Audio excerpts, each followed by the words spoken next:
have a certain arrangement that side by side the collation would also give the Electoral Commission real-time information so that we do not subject ourselves to the grueling delays and its attendant tension and making people sit on tenterhooks. So I know they are following due processes and all that. The chairperson says that, you know, in 2020, she was able to beat that tradition and deliver the results in 48 hours. She plans to do the same, and we're in the, you know, the 30th hour or so now. Well, I believe that there is more room for improvement, and we should not pander to the status quo. Maybe the other issue I want to raise is about the defeat, the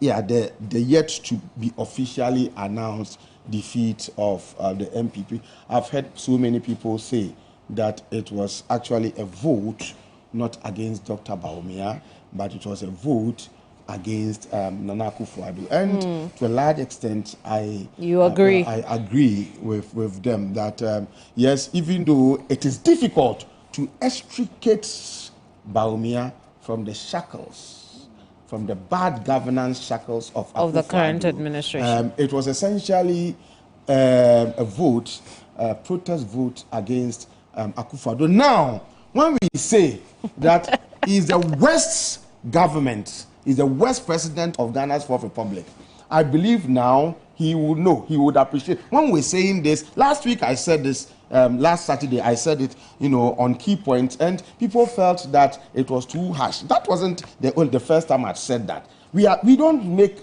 without research, I don't fit.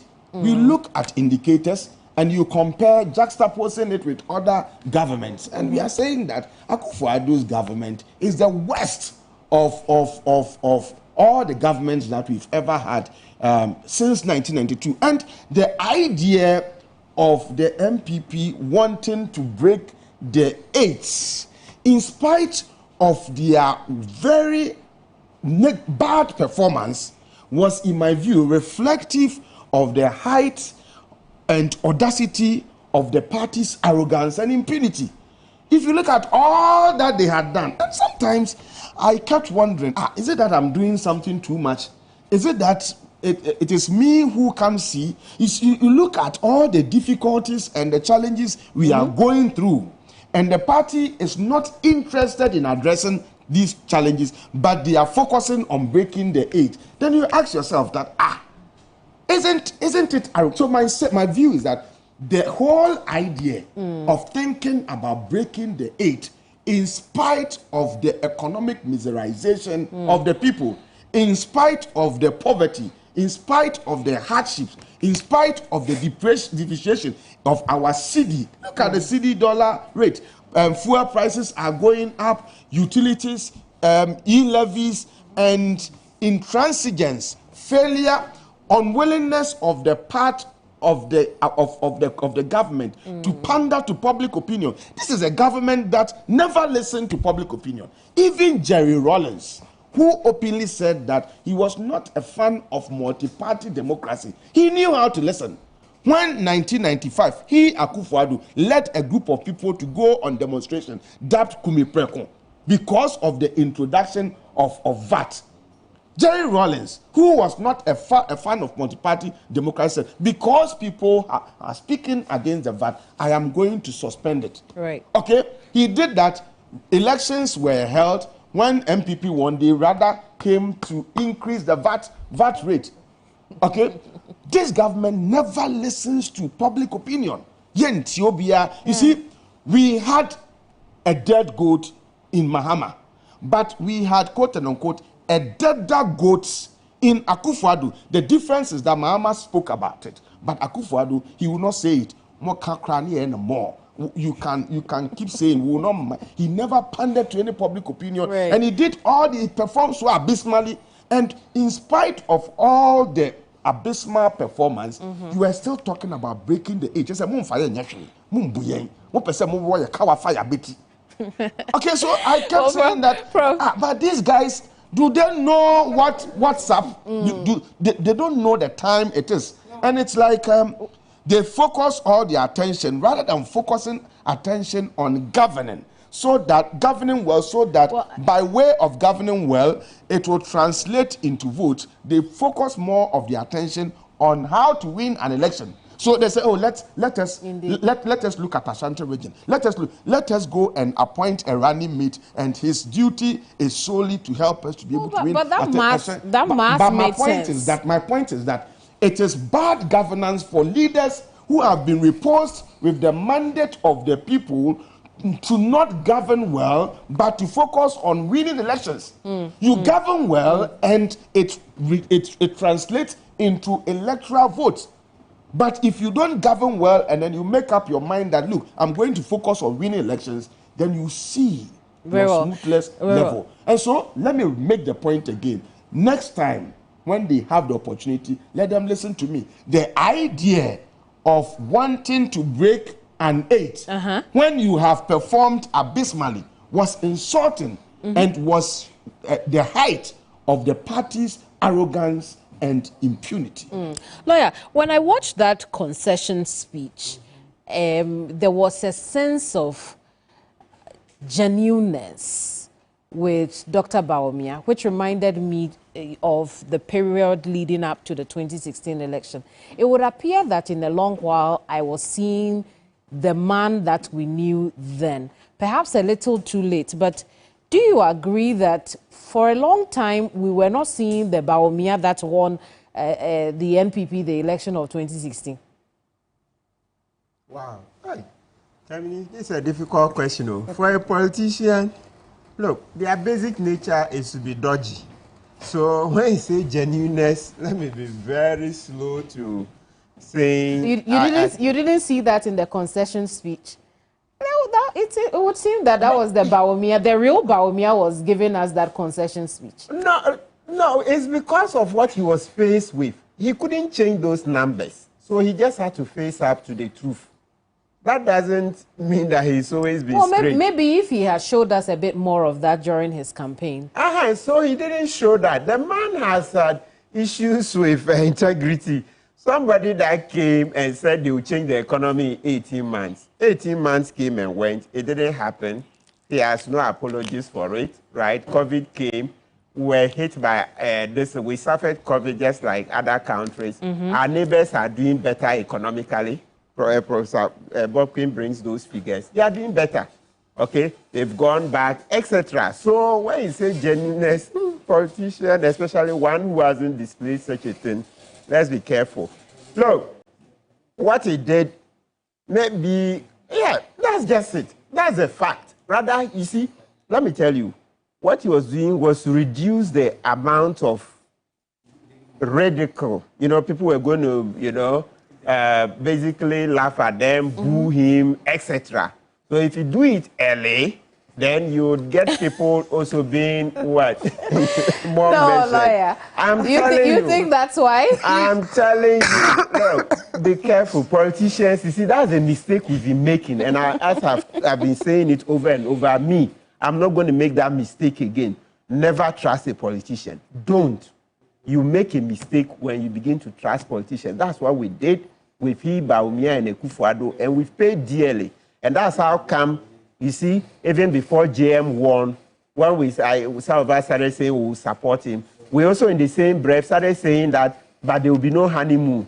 So remember JM, on one of the campaign trails, said he needs a 100-day honeymoon. We came out and said, no, there will be no honeymoon. We've suffered a lot. So everything starts from day one. We hit the ground running. So for now, generally, globally, politicians are not to be trusted. So you don't want to be using until the person proves himself otherwise, like at Mills. I keep saying, every time I remember at Mills, then I'm like, here was a genuine person. Even at the time he was dying, 3.5 years on, you never hear anybody saying that Mills took 1 CD or did that or that. So there are a few exceptions, okay? But Bawumia hasn't proven himself to be one of those.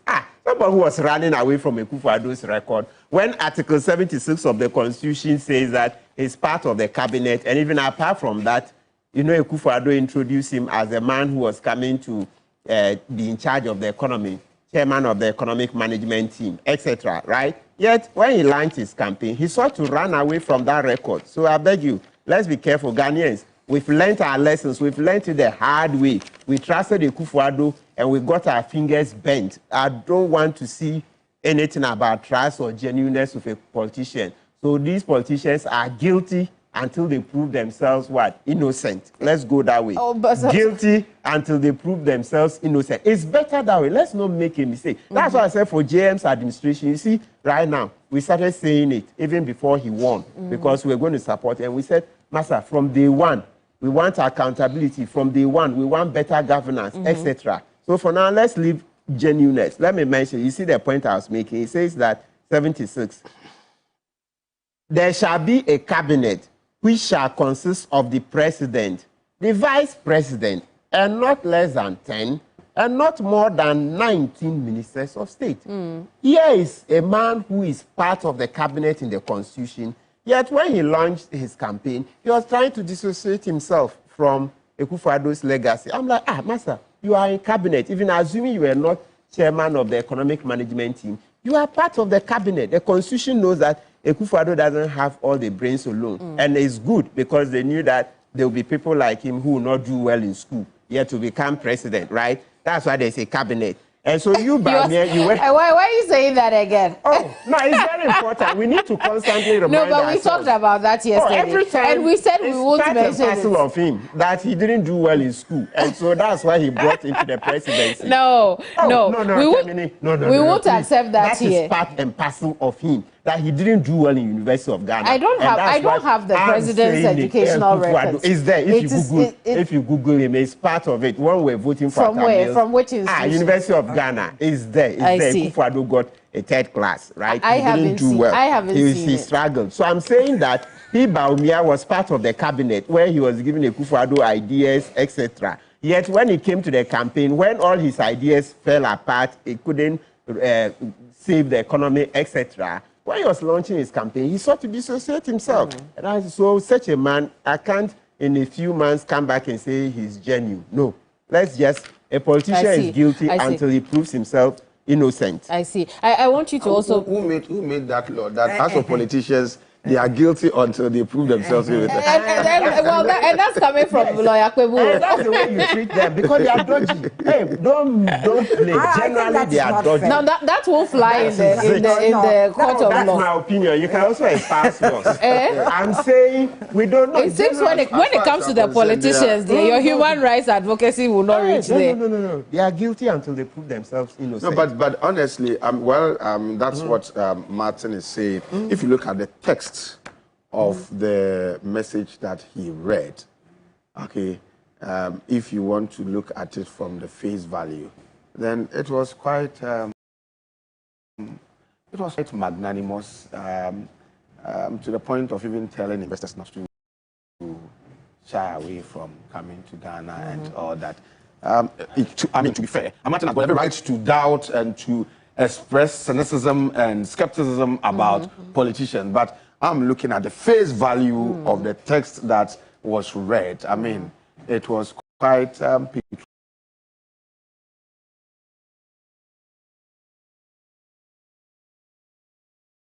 patriotic. It was quite, in my view, in a good taste. Yeah. And I was pleasantly surprised. And for me, that showed the Bawumia that we never had. You know, the Bawumia, as far as I'm concerned, is somebody who is expected to be gentle and calm and all that. But the politicking and the campaign changed him. Okay, so sometimes I see him dancing and then the offbeat dancing. It did feel like he wasn't himself and I during his own campaign. Felt that why won't his handlers allow him to be himself? Okay, and the idea of overly fraternizing with the other religious faiths. Look, we are essentially Christians, Muslims, and traditionalists. And we know if you're a Christian, you need not become a Muslim to attract votes. If you're a Muslim, you need not become a Christian or overly fraternize with Christians to attract votes.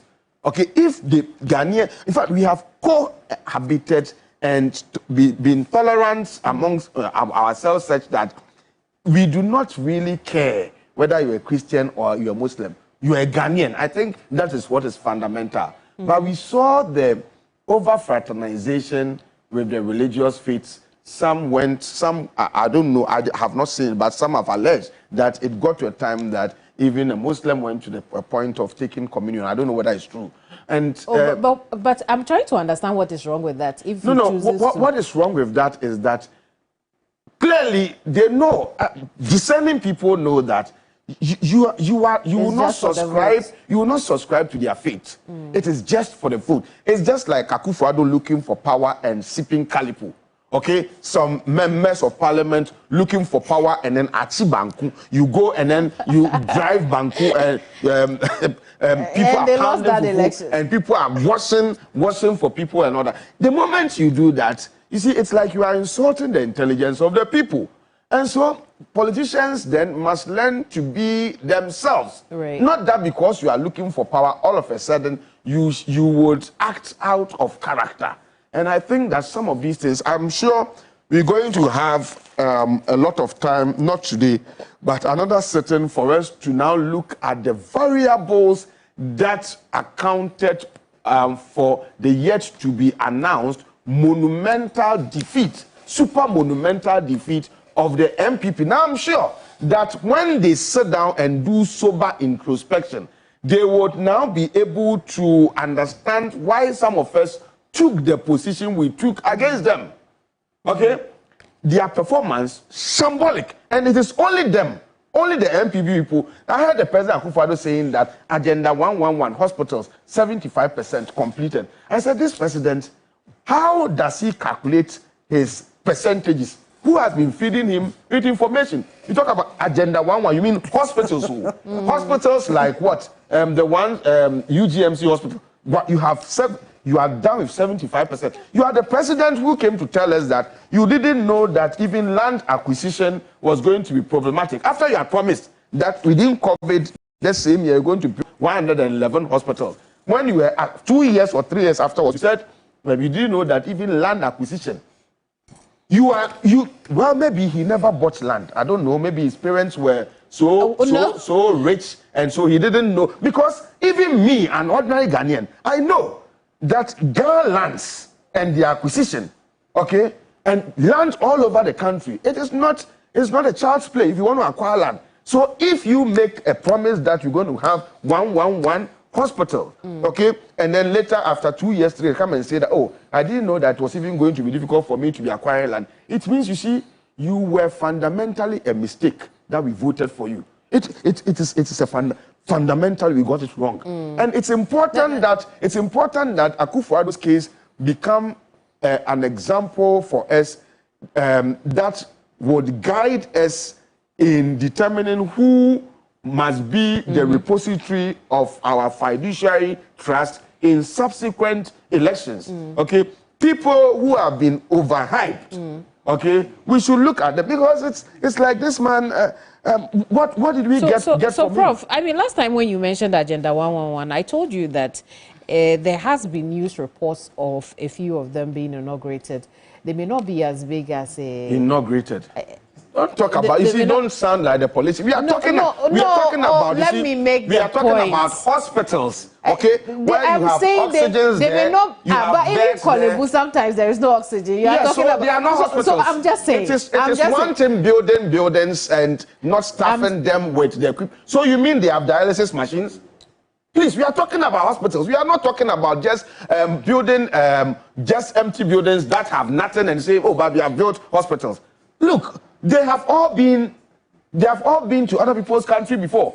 When you talk about a hospital, we know what constitutes a hospital. Please, so don't say, so all of a sudden, they have constructed a hospital and it is staffed with all the infrastructure. Please don't say that. Don't play to the gallery and don't allow that propaganda that has landed Akufo-Addo. In fact, this vote was a vote against Akufo-Addo, even though he was not on the ballot box. Ballot paper. Prof, it was a vote against. Let's hear from Susanna. Don't support that kind of argument that has landed this party into this particular abysmal performance. And you have rightly responded to those arguments, Susanna. Well, I mean, politicians don't come from Mars. They don't come from Jupiter. They come from right here amongst us. They are our sisters, they are our brothers, they are our husbands, they are our cousins, etc. If they are bad, the society has a problem. It's not just them. You understand? I think we as a society just need to sit and look at why are we bringing up these people and why are we choosing them as our leaders? There must be something wrong with us. You understand? So we ourselves must have some introspection of why are these the ones coming up? Why are the ones who are the supposedly mediocre in school and not the most intelligent are the ones that we are choosing? There must be a reason why we're doing that.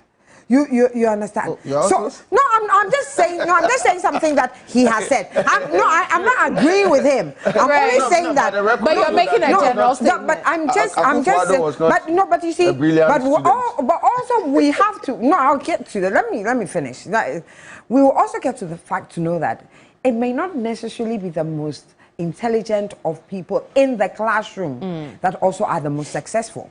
You understand? Because there are people, when it comes to book knowledge, they're just average, they're okay. But when it comes to street smarts, when it comes to maybe emotional intelligence and other things, they're on top form. So we have to realize that sometimes our educational system and the way it is doesn't necessarily throw up the best. You get it? And it doesn't mean that they are not good at something. But coming back to the politician, you know, like I said, we as a society, we really need to look at ourselves and say, where are the good ones? Okay, how can we encourage the good ones? Because we are the ones collecting the monies and going to vote for people. Of course, we may be so vulnerable in terms of the way the economy is, such that, you know, I'm being paid 500 cedis. So if somebody comes and dashes me 100 cedis, that is a hell of a lot of money, and I will go out and probably vote for the person. You get it? Because it'll be like, yes, it's a transaction, okay, for my vote and for. But that is because I am so vulnerable, and you know. But there are the vulnerable people. What about us in the middle class? You understand? Those of us in the middle class who, you know, unless you are going to give him some 20,000, he's just definitely not just going to get up and go vote for you. Right. You understand? Why are we voting for these people? You get it? Why are we not putting ourselves out there more and saying that no, this one we are not taking it anymore? No, hang on. Hold on. You have your achievement that they alone know. Prof, please let Susanna finish. You know, so I'm helping her. She hasn't asked for help. I haven't asked for help. No, Prof, don't digress the conversation. You know, the thing is, the people like Prof are the ones who have failed us. You understand? They have failed us monumentally because they are the ones who are supposed to go out there and go to the vulnerable people and tell the vulnerable people that, look, you have a better future ahead of you if you pick and make the right choices. Right. And that as difficult as it may seem. Hang on. You'd have your time. Me alone. Susanna Prof is trying to figure out how he ended up in your submission. Yes, because he's trying to hassle my life. I didn't hassle my life. You end up being at the end of my thing. But that is the thing. Yes. We've had a very silent middle class who have not really stood up to it. Maybe now they have shown it through their votes that really you cannot take us for granted, you know. And maybe, and I hope that the NDC know that we didn't vote for them because we like them. We voted for them because we don't like the MPP. And we had enough of the MPP. But there were other options if you didn't like the NDC. But you see, as much as we are not timid, we are not bold enough to make that leap of faith to try something totally different. We haven't gotten there yet. Maybe we will get there so that we can have an independent candidate that we will throw our weight behind and say, we are halting it. NDC and MPP, go sit somewhere and think about yourselves. We will give somebody independent a chance to come and do it. We have not yet reached that level of boldness. Got to that point. And so we would still do the safe thing. You understand? I think I listened to Fifi Kwete at the Amadina rally, and I think he has some idea of that, because I believe that one of the things that he said at the Amadina rally was that change, but it must start with the NDC. And the NDC should not think that it is business as usual, because it is not business as usual. We are, Mahama, the best he can do is to just twist us in a different direction, you understand? Not from the way we were going, not from the way he was going, not from the way the MPP were going, but in a different direction where we actually see that the future, because he only has 4 years. 4 years, he has no magic wand. I mean, in this country, the depths in which we have sunk. But it seems we are talking about the magic wand too quickly. No, he can't do it. That's why. Oh, please. I mean, as for that one, you see, when Bawumia was promising everything, literally everything. I mean, I was amazed at the promises. Mahama felt he had to keep up. He didn't need to keep up because you know, the promises were going one here and coming out here. But I think in the event, Mahama panicked somewhere along the line and started also doing some of the promises because he had seen Nana do the King Promise thing and had won. And so he thought you think that's what happened with the campaigns? I mean, please, you know, no, but that's what happens. So sometimes you may panic, you know, because some of the things that we had Mahama begin to promise were like, what? Look, and then you looked at it and said, what kind of nonsense is this? Yeah, it was absolute not. I mean, I listened to some of the promises. I'm like, what? These people, are they serious? These promises are unrealistic. The depths in which we have sunk, you cannot make. Where is that money coming from? You understand? I mean, what kind of fundamental change are you coming to make? And if you do that change, it is not going to bear fruit in 4 years for you to make those promises. As for those promises, so I think that he has to recognize that he has 4 years. 4 years, he should come and do certain things, not magic wand things which won't work, you know, which he will sink us lower. And if he sinks us lower, we will punish them. We will punish the NDC again. And so what he has to do is to make us look like he has changed direction for us. And sensible people will recognize that and say, we have changed direction, our structure has to change. The way our structure is as right now. There are certain things that he has to put his foot down and make no compromise. Galamsey is one. I'll have us look at those things that we want him to look at immediately, but let's stick with the subject of the campaign. Galamsey is one. Because in the last 2 months, I understand that people have moved their excavators, that they are ripping us before they go. We'll have the time to talk about it. We're here till midnight, right? But I want us to look at critically at the issue of campaign. We've talked about Dr. Mahamudu Bawumia in the context of the current administration. But is it the only thing that contributed to his loss? Lawyer? Is it? Sorry. Lawyer, you were not listening. Hey, lawyer. I want to skip you in the class right now because you were not listening. I can take you through some of the things. I mean, essentially, I want us to look at the tickets, the MPP tickets, right? Because we have considered Dr. Bawumia within the context of the current administration, but could it be the only reason the ticket lost the elections, or there could be more? Oh, obviously there will be more. Obviously there will be more. Nobody can say that, you see, everything is just down to the economy alone. No, that's how come, even if you see the pollsters, what they say is that the number one reason. So there are a number of reasons, okay?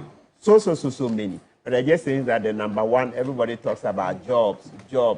Because, and it makes sense, because the first human instinct is self-preservation. So if you have no job, you won't be able to live in dignity, etc., right?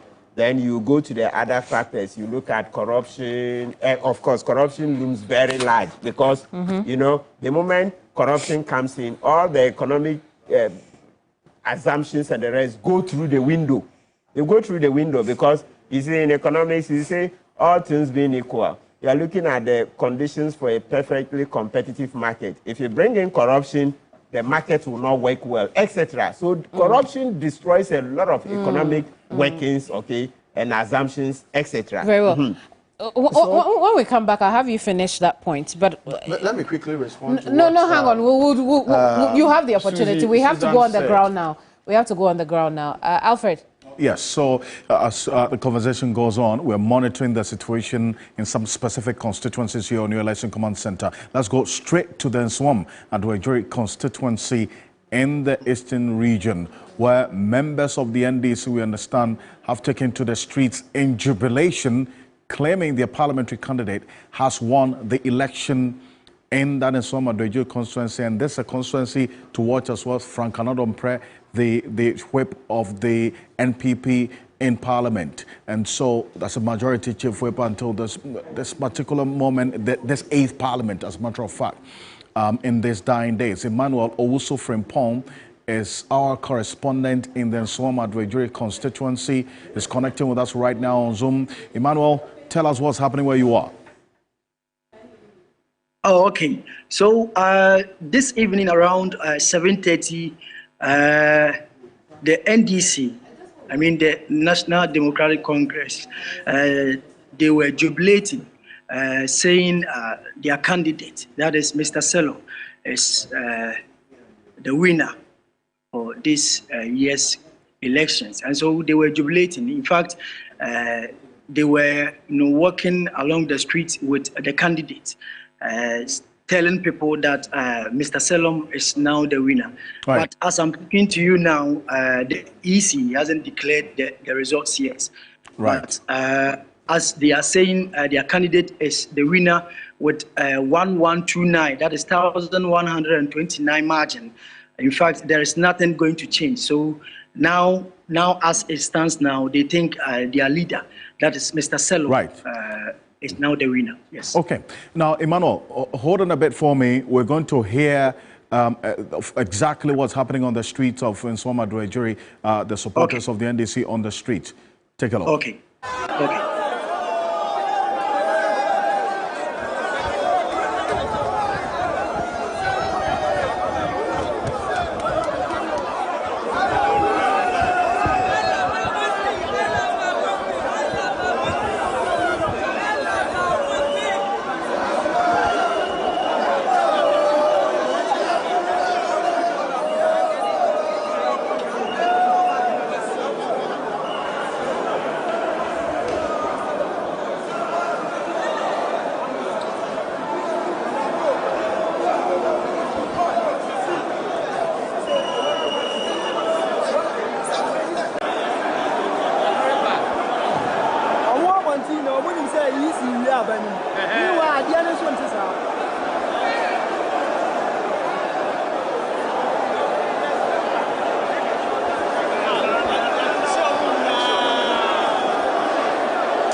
Right, so the video we just showed to you is some misunderstanding that ensued at the Constituency Collation Center last night, right? And that led to some, we understand, some violent incident that happened earlier today. Now, this evening, what we're learning is that the NDC supporters are on the streets of Nsawam Adoagyiri as we speak, jubilating that the candidate has won that election in Nsawam Adoagyiri. Emmanuel Owusu-Frimpong indicated that the Electoral Commission is yet to make a declaration, but this is what is happening in the constituency.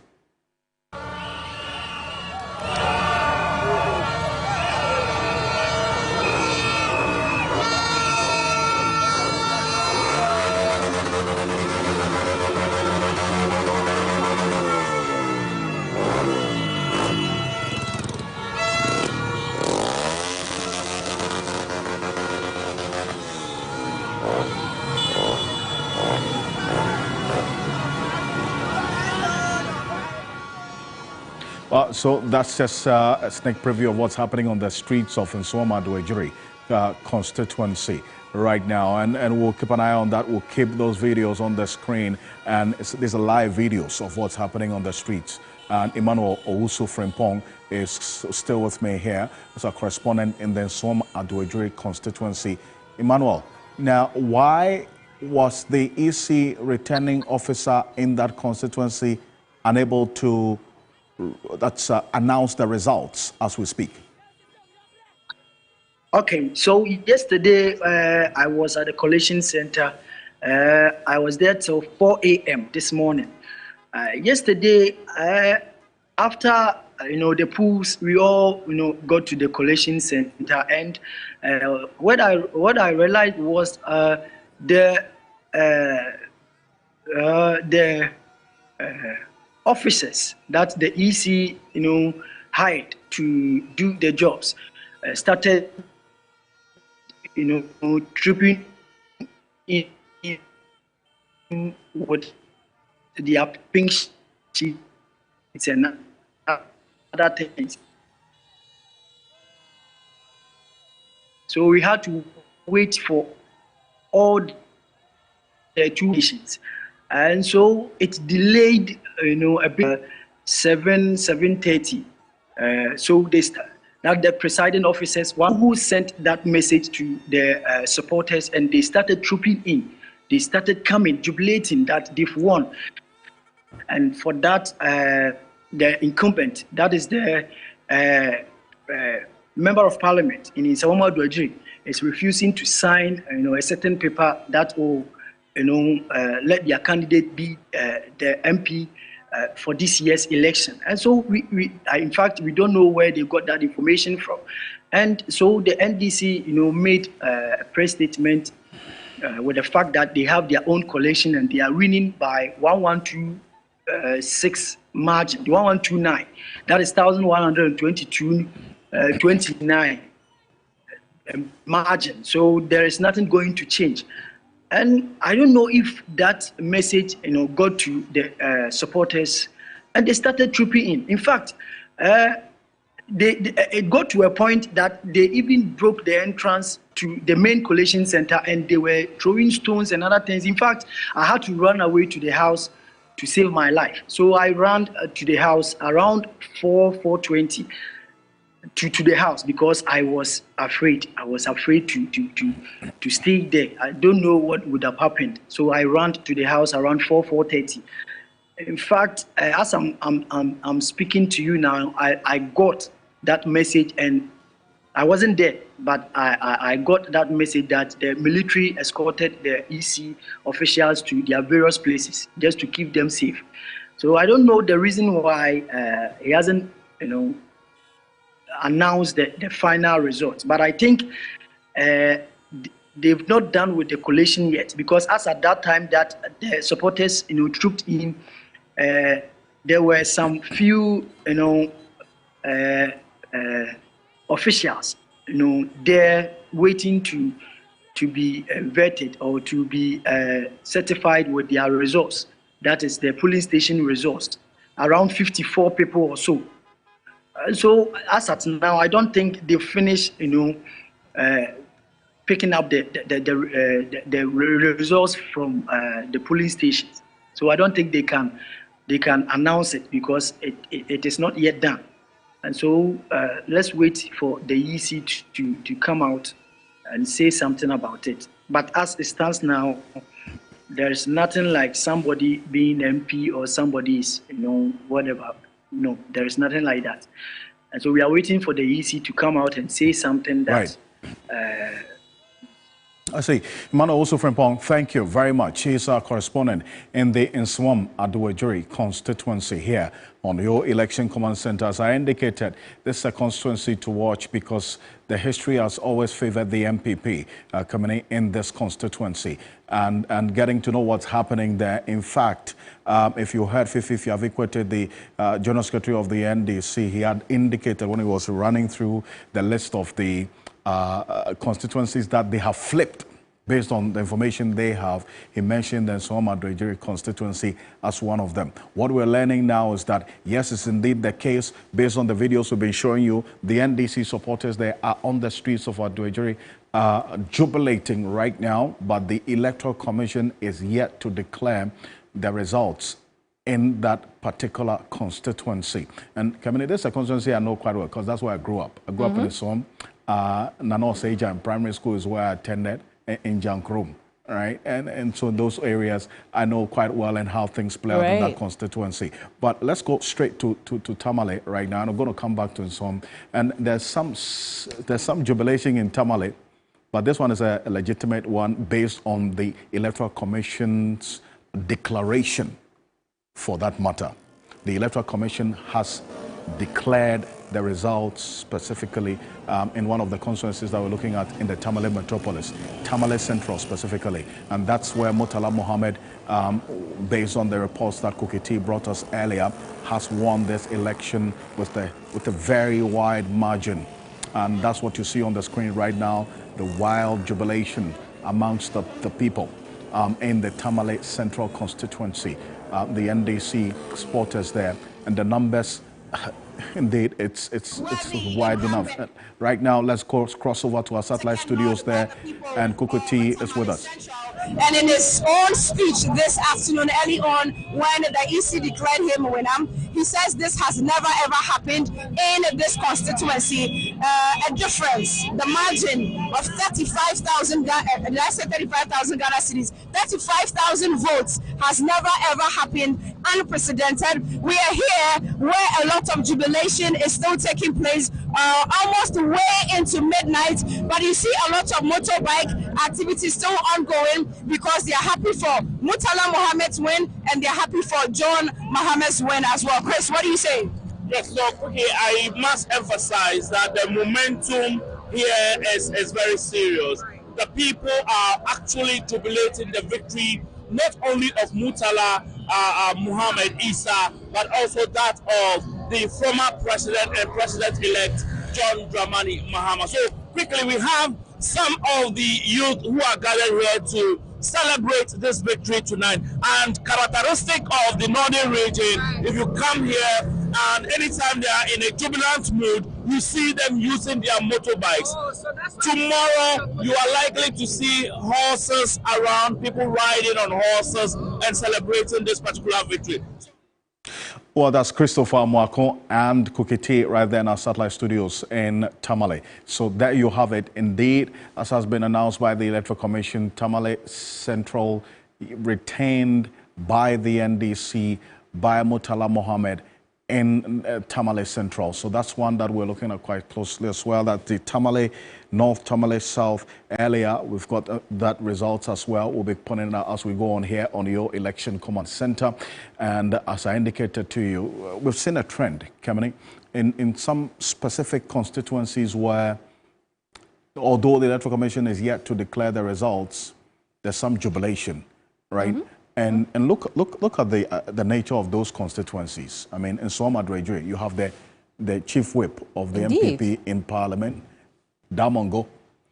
Look at that. That's the Minister for Lands and Natural Resources, John Jinapos, the Samuel Abu Jinapos constituency. And then you also have what's happening or what happened in the Techiman South constituency as well. When we got some information, some ballot papers were burnt there. And then afterwards, that declaration was made by the Electoral Commission. Indeed. And based on the reports that our correspondent gave to us, Belinda, the incumbent MP, who is also a member of Parliament, and then also the Minister in charge of local government and rural development, Martin Achievments, had to run to take cover in the washroom because of some gunshots that were fired in that area. Techiman South, we know the record there in 2020. The lives that were lost have not been accounted for. What happened today as well? There was some violence in there as well. Right. And that led to that declaration we're hearing in that constituency. And Indeed. you look at Okaikwe Central as well, what's happening there right now. You know, so it's you know, it's a in concern. Okaikwe Central, for instance, we've seen flyers of both candidates claiming to have won the election. We see the same in Kwabenya. Michael Quaid Jr. spoke to us, very optimistic that he's winning. We saw the same with Faustina Eliklim as well when Godwin Asedeba spoke to her, also claiming that she's in there. She's very hopeful that she's going to win. You know, at the same time, we're seeing the delay in coming to a conclusion of the counting in that area based on the position of each of these two front-running candidates in those areas. Very disturbing. Yes. And now, perhaps at this point, before we go on the grounds again, let me take comments from my guests who are still seated with me here. Perfect. Prof, you were on the floor before we went on. You were. Answering your question was... No, we'll come back to the question. Economy? Let's take quick comments on what we have heard from Nsawam Adoagyiri at this point. Lawyer, you go. Right. So what I would say is that, you know, This particular thing, I'd heard about it yesterday. I mean, like, not the winning. Yeah, the winning. It started trickling yesterday that this Anodompre had lost. You know, Anodompre is the majority chief whip.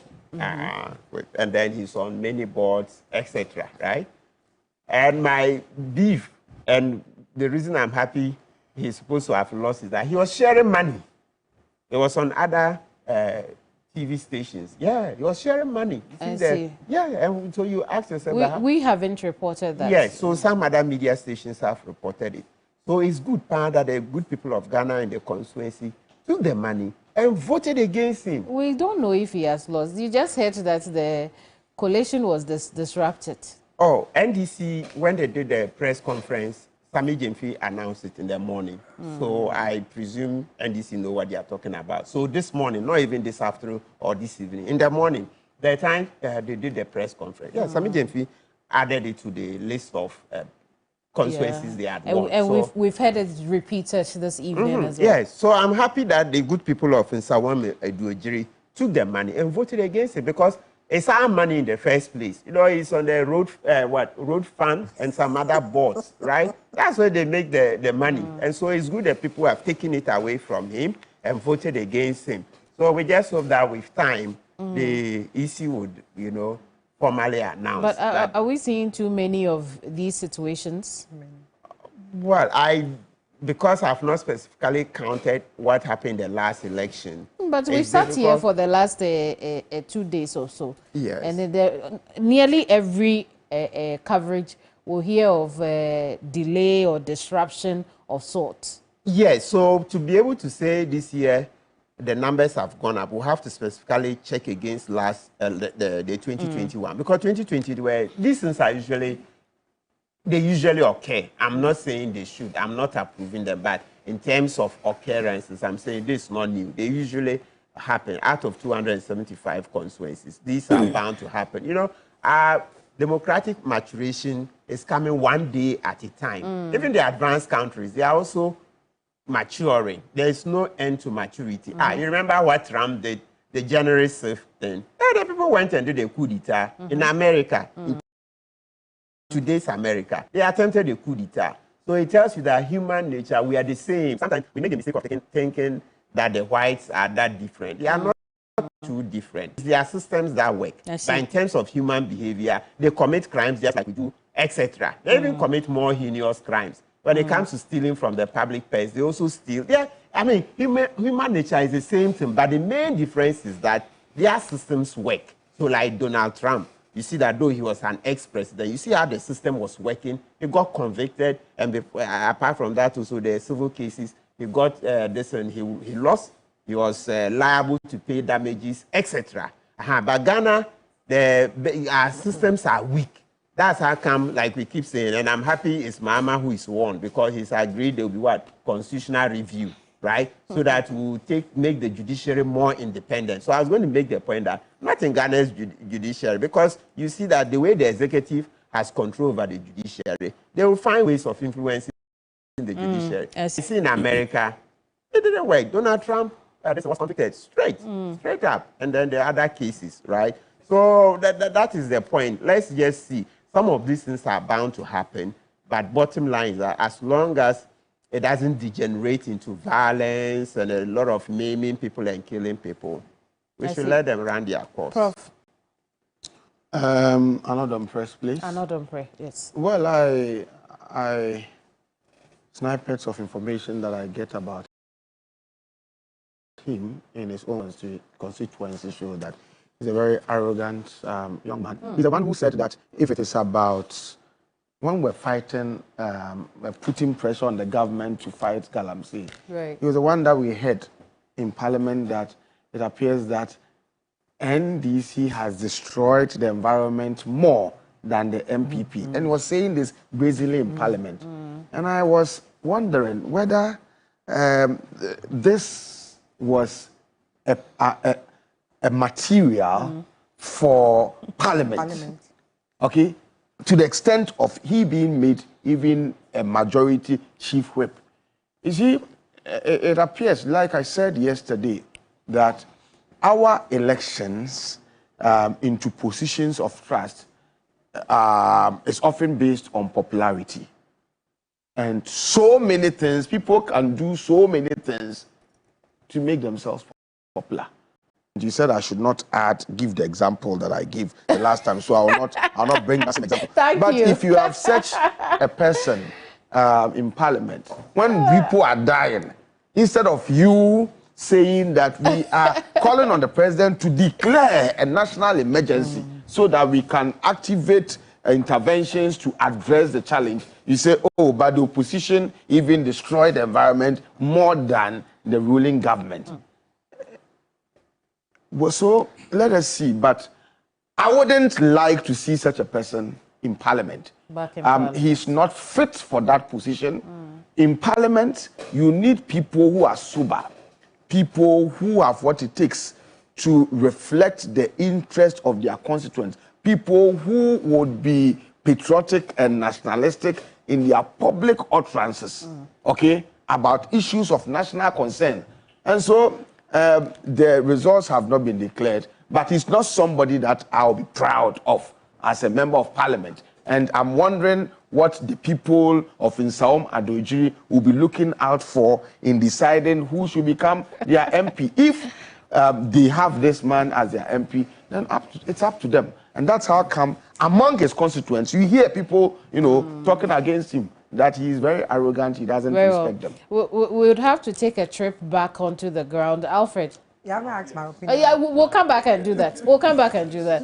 Well, my understanding is that it might take a little bit, Alfred, but we are talking about your community. Yes. Perhaps I should come back and then ask you. But let me take Susanna's thoughts first, and then I'll come back to you, Alfred. Well, I mean, I was appalled when I heard him talk about this Galamsey thing. I was like, what? And so I have to agree with Prof here. You don't want such people in Parliament. And I was like, but we can measure, the turbidity of water, down the line. So if you say that the water was murkier in that time till now, I mean, but it doesn't even begin to make sense. I mean, if such a person, and I mean, I don't know what what the outcome will be, but I would be happy if he did lose. Okay, and I think that we need to take people down a peg or two sometimes, so that they will actually see their smoothness level and realize that the power belongs to the people. You are there because of the people, and so when you are there, you must be humble enough to recognize that the people chose you, and you need to be a proper representative of them as a whole. You get it, and not go there and think that you are the be it all and end it all. People many times forget that power is transient, and that it can be taken away from you like that. You get it. But for somebody who has resorted to shooting, he's a thug. I mean, he's a thug. Allegedly. Allegedly, okay, allegedly. Yeah, but anybody who does that is a thug. You get it. Elections, somebody would win. You can't have two MPs. You can't be a maybe MP or a deputy MP or whatever. It's either somebody wins and somebody loses. This may not be your time, the other times. There are people who have lost and have won. Mahama lost, he's won now. You understand? So you bid your time. So you take it into your stride. You don't pick a gun and be shooting in the air. Anybody who does that is a thug and is fundamentally flawed and has no business being an MP. You get it? No character. Look, a lot of this election was also about character. People have lost their seats because their characters have not been pleasing to people. And I said, as a society, we need to take stock like that. Right. And it should not just be about a party. You shouldn't vote for any monkey in a suit because I'm MPP, so I would vote for this person, or I'm NDC, I'll vote for this person. Look at the character of the person. Does this person reflect you? Does this person speak the way that you want your MP to speak? You understand? Does this person do the things that are honorable? Because that is why they are called honorable. They are not called honorable because just they are in Parliament. You understand? You must be an embodiment of that name that they give you. And so if you are a thug and you are losing an election and you pick up a gun to shoot, I mean, really, Why do we want such a person in our parliament? Right. I think it's about time we started purging our parliament of such characters. And we should look as a people. You see, life is not just about bread and butter issues, you understand? It's also about ethics, the ethics in which we live by, the things, the moral values that we have. That's what makes us human beings, not just the bread and butter things. It's the ethos of which we live by, of who we are as a people. Yeah. And so we must start to punish people when they don't reflect us or the way that when they we don't expect. reflect our values. Because right now it's so difficult to you know, what are our values as a people? No, I mean, you understand? We've made money a value. That's what it is. So you have money and you can do all sorts of things, and then people are hailing you. That is so wrong. Comes to Prof's point, but I won't let you make that point again. Alfred, I was telling you that we've been talking about your community and what your and you know it would appear the common question here is why the constituents continue to vote the way they do. We don't know the results of this election yet, but you have lived within the community. How do they feel about the IMP? Well, I'll tell you what. I go there at least once or twice every month on weekends.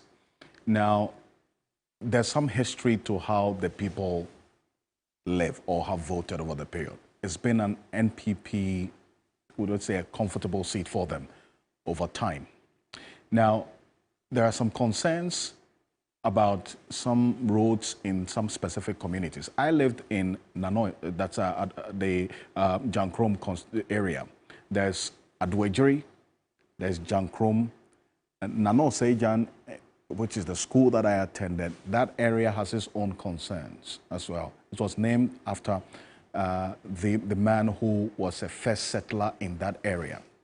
Now, on the matter of Galamsey, which played a pivotal role in the campaign going into this election, Kamini, because the Denso River goes through Nsawam, right? So to have the MP make that statement, obviously, was going to be a matter that was going to be used against him. That's why you have Professor Jampo ask questions of him, right? Because the Denso River that was polluted, and we reported it here on TV3, the Denso River feeds the Wager Dam. We saw the part of the Wager Dam, it started, the turbidity level was beginning to increase, and the Ghana Water Company Limited raised concerns about it. The Denso River is a source of that's water for thousands, and not about millions of Ghanaian people, especially in some parts of the Greater Accra region and the Eastern region as well. So at least you would have expected that no matter the context in which Frank Anodon made that statement, you will think about your constituents and the water body they depend on. Because look, while growing up,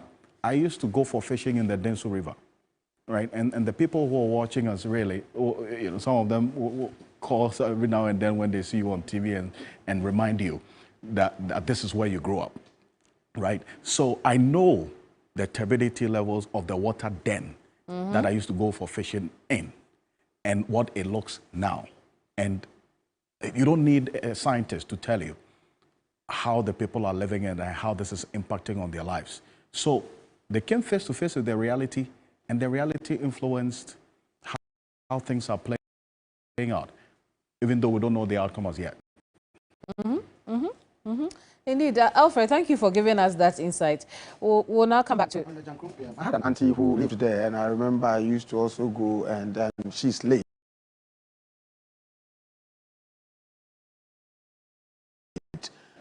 We used to call her Mama Nsawam. We used to go and spend holidays there. It was just around Jankrum. We used to fetch the drinking water from Dinsu. And something that we drank directly. We don't boil, don't do anything.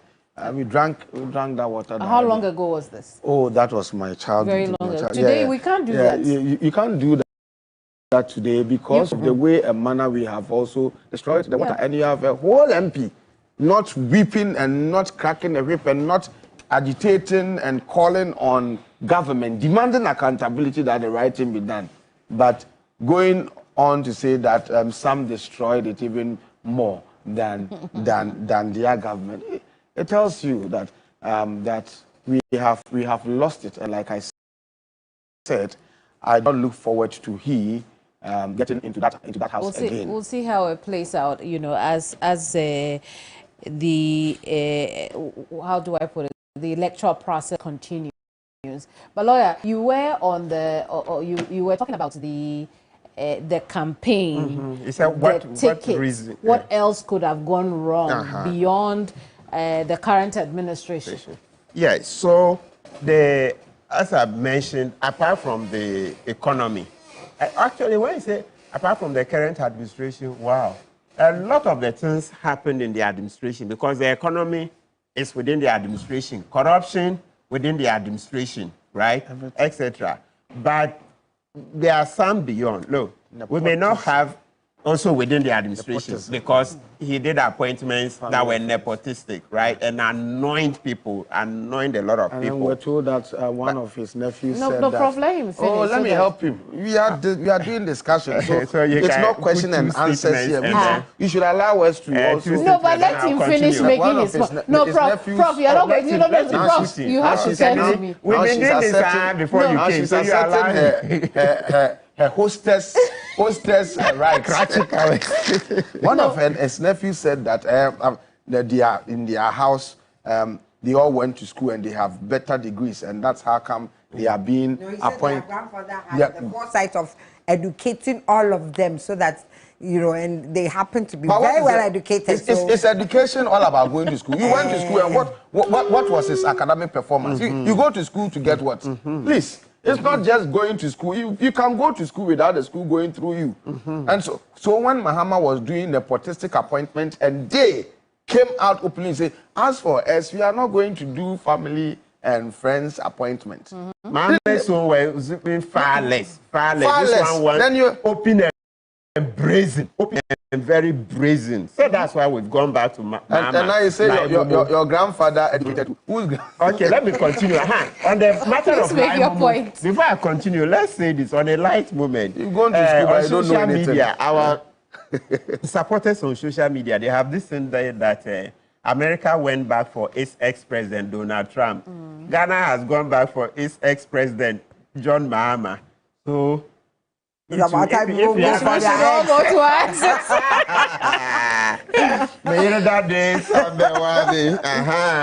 back to your ex, maybe you'll find happiness.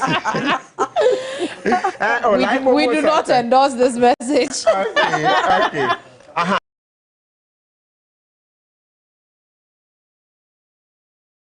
So, but apart from that, there's this other one we don't seem to mention too much. But I think that one is not exactly within an administration. You are looking at the ethnicity, okay? Ethnicity. It happens that we look at the ethnic affiliations. Very, very, very important, all right?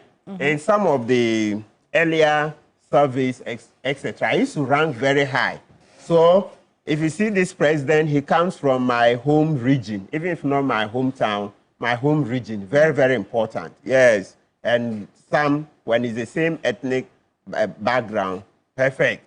So it's a huge factor. Then religion. Yes, religion. So but when you look at lost in his ethnic, in his hometown. In Northeast, he carried Northeast. He carried Northeast. Yes, but the NDC split the... Okay.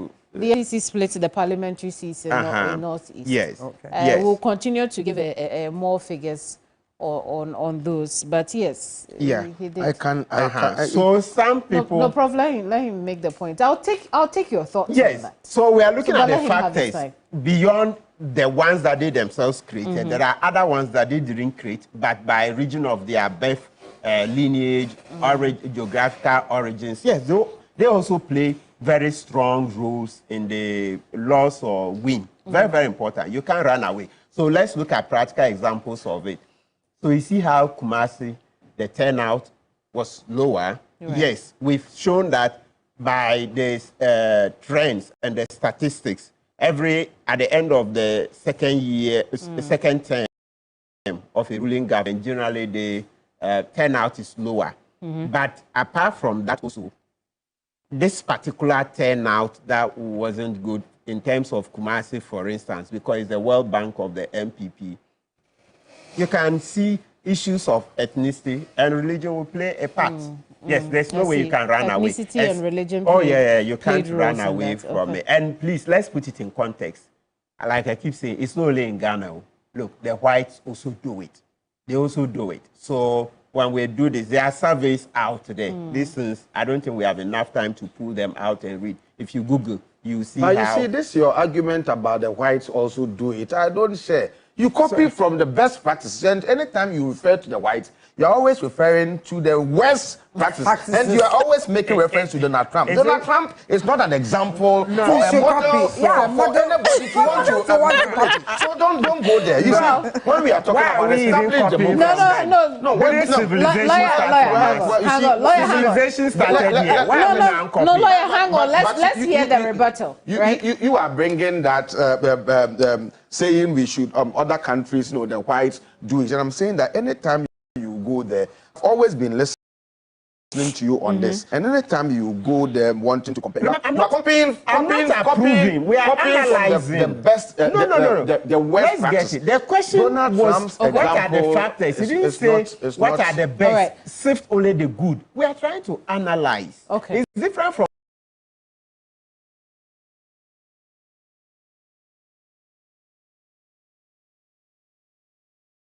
What do you approve? What are the best standards? What are the, Point well. I think it's important that we look at the best of practices. And but that wasn't the question. We are saying the question. I know we're going to say something else. Hang on. No, so I want to add more. But on this subject, you have already, spoken. So anytime he's asking, saying that we should refer to other countries, you should look at the best practices. And not the worst. Thank you. Point well made. Susanna, before we go to the gentleman for more analysis. You had earlier mentioned that this election was also about character. Is it then the case that this ticket did not have character? No. Akufo-Addo didn't have. Akufo-Addo lacked. No, the question wasn't for you. The question wasn't for you. It wasn't. I thought we were discussing. We cannot. But I specifically mentioned Susanna. I will come to you. I think that if you looked at the two tickets, sort of the MPP ticket and the NDC ticket. In terms of the presidential characters, they're not too different. I mean, they are quieter. I know he has issues with Bawumia being a fake and everything. I mean, I think, there were some aspects of it that looked very fake. But, they tend to be more of the good boy next door, the next door boy sort of character who is quiet and your mother likes him, that sort of thing. So you get Bawumia, you get John Mahama, next boy next door, your mother likes him because he's quiet, he's helpful, you can always trust him to look after something and say, oh, I'll be back, just take care of this. That kind of thing. But when you look at the running mates, they're very different in character. Professor Nana Jane is very scholarly. She's an academic. Yeah. She's mature. She's gracious. She's not the type to be abrasive and in your face. And so you find out that she was used more in smaller groups where she could relate one-on-one. For somebody to be the first female vice chancellor of this country or West Africa or whatever, she does know her politics. Because if he can tell you the kind of politics that goes on in the university, it's no play. You understand? And so for somebody to rise through the ranks and get to be a vice chancellor, she does know her politics. She does know how to handle people and deal with the different people. And she being who she is, she was relatable to the different groups and the different people that she probably met on smaller groups. So she's not the platform type of person to stand there and shout and things like that, and say things that will rile people up. However, Dr. Matthew Prempeh is different. So he is more assertive, in your face, bullish. You understand. And that tends to rile some people up a lot more. So you may think that the professor, the good professor, she's not charismatic in terms of that, but she has her charisma on the one-to-one that she will deal with people. Right. Whereas Dr. It's more in your face. And when you are like that, you tend to offend people a little more. You get it, because people are like, no, you get it. Right. And for Ghanaians, who are very easily to write off people as too known, for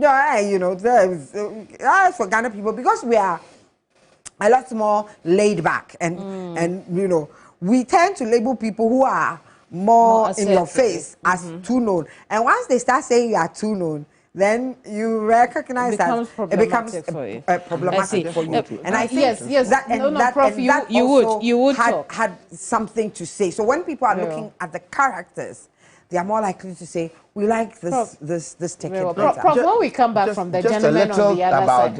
No, Prof, you never have... Mates. Prof, the running mates. Hang on. You never have little, and I want to give you time to speak, right? So when we come back from the gentleman on the other side, you will talk, then we'll also analyze the NDC ticket and find out what had all made them win, besides the current state of this country. Gentlemen. Gamini, we're having a good time watching you. Oh, no, I am having a good time as well. Yeah. I mean, with Prof here, there's never a dull moment. Yeah, indeed. The both of them would give you a good feeling of what happens on Saturday morning. So, just deal with it for now. But let's go into what's happening with respect to the processes for elections.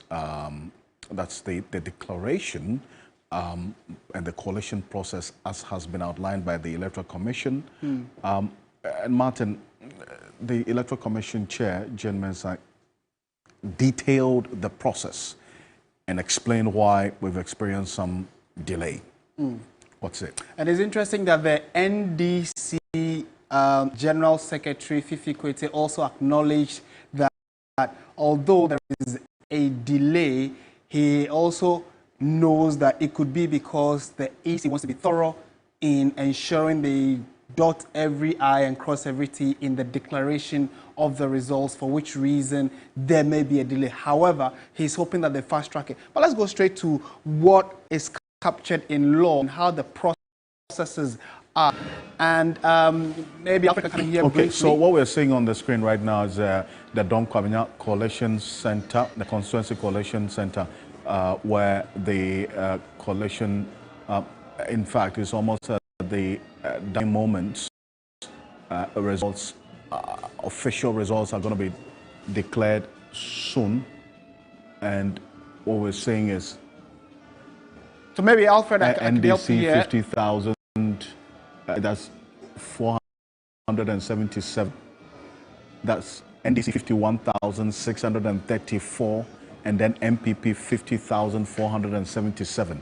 This is what has been projected on the screen in the Constituency Coalition Center in the Kwabenya constituency, the biggest constituency in this election, with some 182,400 registered voters. If the numbers we are seeing is anything to go by, that's the Kwabenya constituency recorded over 100,000 voter turnout out of the 182,000. And Godwin Asediba, right now, let's cross over. 5,477 votes, which is 48.88%. The National Democratic Congress was also able to garner 51,637, and it also covers 50.00%. The PNC had 244 votes, which covers 0.24%, and PPP had 299 votes, which is 0.29%. The rejected ballots were 620, which is 0.60%. The total vote cast for the constituencies here in the Kwabenya constituency, which has to do with 280 polling stations here. We had a total of 103,000 274 votes cast in total. So here are the projected results for the Kwabenya constituency 2024 parliamentary results. So per the projection that we are seeing on our screens, it means that the NDC is leading with quite a number of votes. If you compare both with the two leading political parties here, which is the New Patriotic Party and also the National Democratic Congress, just right on your screens as you can see. Let me run over it again. The NPP was able to gather 5,477 votes, and the NDC also stretched them a little bit, coming closer to 51,634. The aspirants under the National Democratic Congress, Faustina Eliklim Akugu, per the results projected here by the EC officials, is leading and maybe be declared as the Member of Parliament for the Kwabenya constituency. Just so I refresh your minds on the historical background here regarding the parliamentary elections here. In 2012, Sarah Adjosafo succeeded Professor Okwe and revitalized the NPP's performance with 63.8% of the votes compared to the NDC's 35.6%.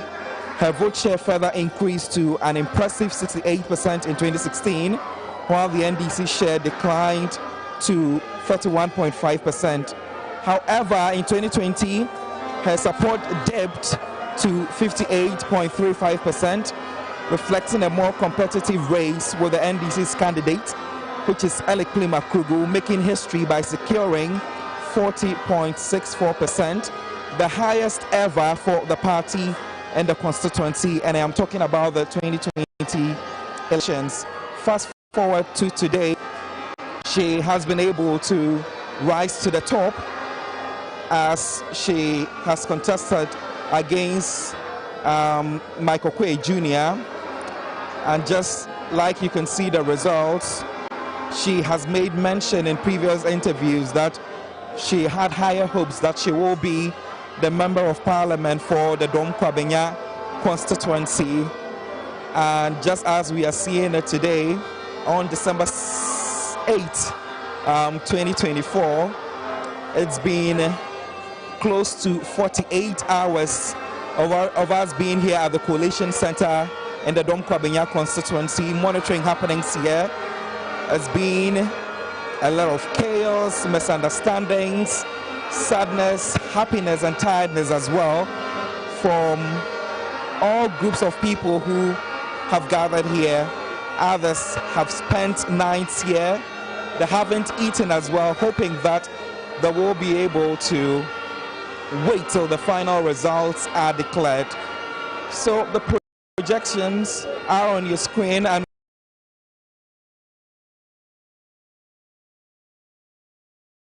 we are hoping that the CC officials will be able to go over the results again, and also hopefully the person who fits the position will be declared. And you should also remember that when Eliklim Akugu is announced as the Member of Parliament for the Kwabenya constituency, then it means that it's been a long time, over 5 terms, before the National Democratic Congress would finally take charge here. We cannot really confirm if indeed they will be able to hold the baton for a very long time, but she has promised her constituents to focus more on developmental projects, on their health sector, road network, and also focus on children as well, per her manifesto. We are hoping that when the results are being mentioned, and then Eliklim Akugu is being declared as the Member of Parliament for the Kwabenya constituency, she will be assured the over 173,619 registered voters here in the Kwabenya constituency, hoping that she wouldn't get to disappoint them, because you could clearly tell that looking at the number of people who have been standing outside for close to hours and days waiting for the results to be announced, then much is expected of Eliklim Akrugu if she is being pronounced as the Member of Parliament for the Kwabenya constituency. Few minutes before the projections were displayed, most of the supporters were dancing and also expressing some sort of excitement, awaiting for the results to be collated and finally announced. And the time has finally arrived for that declaration to be made. When the camera pans towards Eliklim Akrugu, you can see quite a number of people around her wearing white, showing a sign of victory even ahead of the pronouncement. Right, so the declaration is about to happen and the team will be moving outside so that the crowd can be able to see them before the declaration will be made. And that is just what the EC official is saying in here. They are still trying to come to terms and also understand if the declaration should be done within the collation center premises or whether Eliklim Akrugu would want to go out and face her supporters before the declaration can be made. Mike Okwe Jr. has not been at the collation center from yesterday after polls were closed till today. We don't have the NPP agents as well who were at various polling centers to ensure and monitor that things would be managed properly. And it's time, the time is finally here. Eliklim Akrugu on your screens coming out to face the populace, her supporters, if I should say, ahead of the declaration. She's walking out majestically. Also, her supporters have waited keenly for this time. You can clearly see the excitement they are expressing, seeing their candidates who hopefully will be pronounced as the winner in the Kwabenya constituency. We will be hearing from the EC official who will assist us in the declaration as soon as possible. The crowd is still cheering up, awaiting for the results to be announced at the collation center. So let's say in the next 20 to 30 minutes, everyone will finally be leaving the premises after the pronouncement has been made, so that we can finally know who will be representing the 170,619 registered voters. The number is quite over that in the Kwabenya constituency. That should be happening any moment from now.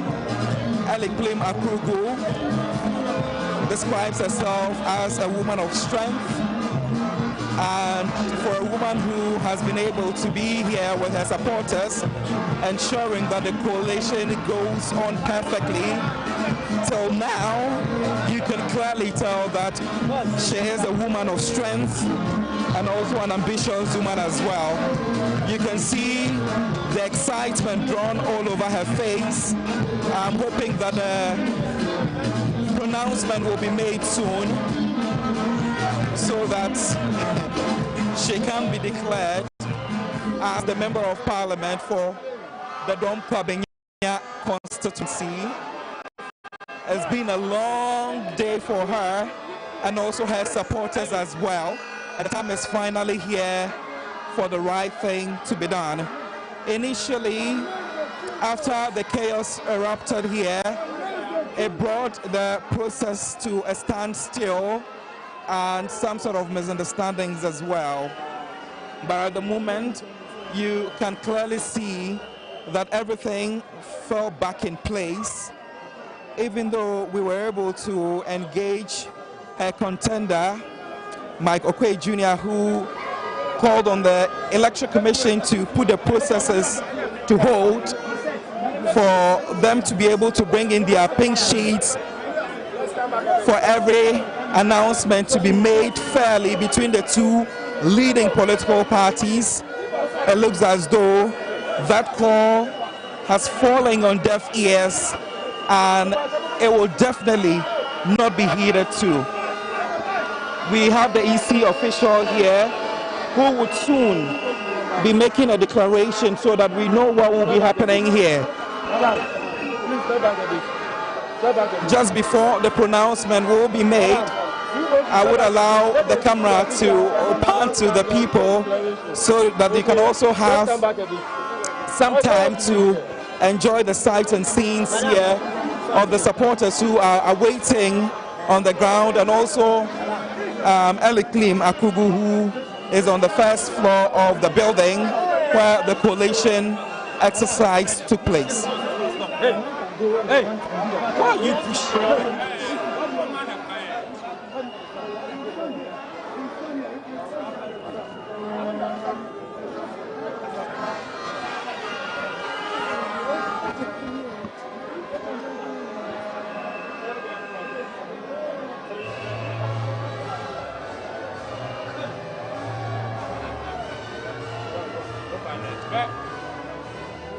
Let's make a little space for they are also on.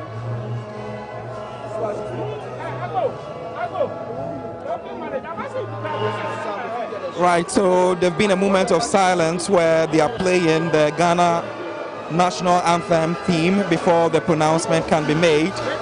You can see that the supporters have come to pay some respect to the national anthem.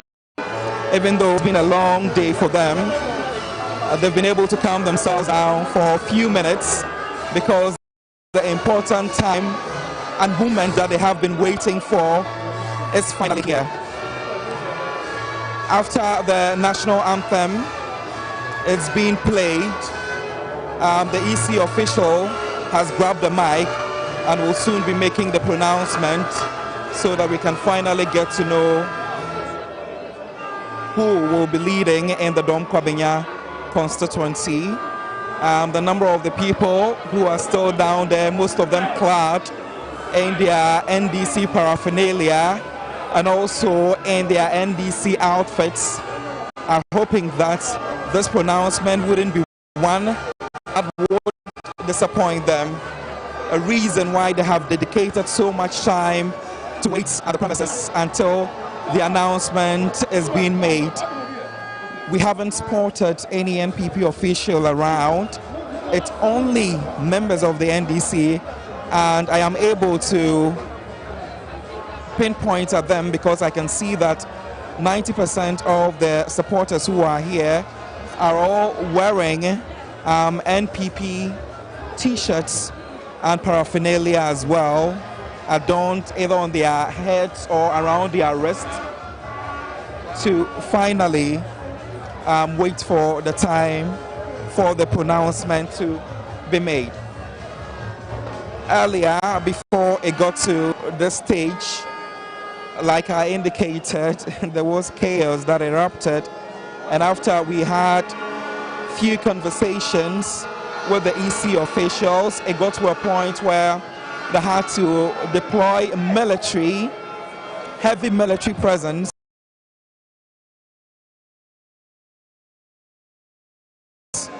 and was reported here. The police officials who are here as well doubled the numbers to ensure that they brought calm to the happenings there. That fortunately was able to happen.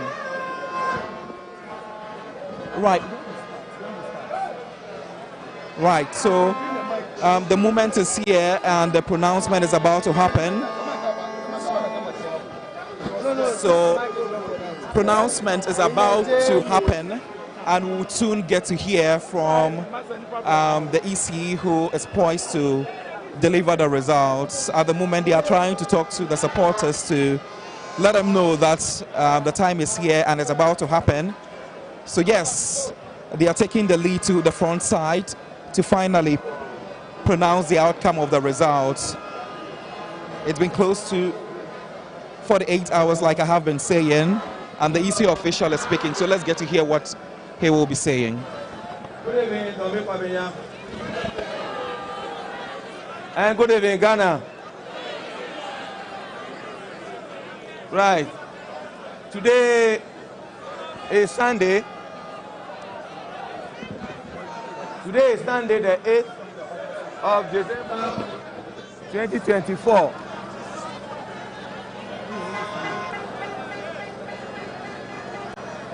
We have come to the end of the collation of the parliamentary election.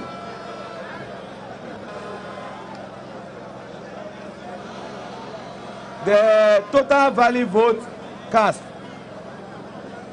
for the parliamentary election is 102,634. Rejected ballots 620.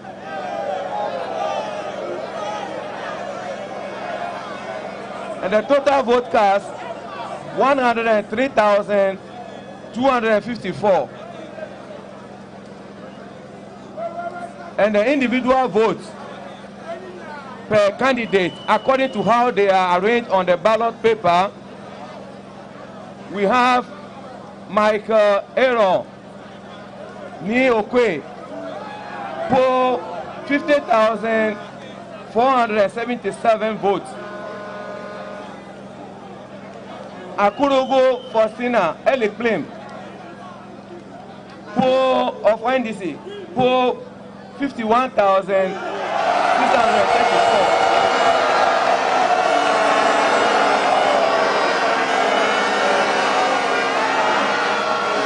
Dolanyapo for 224 votes. And Remy Papa Edmondson for 299 votes. Now, by the power invested in me,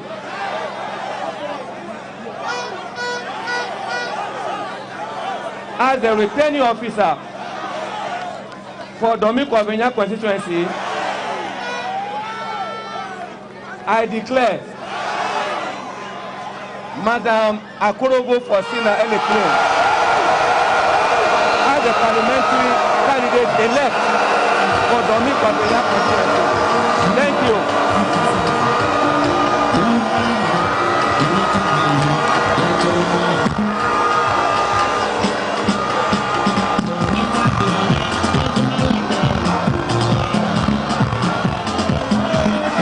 Right, so just as you heard from the returning officer, Faustina Eliklim Akrugu is the MP elect for the Kwabenya constituency. There's more to say, so let's hear from them. The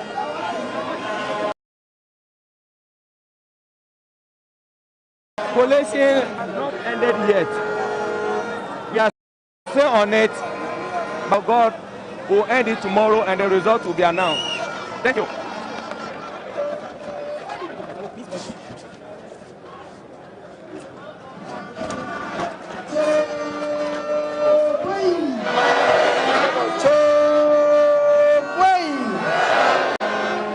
At long last, the battle is over. It doesn't mean for Kwabenya way. And the Munina Ase Odoa Meyi Echrameno a brew Majeso Munimi Eshazifiti Anura Ebesiane Nyamishramu pa Nyamishramu Kwabenya ene yafa yentu mapa afra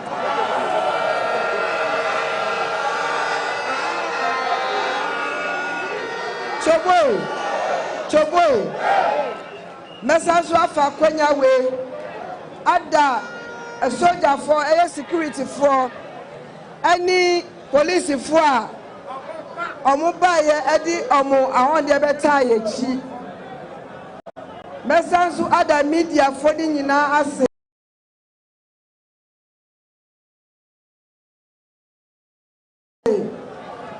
Yani amu Asawase Central. Now it has been a long day. Now me fa Kwabenya to Asasu ada Mrs. Penny Honorable Sophia Aku ase ono na otete me 2012 emra obaye no otete me sa na ne babedru impepesi iti asida kese eko emano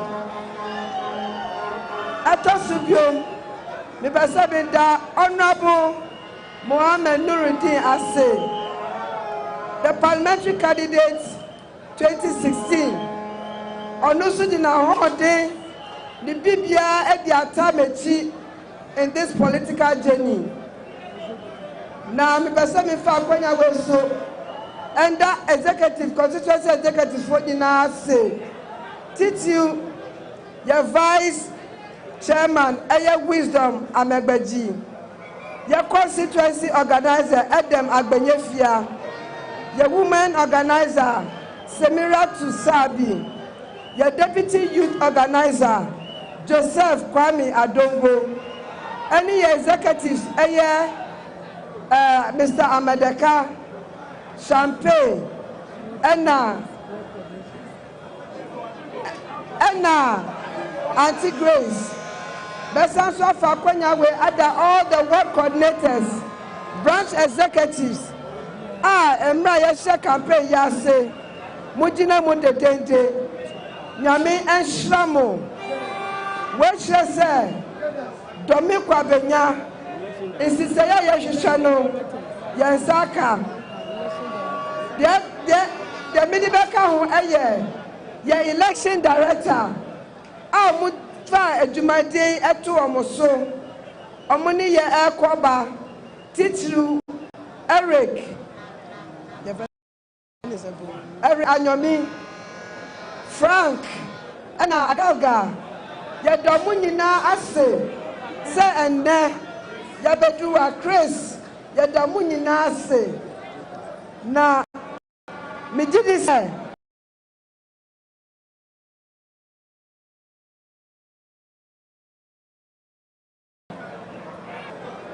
afiwe and next year they put to do my Kwabenya no abaya SSI is excellent Bawumia-Mahama so Kwabenya your president in waiting or the put to do my bread Kwabenya for na de ehwehwe bia no abebe mama ye nyame nhira mo nyina na onyam okese the person me da all the Kwabenya constituency asofo imams market women ahifo Medina for Mudima want the better yechi.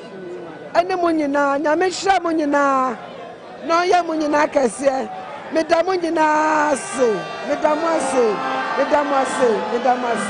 Yamishamu.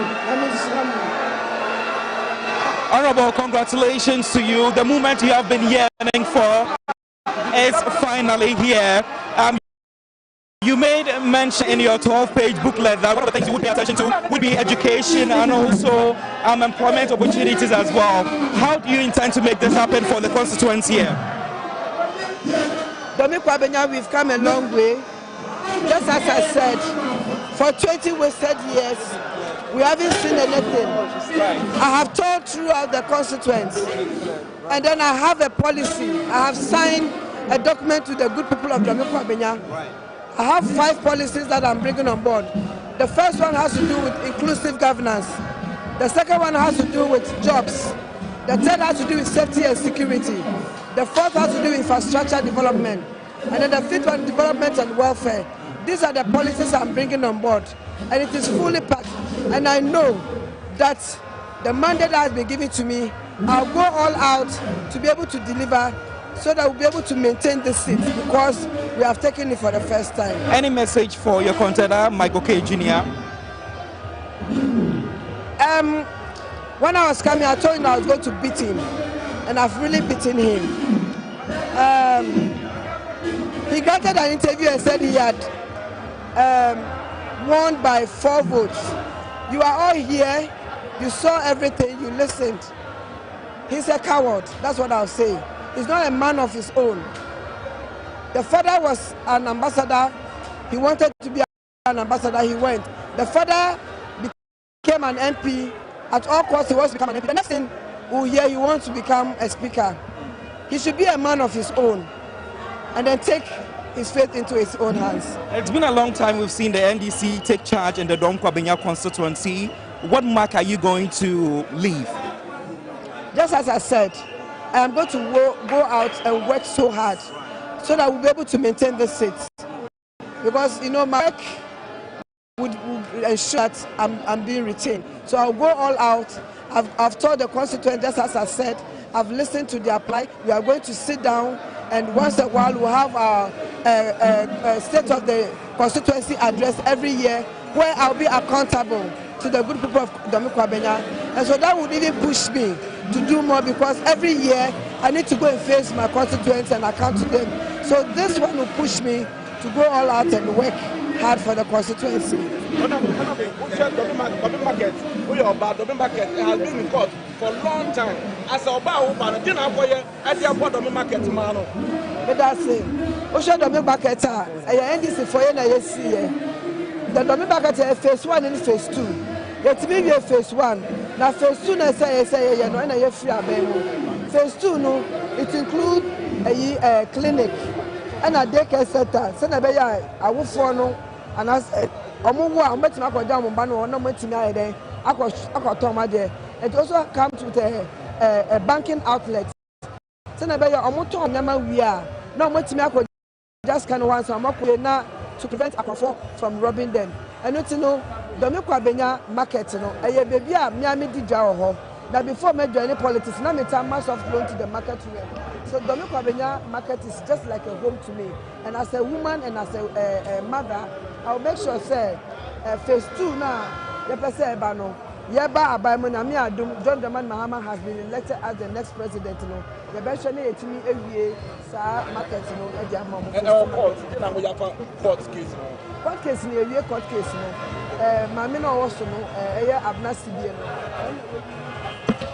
Right, so you can clearly see that a pronouncement has been made here in the Kwabenya constituency.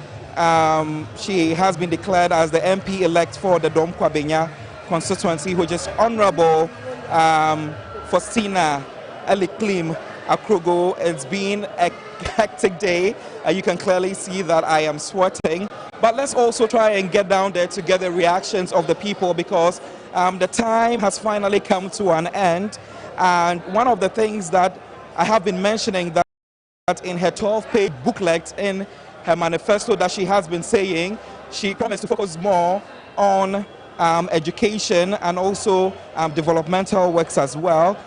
There was heavy music playing in the background for a very long time, where we saw most of her supporters dancing to it for hours, waiting till at this point it's around 11:36 p.m. that the pronouncement has been made. It means that this win actually means a lot for the constituents here in the Kwabenya constituency. So we'll just go out there to get their reactions. You can clearly see that right after the declaration has been made, the entire space has become quite empty, with most of them dancing with excitement away to their various destinations. There are also people here who are lined up to welcome the new Member of Parliament elect for the Kwabenya constituency, Honorable Faustina Eliklim Akrugo. They've worked so hard to get to this point for the pronouncement to be made. So we would get the reactions of people to know how they feel about this. Mochanya for a very long time to this point. The pronouncement has been made. Eliklim Akrugo has been declared as the Member of Parliament-elect, how does that mean to you? Hey, Chairman, this one they have from Domin to Kwabenya, we have paid a lot. We have paid a lot. This thing, it has to be like 5 o'clock long time ago. Right. Why? They think you can free the woman. So what are you expecting from her? Oh, for now, with the press, make a account work, but I could like how the youth we want. Okay. Right. So we will move on to speak to others as well. She's finally won. You're still in her shed. What are you expecting from her? Yeah, what I'm expecting from her is excellent. Right. I want her to, fulfill the campaign promises. The things that she promised to do for the betterment for the people of this constituency. Right. She should not fail us. I'm just telling her that she should know that all these things we are doing it for the betterment of the constituency. Absolutely. So we expect her when she comes, she should not go there and get the power and forget the people. She should come and help the people as she promised. This is what we are expecting her to do. Just like you've heard from one of her supporters, they are expecting her to meet up with her promises that she's mentioned to the supporters that won their hearts for them to cast their ballots for her. You can see them holding hands to welcome their new member of parliament into her vehicle for her to finally go home and have a restful evening. It's been a long day and hours of a lot of things happening here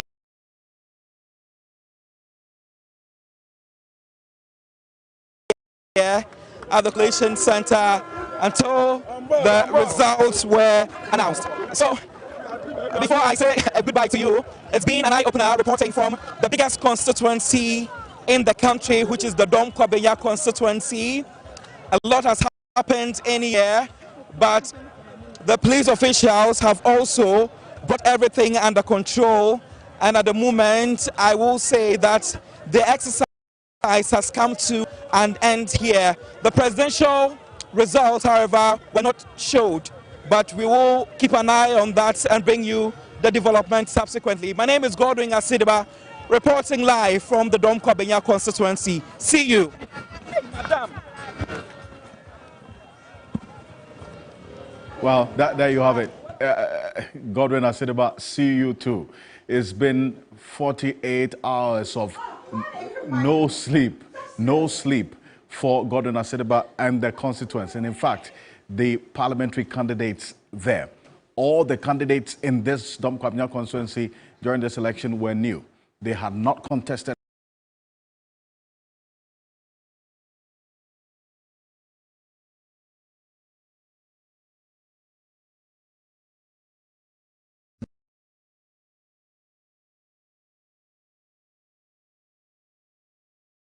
before in this particular constituency. It is the most populous constituency when it comes to the total registered voters. 182,64 eligible voters turned up. Out of that, there were 620 rejected ballots. For the NPP, 50,477. The Member of Parliament-elect, Faustina Makurugu, polled 51,634. And then you have Doranyako of the PNC. The PNC had a candidate there who polled 224. And then the PPP had Parko Edmondson, who polled 299. This is your election command center. Martin, we've been talking about this Kwabenya constituency for quite a while now. And from their creation from 2004 up until now, they've had only 2 MPs.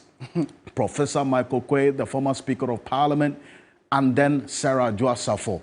Now, there's a 3rd MP for them now, the Member of Parliament-elect Faustina Makuluku on the ticket of the NDC. History has been made because the NDC has never won this constituency before. And it was one of the constituencies that Fifi Fiavikwete, the General Secretary of the NDC, mentioned that as part of the green wave that swept across the country, they've been able to win one more constituency that they had never won, like you indicated. So let's go quickly down memory lane and find out what kind of numbers this constituency has thrown up. So we start from 2012, where the NPP won with 63.7%, as against the NDC's 35.5%. And the numbers have always been smaller for the NDC comparatively. And the quantum of votes, NDC had 35,000, 358. NPP had 63,373. That is in 2012. Come to 2016, the NPP won again with an even bigger margin. They got 67.9%. So let's say 68%, as against the NDC's 31.4%. The nominal figures, NDC had 29,392. NPP had 63,488. Clearly, it was a landslide in 2016. Then comes 2012, where 2020, I should say, where the NPP won again, but this time their margin had dropped a bit. They had 58.6%, says 59%, and the NDC got 40.8%. And the interesting thing is that the 40.8%, which was an improvement from the 31.4%, it was this same Faustina Eliklim Akurugu that stood as the candidate. And so the first time since the creation of the constituency, the NDC repeated or retained its candidate, and that must have also added to the magic of being able to win the constituency now in 2024. So, like we mentioned, if you look at the figures in 2020 compared to the figures of 2024 just been declared by the Electoral Commission Chair, 50,477 for Michael Kwe, 51,634 for Faustina Akurugu. A marked improvement in Faustina's numbers. She is now going to represent the people or the constituents of Dom Kwabenya. The interesting fact many would be paying attention to is that the constituency kicked out a woman and replaced it with another woman. So commendations to them. We are getting one woman in parliament, at least as of the data we have right now. The constituency, Dom Kwabenya, is going to parliament for the first time, replacing Sarah Adwoa Safo. Very, very important denominator there, Martin. And if you look at it as well, Michael Kwe Jr. was trying to walk in the path of his father. That did not happen. Look, the constituents must also be congratulated. Thousands of them you saw there on that park. They have waited, didn't sleep, didn't blink an eye. And we said it earlier, the vigilance of the Ghanaian people, not just the NDC supporters or MPP, but you saw people who just decided to keep awake to ensure that they're part of the process every step of the way. And Kemeni, if you look at it, this constituency that we've been spending some time talking about, the defeat of Michael Kwe Jr., you cannot talk about it without also underlining the not clear and unequivocal support of Sarah Adwoa Safo. Because as we indicated earlier, the influence of Sarah Adwoa Safo in the Dom Kwabenya constituency cannot be underestimated. You'd see the difference in the margin of victory, just over 1,167, I think. Imagine if Sarah Adwoa Safo came up publicly and expressed support for Aaron Michael Kwe Jr., you would see that impact. No, but you see, you've got to understand, Alfred, that Sarah had lost the moral right to do that. Why is that? Remember, Sarah abandoned her constituency, decided to go and live in America. And, you know, it would have been okay if she had resigned from parliament or done the right thing by the Ghanaian people. But she sat there and taunted the Ghanaian people on top of that, taunted her constituents. You know, even if I were Michael Kwe Jr., I wouldn't let such a person near my campaign. And so it's okay. It's just a loss for the NPP because, of course, they had seen what Sarah had done to them and they were unhappy about it. But fair point. But you see, you cannot also take out that fact that that one is collateral all politics damage. Is local. Look, the Christo Asafo community in this constituency we're talking about, in Taifa North, Taifa South, contributed immensely to the NPP's victory when Adwoa Safo was MP from 2012 to 2020. This is a church that has strong allegiance to the founder. That's Apostle Kojo Safo. Absolutely. Of Kantanka fame, the father of Adwoa Safo. And when it comes to that, they are whipped in line, they go out and they vote. Look at the voter turnout. 103,000 registered voters there for this election was 182,644. Over 80,000 people did not turn up to vote. And the difference in terms of victory was just 1,164. You cannot take that out of the way and not talk about the fact that if there was some level of unity, that would have probably also played a role for Aaron Michael Quay Jr. But that's an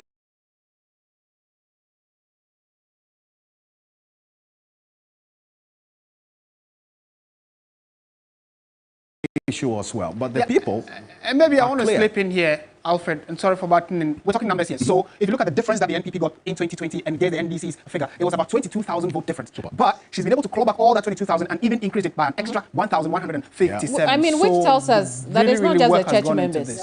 Indeed, indeed. And you see, that's where the issue comes up, as to really she being able to reach beyond just supporters and get some persons who previously voted for the MPP to vote for her in that candidature. But these areas like Musuku and Taifa, these Agbogba areas and parts of Abokobi, all these areas are in there in the Dom Kwabenya constituency. It's a big one. We'll see how things play out. Indeed, and Alfred, I'll say again, Michael Quay just suffered the punishment of the sins of Adwoa.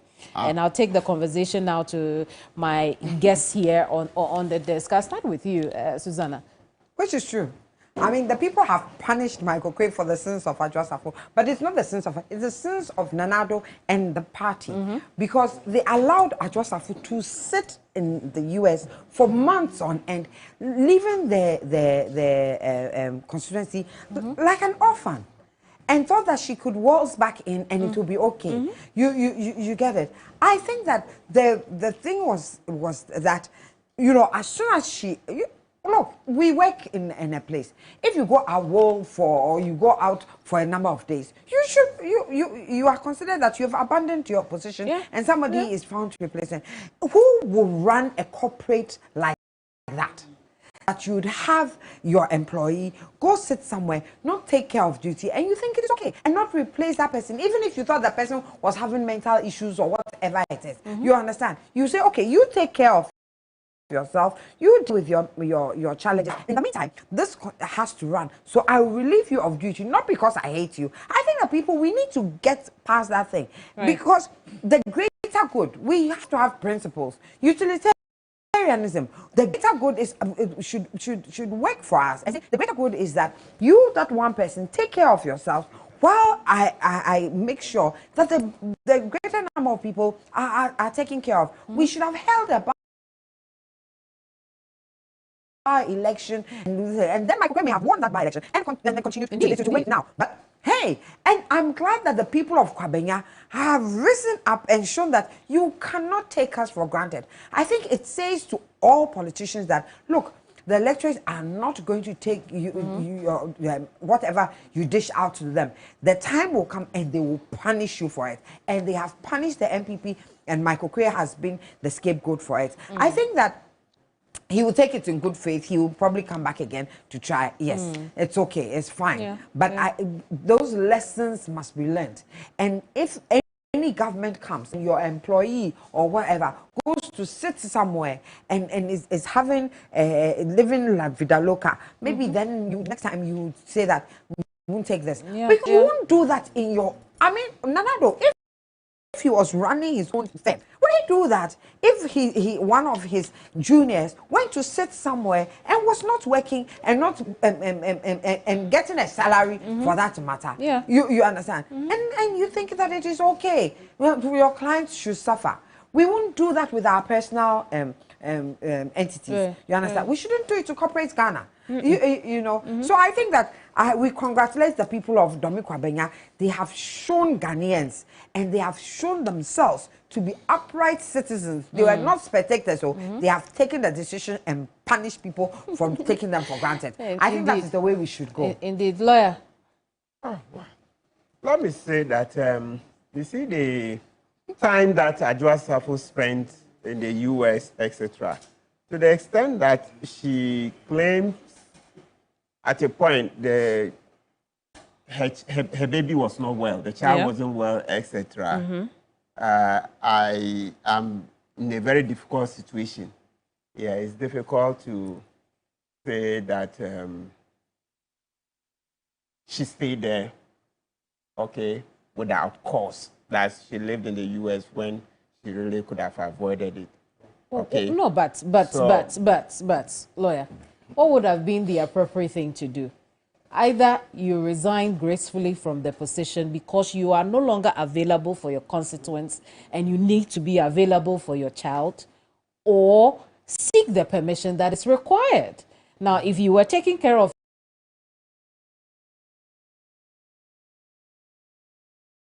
your child because your child was unwell, what was the point of the TikTok videos taunting the people who were criticizing you for leaving your job?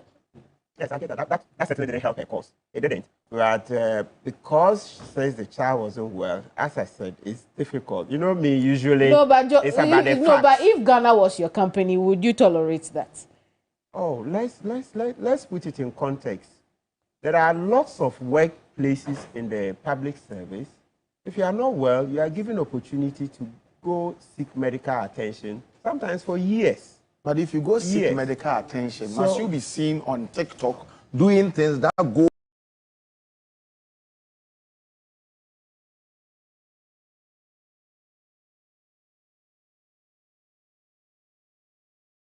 contrary to the reason you're there? Given? So then let's come to this point. So I see her on TikTok doing that. Does that take away the illness? So for the women that she went on TikTok, did that mean that suddenly then the sickness of the child or the ailment had it meant you had time on your hand to take care of the Ghanaian people. No, but I mean, it also goes to show your mental state of mind. You are being really. No, inconsistent. No, I'm serious. I'm shocked. What did you give to him? What did you I asked Martin, what did you drink? Yes, what did they put in your thing for him? Because you are tired. No, hang on. I mean, he's entitled to that. Let's develop that point. Let's develop it. You see, as I mentioned, because, you know, when it comes to sickness, it's delicate. It's delicate, right? So for me, you know, the rules, the parliamentary rules says that it's when you absent yourself for 15 sittings, okay, without permission, meaning that with permission, you could go beyond. I want us to get the principle well, because Adwa didn't have permission. Yes. Subsequently, after 15 sittings, she brought in that permission. So already she had broken the regulations, and I really was hoping that this will not be about Sarah Adwa Safo, but because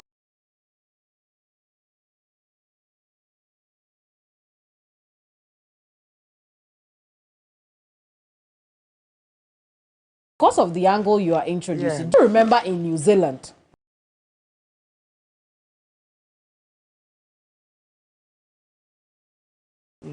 The leader of that country resigned because she needed more time for her family. What is it that we cannot come to that conclusion and decide that? Do you know that for the graduation of her child in that country, while her country people were here, her constituents were here, you know, hoping that she will come and then fix something for them in their lives, she bought a car for her son, and she was a luxurious car for that matter. And she was taunting us on social media. He's trying to play a needless devil's advocate, and eventually you become a devil. Anyway, but that's not the point of the discussion. So I want us to move on from that. No, but the point he's making requires some rebuttal. If you allow me, I'll have to rebut it. Martin, has your child ever fallen sick before?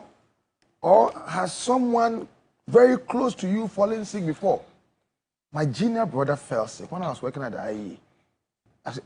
Anytime I got to work, I was so absent-minded that G Mensa asked me to take 2 weeks leave. Okay, my child got sick. You get to a lecture hall, you can't teach. Yeah. So if somebody close to you has ever fallen sick and truly the person is sick, you will not get the time to do the kinds of things that she was doing on social media. So stop playing the needless devil's advocate and speak to the issue. I don't know what they put in your drink that you are. I can assure you there is nothing in the drink. But let's talk about John Kuma. No. I can assure you there's absolutely nothing in that drink. But if you want to talk about accountability, and you cannot talk about Adwa Safo's accountability. No, you have no point. Let me. No, but let him have a bite of to say again. Let me take over from him. He has nothing. He's my friend. He has nothing to say. I know when he behaves like this. I mean, he's tired. Let me tell you, Safo abandoned the constituency, okay, and by all means, you see, even though when she came back, some hypocrites in the party, in the constituency, attempted to create an impression that, oh, we've accepted her back and all that. I knew. You see, electoral fortunes are not determined or decided only by your own party support-based executives who, because you may have given them some handouts, would suddenly come out in the media to say, oh, we've accepted her back and blah, blah, blah. No. You are not the only ones who are going to vote in that constituency. It's the generality of the constituency that will vote. Okay? So it's affected, and I have friends in that. Anytime you are driving, the roads are very bad. You see, the opposite transition. There was some road there. Every time I was driving there, I saw trotro drivers and taxi drivers driving there. They were always insulting, mentioning Asafo's name and insulting her and all that. So her absence created a certain dislike, for her and for the party that offered that kind of even support for her in her abandonment of her constituent. But the other important thing is that, you see, it tells you the NPP for now is no longer attractive. Okay? So they use the unattractiveness of the party, the water of the unattractiveness of the party, to bath their parliamentary candidate. And why is the party no longer attractive? We have to repeat the refrain. It's because of the bad governance, the shambolic performance of Nana Akufo-Addo. And if people are really interested in making the party a force to reckon with, in making the party attractive, they must, from now, begin to rescue the party from the claws of Akufo-Addo. From now, going forward, everybody related to Akufo-Addo, okay, in the party, must be relegated to the background. Because if they really want to rescue the party, then that is the way to go. Otherwise, I'm telling them that it will be difficult, given this monumental defeat that they've suffered.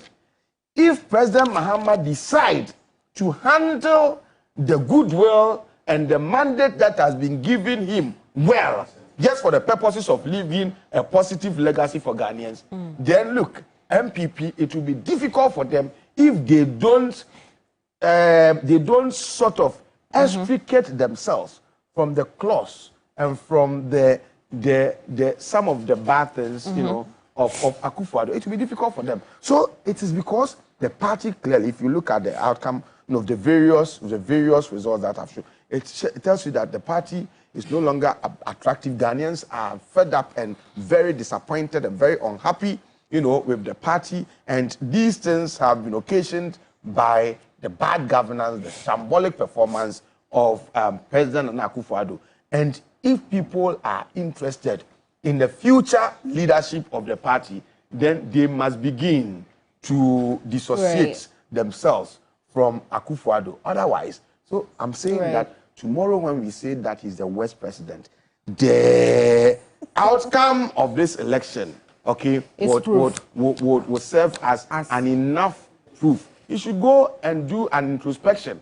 And if he has something to do to redeem some image, he should begin, even before he leaves, to address the menace of Galamsey. No. From now till he goes, he should tackle Galamsey. Checked how long ago. Well, maybe if because he already said maybe the same person they asked him a question. He said the next president. Given the defeat, didn't they? He should go and tackle Galamsey. He's in charge. He should go and tackle Galamsey. He should do some of the low-hanging fruits that can be done. He should begin to do them now.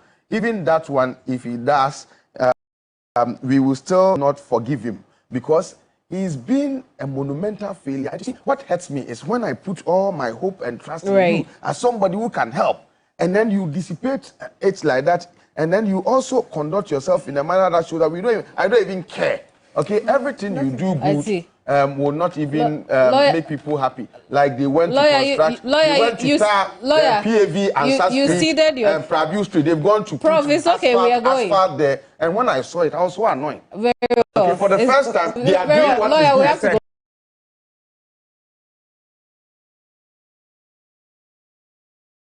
But they do what is good and it makes you angry. You see your time for we need to remind President Kufuor that they should send notices to all the state agencies. They should stop signing contracts, stop recruiting people. We are aware that they are recruiting people at this times, right? When they are just about exit, they should stop. I see. They should stop signing contracts. GNPC. Decommissioning contracts, they are recruiting people. They should stop. Very well. Thank you. Thank you, Susanna. Thank you, Lawyer Martin. And thank you, Professor Ransford Jampo. It's been a pleasure talking to all of you. I hope we can do this again tomorrow. Lawyer, Prof, please don't say no. We'll do this again tomorrow. But listen, I'm very passionate about Asafo's, and Alfred, I'm talking to you and Martin. Very passionate about Asafo's situation because, you know, on the outside, I could see that she was on a good trajectory.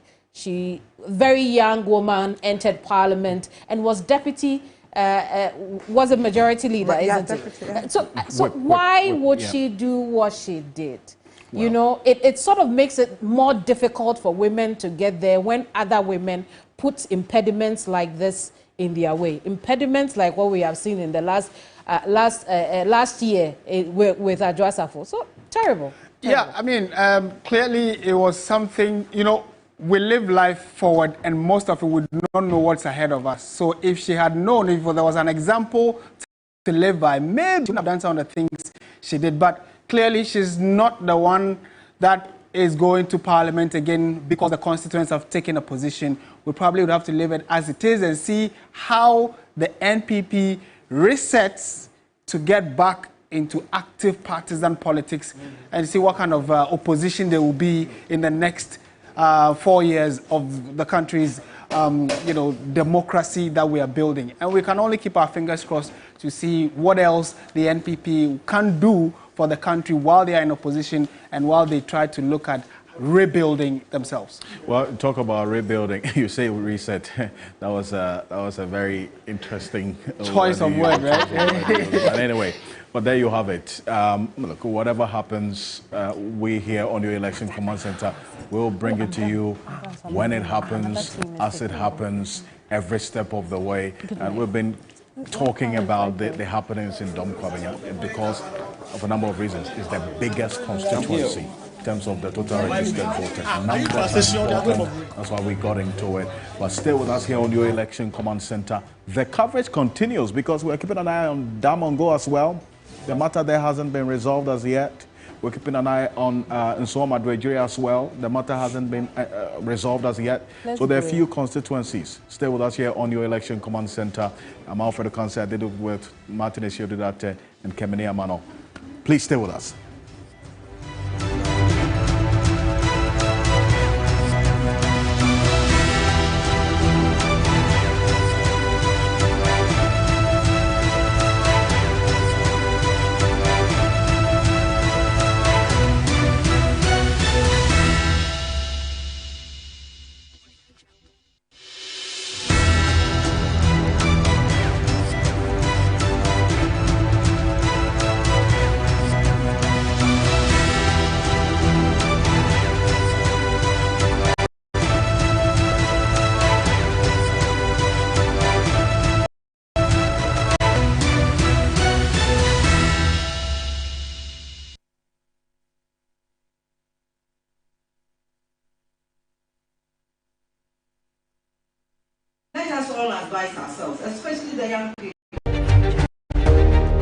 Hello, my name is Shullis Brown. I'm a broadcast journalist here at TV3 in Media General.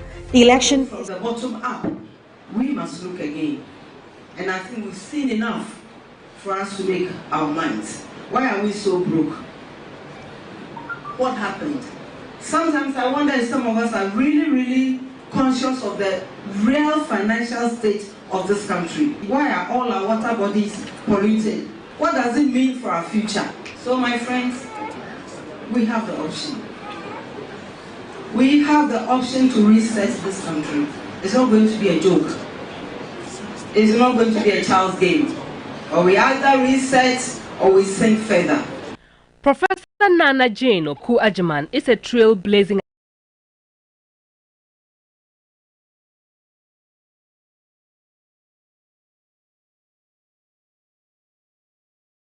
academic and politician who has shattered glass ceilings throughout her career. Born in November 22, 1951 in Cape Coast, Nana Jane's academic prowess and leadership skills have earned her numerous accolades. Her academic journey began at Wesley Girls High School, followed by the University of Cape Coast, where she earned a bachelor's degree in English and French. She then pursued her master's and PhD degrees at York University in Toronto, Canada. Nana Opoku-Agyeman's academic expertise is in literature, with a focus on women from Ghana, oral literature in Ghana, and is our mandate to maintain peace and stability. Remember that peace does not only start with our political parties. Peace starts with you and me. Let's stay safe, because there's life after elections.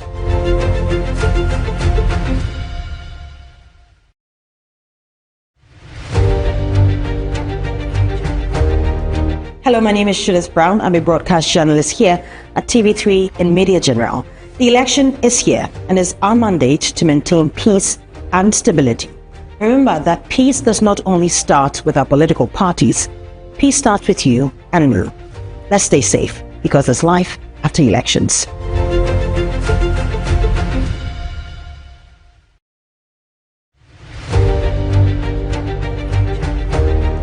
Hello, my name is Shudis Brown. I'm a broadcast journalist here at TV3 in Media General. The election is here and is our mandate to maintain peace and stability. Remember that peace does not only start with our political parties. Peace starts with you and me. Let's stay safe, because there's life after elections.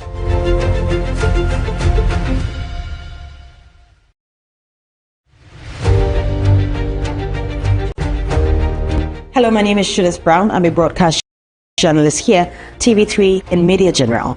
The election is here and is our mandate to maintain peace and stability. Remember that peace does not only start with our political parties. Peace starts with you and me. Let's stay safe, because there's life after elections.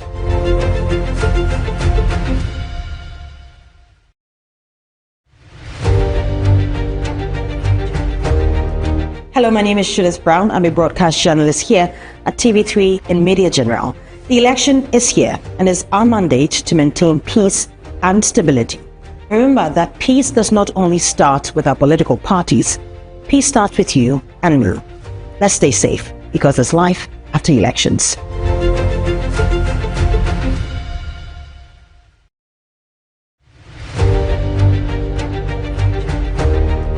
Hello, my name is Shudis Brown. I'm a broadcast journalist here at TV3 in Media General. The election is here and is our mandate to maintain peace and stability. Remember that peace does not only start with our political parties. Peace starts with you and me. Let's stay safe, because there's life after elections.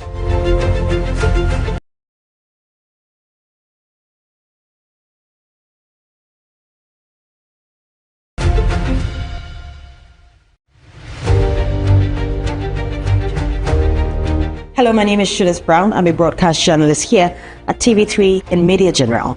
The election is here and is our mandate to maintain peace and stability. Remember that peace does not only start with our political parties. Peace starts with you and me. Let's stay safe, because there's life after elections.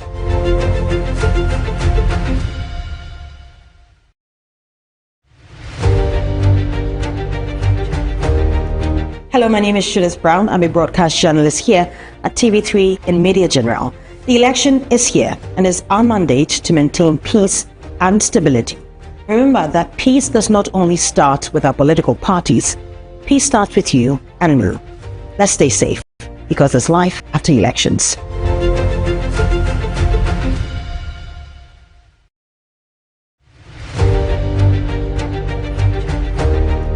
Hello, my name is Shudis Brown. I'm a broadcast journalist here at TV3 in Media General. The election is here and is our mandate to maintain peace and stability. Remember that peace does not only start with our political parties. Peace starts with you and me. Let's stay safe, because there's life after elections.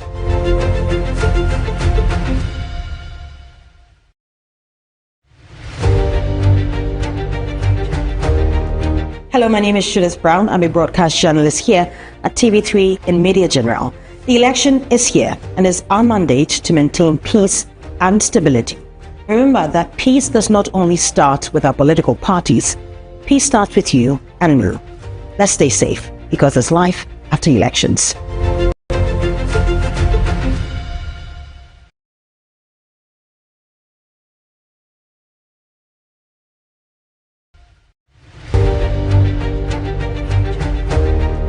Hello, my name is Shudis Brown. I'm a broadcast journalist here at TV3 in Media General. The election is here and is our mandate to maintain peace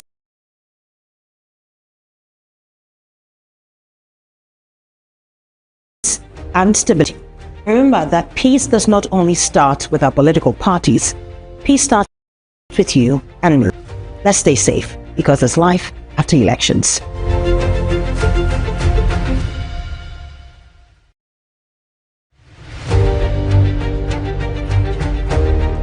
Hello, my name is Shudis Brown. I'm a broadcast journalist here at TV3 in Media General. The election is here and is our mandate to maintain peace and stability. Remember that peace does not only start with our political parties. Peace starts with you and me. Let's stay safe, because there's life after elections.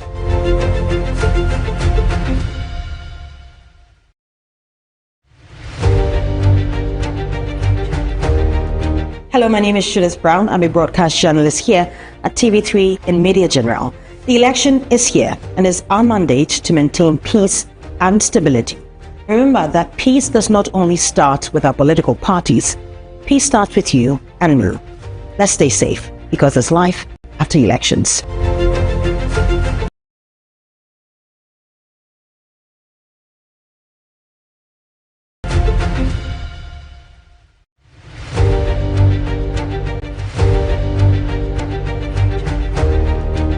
The core of the democracy we are practicing as a nation is peace.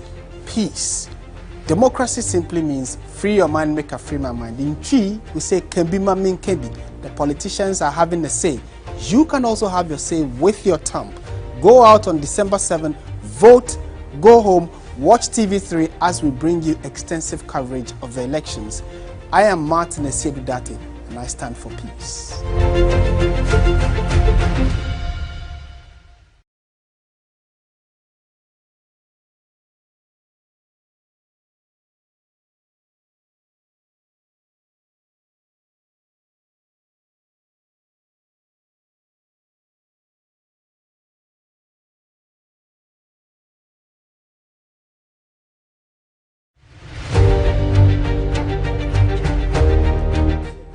It's important to note that the power of the thumb is mightier than any weapon you can find. And that's why I want to tell you, encourage you to maintain and sustain the peace as we enter into the December elections. Remember, when you vote, go home, stick with your election command center and await the results. If you win, jubilate judiciously and responsibly, and if you lose, don't be a sore loser. There'll be another 4 years, another chance for your candidate of choice. Let's not throw away the peace of this republic. I'm Kwabenya, and I encourage you to maintain the peace this election.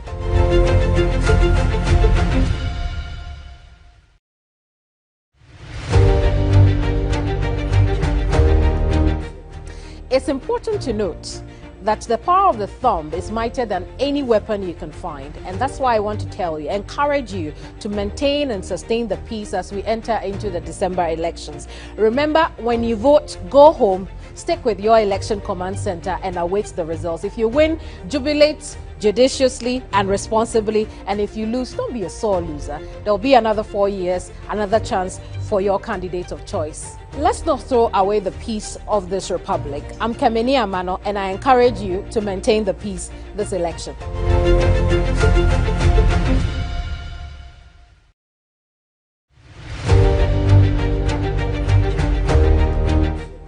It's important to note that the power of the thumb is mightier than any weapon you can find. And that's why I want to tell you, encourage you to maintain and sustain the peace as we enter into the December elections. Remember, when you vote, go home, stick with your election command center and await the results. If you win, jubilate judiciously and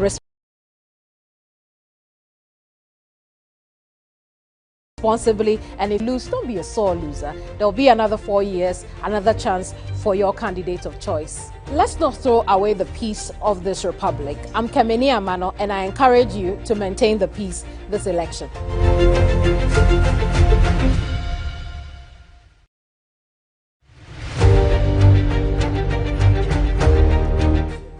It's important to note that the power of the thumb is mightier than any weapon you can find. And that's why I want to tell you, encourage you to maintain and sustain the peace as we enter into the December elections. Remember, when you vote, go home, stick with your election command center and await the results. If you win, jubilate judiciously and responsibly, and if you lose, don't be a sore loser. There'll be another 4 years, another chance for your candidate of choice. Let's not throw away the peace of this republic. I'm Kwabenya, and I encourage you to maintain the peace this election.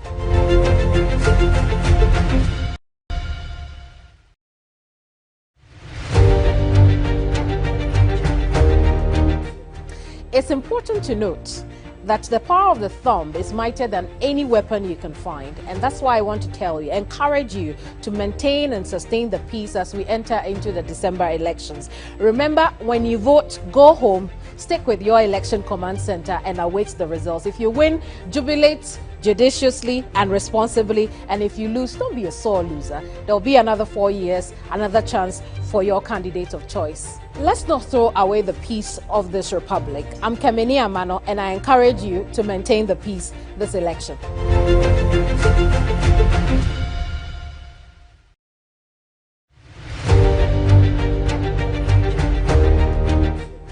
It's important to note that the power of the thumb is mightier than any weapon you can find. And that's why I want to tell you, encourage you to maintain and sustain the peace as we enter into the December elections. Remember, when you vote, go home, stick with your election command center and await the results. If you win, jubilate judiciously and responsibly, and if you lose, don't be a sore loser. There'll be another 4 years, another chance for your candidate of choice. Let's not throw away the peace of this republic. I'm Kwabenya, and I encourage you to maintain the peace this election.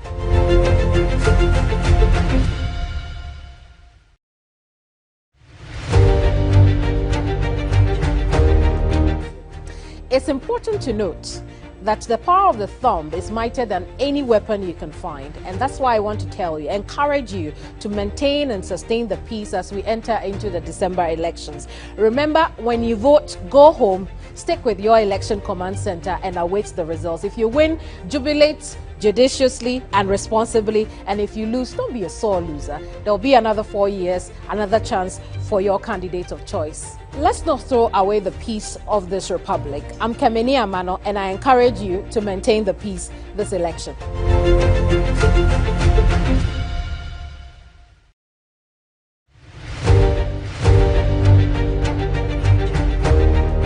Hello, my name is Roland Walker. This election season, peace begins with you and I. Make sure your utterances, your behavior, your relationship with everybody else, could be your brother, your sister, your neighbor, a friend who is in the other political party or doesn't support your cause. Be right. As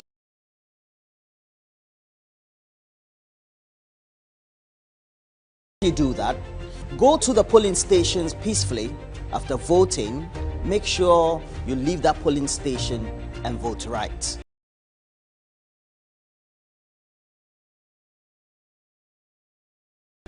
Peace is needed right here this election season. Be a good citizen. Ghana needs peace.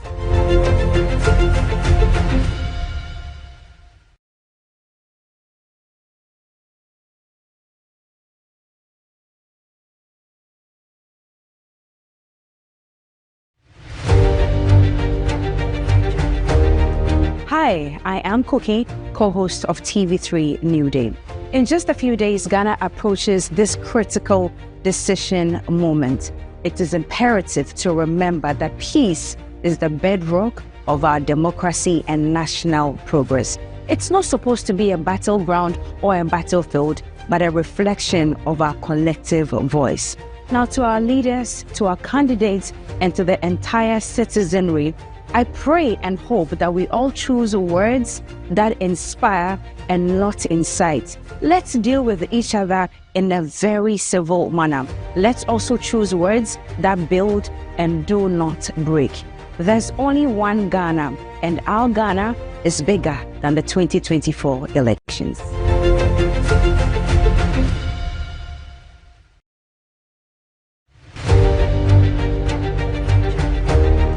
Hi, I am Cookie, co-host of TV3 New Day. In just a few days, Ghana approaches this critical decision moment. It is imperative to remember that peace is the bedrock of our democracy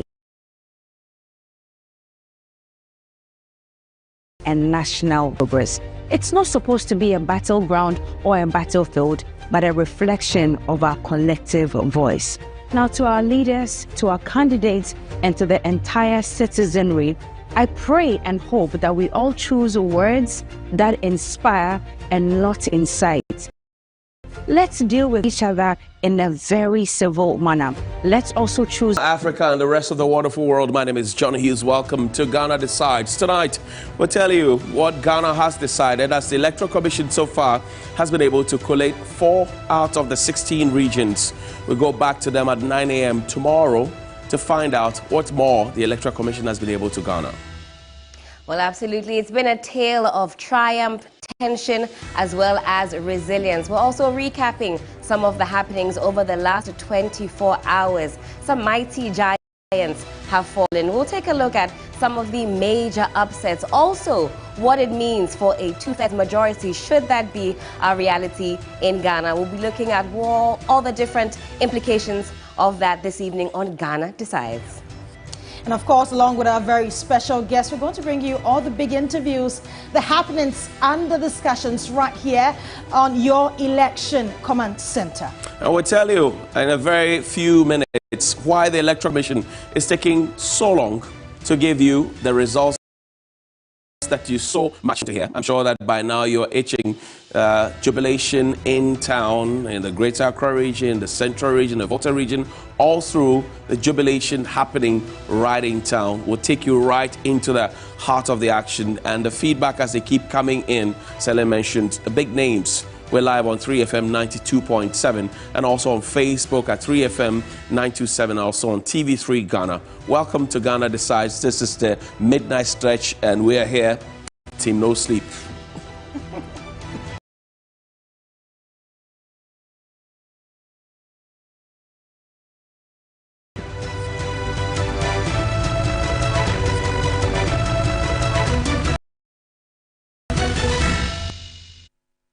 And let's begin from the quarters of the Electoral Commission. You know that CI 127 is the specific law that is governing every single action regarding the election 2024. As we have it, we know that the 12 candidates who put themselves up for this particular election, especially speaking of the presidential election. In fact, there were 13, 1 deceased. Now we have 12 for the ballot sheet.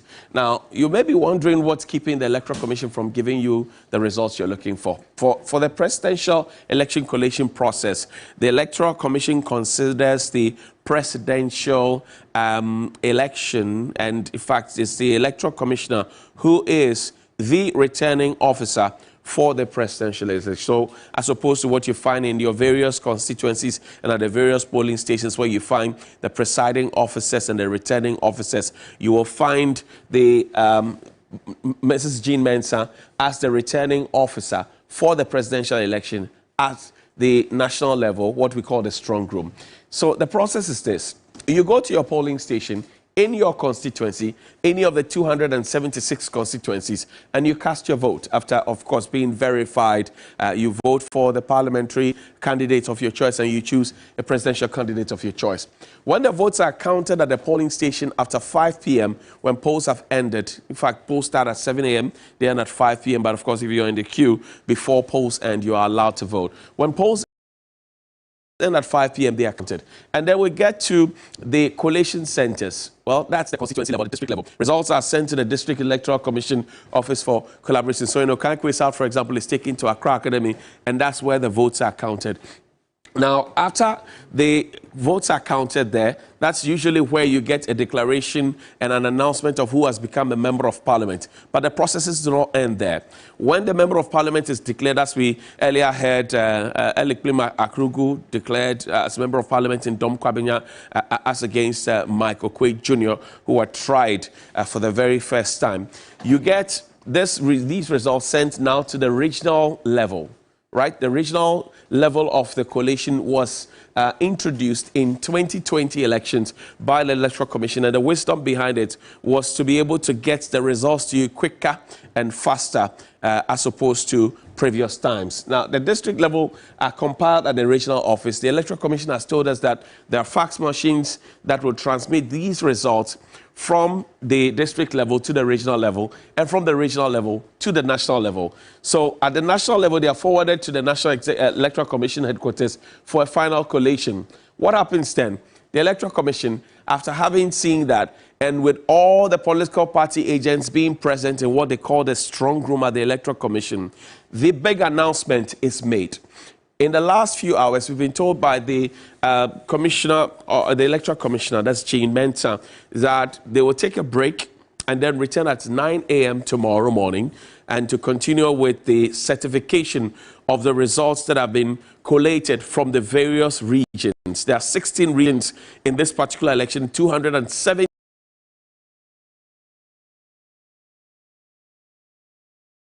5 constituencies in this election. Some mighty names are falling. Some are hoping their fate is hanging in the balance. And we'll share all of that detail with you. So just in case you're wondering, this is a simple process.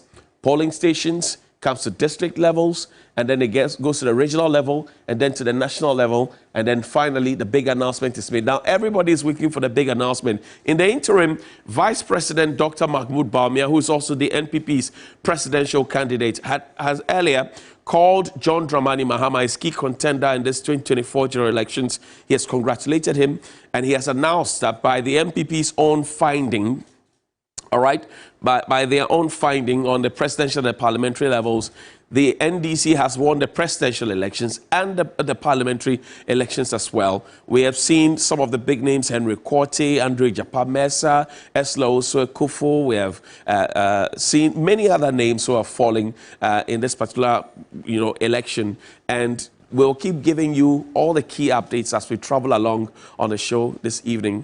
Now, we will engage with a political marketing expert in a bit, so we get a better understanding of what's happening. We will get also into the campaigns, how they have been prosecuted. Plus, we will look at some of the key issues that informed the choice of Ghanaians to overwhelmingly, as it is now, per the provisional results that we are getting and the 4 certified regional results that we're getting from the Electoral Commission, why they decided to vote for the NDC, even though the MPP had told us many times, and the ruling government had told us many times that, in fact, they had performed better, turned the corner, etc., all the niceties as was pushed to us.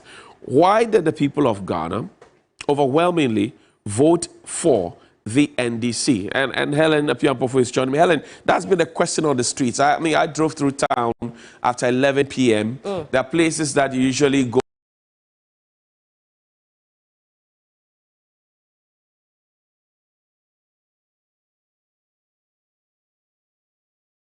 to in the dead of the night sometimes to find some food or some refreshment, and usually this will be cool, and so you can sneak in and see anybody asking you for a selfie or some photo op. I went to some of those places in OSU. I understand there's jubilation at OSU Night Market. People cross over in the Shanti region there is, and even in the Kankwe South constituency, which has not been won ever by the NDC before, and the Sadumako Kion has won it for the very first time against Dakwa Newman, who is actually been Minister for Gender, Children and Social Protection. That's right. This is the first time MP done so well in the constituency, but the people decided otherwise. People are still in those having some drinks, dancing to Queen Queen and other songs in those particular places. And you ask yourself, what's really going on? I know you're itching to talk to Dr. Sio Champon, yes, an economist and political marketing strategist, etc. Yes. So I'll leave it to you. Absolutely. Doc, good evening to you. Hope you're doing well.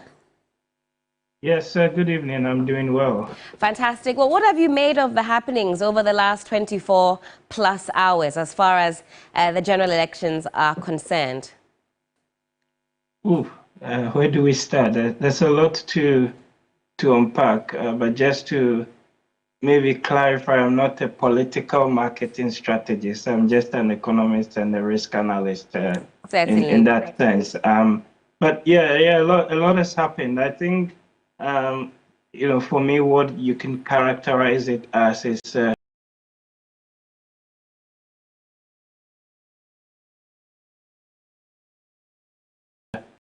probably a tsunami election in terms of the margins that we're looking at here. By some of the numbers that I've seen, we don't have the official numbers yet. Let me put it out. But some of the numbers that some of us have seen, you know, close to probably about 10 percentage points or more, and that is quite significant in the grand scheme of things. But it also, for me, also does indicate that, you know, Ghanaians saying that you cannot take us for granted, right? We cannot continue to blame external factors and all of that when very well there were some set of other internal governance challenges, cost of living issues that fed very well into the campaign. If you actually looked at a number of the surveys that came out before the election, and I'm just trying to find two of them. So the one being the NCC does a survey every election year, and the title of the work is Matters of Concern to the Ghanaian Voter. And if you look at the respondent ranking of key issues, you would see things like the economy, jobs, education, roads, infrastructure, all featuring, in the top 10. And then there was another report that CDD Ghana and their partner Afrobarometer did, and they released the outcome of that survey on the 25th of October 2024. And again, if you look at, the things that would influence voter choices going into the election, so this is not necessarily the key issues per se, and you would see two things actually stuck out very strongly. Here, people said they would put a lot more emphasis on the candidate's honesty and a lot more emphasis on the candidate's character. And this far outweighed things like the religious faith of the candidate or ethnicity of the candidate, or even the choice of the running mate, or even the campaign promises that the candidate was making. Right. So when you juxtapose these two, what becomes very clear, more or less, was this is an election where Ghanaians were saying, okay, we've got two competing narratives, predominantly the MPP and the NDC. But given the cost of living issues, given the challenges with the economy and unemployment and all of that, who do we best trust to sort of lead the country going forward? And also given what a friend of mine said, the marking scheme that the MPP had set for itself coming into power in 2016 and in 2020, you could argue that they fell by their own sword. Oh, certainly. Well, Doc, you're going to be staying with us for a little while longer. But before I hand over back to Judith and Lawyer Jantwa, we've talked about some heavyweights, some giants who have fallen at this time. What would you say that does to the psyche, or what will that do to the psyche of the ruling party as a unit? What do you foresee? Hello, Doc. Could you please come again? I'm asking about the psyche of the ruling party. What will they be thinking, given some of the big names, the big giants who are fallen at this time, the likes of Honorable Ursula Owusu-Ekufo, Henry Korte, other big names that simply could not retain their seats in Parliament? Yeah, it's a big change. I mean, this is in one election, probably since the 1996, or you could go back to 1992, you know, one of the elections where you've got a significant majority of any one party in Parliament. By this, you've got almost a 2/3 majority, and that allows them to pass quite a number of bills and some constitutional changes and amendments that are needed.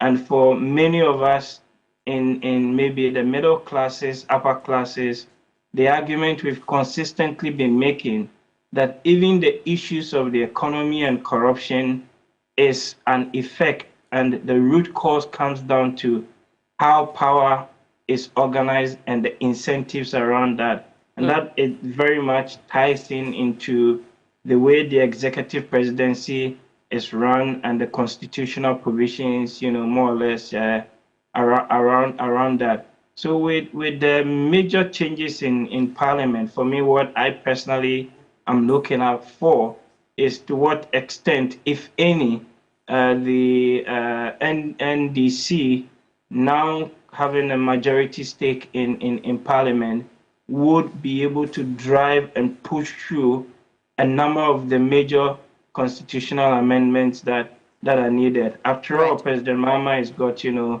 4 years, and he could really be potentially the president that, sets Ghana on the right course of action going forward in terms of how these incentives ultimately shape the decision-making behavior and some of the issues around corruption, for example, that we've been talking about. For the MPP itself, I think it's a period of soul searching. They've got to go back and they've got to reflect and they've got to think, very carefully about, what is it that the party as a brand represents for Ghanaians.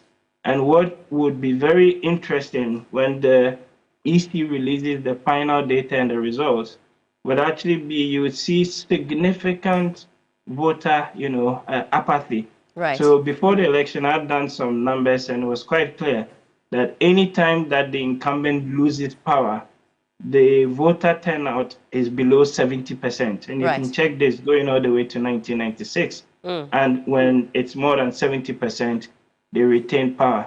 Right. And what would be interesting, and just the quick final point, is to look at the extent of the winning margin. So, for example, if when the results are released eventually, and you see that the NDC actually maybe made some marginal gains, but compared to their 2020 results, the gain was not as big as you would expect. Right. And rather, it was a lot of people who actually did not turn up to vote, who potentially would have been NPP members. Then really shows you that they have, pushed a lot of their people whom otherwise would have voted for them, not to vote for them. And this is reminiscent of the situation back in 2008 when President Kufuor was in power. So it's really a deep period of soul searching, and I think fundamentally, what does the brand represent to Ghanaians, especially the aspirational middle class voters? Certainly, and I think we're all also waiting to get the final figures as far as voter turnout is concerned, especially as the EC, on the onset of the results being collated, had some, or gave us some indication that they thought the voter turnout had been decent or high, but from the... I think it's going to be low. Probably we're looking 60 to 65%. You predict a 60 to... You say it could be 60 to 65%. So certainly... To about 65%. Right. Right. Well short of that 70% target. Well, also be talking more about what a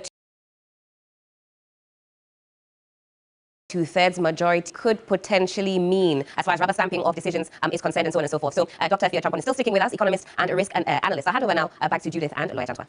Right, and so Helen, thank you very much. I'm right here with lawyer Kwame Jantoa. He is a leading member of the CPP. And of course, Dr. Theo Champon, you're still with me on Zoom. But let me continue to ask you some more questions. You talked about low voter turnout.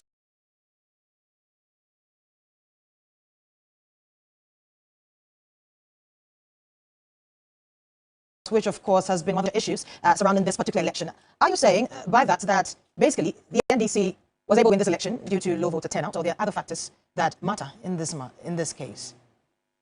So, again, when you look at the low voter turnout, it's actually symptomatic of something, right? You ask yourself, why would somebody decide not to vote at all? And you can go back and look at the historical data, other jurisdictions, and all of that. So definitely there are people that voted for the NDC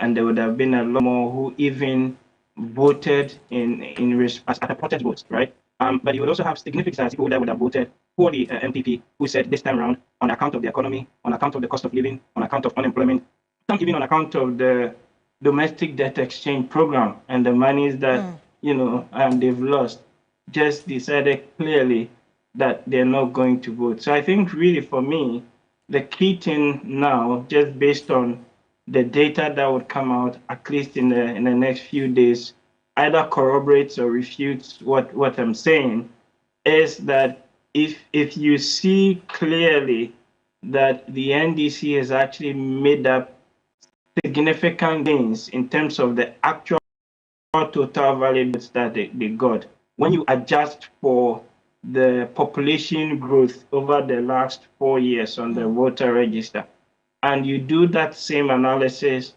compared to 2016, you make the adjustment, and you actually see that, one, the voter turnout was low, but number two, the NDC, with its win, and it's a fantastic win, the margins are big, but with its win, the absolute numbers with those adjustments does not correspond, right, to the relative increase in the population vote share. Then clearly there's issues of apathy that are at play, and that comes down to the economic issues that we're discussing here, the cost of living issues, and all of that. Right, Dr. Theo Champon, you've mentioned, apart from voter apathy and the low voter turnout, the issues of economic struggles and all that, but you realize that these issues would, sit well with issues of the presidential elections. But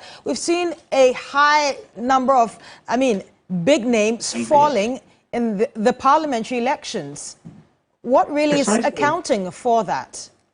You've got similar issues, and then other local issues at the grassroots in the constituencies. Many of these MPs that would have lost their seats, especially look at the coastal stretch of MPs from Accra down to the western region, and you look at the data, for example, on inflation. Look at the NCP, CDD, and a few of the other polling data that has come through. And you can do the triangulation and you see that the cost of living issues is not just really situated in the main cities and towns, but people felt it all the way through. And then in some constituencies as well, there were, of course, internal constituency issues that one would have to take into account. But in essence, what I'm trying to say is that this election was more or less, people passing a fundamental judgment on the performance of the incumbent government over the last 2 years, especially in the aftermath of Russia, Ukraine, and everything around that. But also, you can go further back with the issues of the economy and the challenges with the economy, the exchange rate, the CD. You can add all of that to it, and that played very much a fundamental role in terms of how several MPs have lost their seats. So it's very consistent what you're seeing at the presidential level manifesting in the parliamentary seat. I would have been surprised rather if you saw the opposite, where some MPs were maintaining their seats whilst on the presidential, they were voting for the MPP. On the other hand, that would have been a little bit out of gear in terms of the issues that were at play in this election. Right, many thanks for your time. But you could stay on for a while I engage Lawyer Jantwa. Lawyer, your preliminary thoughts on, the events that have ensued today. Today, for instance, we heard a lot from the Kwabenya constituency, another landslide victory for them. And this has never happened before, unprecedented. The NDC taking over that particular seat in that constituency. What are your thoughts on that? That's huge. The Kwabenya constituency is the largest in Ghana for constituency. But you know where the challenge started? For me, the challenge started with when the MPP gained nearly 1 million votes in 2017. How? How are you juxtaposing those two? They did not look at what it meant and what they needed to do to be able to make sure that 1 million votes are sustained. When it now came to 2020, and those nearly 1 million votes was cut in half, they still didn't take advice from that to ask themselves, so what is it that we did wrong that we have been able to cut our majority in half? What was it?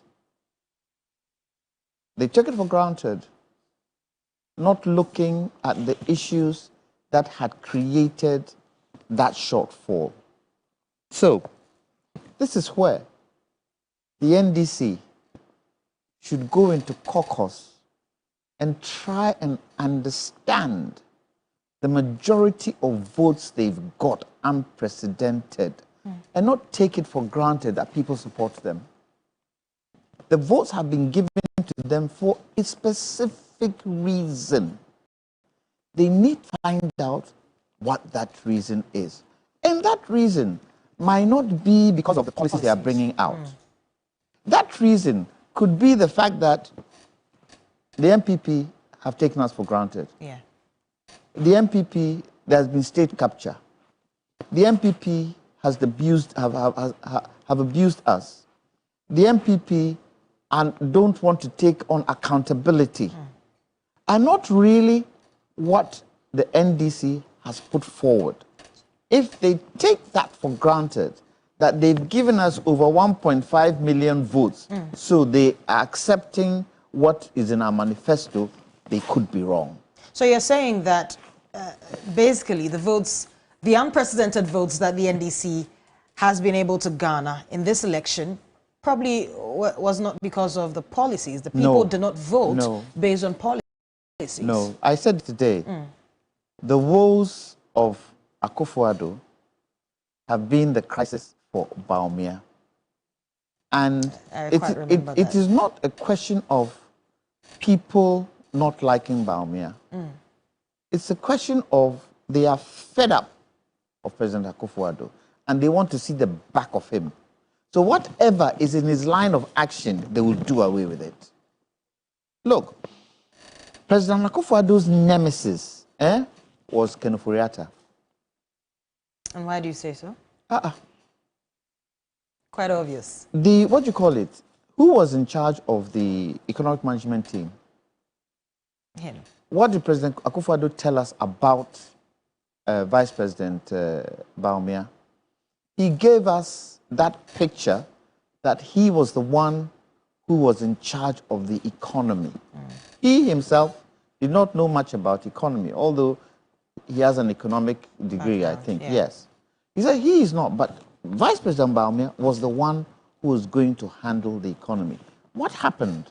After a while, Ken Ofori-Atta seemed to be the man in the driving seat and asked me, how many times did the EMT meet? How many times did he head the EMT? And as difficult as it may, Vice President Bawumia, knowing that he wants to stand as president, should have found a way to let the people know the challenges he went through. Yes, he could have exposed President Akufo-Addo, but then... I mean, in many of his campaign, just not to cut you, but in many of his, campaign trails around the country, he kept throwing a few subtle jabs at his own president. It's not a question of subtle jabs. The moment you tell us you're a driver's mate, it says a lot. It says a lot. It says a lot. You're telling the people, I wasn't in control. I didn't have the chance to do what I had to do. It tells the people, I was speaking to my boss, but he wasn't listening. But he couldn't articulate it in a way that could convince the people. And so, when it now came to the elections and voting, everybody was part and parcel of the mistake that they had made. Everybody. They wouldn't spare anybody. That they have even now taken the Kwabenya. That should tell you something. And I just hope what President Mahama has done is phenomenal. The NDC hasn't seen it before. The NDC should be careful that they don't turn him into a god and start worshipping him because they haven't seen what he has done before. Even President Rawlings didn't do that. And President Mahama should be as humble as possible to listen. Right. He should take the mistakes of the MPP, where the MPP was not listening to anybody.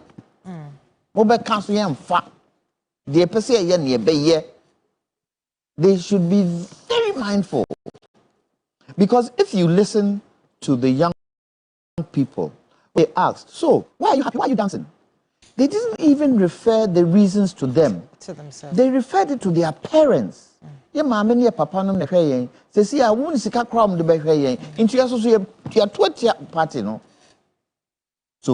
DDEP was a huge one.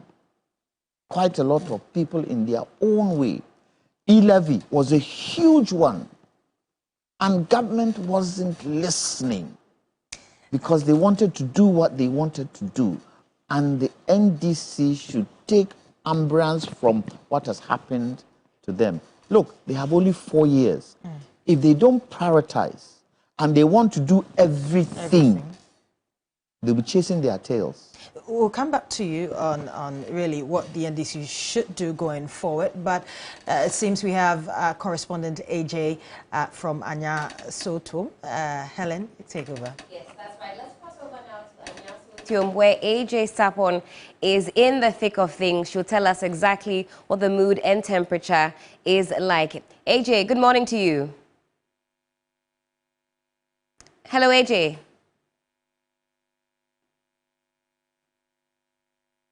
Hello, AJ. Good morning. If you can hear us, what is the mood where you are?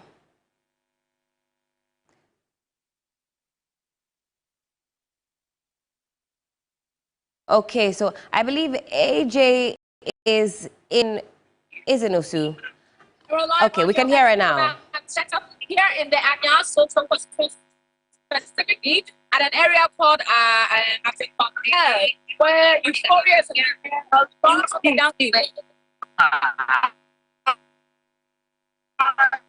about having breaking the wind that is here the constituent.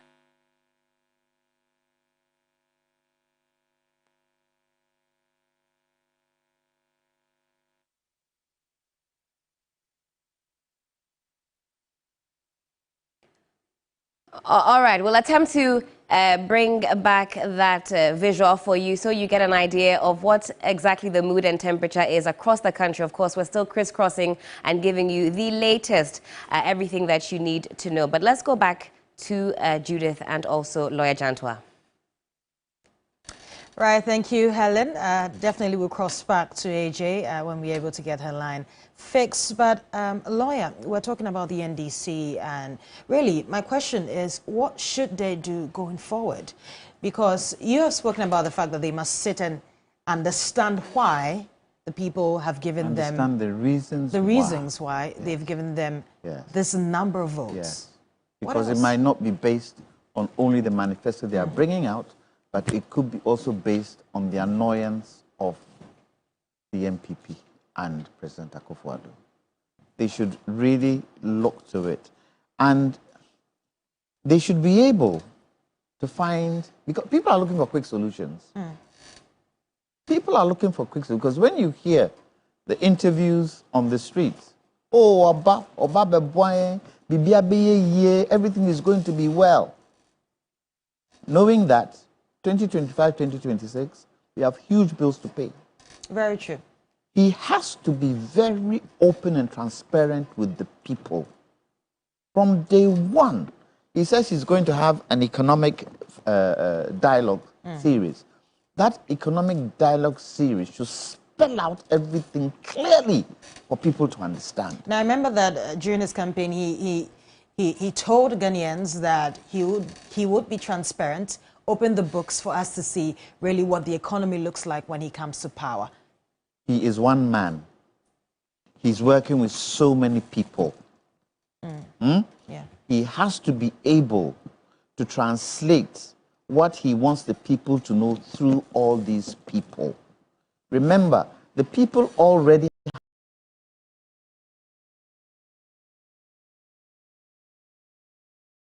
have a certain cult and mindset where they hold on to information.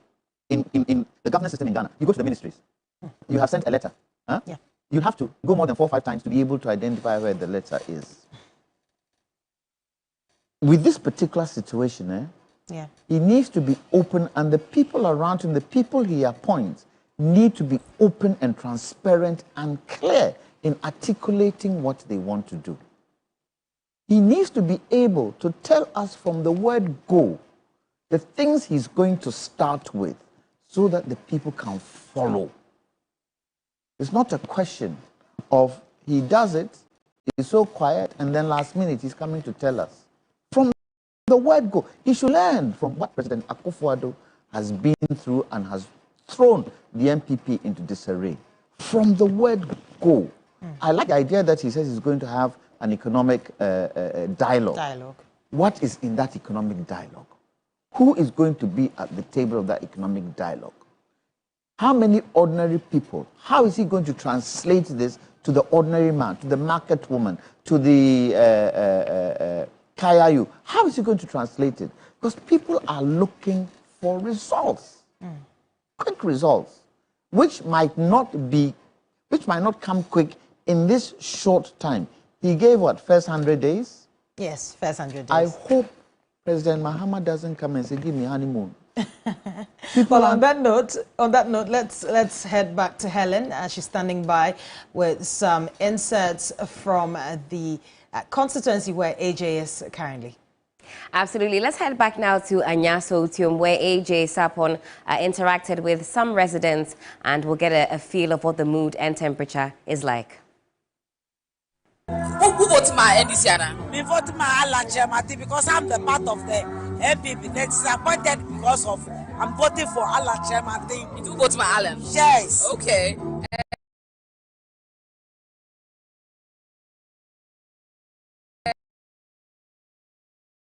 And then what made you disappointed? Yes, disappointed in my president. Alan is my president. Yes. Yes. So you wanted change? Child, I need change. Okay. What's the electricity problem? The EV problem? That is lot of. Yes. So you want to change? Yes, I need change. Then I'm part of Alan. Yes. So you wanted to support the change there? Yes. Okay. Mama and Pacho, who voted my change, Anna? Pacho JM. JM na voted my.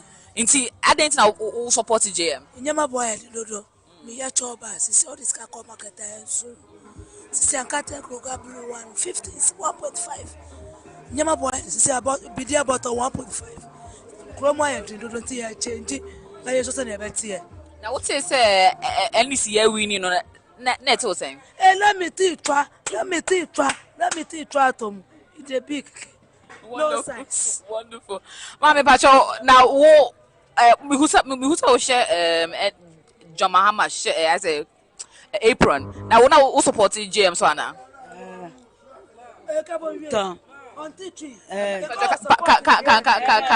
NDC. I didn't hear. I can miss when I'm for Jilegua. 10 million, 11 million, come on, then I'll be minimum. I'm not changing, I check it. So she's saying that oil is expensive, so she want to change on that account. So we're going around trying to speak to a different group of people here at the OSU Night Market, and most importantly, hearing how they feel about JM's victory.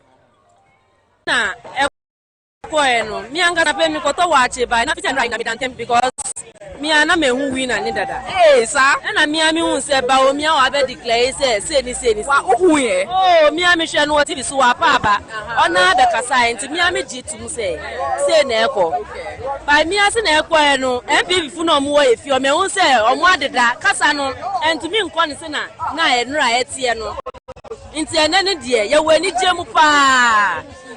Yesi Jam on so na fi se na NDC for ababet na su MPP o mo mba so biom sir oh wo mba so biom because ye bre ba party si akenke 5 cd sayeto no onu mama oba o sin ge beto no 1 cd si 5 cd ntiti 1 cd na ti si ye di na che se bo se na obe se no wendi so light so na nse mi light san ma mi ko to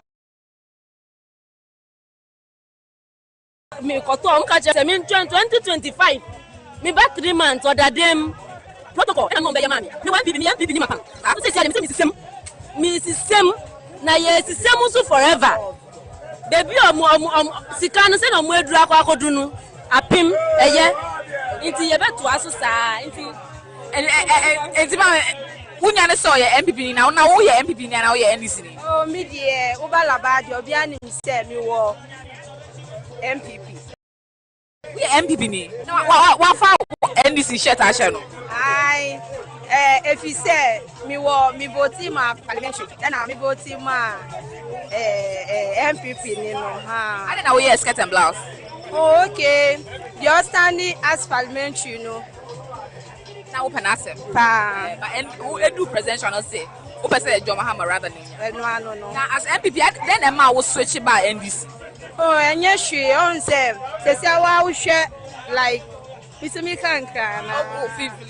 Okay, Kwabenya ma efe, ani bi ami ewawa. Wo fe won pi, mo fe mo na no ni ya no. Aha, no anye we ko le ncha ke nje mo. Sha no kwale ele, iye MPP. Aha, wo no ele. O fine, kende mo wie we mi nga Captain Smart. Ismes and the one year mami bi a show Agnes. O ngene show ni chale. Now, in the midst of all the jubilation, we still have gentlemen like Niamate who are not on the winning side. Are members of the MPP who are trying to figure it out. But Ni, you are MPP. How do you feel about knowing that Bawumia-Mahama and the NDC have won?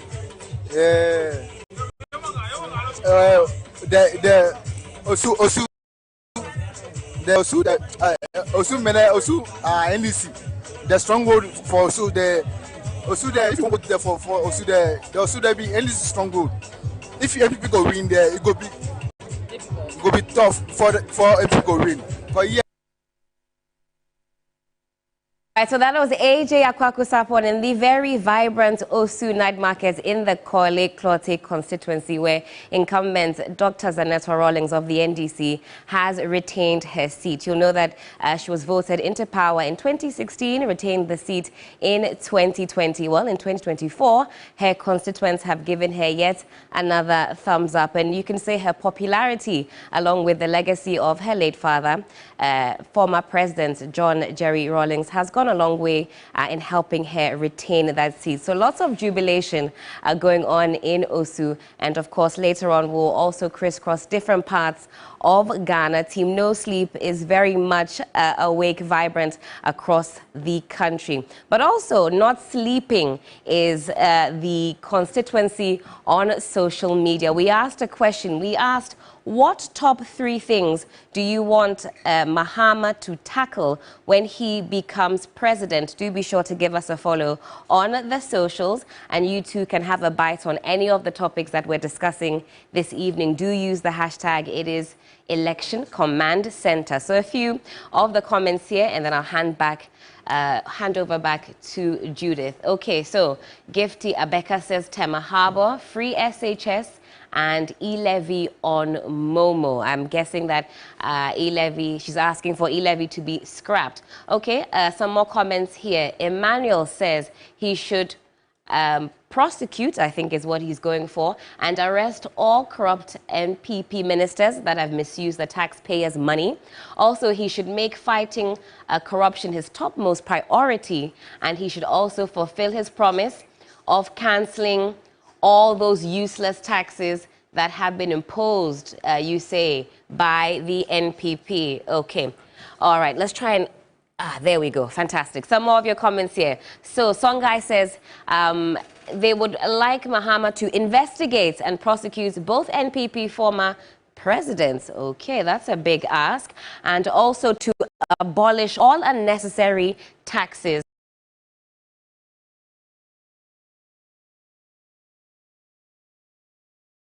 that impose on the ordinary citizens. Also, some more comments there coming through. Operation Recover All Loot. I'm sure you've heard about it, indicating that they're in full support of that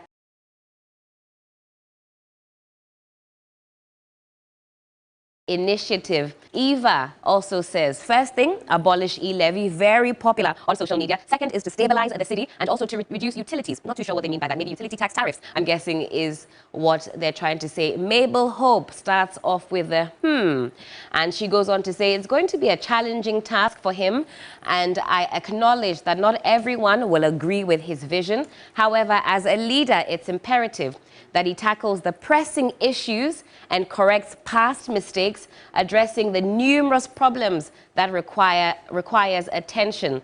We also have SMB Astute here. He says, with humbleness, he should do as he's promised, talking about establishing free education for level 100 students. It's been a big promise. Also, remove the electronic transfer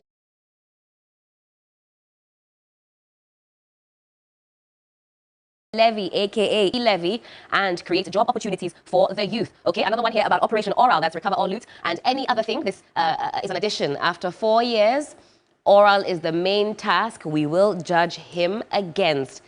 Okay, this one here says, I'm a Liberian based in Ghana. Congrats to the President-elect John Mahama. Also, some congratulations going out to Dr. Bawumia for enhancing the elections, making it peaceful. Let's go down for some more comments here. Evangie says he should build a friendship with Bawumia as he's an excellent man. Okay, that's the comment. And finally, okay, some very interesting ones here. He should stop the ECG meters that have been imposed on Ghanaians, make free education perfect, and also, as far as roads are concerned in Ashaiman, they want something to be done about that. Very interesting perspectives. We're here up until 6 a.m. You too can have your say. We are on all the socials, on Facebook, X, also on Instagram. Judy, over to you.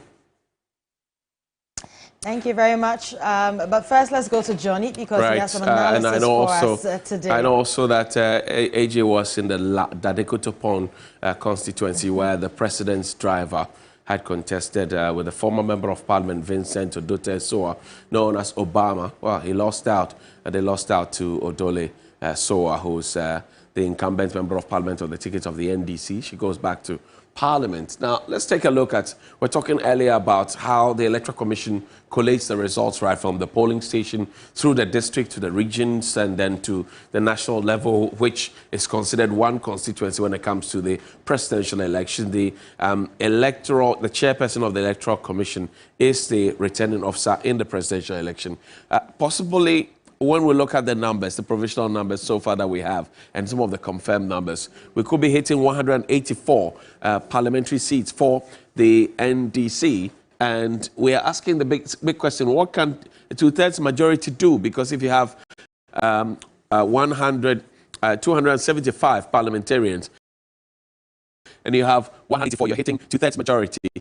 What can they possibly do? Well, we'll look at it in four folds: constitutional, accountability, financial, and some other leg. Now, constitutional legislative functions. You look at Article 290 of the 1992 Constitution. It talks about amending entrenched positions of the Constitution. You know that it has to go through the process where the Speaker transmits, the request to the Council of State, and the Council of State has to respond within a 30-day period. And after the first reading in the House of Parliament,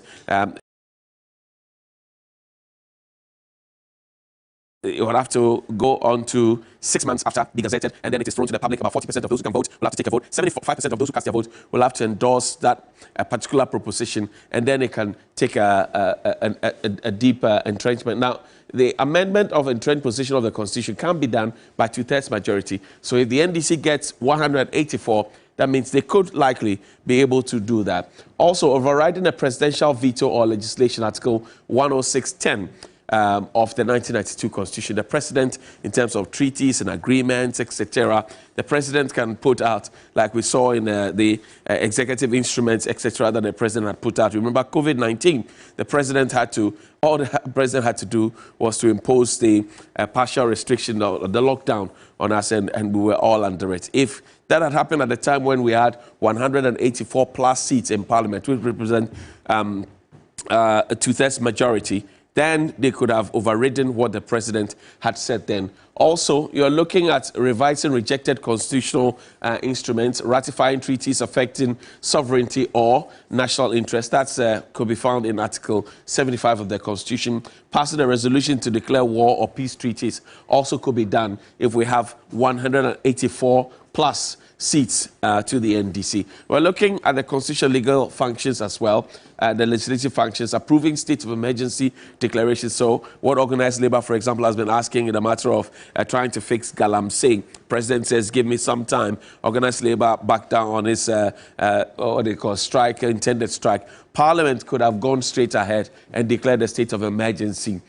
Parliament also could have gone ahead if the President, for example, in refusing to sign the anti-LGBTQI plus bill or the family values bill, Parliament could have gone ahead if they had 184 on one side. That represents two-thirds majority. Also authorizing alterations to the regional boundaries. You know, there are 16 regions in the country presently. 184 plus can alter that. Also approving changes to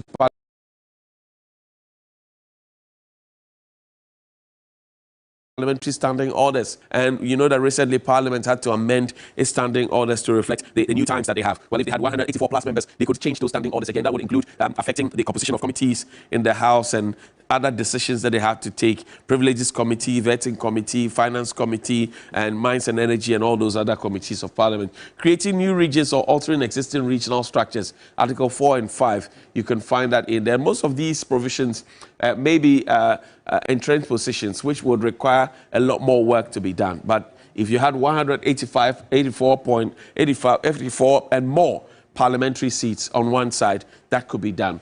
Now, let's get into governance and accountability. So we've looked at the constitutional and legislative wing of what the power of 184 plus parliamentarians can do. Now, we look at the governance and accountability leg, impeaching the president or vice president, Article 69. And you know that many people have asked that the president, because he doesn't really listen to the cries of the people, he does things as and when he wants. He's a man in a hurry, appoints more than 120 ministers. He doesn't look at the wage bill. He doesn't care how much extra we're going to pay, all of that. People have raised all those concerns about governance and accountability.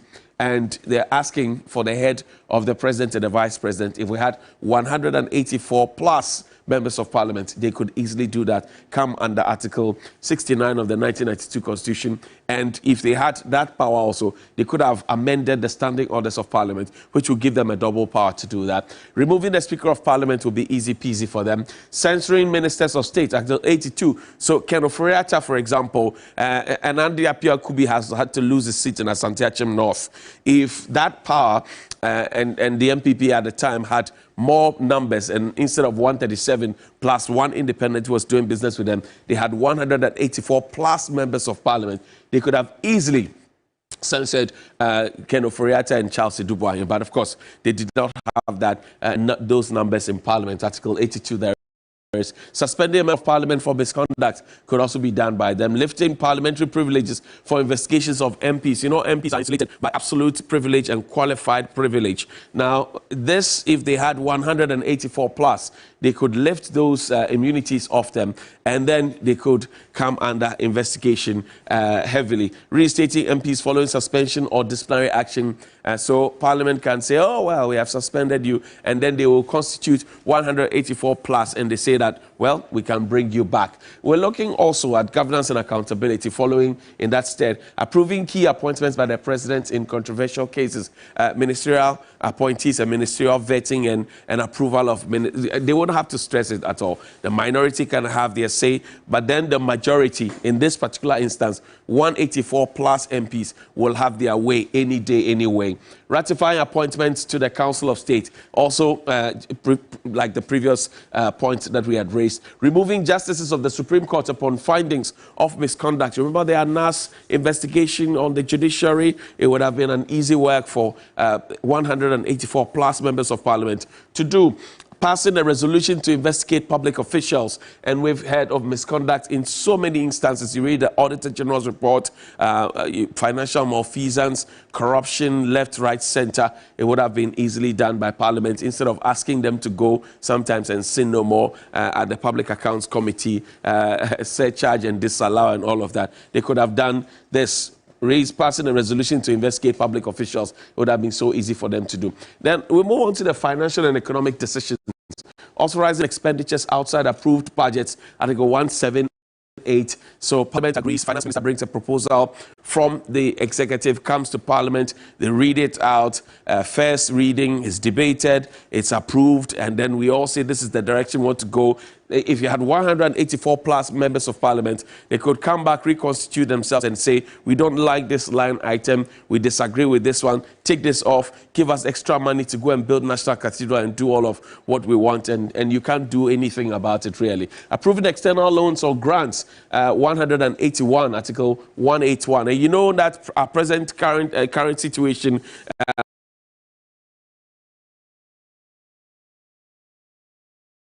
we're in a hopeless situation, literally, because now we can't go to the capital market to go and borrow. We borrowed so much. But if we had 184 plus members of parliament, they could easily approve external loans and grants without really paying attention to what your sentiments and emotions and concerns are, whether for yourself or the future generations. Ratifying agreements that affect Ghana's natural resources. You may think of the Ejapade document, Ejapa deal as well. You may be thinking about illegal mining Galamsey. You may be thinking about the lithium deal and many others, and this could have easily been done by 2/3 majority. Remember that in the 7th Parliament, there was 169 members of the side of the majority and 106 on the side of the minority. That Ejapa deal, which was in many instances signed on a non-existent law, right from the presidency down to chief director, etc., right, had been done occasioned because 169 members quite equal to 184, had agreed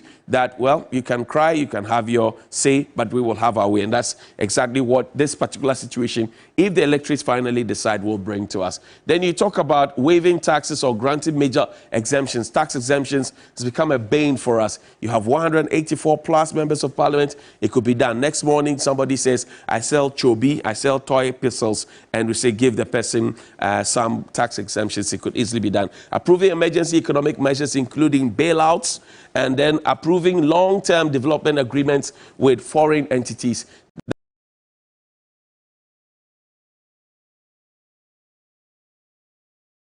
That could also be done. Amending the structure of consolidated fund allocations, that could also be done. Financial and economic decisions. Also approving international trade agreements with national implications. We get into a deal with another country. We say, come and take our oil, come and take our gold, and give us 2% to take it. Don't worry about it. We have the numbers we approve.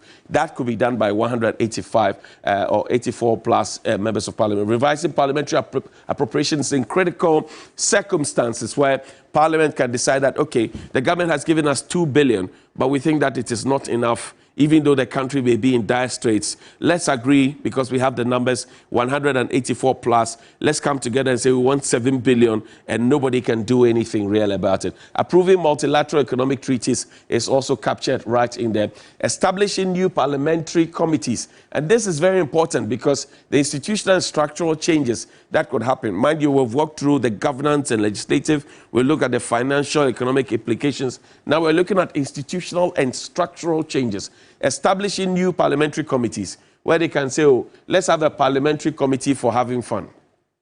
It could easily be done. 184 plus members of parliament can decide that let's have a parliamentary committee for extra laptops. It could easily be done, and it can be done. You can't do anything really about it. Amending the mandate of existing committees.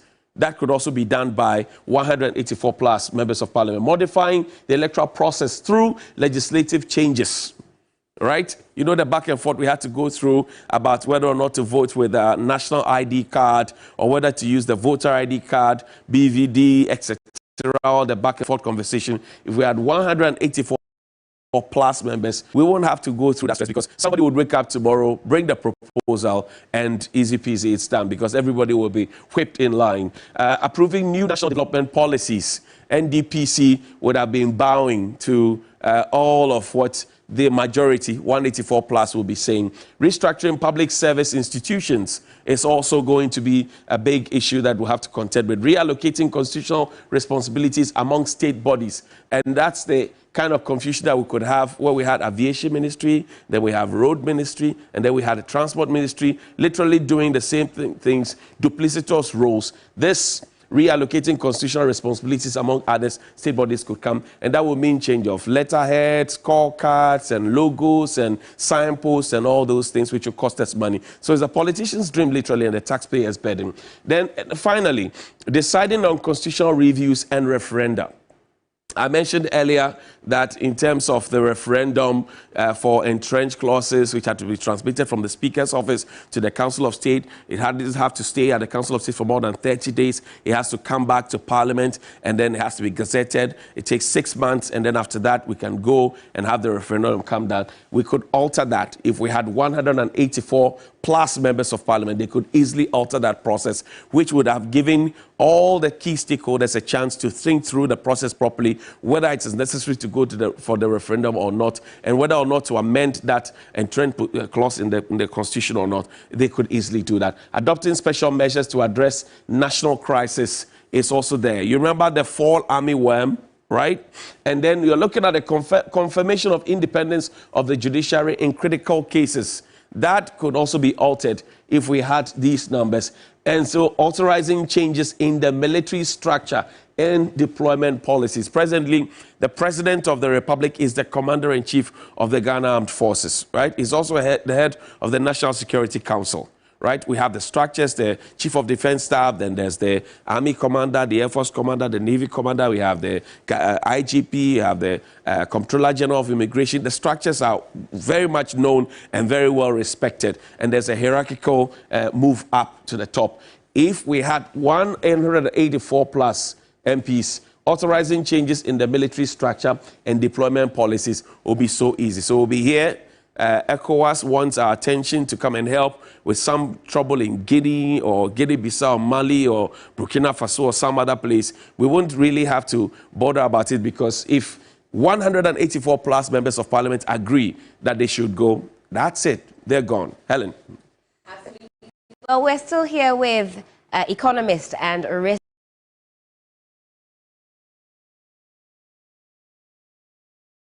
analyst Theo Echampon. And Doc, I'm sure you've been listening to Johnny's breakdown, and we're talking about a 2/3 majority because that could be a possible reality. Now, putting aside the anomaly of 1992, the only other time where we would have seen such a representation, a majority representation in Parliament, would have been in President Kufuor's second term, with the NPP getting about 128 seats out of 230. Now, what do you say to citizens who think that a majority of this nature could potentially be dangerous? I don't necessarily think it's actually is a dangerous thing. I understand or appreciate the concerns that people have in terms of the danger, and again in terms of the checks and balances that having a minority side of maybe an equal number is able to do. But equally, when we even had the hung parliament in the last dispensation, I mean, we're still in it anyway. There have been instances where decision-making has been slowed, has been delayed, and there's been a lot of backroom horse trading amongst MPs, some anecdotal, evidence or intelligence that you pick up. So I think that given the issues that we have to deal with, especially on the economic challenges and also on the reforms that are needed to be done, probably having this sort of a supermajority in Parliament would be a good thing for the country. And I say that on condition also of the recognition that the NDC itself, now having formed the government, is keen to actually drive through these reforms. Because believe you me, when we get to 2028, they are actually going to be judged again by the promises and the things that they said, right, they would do. And one of the key things is the extent to which these reforms would be carried out.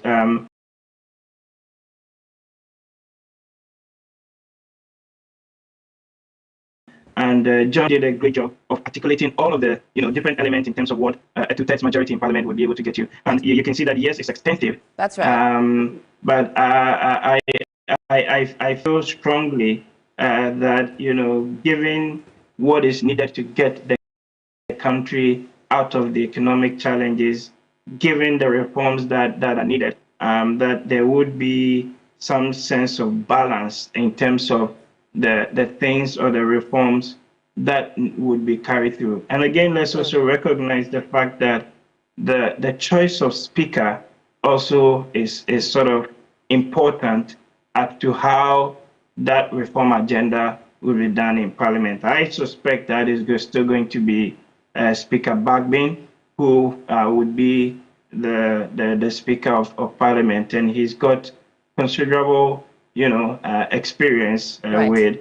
with some of these things. But the counter balance to, for want of a better word, the abuse of that incumbency advantage in Parliament would really be that, well, Ghanaians are watching. If you mess it up, in 4 years' time, they would get voted out.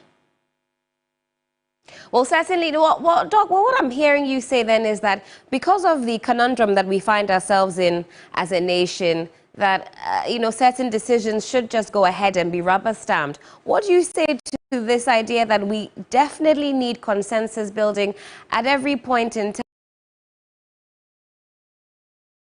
time to ensure that we don't have a government that is seen to possibly be abusing its power. And I'll give you an example. For example, the Family Values Bill is one that has faced severe critique and is one that many citizens feel needs some more fine-tuning even before it is signed. With a majority of this nature, a potential majority of this nature, bills like that could potentially just slip through without those extra checks and balances. What do you say to that? Is it a question of haste over proper procedure and consensus building?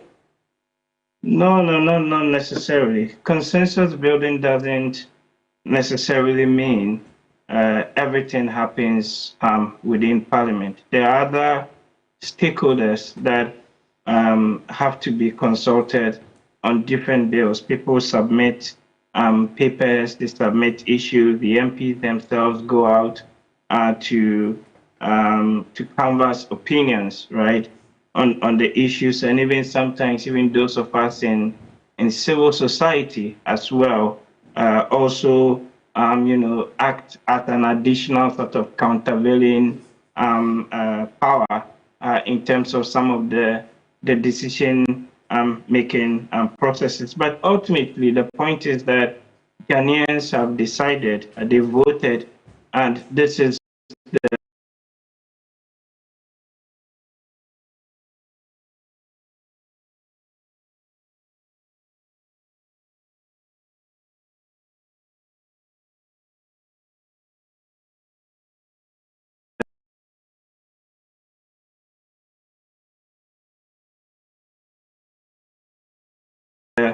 the parliament that they would want to see. And there are other balances in terms of the arbitrariness or some of the concerns that people have in terms of whether or not the government, the new incoming government, would waste or abuse the power. At the current moment, I struggle to see that. And I'm not saying that they should just ram through things for ramming, for doing that for its own sake. Right. But rather, having gone through all the motions, having consulted the needed stakeholders that need be, people would not just block bills, block decision makings on the basis of the fact that we are just the opposition, right? And that is what I think is the important point that needs to come across here. There still have to be consultations, no two ways. Civil society, other players will still undertake the roles that need to be. But for a lot of us, for me, it's really those important constitutional, legislative issues, the issues about governance and accountability that we really have, in my view, once in a generation opportunity to really push through these reforms that will make us collectively all the better for it. Right. Now, with regards to the NPP, who by all accounts will be in the minority come the 9th Parliament and will have quite a lean minority, what should they be thinking as far as business of the House is concerned? What should the posturing be? I mean, some of them, or many of them, will still sit on committees, right? There would still be ranking members on those committees. And I think they have to also pick and choose the battles, right? The big ticket things that people want to see, not necessarily to sort of be running, sometimes to the media, as we see over every little thing that is happening in the House. I also think that subject to whoever becomes the minority leader now in the House and the sort of strategic direction they take. So remember that we've got some new committees on the House, and we are likely to see in some of the committees they would be headed by the minority side or the opposition side. So to the extent to which they're able to leverage the power that they have within these new committees to drive and ensure there's more transparency and accountability, that would be very much, welcome in that regard. And would you say that it's fair to describe a minority of that size as possibly a toothless minority? I don't think they would be toothless. I don't think that's the case. But certainly, they would be making, their point. So you can go back again to our political history and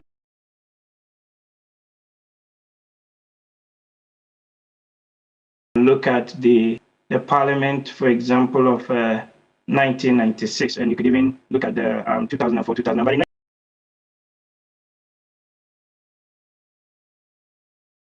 1996, the NDC was 133, MPP had 60, and the other parties were 6, right? So together about 199. And that was just about two-thirds, about 66%. And if you go and look at some of the tapes, the debates in the House at the time, you see people like your J.H. Ministers of late and others, and you could see the quality of the debate, despite the fact that the MPP were very much, in the minority of minority at the time. So it comes down to the people in the House, the quality of the people in the House, and the level of rigor of the debate, that takes place. So I don't necessarily think that it will be a toothless minority. There's a lot that can be done together with, other partners from civil society and others that can strengthen the work that they do and Parliament as a collective. Certainly. Well, Doc, we can park it here for a little while whilst we connect with Eric Mawina Egbeta. He's family stationed with the EC, and hopefully we can get some more results that are trickling through, some certified results. Mawina, good morning to you.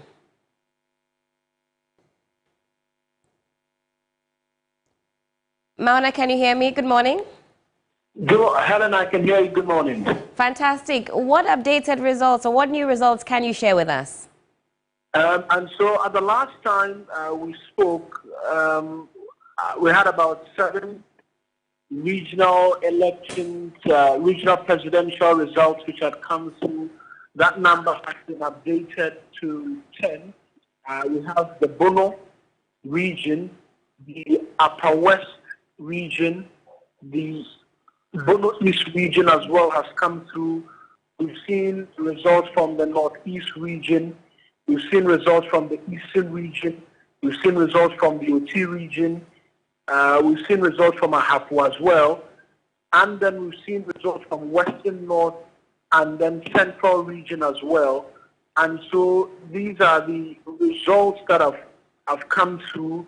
As at now as well, certified results, the last time we had 4, but again, I must mention that certification of the election result is not dependent on whether or not these parties or the agents of the respective political parties who are present at the National Collation Center sign off or not. The law is that if they don't have a challenge, which they will write on the forms, these declaration forms, then the commission, the chairperson of the Electoral Commission, Madam Jean Mensah, who is the returning officer for the presidential election, can proceed to certify the result. And so, as of now, we're yet to get a bit more from the other regions. We're expecting results from the Greater Accra region, Ashanti region, Savannah region, amongst other 6 regions, which are expected to come through, and then they can pave the way for a possible declaration. I must mention as well, however, that in the Central region, for instance, the results have been without Awutu Senya in the Central region because of the challenges associated with it there.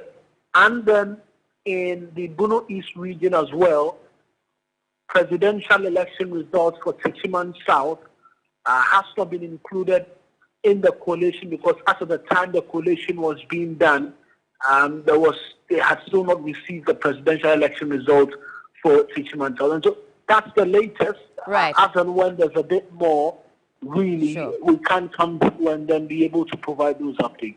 Fantastic. Well, Maula, just recap for us again the regions that you mentioned earlier where certified results have been obtained. And so for regions with certified results, we know of Oti region, we know of Ahafu region, and then we know of Central region as well as Western North. Fantastic. Thank you so much for that. Of course, we'll be coming back to you in due course for some more on that. Again, that was Eric Mauna Egbeta with some more results for us there, at least some more updates. We'll be going back to him in due course. Judy is still with Lawyer Jantwa, and we'll pass it back to her. Many thanks, Helen. And Lawyer Jantwa is still with me, as she said. And we're going to be talking more about really what would be the case in Parliament if the NDC is able to garner about 184 plus seats in Parliament. Lawyer, now we heard from Dr. Thuy Champong. He says he doesn't believe that this is going to cause any big trouble. But should we be worried, in your opinion? You know, parliamentarians should always remember that the huge majority they've got is the people's majority. It's the people's power that they've given them. So they should be very, very, very mindful how it's used. I looked at a few things with regards to having a majority in Parliament. If you permit me, right. Let me read it. And it says, a huge majority can enable the ruling party to push through legislation and policies with relative ease, potentially reducing the need for consensus, building and compromise with opposition parties. So if you have an opposition party that has small majority there, you just railroad it through, forgetting that, hey, we've got to be sure that there are checks and balances. In addition to that, accountability. It goes on to say, however, this can also lead to concerns about accountability and checks on executive power. With a huge majority, the ruling party may face less scrutiny and oversight from opposition parties, potentially allowing them to dominate the legislative agenda and push through policies that may not be in the best interest of the citizens. That is why initially I said, with the huge majority, they should be very careful how it's handled. They should be able to work with CSOs. They should be able to work with other bodies to make sure that the people understand why you're pushing a particular issue. But you find in Ghana, where political parties have absolute power, can't be bothered. Your power, no? The power, na my. Power, no way,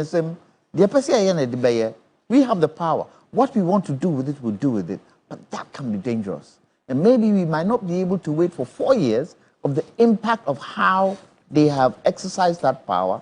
That can be detrimental for the country. Lawyer, they say power corrupts and absolute power corrupts absolutely. Now, if you look at the case of the 8th Parliament, even with a hung Parliament, 137, and then one independent candidates that, of course, sat with the MPP or the majority side of Parliament.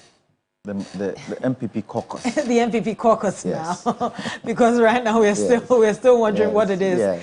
But well, we're almost moving on to the 9th Parliament, so all this the dust will be settled then. But when you look at that Parliament, that hung Parliament, even then, the MPP or the majority caucus or MPP caucus in Parliament was able to pass the e-levy. They did not listen to the Ghanaians, even then when there was a hung Parliament. How much more now, where we're going to see the NDC side take so many seats in Parliament and probably giving them the more power, as they might be able to have about 184 or more? You see, this is where they should learn from what the MPP has gone through with this election. It has to be a learning curve for them. Because you see, one of the major challenges with the MPP, they do not have a successor to JM at this current moment, after the 4 years, who takes over? Now, if it so happens that they don't have a successor, but they are able to handle the economy and handle things with the expectation of Ghanaians, you can put a rat there, you win the elections. I'll give you a typical example of 1979, right, when the CPP changed its name and Igala was banned from standing. And my father and my uncle also didn't want to stand. Because they had good organization, yeah, they brought Liman. Where did Liman come from? Who knew him? Did he not win the election? he did. He won the election. So it's incumbent on them now to make sure with the majority they've got, they don't take it for granted, but they work in the interest of the people. Because currently, after JM's 4 years, they don't have a successor. Not unless they are telling us that Nana Jane is their successor. It will also depend on the performance of the government. But if they decide to tie their apron strings to the executive and do things that are ultra-virus to the citizens and the people, then they are in for a big rocket. Big rocket. Because remember, the MPP won't be sitting waiting.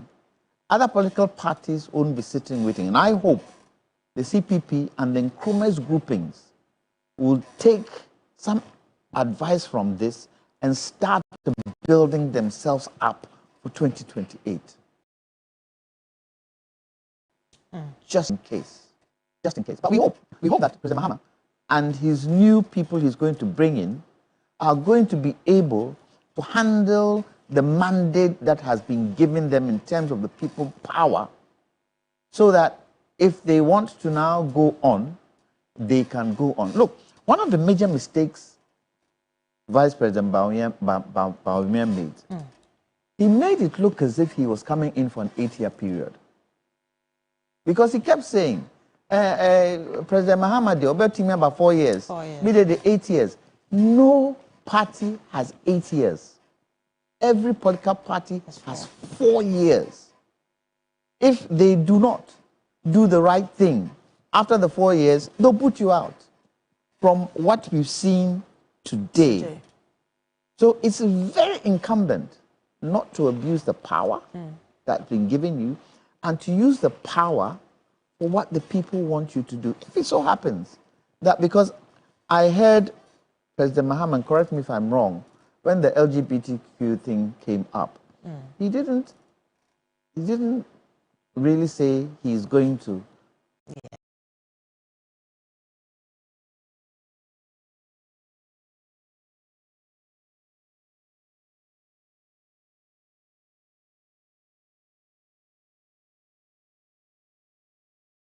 ban it. But if the people want you to ban it, and if you have a majority in Parliament, you decide to do ultra-virus to what the people want. It so happens that there are things that you feel can create a lot of, and let the committee bring out its findings. Let the people have the chance. And for me, I think with this particular Parliament and this particular new government coming in, the media has a huge role to play. Huge role to play. And that role should be the conference between government and the people. Because when things are difficult, the people run to the media, don't they? They do. They come to the media. So the media has to play a certain role there that would help convey the people's message to government.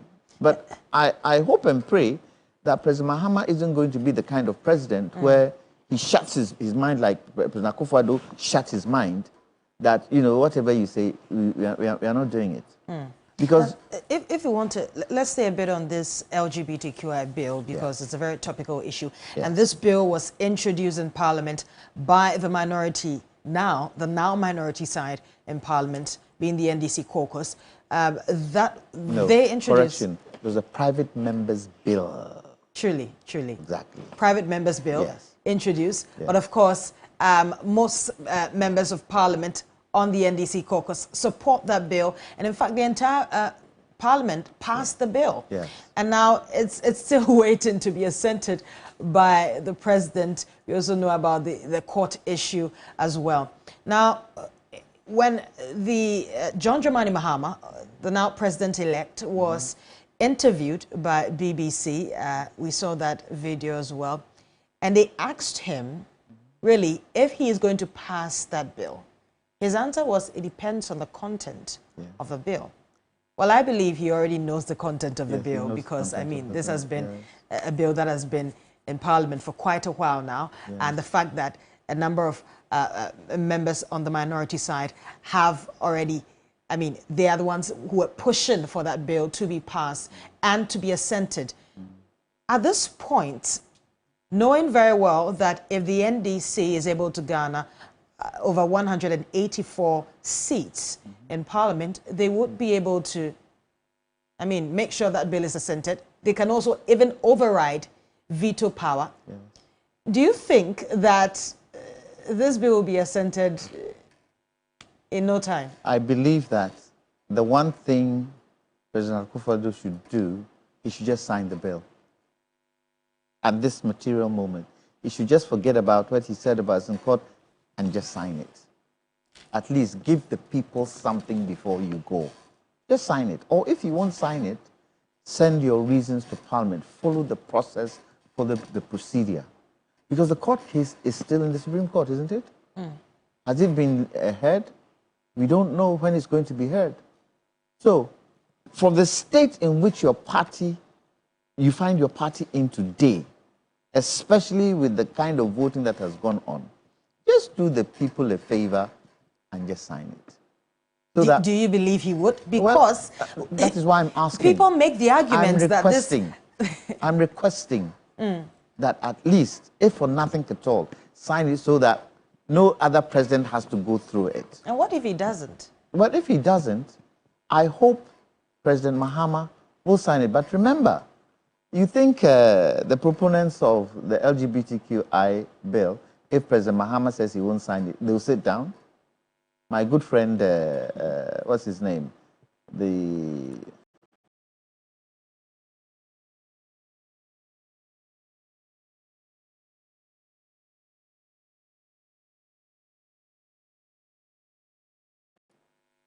I've forgotten his name. The Ningo Pram Pram. Sam George. You think Sam George will sit down if the president says he won't sign it? I'm afraid you think they will sit down after all they've been through with this? I don't think so. But I want to believe that President Mahama will sign. I hope President Mahama too doesn't go through the kind of thing that President Akufo-Addo has gone through with his friends abroad that he doesn't want to upset. His French friends, his British friends, his, friends. And I think one reason why, and this is my own subjective thought, one reason why that President Akufo-Addo didn't want to sign was his friendship. And again, probably he felt that it would hurt Ghana in terms of getting loans and getting grants from these. But he was the same person who said what? Something about aid. When he told the French president. Something without aid. Ghana without aid. Ghana without aid. It was the same person who said that. So I believe that he should just go ahead and sign it once and for all.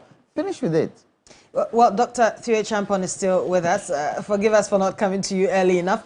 Doctor, let's remain on this issue of the LGBTQI bill. Of course, you heard Lawyer Jantua saying that the president should just sign this bill. But really, what do we have to lose if the president, Nana Addo Dankwa Akufo-Addo, actually decides to sign the bill now before he leaves office?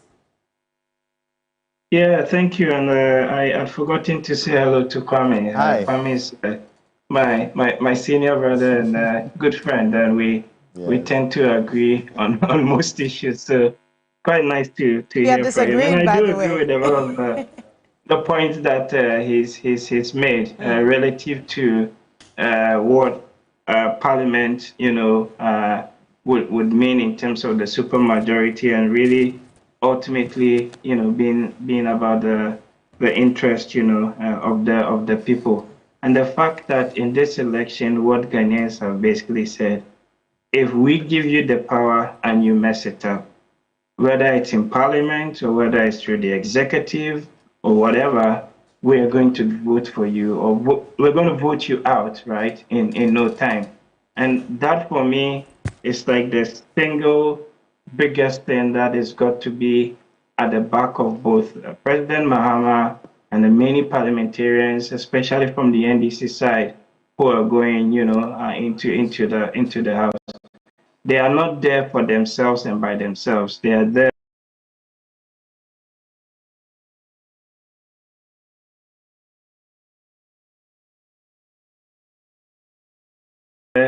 because people voted them in there to make the best, decisions in the interest of a collective being. Now back to the LGBTQ plus issues, and Kwabenya actually rightfully hinted on the point, right? That the concern has been that if this is passed into law, then a lot of foreign direct investment, a lot of loans and things like that, which Ghana actually requires to drive its development agenda forward, may not be forthcoming. And then others have equally argued, like President Akufo-Addo said a few years ago, that we're a proud nation, we're an independent and sovereign nation, and we actually don't need these monies, and we can even make do, right? At one point they said in the tree language that you sika, we have everything in this country to be able to use to drive the development agenda, forward. It's a difficult one, but for me, ultimately, the decision has got to be: is this what the collective well-being of Ghanaians want in terms of the family values, the things that we want, our cultural values, and all of that? And if the answer is yes, then we have to sign the bill and live with the consequences that come with it. Certainly, there are aspects of the bill that may have to be tweaked and some additional consultations and things like that done. But ultimately, I think it would be passed, and those concerns about human rights and others that are pending before the courts would also be ruled on as time comes. But it's about the sovereignty of the country, and it's about the will that Ghanaians, we all collective, have given to people in Parliament, and to the extent that those who represent us have passed this bill subject to the amendments that will be made and ultimately will be assented to, then it's what the people want, and that's what is got to be adhered to. Ranmay, thanks for your time. Dr. Theo Champon is a political risk analyst. He's been joining us and giving us more details on this particular matter. Let's head to Johnny now, because he has some analysis for us from the Swami constituency. Johnny. Great, and the Swami constituency is in the Ashanti region. That's Achievments Abunsu's beloved constituency. He won't be back in Parliament because he did not contest this time around. He's been majority leader, minority leader. He's been the leader of government business. You remember Achievments Abunsu as perhaps the only leader of government business who read the budget on behalf of Mr. Ken Ofori-Atta at the time when he was not too well. He was out of the country. He had not come for his vetting yet, and Achievments Abunsu had to do that for him. He's had his own set of troubles with his constituents in the Swami constituency, pelted with sachet water, etc., for some developmental projects that we were looking for, but they didn't get. Well, he will be fondly remembered also for the quality of debates that he brought onto the floor. Dr. Theo Champon was talking about the quality of debates, was talking about the J.H. Mensahs and, the Nana Akufo-Addos and their contemporaries alike. But we will fondly remember him, and sometimes you keep asking the key question as to whether or not the institutional memory that he has, the quality, the depth, and the knowledge actually will be let go, because I consider people like that libraries on fire, for want of a better expression. But in the 2024 elections, there are three contenders: John Darko representing the NPP, Frank Owusu representing the NDC, and Mohamed Mubarak representing the APC, that's Dr. Ariga's political party. Now, in this contest in the Swami constituency, a very important constituency in the Ashanti region, John Dago of the NPP got 51,419 votes. That represents 18.07 of the votes. And then the NDC's Frank Owusu got 5.25% of the votes. That's 14,948 votes in that constituency. So it's obvious that the seat remains blue. Swami remains blue on the ticket of the NPP. But it does show you that there's some voter apathy there, a dip in the numbers. If you look at the 2020 numbers, 67,095 votes. This was the last set of votes that Oseche Mensah got in that constituency. Mirrored that against 9,312 votes by the NDC. That represented 10.57%. Oseche Mensah votes 76.13% in that constituency. You go to that constituency, the total number of registered voters is 100,350. Those who queued to cast their vote are 45,386. It tells you that it's not even half of the registered voters stepped out to vote. But this election, for example, means so much to the NPP, particularly because the NDC had intentioned to get about 30% of the votes in the Ashanti region. The NPP also said that they were going to get about 85% of the votes in the Ashanti region. Why did the people of Swami not come out to vote? Did they not come out to vote because of the interchange? Did they not come out to vote because of their roads? Did they not come out to vote because of the Swami magazine area and the economic issues and how they have been relocated, and many other issues come to play? But let's look at 2016. What did the figures look like in 2016 in Swami, in the Ashanti region? Oseche Mensah, again, I want you to pay attention to the percentages, right? And the figures. The number of people who queued to vote. 65,260 people voted in 2016. That's 84.74%. If you look at the NDC, they had 10,000, and they've always lagged behind, obviously, because the stronghold of the NPP. 10,817 votes, that represent 14.05. You come to 2012, 60,829 votes. That's 79.15 for the NPP, and a net gain of 5.59 if you mirror that against the 2016 figures. And then also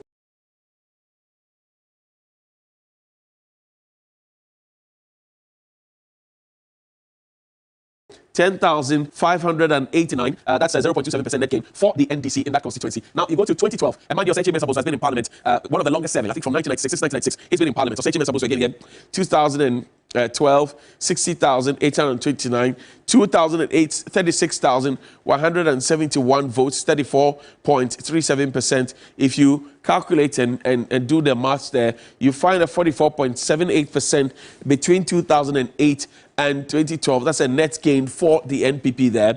Mirror that against 2008, 2012 figures for the NDC. That's 10,386 in 2008 and then 10,589 in 2012. That's 3.91. And then you go back to 2004. Let's do 2004 because we've already done 2008 by looking at those analyses. You go back to 2004 and then the figures in the Swami constituency would shock you. I mean, it's been a very safe seat for the NPP. It doesn't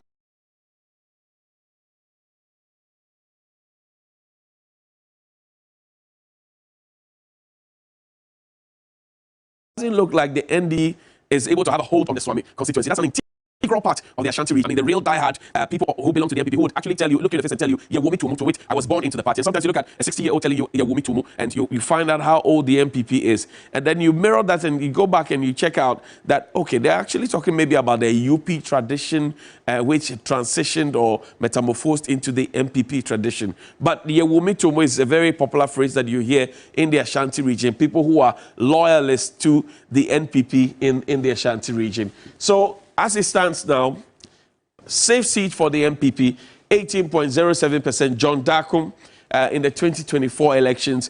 Frank Owusu would have to try again if he wants to get that particular seat, the Swami constituency. That's how things are panning out here, Helen, from the Ashanti region. The Swami constituency, a very, very important constituency. This is what Oseche Mensah is leaving behind. Even though this voter party, well, people did not come out, right? Nsawam Adoagyiri is joining us. Helen, she's in Swami. Yes. Speak with her. Yes, we'll be speaking with Ekwia. She has some figures for us. She's in the Swami constituency. Ekwia, good morning to you. Good morning. Fantastic. What can you tell us? What are the results? Okay, so let's welcome our viewers to the Swami constituency in the Ashanti region. As we speak, we now with it, and I'm back home from the collation center not long ago. So at the end of it, the presiding officer here in the Swami constituency, representing the electoral commission, declared the parliamentary result for Swami constituency, and the outcome. Lawyer John Darko, representing the NPP, had 51,419. Percentage is 76.99%. Frank Owusu, representing the NDC, had 14,948, representing 22.35%. Mohammed Mubarak, representing the All People Congress APC, had 435, representing 0.5%. So the total valid vote is 66,874. Total rejected ballots 348. Total votes cast 67,222. Total number of registered voters in the Swami constituency is 100,350. 100,350. And the number of polling stations in the Swami constituency is 219, plus the special vote, making it 220. So with the provisional result for presidential in the Swami constituency, Dr. Alhaji Muhammadu Bawumia, representing the NPP, had 50,656. 50,658. Daniel Augustus Lati Jr. had 13. The late Mami Kwabenya had 9, but it was later cancelled on the same sheet. Christian Kwabenya 45. Kofi Apali 9. Muhammad Frimpong 1. Nana Akosua Frimpoma 39. John Bawumia-Mahama, representing the NDC, 14,803. Hassan Ayariga had 41. Kofi Granton 1. George Sumberima 7. Nana Kwame Bediako 930. Alan Kwajo Tremantin 355. Rejected ballots 544.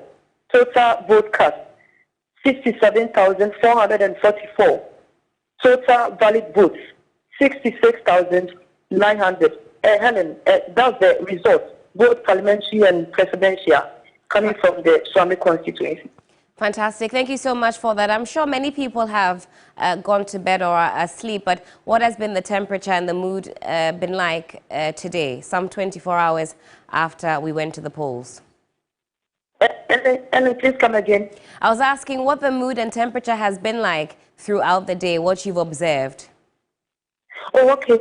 So when you come to the Swami constituency, basically it's the MPP seat, the Incumbents MP, Honorable Achievments, Minister for Parliamentary Affairs. He didn't contest again, so Lawyer John Darko represented him. Though it's the seat for the MPP, but after Dr. Alhaji Muhammad Bawumia conceded defeat, called His Excellency John Bawumia-Mahama, the former president, to congratulate him, the atmosphere at Swami was something else. The NDC people reported, they came out massively jubilating up and down. Right. Though they knew their parliamentary candidate was not going to take the seat or was not going to win, but they still jubilated. Both Swami coming down to Macro, Takwa area, they all came out with their colors jubilating throughout the streets of Swami constituency. Fantastic. Ekwia Adoagyiri there reporting from the Swami constituency, painting a picture of what the last 24 hours have been like. And Johnny is still crunching some numbers for us. So you know that Madam Ekwia Adoagyiri is deceased, and which is why her name has been cancelled out on the pink sheet. The Electoral Commission earlier had explained to us that some extensive education will go into the education of the voting populace before the polls actually happened. Well, I didn't see much of that. I must say I didn't see anything like that, but that was the assurance. Also because at the time when Madam Ekuadonko kicked the bucket, we had gone too further into the printing of the ballot sheet. We couldn't have gone back because of the cost implications and also the constitutional and the provisions of the CI. At a certain time frame within which all those things had to be done, and then the register will be given to the political parties. Everybody had to be satisfied. So we just couldn't go back. We had to forge forward. Now, Madame Ekuadonko's photo appeared on the ballot sheet, and if you voted on the 7th, as I did, you would have found her photo on the ballot sheet, except to say that you were not to vote for her. I want to believe that some people might have voted for her because they might not have gotten that education.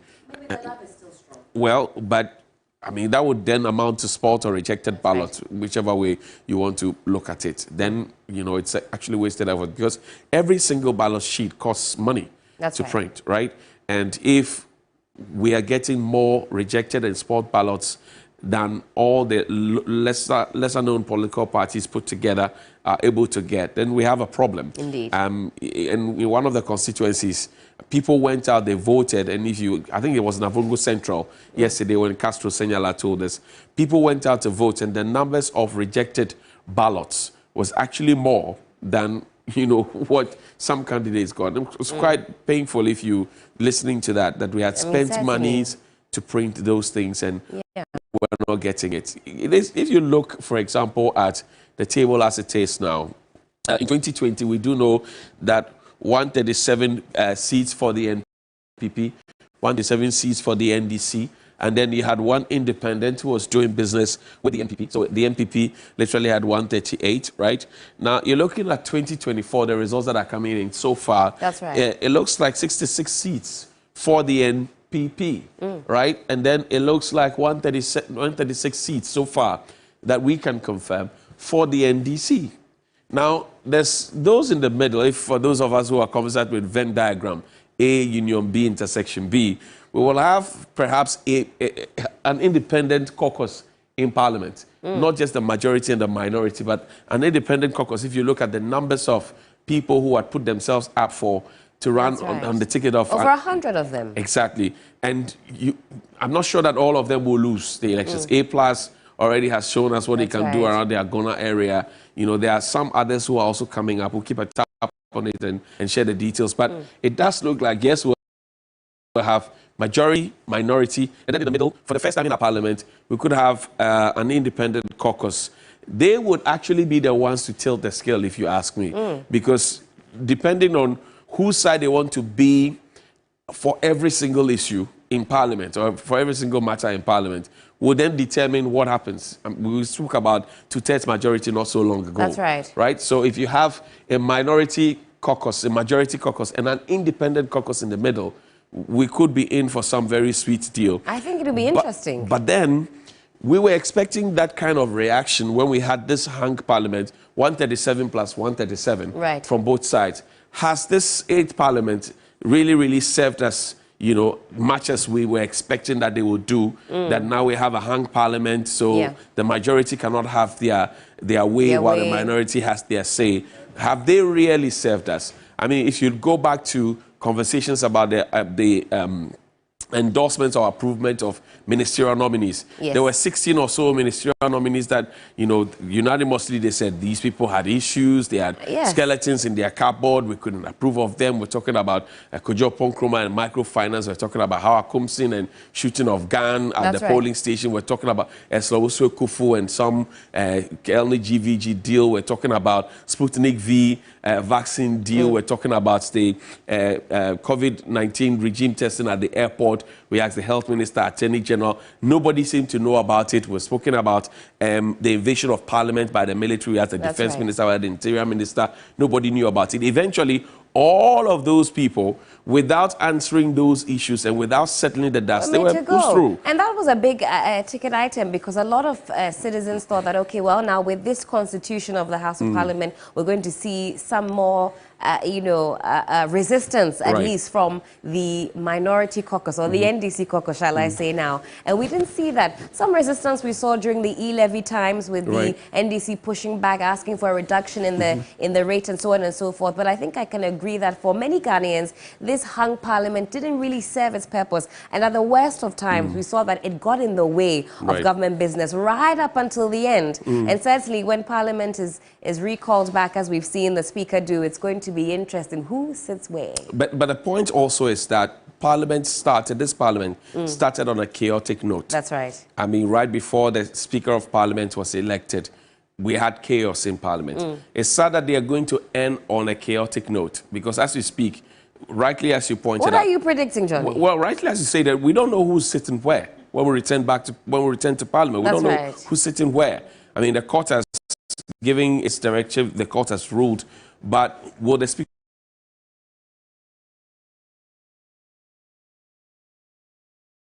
of Parliament oblige? And they have pressing issues and pressing matters that have to be dealt with expeditiously at this point. Before they wrap up that Parliament. So now, as we sit now, NPP is claiming to be the majority. NDC is also claiming to be the majority. That's right. And that's where the confusion stems from. And I'm sad that the Parliament began with confusion, is ending with confusion. And we have had at least bipartisan probe on at least 3 issues. Sputnik V, Jogo issues, That's right. right? Concession police issues. Talking about the leaked IGP Exactly. tape. About 3 issues or so. I've forgotten the last one.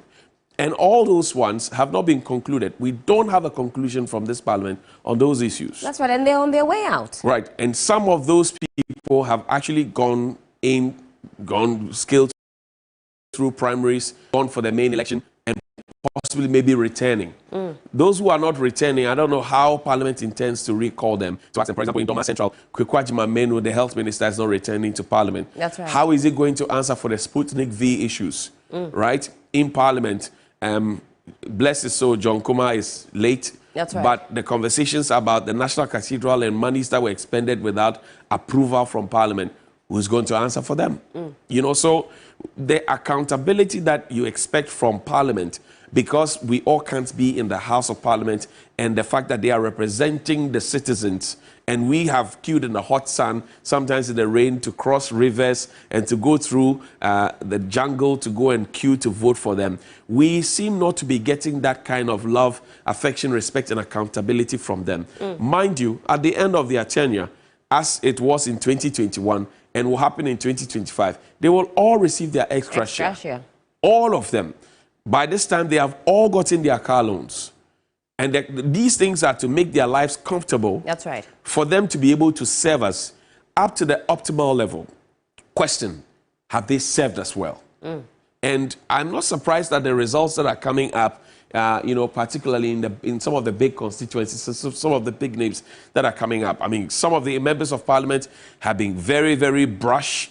Some of them have been very, very rude. Very removed from their constituents. Disrespectful. They don't connect with their people. They are not closer to them. That's right. They get into the constituency and they're only interested in party people. They are not open. They don't operate an open door policy where constituents can walk in and have a conversation with them. There's no town hall meetings that they hold. Some of them don't see eye to eye with the MC or the DCE. That's right. They don't respect traditional authority. Once the president or the caucus leaders are happy with them, they are fine.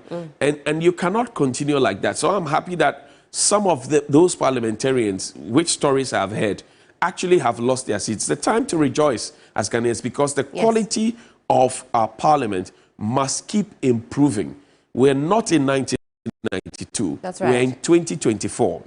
The mode of electing them has changed, right? From opaque ballot boxes, that's right, all the way to when we just had a list of names.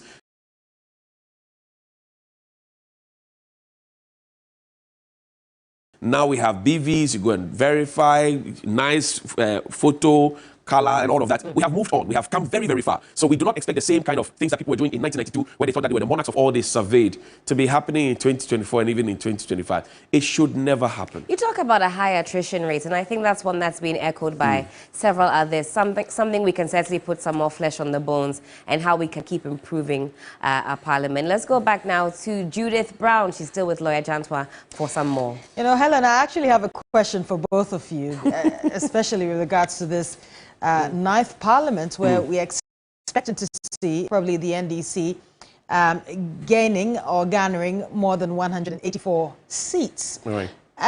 At this point, looking at really what happened with the hung parliament, what really is happening now with regards to who sits on the majority side, who sits on the minority side, the issue that was sent to the courts as regards to the vacant seat saga. Right. Now, if the ninth parliament presents a majority of more than 184 seats, does that have a ripple effect on the power that the judiciary wields with regards to separation of powers? Well, I think that the judiciary is independent. There are three arms of government. Even though they work together and they are interconnected, they all maintain a certain level of independence. And this would lead me to a question that Professor Tukuba once asked, that the executive checks the legislature and vice versa. But who checks the judiciary? And, you know, oftentimes when you want to talk about the judiciary, people ask you to be very, very careful. That's right. Because you're not too sure what could constitute contempt or whether you could be charged for it or not. You're not too sure what to say and what not to say, because we are not learned like lawyer Kwame Janto and his learned friends. We have friends who are learned. We are not learned. So we're trying the little that we can. I think, honestly, that if you paid attention to the provisions of the Constitution that I read and what could possibly happen, the scenarios that we created, we could have a point where, you know, even hurling people before Parliament to be answerable for actions that they may have taken as public officials, etc., could become a very thorny issue. I mean, we already are grappling with the issue of the independence of the judiciary, who was appointed within which regime, and how some of the decisions that they have taken. I mean, some names have been tagged onto the judiciary. Pastors have spoken about it, etc. It's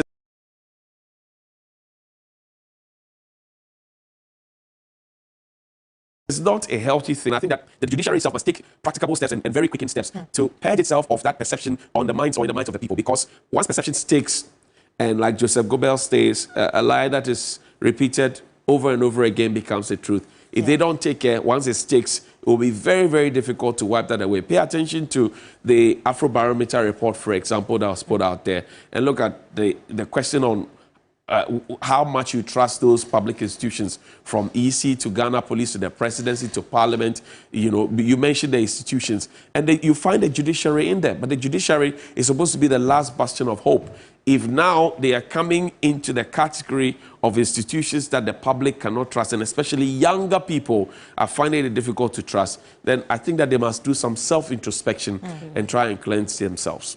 Yeah, and certainly I agree with Johnny to a large extent. A lot has been said, particularly within the lifespan of this 8th Parliament, about this seeming marriage between the executive and the judiciary, and this seeming alliance where the executive will align with members of the judiciary who have the same sort of leanings, if you will. And this is something I think as citizens we're keeping a close eye on, at least if you monitor the commentary amongst the Ghanaian populace. It's something that hopefully come the 9th Parliament we'll see more independence. That's been a big critique. How independent is Parliament if we're always seeing what certain people call interference from the judiciary? So it's one to certainly watch. I'm sure that you can put that question to our senior uncle who is learned. Let's hear his legal opinion. Definitely, definitely. And lawyer, you heard the question for yourself. We're asking about issues of the independence of Parliament. In the 9th Parliament, if we are able to see a majority that has 184 seats and over, how sure are we that a Parliament will be very much independent, considering the issues that have stemmed between the judiciary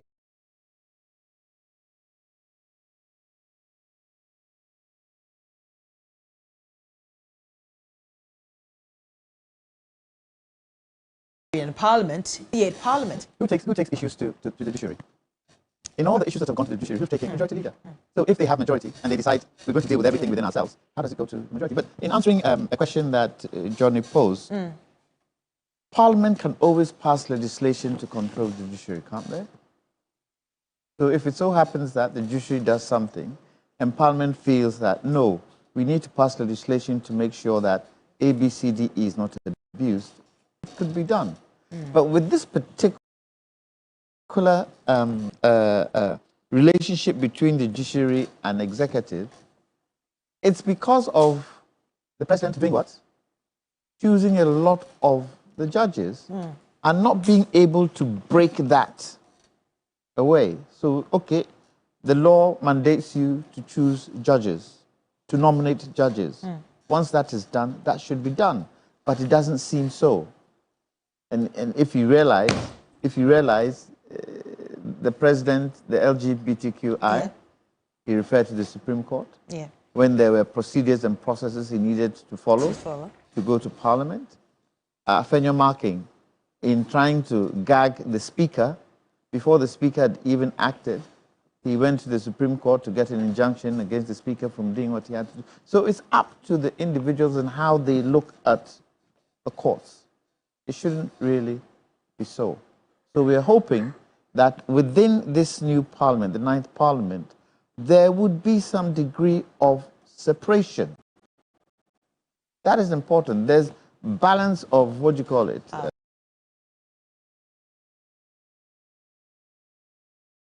A balance of power, where, you know, okay, I look after you and you look after you. I make sure that you don't usurp and you don't usurp. Checks and balances are in there, and it should work. Because if you look at our system, I would not say is strict separation of powers. Because we've adopted an American system, we've adopted a British system in terms of Parliament and our separation of powers. So really and truly, we would look to, it would be interesting with this 9th Parliament, especially with the kind of majority the NDC, have garnered. But I will still maintain that they should be very mindful of the fact that it's the power of the people that is giving them. As I read, there could be lots of abuses. There can be authoritarianship where, because they feel they have the power, they can do anything and bulldoze the people aside. But the people have shown us, you try it, 4 years comes, you're out. And I think that has moved the kind of politics that we play today, where you find people are, like I sometimes call myself, I'm genetically CPP. So whatever the case is, I will do CPP. That is gradually being moved away by the kind of elections we've had this time around. Now, lawyer, let me ask you this question. The Speaker says that he will reconvene the House, I think, on the 16th of December, a few days away. Now, just your thoughts on really what Parliament, the 8th Parliament that's coming to an end, what is it going to look like in these last hours and last days? I'm asking this because now that the MPP has lost so many seats, right, and this is basically their last chance to be able to sort of make sure they pass whatever they want to pass. How do you think the 8th Parliament is going to look like in these last days? You see, it depends on how they want to interact with each other. If I had my way, and if the NDC feel that if they give them the way, they would pass the bills that they want to pass. But the NDC should remember they will have a huge majority in Parliament where they can redo those bills again. I think the NDC should just say, take your majority. Go sit in your majority seats. Pamper them because they have a few days. Last days. Exactly, the last days. It won't make any difference anyway. Because some of the bills even haven't gone to community, committee stage yet. So some of those bills might not be passed, and we'll have to restart again when the new Parliament comes in. But I think we should get to a point where, look, it's just a few days. The NDC know, come the 9th Parliament, they have full charge. Full charge. Full charge. Or it could be that the MPP might say, okay, whatever the case is, we are going. Let's go and taste minority seats now, so that when we come back in the 9th Parliament, at least we know where we are sitting. But it would be good to be able for them to go back to their seats, and then let's do business. But do you think that the MPP or the MPP caucus in Parliament can do any significant, make any significant change in these last days? Have you seen a wounded lion before? A lion whose leg is wounded. Can it hunt? Very difficult. No, definitely. The MPP will feel very wounded by this election. Very wounded. And although they will put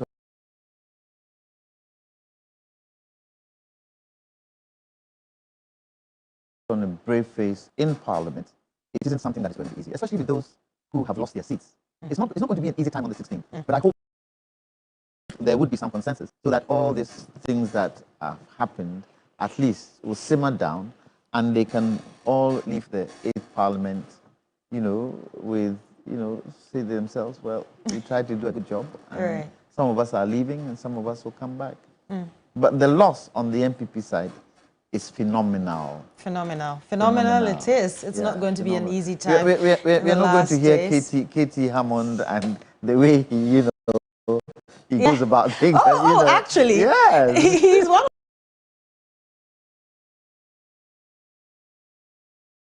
of the persons that I just kept telling myself, how is Parliament going to be like? Without him there. Yes, I mean, he brings that fun, he brings that excitement. Yes. Well, let's see. The people have spoken, so what can you do? Interesting. Very interesting. Interesting times. But we are growing. You can feel, I can feel within myself that our democracy is growing. The people are getting aware of what it is. Yeah. How you practice democracy. But the one thing this Parliament has done, it has been able to get people to understand this Constitution better. And I would suggest with President Mahama coming in, President-elect Mahama coming in, he should look at the constitutional review because there are gaps in this Constitution that need to be changed. Quite a huge gap. And one of the gaps is the powers of the President. Will he do it?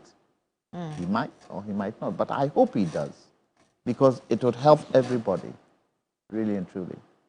Got too many powers. Really? Yes. We'll come back to you on issues of the, constitutional amendment, because now that if the NDC is able to garner 184 plus seats, then they can be able to amend entrenched laws in the Constitution. So we'll come back on that. We're going to go crossover back to Helen because she's going to speak into one of our correspondents in one of these constituencies. Helen, what's up? Absolutely. So we're getting some reports of some breaking news in the Mori constituency. My colleague and correspondent Kakraba is standing by to give us some more on what exactly is going on.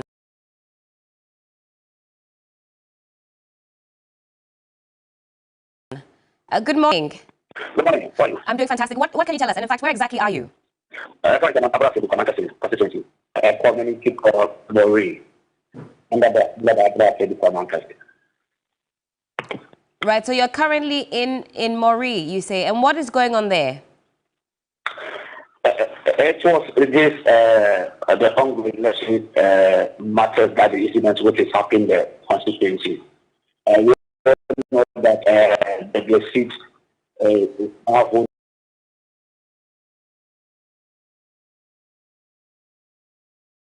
by the MP. Yesterday, the result came is that NDC has taken the lead that can defend that seat. Is one of the hottest seats in the region. So currently, the former president, Bawumia-Mahama, is honorable. Tosikwachi has been crowned as a parliamentary candidate. So for the electoral commission, the results official they came out of it. So the constituency is very, very hot. And if this issue happened about a year ago, we wanted to confirm to get a video that is the evidence to back our report. So we tried to get some of the video from the scene. It's produced more one of the NHI car. The suspicion that there was election material that this car has been through one of the coalitions that been keeping ballot papers, ballot box at Mori Television. So the youth hear that there was information that there is an additional car that has brought election material. So they went there. Unfortunately, got to know that the vehicle belongs to NHI, that's the district NHI vehicle. So there was a misunderstanding between the driver and those who standing there. So they want to find out what is inside in the car. But the driver was refusing to answer them. So the youths make themselves to open the car, the door, and they find out that there is a convicted ballot paper. Convicted ballot paper. And that is where the videos and the pictures was they convict the vice president, Vice President Bawumia and Bawumia-Mahama and the PC, the two PCs at Awutu. So upon that interaction, they asked the driver. He was not able to answer them. So the youth make themselves no. They are not going to allow the driver or the ballot paper to enter the police station. So they take themselves and they retrieve the ballot paper from the car, and they set up this with the car, including the ballot paper. So as we are speaking now, the NHI car has been destroyed and abused by the youth of the Mori. So that is how it stands now. And from my recheck, I found out that the radio is not aware of that exercise. So as I'm speaking to now, there is ongoing investigation about that incident. So I can confirm to you that the NHI car in the Awutu Kamanka, right. The police, the youth, and the youth have been set ablaze in that car. Right. And what has been the response of the police in the area? No, there's no response from the police, but before the incident happened, there was a high tension. There was a misunderstanding with the youth and the police at the Mori. So they call it reinforcement. They came and they calmed the situation. But as of now, there has not been any investigation going on. We are just finding out the police maybe they have started an investigation. But I can tell you that none of the youth have been arrested so far. Certainly, Kwame Kakraba, thank you so much for bringing that to us. And he's speaking to us from Mori. It's in the Ebra Asebu Kwamankese constituency, where some enraged youths were told have set an NHIA vehicle ablaze, all to do with issues concerning some paraphernalia that's not approved, if you will. It's an evolving situation, so we will, of course, give you some more updates on that. But we could talk more about the constituency and how they have voted in the past and what these current results tell us, Johnny. Well, you're talking about a district that was set up in 1988, and then also talking about a constituency that was carved out of the original Infantsman constituency. So you find Abra Sebu Kwamankese constituency in between Infantsman and also the Asin South constituency, John Intimfojo on one side, and then Mrs. Kwanza on the other side.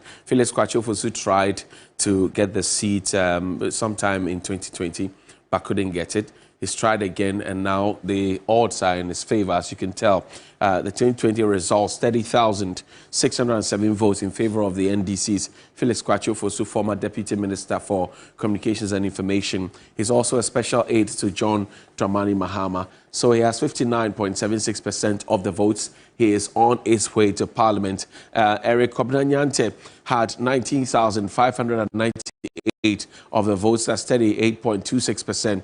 If you come down to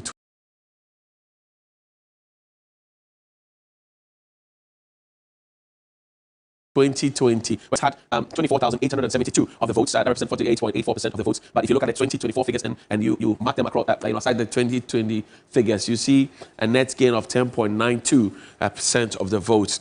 But the MPP lost some votes in 2024 because in 2020 they had 25,048 votes. That's 49.19%.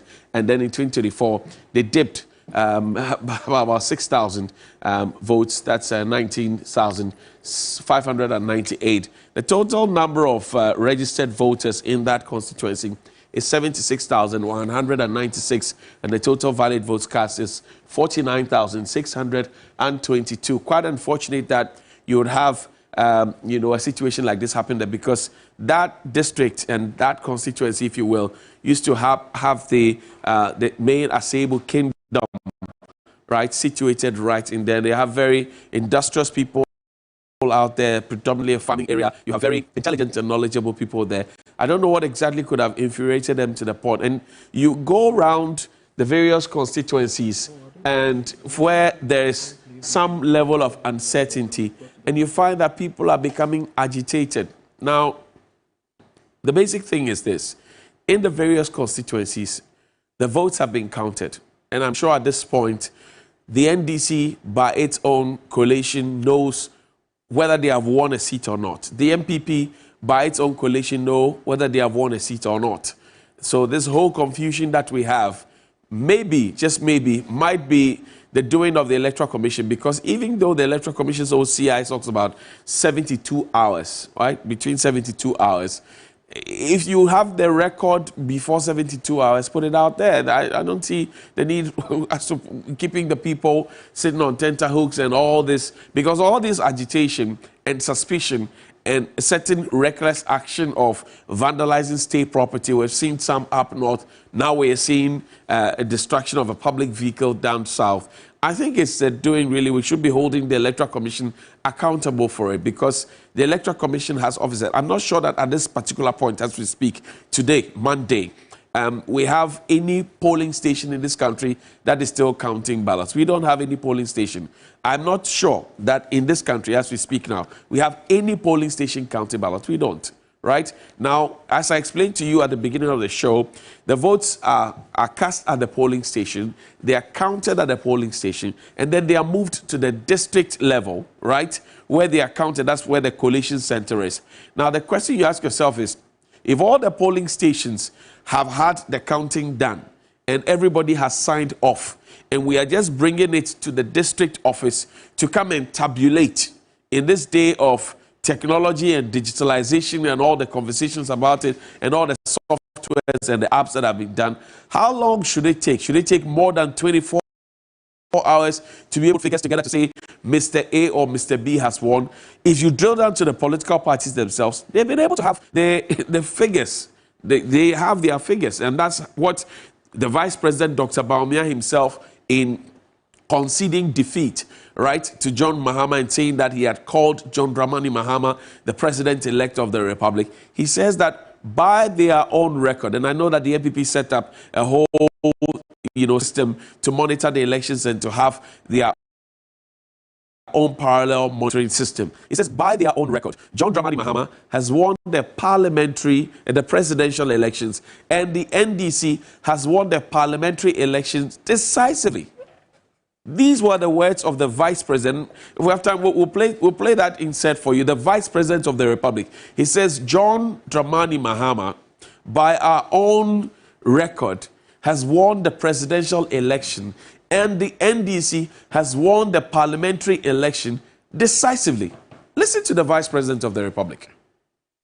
Now, I want you to listen to him, because what really happening and the suspense that has been created, which is what is making some irate youth get, so happy and so excited to the point where they are misbehaving, it must be looked at. I mean, look at the figures from 2016. Let me take you to 2016. I mean, this is a very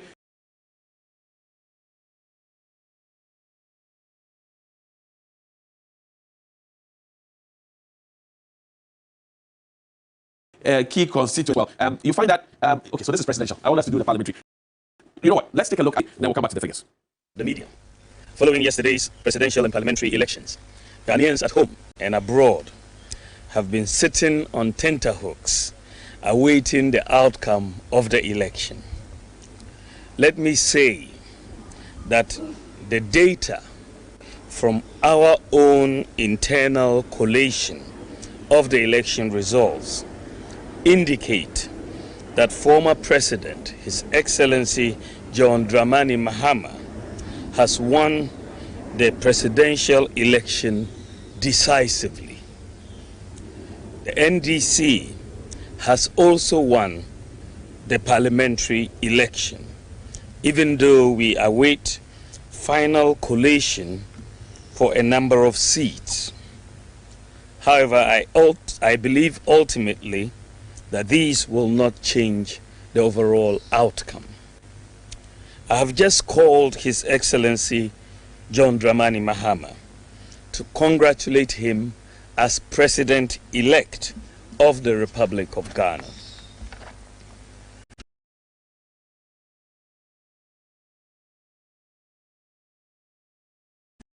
I said during the signing of the Peace Pact that I was sure of two things. Ghana will win and peace will reign. The people of Ghana have spoken. The people have voted for change at this time, and we respect that decision with all humility. I thank God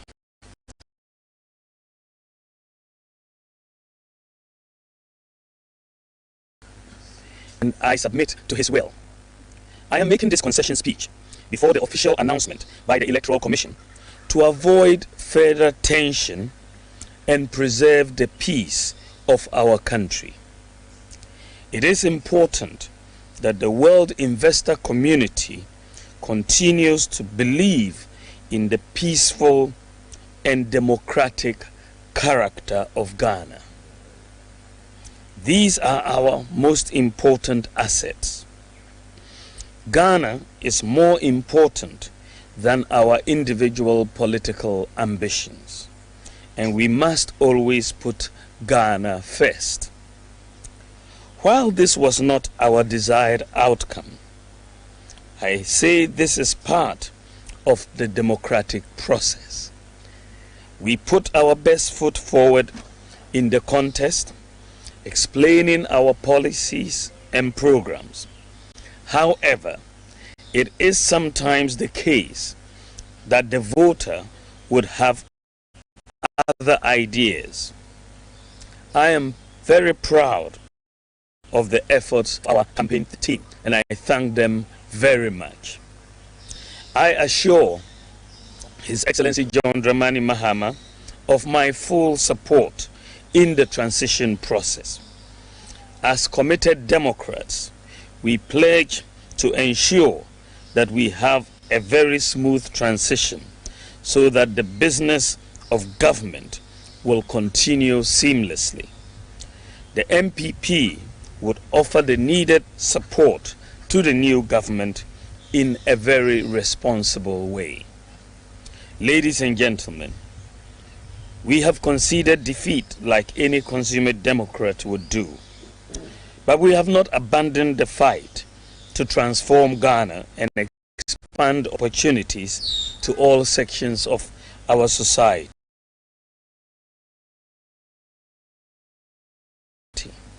We will not be a disruptive opposition, even though we would subject government actions and policies to strict scrutiny in the interest of our beloved nation. Our MPs, I am convinced, will do a thorough job to advance our democracy and ensure that the citizenry gets the best out of the democratic dispensation. To the rank and file of the New Patriotic Party, I know the feeling hurts, given that this is not the result you worked for. I know you would feel there is darkness ahead.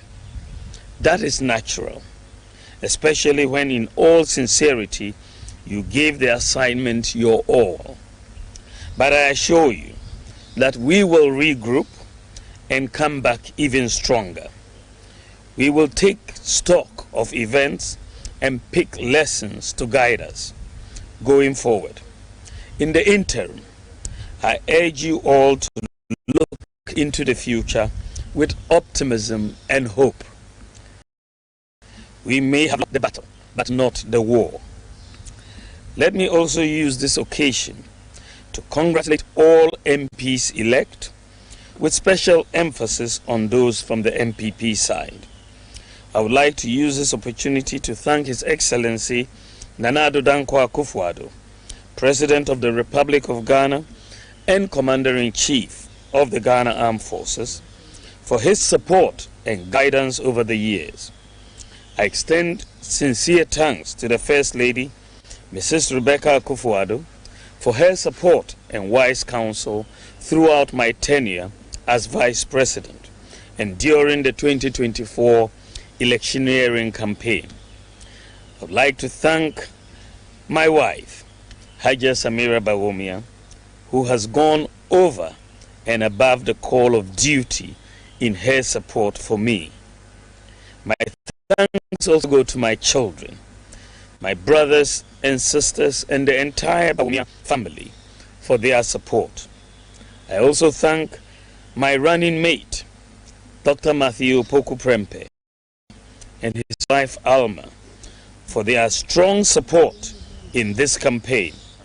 I am eternally grateful to our revered traditional rulers, religious leaders, and the generality of Ghanaians for their support. I thank former President Kufuor, the Council of Elders, executives, and the rank and file of the New Patriotic Party for their solid support. To all Ghanaians who voted for me and the NPP to implement our proposed bold solutions, I thank you for the confidence you reposed in us.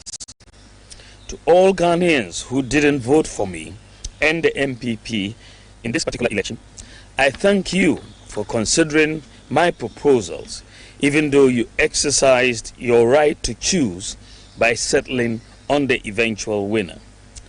Let me also thank the Electoral Commission for overseeing yet another transparent and fair election in Ghana. I also thank the security services for their role in maintaining the peace. My thanks also goes to the media for their excellent reportage. Ghana has won. Thank you very much, and may God bless you, and God bless our homeland, Ghana. Thank you. The Vice President of the Republic and also the NPP's presidential candidate, Dr. Mahmoud Bawumia, at his residence yesterday, and was flanked by his wife, Samira Bawumia, and some other party stalwarts who were there with him. So the party general secretary, party chairman, and some members of his campaign team who were there with him. I think that the Vice President deserves some, commendation for quickly doing this ahead of even the Electoral Commission's announcement. Really, I mean, this is sterling. And you can give it to the Vice President, but this is, Helen, this is really digitalization at play. That's I mean, right. the swiftness with which he was able to come to say, like, look, we have been able to tabulate the figures, That's we have put right. them out there, I have called, and, that really shows, because he mentioned that he didn't want tension to prevail. That's right. Right? So he wanted people to be settled in their minds. Doesn't want anybody to be sitting on 10 hours, which is why I find issue with the Electoral Commission keeping all of us at bay and awake. And That's right. I don't think it's fair. I agree with that. The tensions have been high, and kudos to Dr. Bawumia. I think he's received a lot of applause across the board for that presser that he held in his home, with some members of his family and as well the party. And I think that has gone a very long way to actually quench some of that youthful fire that we're seeing in different parts of the country as far as these elections are concerned. So definitely kudos to him on that. So, okay, so this is Asin North. Let's check out, we're talking about Asebu, all right? All right, that's it. There you are.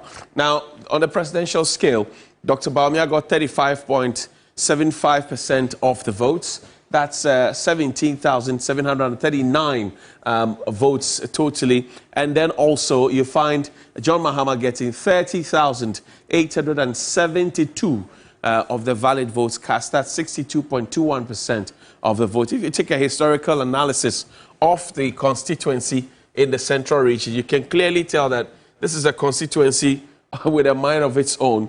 Voting for the NDC in 1992, coming down, still 96 with the NDC, and then ditching the NDC for the NPP in 2000, and then in 2004, it maintains NPP, goes on to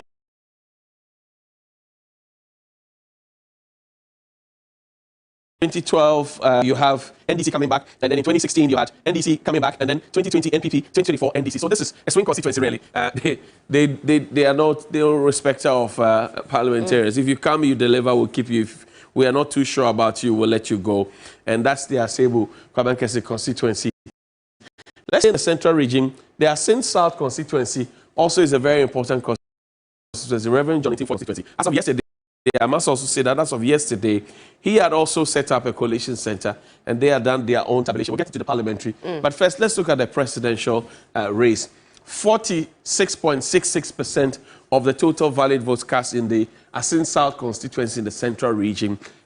Mind you, yesterday we told you about the Asin Central candidate Japan's constituency.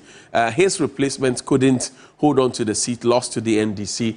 Hopefully, John and Tim Forjo is getting some more votes. Well, not, because if you look at the presidential race, Dr. Bawumia is getting 46.66%. That's 17,615% of the votes. And then you look at 2024 for John Mahama, that's 50.56. That's 19,086 of the votes. Now, you look at the pattern, the voting pattern in the constituency is NDC in 92, NDC in 96, and then MPP in 2000, and then MPP in 2004, and then MPP in 2008, and then MPP in 2012, right? And then you find MPP in 2016, and then you find NPP again in 2020. So this was the Johnny Tim Forjo era towards the end. And then in 2024, close, very close, but it's John Mahama there in the constituency. And then let's stay in the central region because they're very important constituencies. I'm just picking at will to know this Chifo Etimokwa.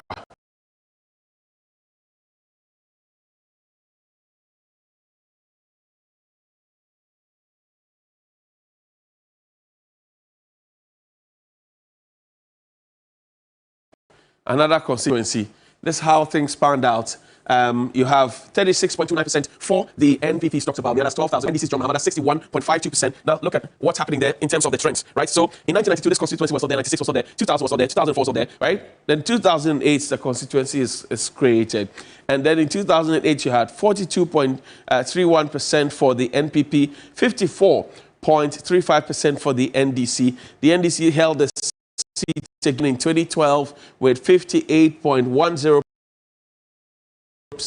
and 40.30% for the NPP. And then the NPP overtook the NDC in that constituency in 2016 with 53.12%. And then the NDC dipped from 58% to 45%. And then also you go to 2020, it was a close score, 47%, and then 50% for the NDC.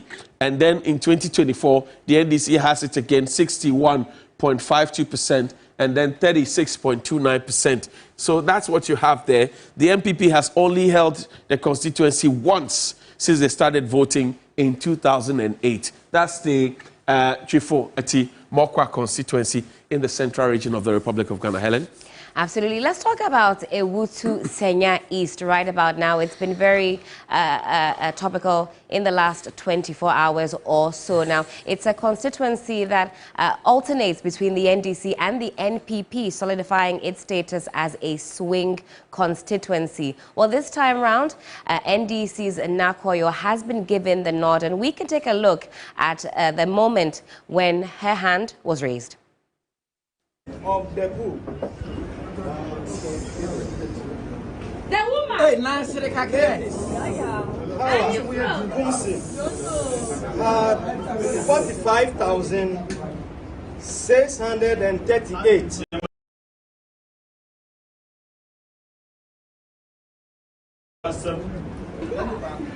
Phyllis, now, 50,886.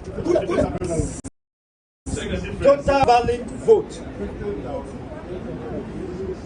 96,524. Rejected ballot 3,507.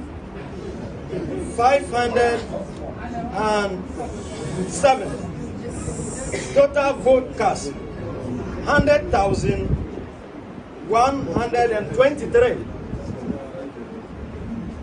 By the power vested in me by the Constitution of Ghana and the CI 127, I, the returning officer, declare Phyllis Na Okuno the MP elect.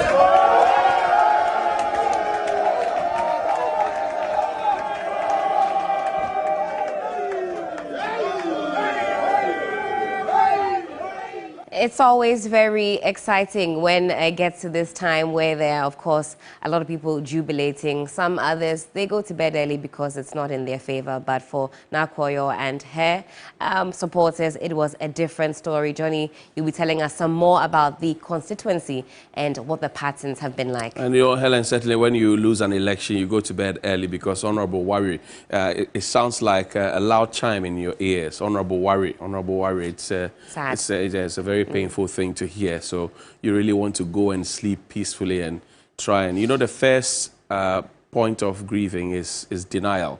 Right. At that point, you are in denial. Okay, we've seen some of those who are in that stage. So they'll come along. It's a natural phenomenon. There are 5 stages usually. But we've given you the parliamentary results in the Awutu Senya East.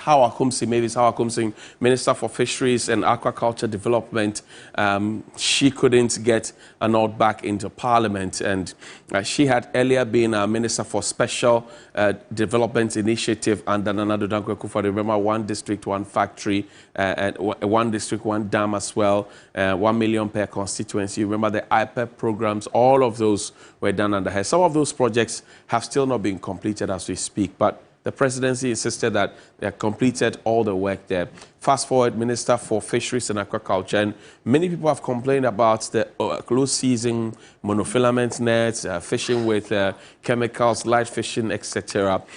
Some say that she's Obatampa Hawakumsin.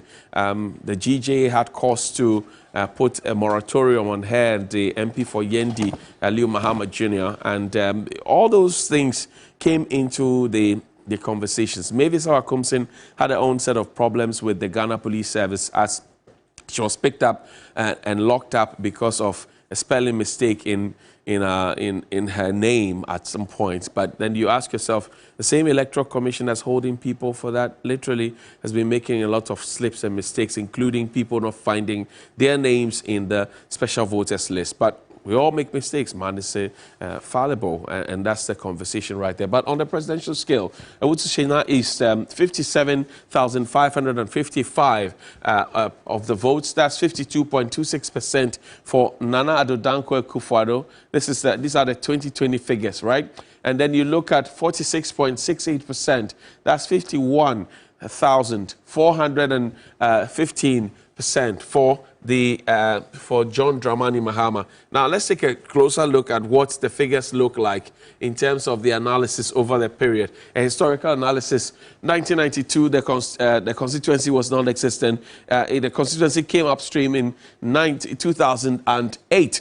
In 2008, 47.72% for the NPP, 49.95% for the NDC, and the NDC clearly got that seat. In 2012, it moved away from the NDC to the NPP when the NDC had 47.64%. It dipped from the figures in 2008 from 49 to 47.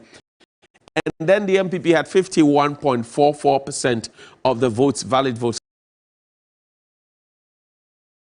cast. The NPP went ahead to stretch the NDC further from 51.44% to 56.93%. And then in 2016, the NDC had dipped further from 47, mind you, from 49 to 47, and now to 42.33%.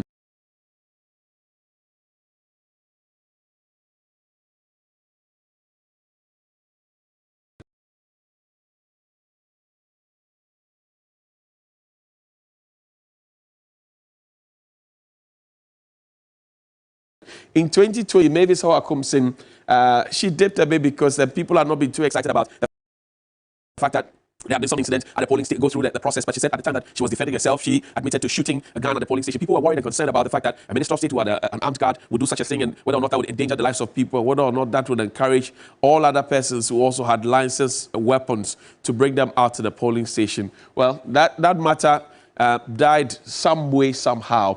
In 2024, we clearly are seeing the figures as Nakoyo of the NDC is the one who has found favor with the people in the Awutu Senya East constituency in the central region. Mavis Hawakumsing will not be in the ninth parliament of the Republic of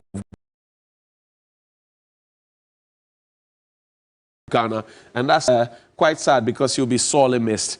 You look at the parliamentary scale, and it's a totally different ballgame from what we showed you earlier from the presidential level. 2008, totally different. It was a near one. In 2012, 52.55%, and then 45.39% on the parliamentary scale. That means the NPP won in 2012. They repeated in 2016, repeated in 2020, and then in 2024, the NDC got it back. If you look at the current figures, we're talking 52.55 in favor of the NPP. That's 57,114 of the valid votes cast, and then also 51,561. That's 2024. Interesting. So those are the figures we have from the Awutu Senya East.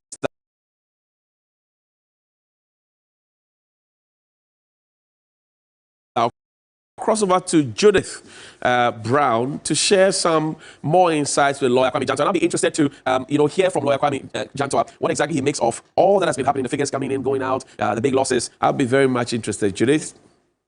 Right, thank you. As well, how quickly he responded to the results of the poll, even before the Electoral Commission could finally announce a winner. He had gone ahead, said, we had done our collation. We had seen that the NDC has won. We've seen that John Mahama has won. It's only a gentlemanly thing to do. It's in federals of our democracy and also to maintain the peace. I want to hear Lawyer Jantua on that one. And it's interesting, Johnny, because just last night, or let's say earlier this morning, when we were on the team No Sleep agenda, Adam Bona was here, Dr. Adam Bona, and he was calling on the vice president to concede defeat yesterday, and so I remember that he was very emphatic. Very emphatic. Well, what's the vice president waiting for? He should throw in the towel. He should announce. This was after Dennis Miracles Abuaji had come in with a very beautiful Bible verse. I've forgotten the Bible verse on. Was it First Kings or Second Kings or Songs of Solomon? Oh yes. Second Kings 3:19. What did he say? Talked about what?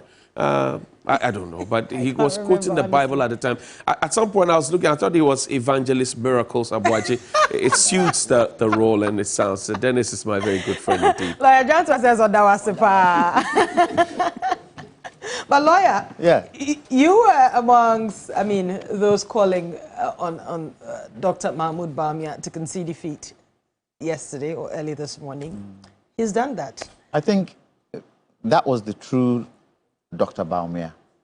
I think, the gentleman side of him was seen yesterday. And he rightly said he didn't want it to drag and could cause mayhem. Unfortunately, although he did concede as soon as he realized, and I'm sure they did their own figures and realized, he conceded once he knew former President Mahama had substantially won. It didn't stop others from causing mayhem. And unfortunately, it was members of the NDC who have been causing this mayhem across the country. Unfortunately. Unfortunately. I would have thought, if for nothing at all, the president-elect would have said something. I would have thought so. But we didn't hear anything from him. Well, he tweeted, though, about the fact that Dr. Mahmoud Bawumia had called to No, I'm talking about on the mayhem that was going on. Yes. I thought he would have said something. But I thought he would soon organize a press conference. As to whether he would address that, we're yet to know. But we also heard Sami Jemfi. As to whether he told them. He didn't really tell them. But somebody died yesterday from this one. And the The mere fact that somebody died, I expected the president-elect to say something and calm tempers. But I also think there was huge responsibility on the Electoral Commission. I felt that immediately Vice President Bawumia conceded defeat, they would come out and not even if they couldn't announce, they could have quoted CI 127, indicate the time scales at which they could announce. Well, the Electoral Commission came out. I mean, they organized a press conference earlier this morning. That was way after all this mayhem had gone on. That's I'm true. saying that once Vice President Bawumia conceded, that should have been the next thing. The immediate action. Thing. To say that we are still collating. Votes having come from 1, 2, 3, 4, 5, 6, 7, 8 constituencies. And according to the CI 127 law, we have 72 hours to announce. So please be patient with us. And then as it came through, as the figures came through, they started mentioning, even if it was just parliamentary, to calm tempers down. I think it was unfortunate when General Mosquito, remember he had a press conference. Yeah, he did. And he had indicated that the Peace Council had said to him that he should speak to his supporters.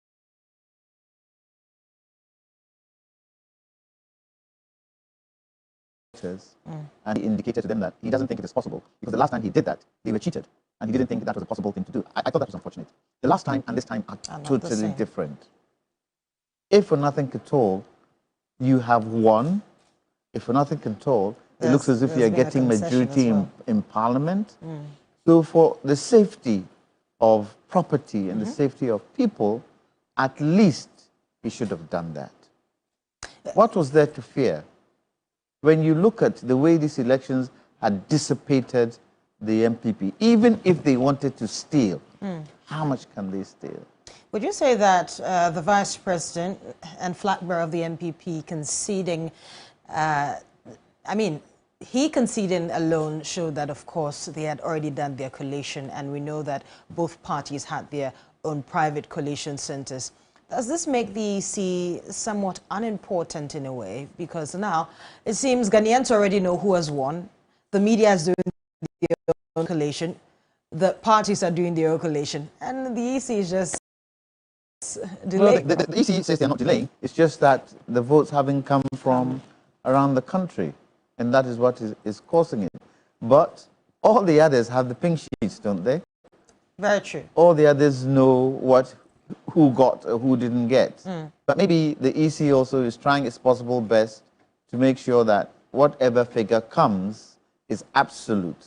So they want to gather all. But, you know, communication is key in most of these things. How you communicate and the words you use to communicate can save a situation. But I don't think they communicated effective enough and left it too long. The delay was just too long that it made people feel there was something going on when there was nothing going on. It sort of breeds that mistrust. Exactly. Do you think it's about time that the EC starts to put measures in place to ensure they receive these results early enough? Because how is the media and the parties receiving the results before then?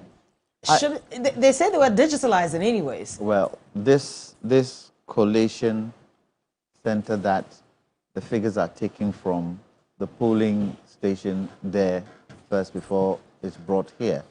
I think that's a waste.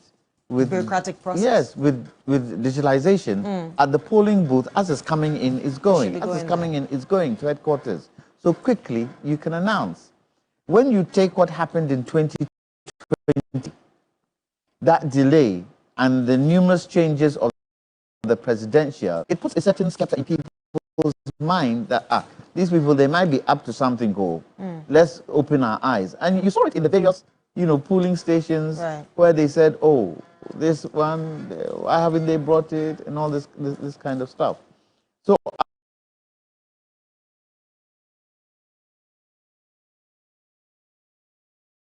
I hope, what, is it Monday, is it Tuesday? Tuesday is 72 hours, I hope if for nothing at all. Right now, everybody knows their smoothness level. We would want to hear from the Electoral Commission on a continuous basis. Let's stop that gap where people don't hear from them. The other thing I wanted to find out was, would Vice President Bawumia, flag bearer of the MPP, would he have spoken with President Akufo-Addo with regards to him announcing? Because it looks as if some MPP members felt he announced too early. Too early, yes. But yesterday, when we were here, McMahon had already conceded. Yeah. Had already conceded. So then you ask yourself the question, it's hypothetical. If the shoe were on President Akufo-Addo's foot, would he have conceded? But I think... Well, I don't think I'll share my thoughts on that. I think Vice President Bawumia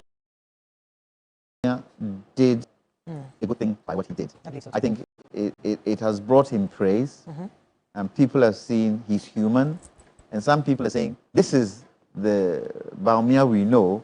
He must have been manipulated throughout this whole period to do other people's bidding. But this is the kind of man we know. And in there, he also said he is ready to work with... It brings me to my next question. Let me quote exactly what he said. He said the MPP will offer the needed support to the new government in a very responsible way. He also said that we may have lost the battle, but not the war. Two questions. But first off, on the first statement on him deciding to work, I don't know what he means by in a responsible way. But knowing the MPP, we know over the period of time we have known them to be in opposition in previous years, let's say 2008.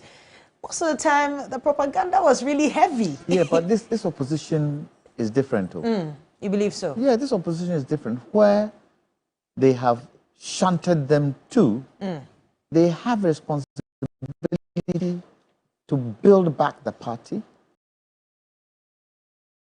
to get credibility back, that responsibility to build confidence within the party. It's not going to be easy. Especially where if the NDC can stand strong and build confidence within the people, it's not going to be an easy net to break. But they would have to do it. The MPP would have to build that. So in terms of what he says, I guess what he's trying to say is that we will not draw out things. We will see where there can be consensus, and we will see where we can work together.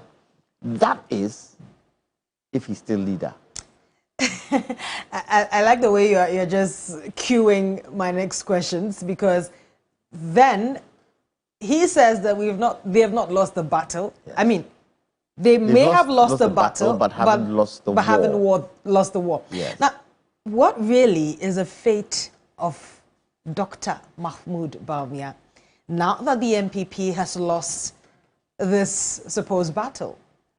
Because we know the issues of ethnic groupings in the party, the Asante, the Achim. He was a Northerner. And you even said here on the same platform earlier this morning that, I mean, there was that, we spoke about the historical antecedent when it comes to this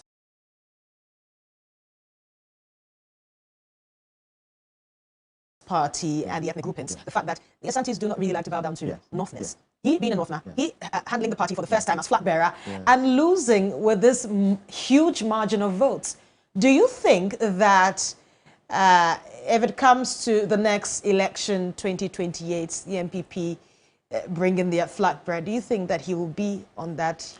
You see, at this material moment, it depends on how the grouping of President Akufo-Addo does, what they do, where they want the party to head to.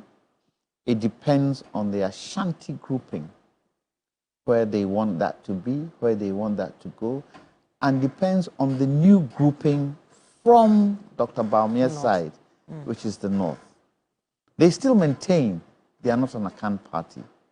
But will there be some in there who say, you tried it, it didn't work. Vice President Bawumia, yeah. It did not work. In fact. And it doesn't look as if it will work. When you look at the margin of defeat, it's never happened in the MPP before. Why should we allow you to lead? But when you look at our past and the kind of leaders who have handled the party in the past, and it won't be a good thing to make it tribal, but some will go down that line. Definitely. Some will go down that line and say, look at the others who led. Look at the margins that we got. We never got what you got. So because of that, we're going back to where we came from. That would be sad. Rather, they should use it as a rallying cry to join forces.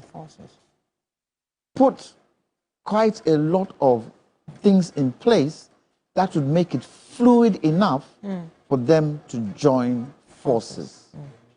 Otherwise, if you're not careful, the Achievements will want to take their pound of flesh.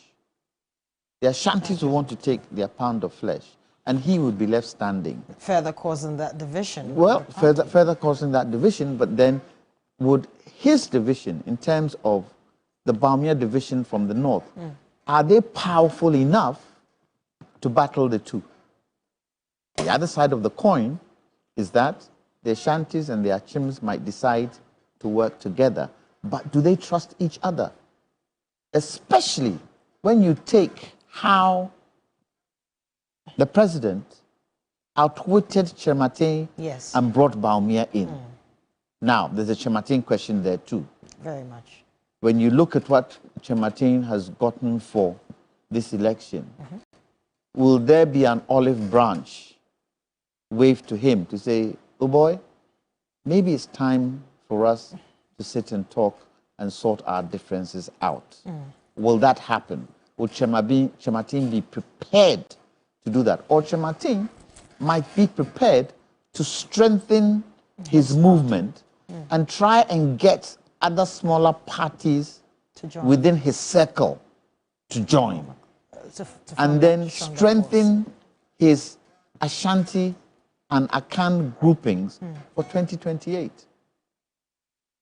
If it so happens that Vice President Bawumia wants to go again, is it likely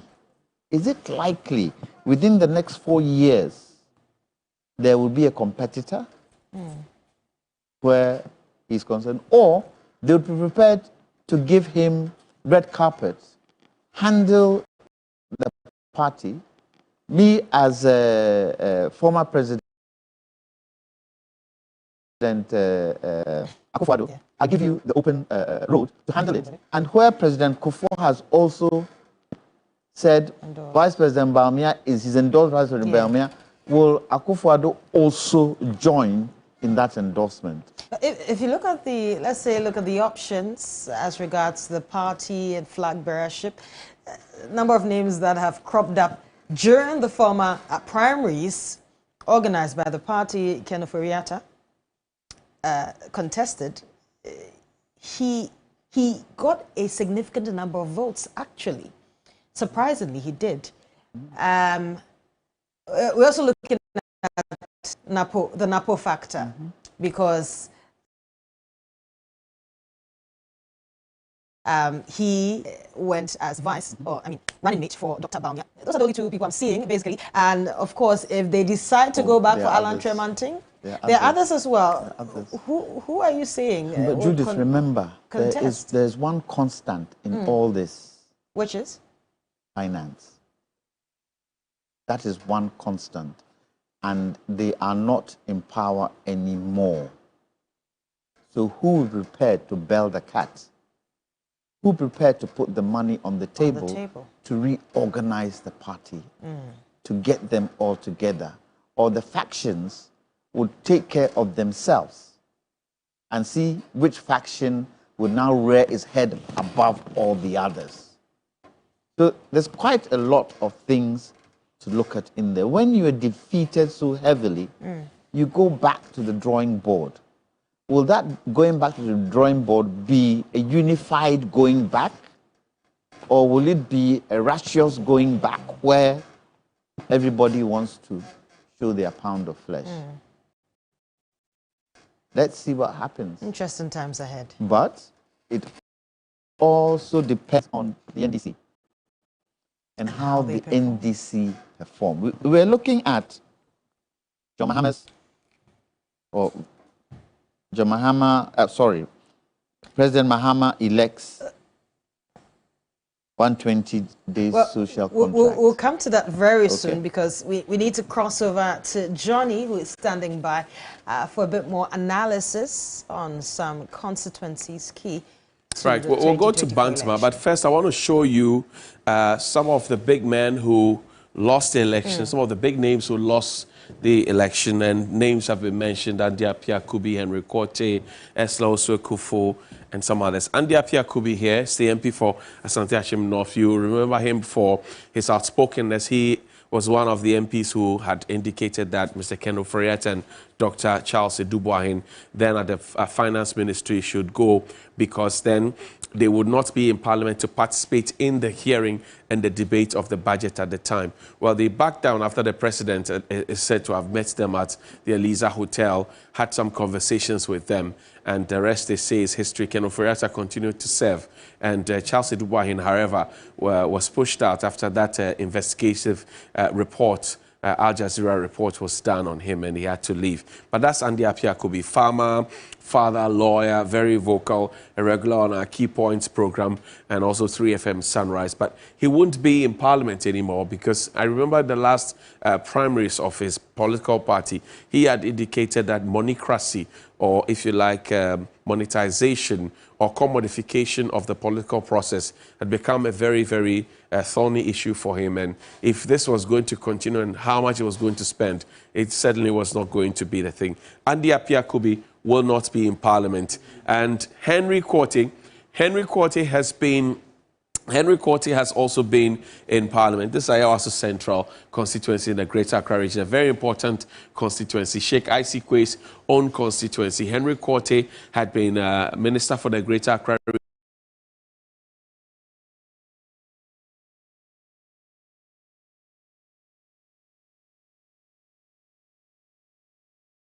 region, has served at the National Security Ministry, has served as the Interior Ministry, currently now serves as Interior Minister. He's been heavily criticized in recent time for the closure of the borders. Some say that amounted to disenfranchising people who have Ghanaian ancestry, who ply their trade with great felicious style in neighboring Togo, but have had to be shut out because he had written that notice and given it out, and they couldn't come to vote. And his constituents also say that, well, he's been MP for the area, but they really can't feel his impact. He had a very big dream of achieving what is now the failed promise of the president to make Accra the cleanest city in Africa. He had brought it, decongesting the city like we had seen other mayors of Accra do, Mayor Van der Poel, Nat Nunu Amatefew, and Mayor Niajiri Blankson, and many others had come to do in the past. But he was regional minister at the time, going around. This was at the time when, for 9 whole months, contrary to what Act 936 says and Article 2431 of the Constitution regarding MMDCs and their nomination and endorsement or appointment by the assemblies, there were no MMDCs for 9 months. So he filled the gap for them, and he was out there doing all the Rambo and Commando and the yeoman's job. But the people of Asawase Central say, well, we're tired of you. Go away. You remember him also, together with Adjoa Safo and Kennedy Akumpre. They were put before the Privileges Committee for being absent from Parliament for a very, very long time. We understand that a private jet was sent to go and pick them up, to bring them. They went, they answered their questions. The rest, they say, is history. Henry Korte will not be in Parliament, in the 9th Parliament. K.T. Hammond, Kobina Tahir Hammond, he's a Muslim, by the way. He believes in the Islamic religion. A very famous star boy, Minister for Trade and Industry. Prior to that, he had been a Deputy Minister for Energy and in the Kufuor administration. Very vocal, very jovial. He has his own set of words to use. And sometimes people misconstrue him. Sometimes people get angry when he speaks. For example, in the last parliament, or the parliament that's just about to fizzle out, he had spoken about young people and said that, well, there's literally nothing in their heads. They can't do it if the thing is left for them. We call them coconut heads. And that enraged a lot of young people. Not so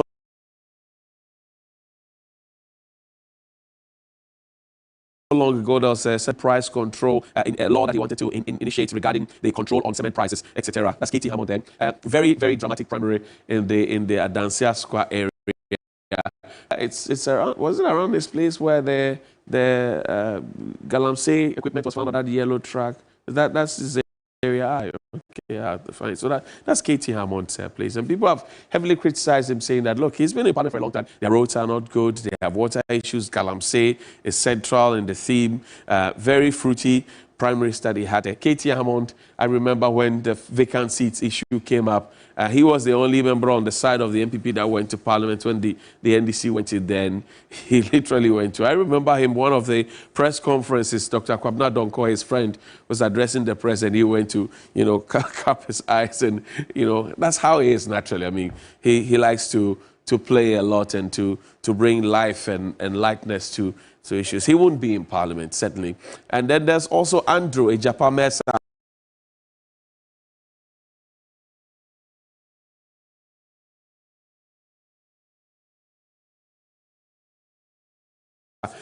Of Skunde or Sekendi constituency on the ticket of the MPP. His popular name is Bobo. He's a Santa Clausian, he's a lawyer, and he's a master, just like me. The Anglican Church. Bobo, affable gentleman, Deputy Minister of Energy at some point now, the Minister for Tourism, Arts and Culture, and he's been a communicator for his party for a very, very long time in his home region, in the Western region, in Greater Accra region, wherever he finds himself within the jurisdiction of Ghana. He's been very vocal on the ticket of his party, articulating stuff for his party. Lawyer Duji Tamaklo has earlier mentioned him in the PDS scandal and many others, but he's very, very, very insistent that, well, he did nothing wrong.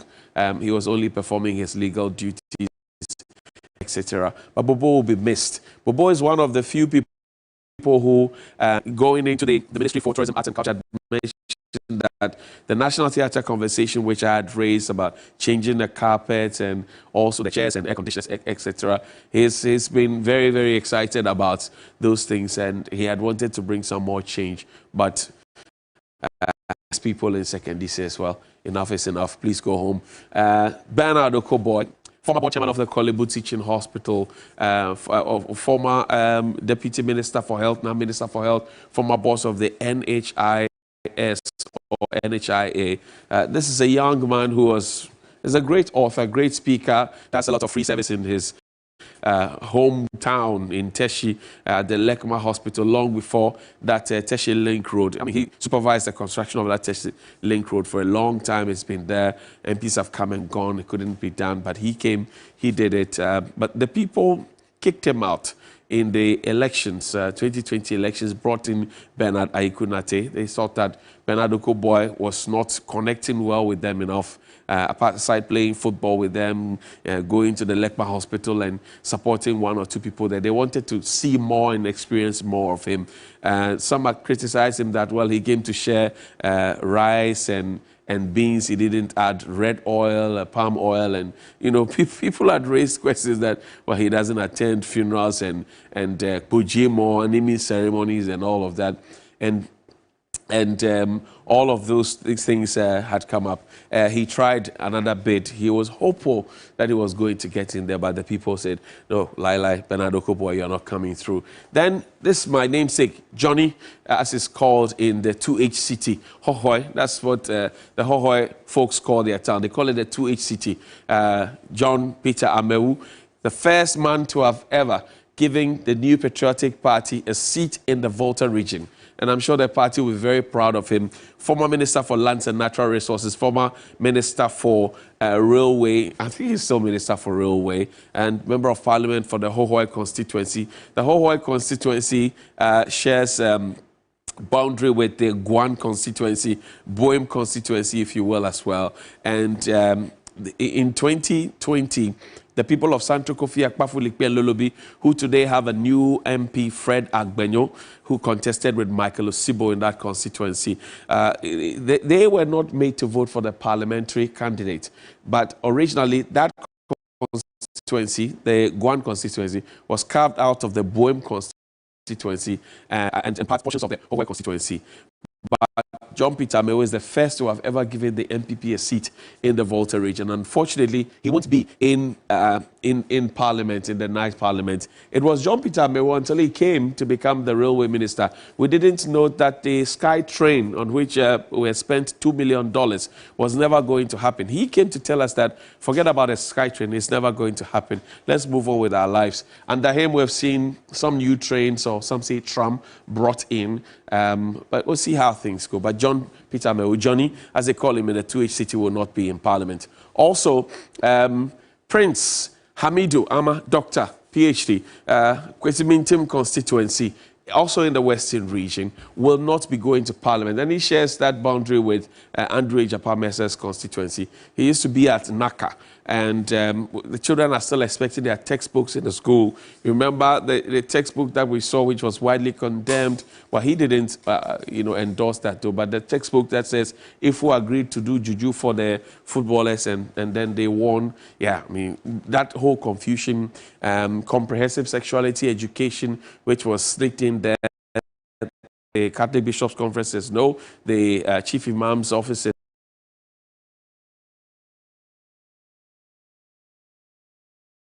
no, and that's how come the children perhaps don't have their textbooks in full as we speak. But he'll be formally remembered, one-term MP, and he's gone. Also, Esther Osoko, Minister for Communication and Digitalization, a very, very vocal woman indeed. If you remember the chaos in Parliament on the 6th of January 2021, she was the lady sitting on the lap of Kwabenya Kando. Remember that? When they had the confusion as to who should sit where. This was Esla Osuekufu. Yajiamine, you remember that comment as well? She had promised that we will get a 5G network by the 1st of December. Well, we still are waiting for the 5G, really. Do we have the 5G? I don't know. But this is Esla Osuekufu, MP for Ablekuma West. Ablekuma West is around the Dansoman and Shabu, all those places, Straight Flash, right? Big B said,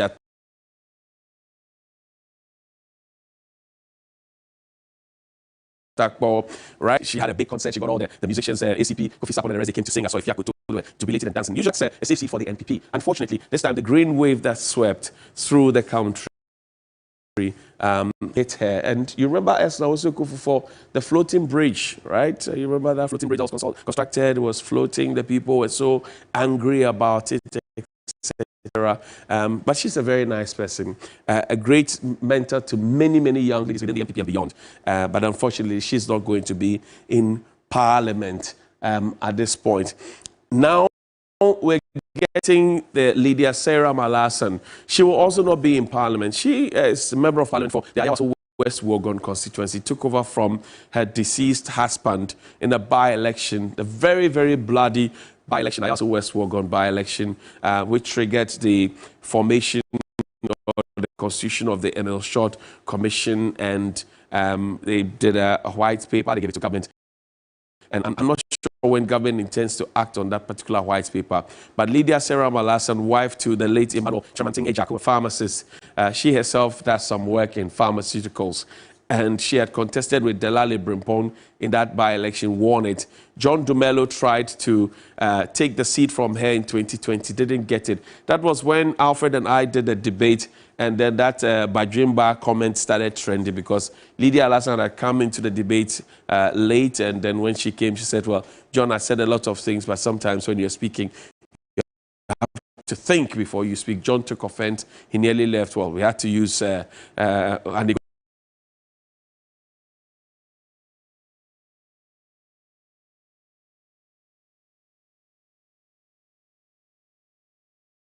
negotiation skills to bring them back to the table to have that debate. Lydia Alasan will not be in Parliament. Lydia Alasan is a lady who was seen sharing packs of food to people who were in the queue, right? And she, at some point, she said, it wasn't me, I wasn't there, I wasn't the person who had said that, had shared the food to the people. Well, eventually we played the tape, and the Office of the Special Prosecutor has been petitioned by John Dumelu's team, Benjamin Madugu Avonyoche, and OSP currently is investigating. But the painful thing is that Lydia Alasan will not be in Parliament. Now, we'll play for you something from Lydia Alasan and Katie Hammond. A very interesting tape that you should not miss. We're live on 3FM 92.7. It's your urban lifestyle radio. Thank you to Piva Water, also to Mont Water, and to Bellaqua for refreshing our team. And very, very exciting times here. We're going all the way till 6 a.m. in the morning. This is your election command center. Ghana decides. My name is Johnny Hughes. I'm here with Helen Apiampofo, Judith Brown, and also lawyer Kwame Janto, a private legal luminary, sharing and sprinkling his knowledge and his opinions now. Take a look at this. You will enjoy it, I promise. Master of its own regulations and its own. It's nonsense. That's not the case.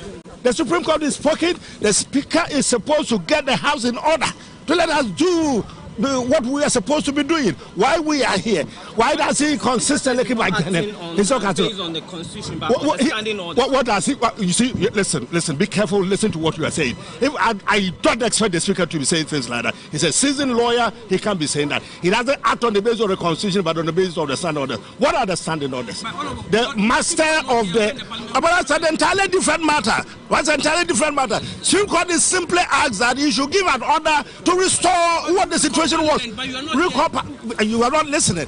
We recall Parliament. The Speaker, when he sat, was supposed to do a first thing, and the first thing was supposed to be this: the decision, the ruling that I made on the particular day has been overset, has been stayed by the Supreme Court, which interprets the Constitution, interprets what we do over here. Accordingly, the status quo where were the NDC proposals? They are always trying to attack me. They always do this, and here I am. By the grace of God, I have the temperament that is able to contain all of this. So they do all these, and I am the leader that I am.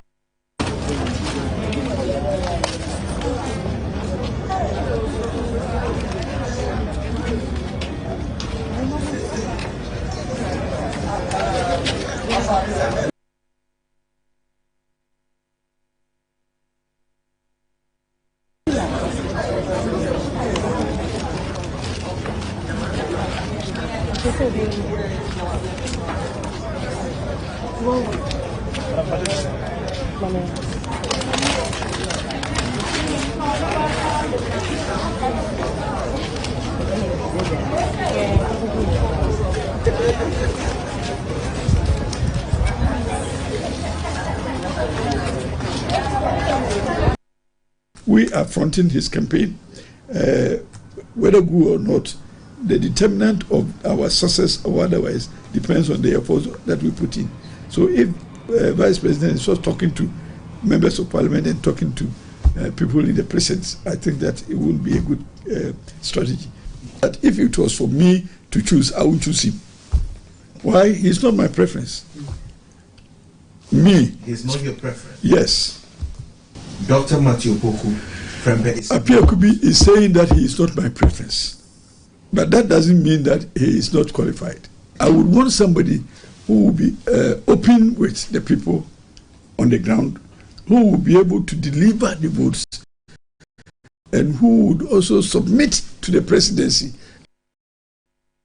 Oh, so there you have it, Lydia Alasan, Katie Hammond, and Apiakubi, and I'm sure they will be sorely missed in Parliament. Another individual that you miss in Parliament will be Mavis Hawakumsin, MP, who went head-to-head with Nakoyo in the Awutu Senya East constituency, and clearly our Minister for Fisheries and Aquaculture Development will not be returning to Parliament. We will not be getting that dramatic opening and closing of the sea with that giant key. You know, we'll not be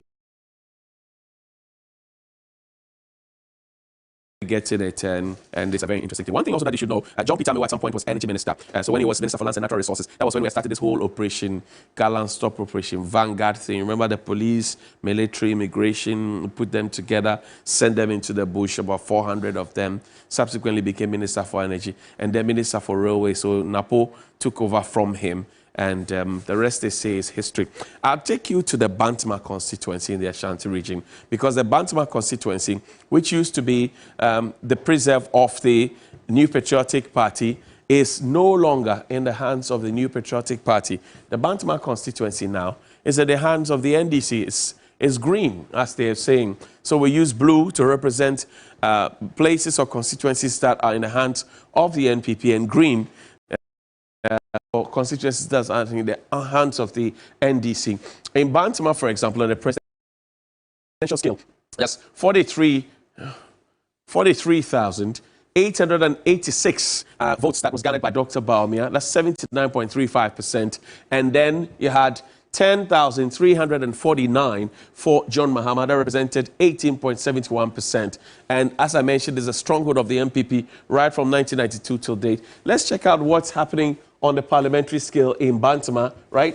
And it's the constituency of the Minister for Works and Housing, Asin Central. Well, is he getting it? Obviously, he did not get that seat in 2024. You look at the parliamentary level, and you find that 85.49 for the MPP.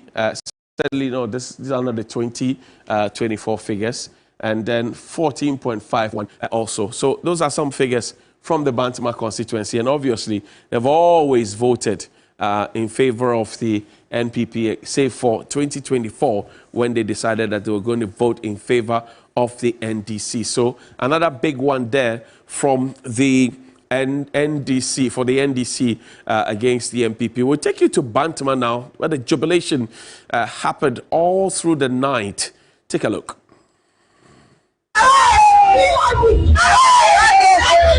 you can hear, they have their own reasons for voting for the NDC, and they are very excited about this win. And so coming to you from the Bantama High Street, this is exactly what is happening.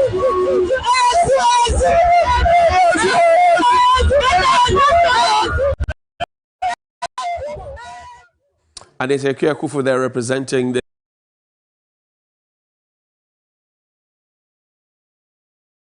the Media General Brands Election Command Center in the Ashanti region, Bantama to be specific. Cookie T is out there with Concept Warai in Tamale, and my own people. Kaula, take a look.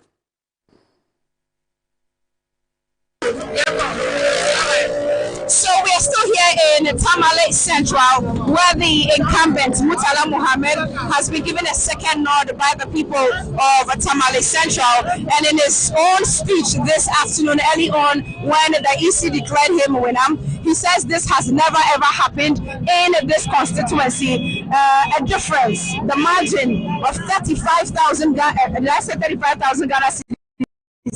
35,000 votes has never ever happened. Unprecedented. We are here where a lot of jubilation is still taking place, almost way into midnight, but you see a lot of motorbike activity still ongoing because they are happy for Murtala Mohammed's win and they are happy for John Mohammed's win as well. Chris, what do you say? Yes, so okay, I must emphasize that the momentum here is very serious. The people are actually jubilating the victory not only of Murtala Mohammed Isa, but also that of the former president and president-elect John Dramani Mahama. So quickly, we have some of the youth who are gathered here to celebrate this victory tonight. And characteristic of the northern region, if you come here and anytime they are in a jubilant mood, you see them using their motorbikes. Tomorrow, you are likely to see horses around, people riding on horses and celebrating this particular victory. So I have some of the people here I want us to interact with. Madam, good evening. And that was Cookie T in Tamale with Christopher Mwako, our Northern and Savannah regional correspondent, together with Concept helping them there. Well, Murtala Mohammed has formerly been an MP for Nantong, Deputy Minister for Information, Deputy Minister for Trade and Industry, and then he came to Tamale Central, and now he is going for a second term in that particular constituency. He took over from the Honorable Inusafuseni, former Minister for Lands and Natural Resources. Now, AJ Akwaku Sapon has also been crisscrossing Accra. She was earlier in Anyasotum. Take a look. Who did you vote for in the election? Oh, I voted for NDC. Why? Because to check our current situation, I don't see any improvement ongoing here with our current government, so we prefer changing to improve upon our road and other stuff, such as our traffic light and other stuff over here, especially those unauthorized people around the streets, which is bad. Yeah, what are you looking forward to maybe in the first few months now that NDC takes over? What's the one thing you want them to do? One thing. As for me, when our road over down there is really bad, really in bad shape, especially when it rains a little bit, it is really bad. And we have complained to the MP several times where he's not doing anything. So the NDC promised us to do that road for us, so we are hoping it to come true. Okay, so the road is your biggest one, so that's what you want fixed? Yes, please. All right, thank you so much. Let me speak to some more gentlemen. Yes, Bosu, what's your name? Daniel. Daniel, did you vote for change or did you vote for the MPP? I voted for NDC. You voted for NDC, okay. What are you looking forward to in the first few months of the NDC government? I say like Obwa Ghana, onye niyama like any beji, na mo na ya vote ama NDC. Then oyema wa we ni beji. Like Oman Ghana sisa, many beji. Okay, do listen. All right, let's speak to a few more people. So speaking to some more people, Bosu, what's your name? Joe, my name is Joe. Joe, so what are you, did you vote for change or did you vote for continuation with the MPP? No, John-Mahama. You voted for John-Mahama. Now, why did you vote for John-Mahama and what are you looking forward to? Like, I bled. Now then, right now, in the next one shot, the next few months, then I'll say NDC Yema, constituency way, I bet my way near like, I'm not saying no more boy youth, Nancy and Queen. Okay, all right. Well, top of his mind for him is lowering the cost of living and also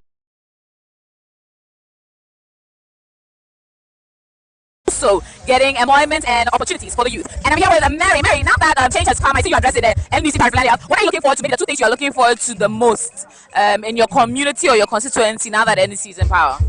Now that NDC is power now, we need some good things to help our community. Some like our school bills. So what's your name? I'm Isaac. IJ, so what is the one thing you are looking forward to seeing when they assume power in January? What do you want to happen in your community that you'll be excited about? Oh, okay, for the community, like many people are on the streets. Yeah, many people on the streets who doesn't go to school. Yeah, so like I would like the president to continue the free education so that all the boys will get the chance to go to school. And also, I heard him say that he will be removing the tax on the betting system. And I speak for the youth, so like I'll be happy if he remove the tax on the betting system. Yeah. So the education and then removing taxes is one thing that's good for you. Yeah, of course. Yeah. Why did you vote for change? Like for real, we need to test everyone to see what everyone can do. So we gave this new coming president the chance to see what he also can do for the government, yeah, for the people. Thank you so much. Hello, sir. What's your name? My name is Pasius. Pasius. So, what are you looking forward to the most about NDC coming to power? Okay, I'm looking forward to that. Maybe you will do the 24-hour economy and create more jobs for the people. My father like this. He was part of those people who was creating something, but he failed. They couldn't do it. So I wish John-Mahama will do the 24-hour economy and create more jobs. So the youth will gain more jobs and gain more money. Yeah. Wonderful. So also meeting this gentleman, Bosu, then NDC, oh, okay. Good morning, Indian man. Indian man. You were saying, now TV3. Wafeno no wata wafen jiakeshin. Wanta oni onake MPP na ameba feko no kono ke hanko. Ni wafen wasole mo fen jiake. To na mi ane be ba to. Wa ba na mo ko papa ni be ba ye wo no. Ni le hu e ba fe no ko papa ke ham Ghana ma. Wo fe 24 hours economy anu kwale wo fe won taw e ja ke wo fe won chu ni fi no mu ko be chu fi mo fe mo mi ba she Ghana e wo 24 hours economy ni John Bawumia-Mahama ke ekemba wo fe won small e won wona wo kaji e ba ni ba. And that was Asia Kwakusapon there in the Anyasotom constituency in the Greater Accra region. That constituency is currently in the hands of Adumako Kisi, but he won't be returning to Parliament. Mr. Tobin, brother of the popular pharmacist and owner of pharmaceuticals, Tobin, is now on his way to Parliament, hopefully in the Night Parliament of the Republic of Ghana. Helen has some comments on social media. You've been sharing them with us, and we'll like to distribute it to the rest of the wonderful world. Helen? Absolutely, and a lot of you have been responding to our programming this morning and sharing your thoughts with us. We'll read some of those comments on our Facebook page, but do keep them coming. The hashtag is Election Command Center. And of course, we're burning the midnight candle. We were burning the midnight candle with you. And thank you so much for tuning in. Okay, so this one here from Richard Ejir, he says, but where is Afenyo marking?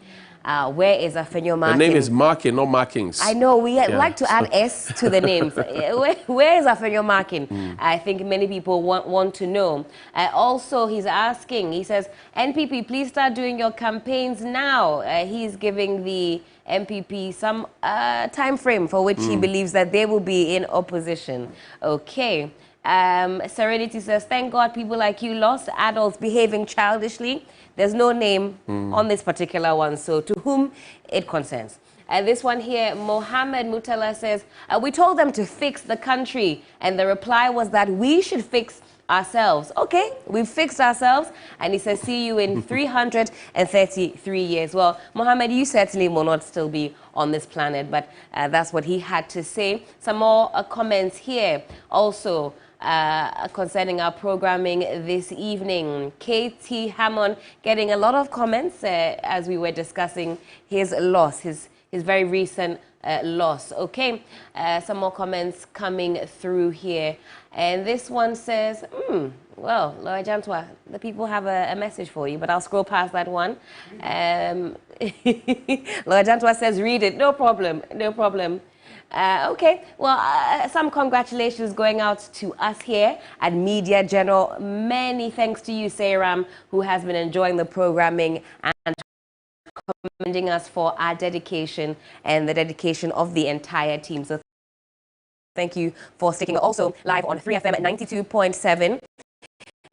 You can also listen to us over there and keep watching us on the stream. I'll hand you back over now to Judith Brown. Helen, team, no sleep. We're not joking here. We are bringing you all the details, all the analysis, all the big interviews right here on your Election Command Center. Remember that we're also live on 3FM 92.7, your urban lifestyle radio. So if you're in your car right now, please tune in to 3FM 92.7. We're still here with lawyer Kwame Jantwa. He's a leading member of the CPP Convention's People's Party.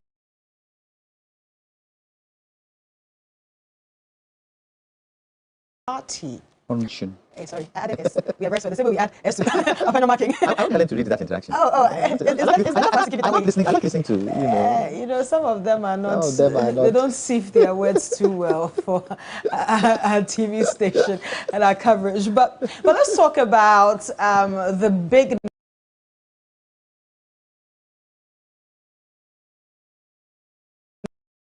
names that are falling. KT Hammond, Slowusu, who do I mention?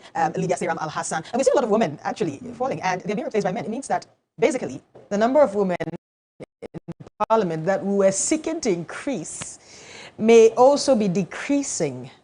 What do you make of these big fallouts?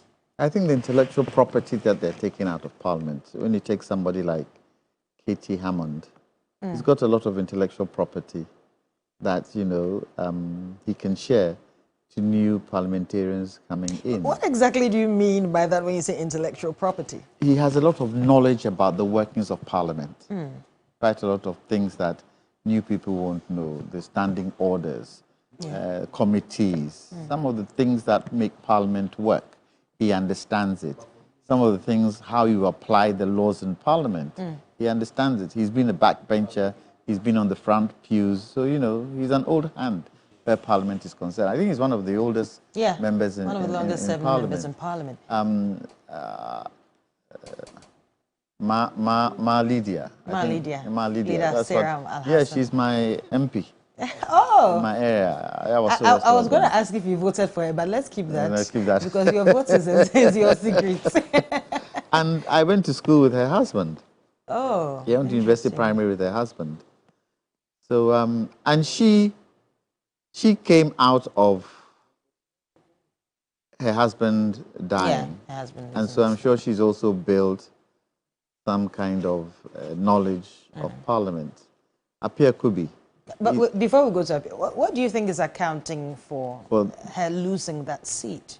You are a constituent of Asawase West Wogan, and I'm sure you probably have some concerns yourself. What do you think is accounting for it? From what I hear, she hasn't been able to do much for the constituents there this time around. What are some of the major problems there, and which ones have not been addressed? I'm not too sure because I haven't really had interaction with her. But I guess when you go through the constituency, some of the roads, you know, are not that passable. And you know West Legon, when it rains, the whole place floods up. And it could be some of those things. But if I say I know exactly, I can pinpoint what it is, I won't be able to tell you. It could be that, you know, John DeMello has worked hard, and he has worked hard.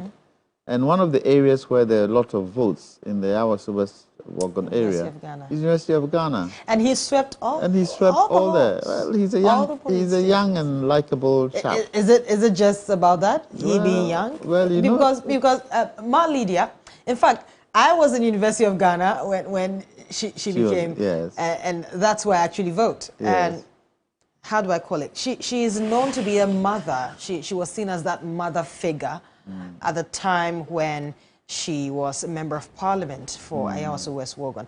Everyone saw her as a mother. So between the mother and the young, likable one, what do you think really is the reason why University of Ghana students voted massively for John DeMello? Probably like there's something about John DeMello that he's done, you know, and he's tried it. This is his third time, right?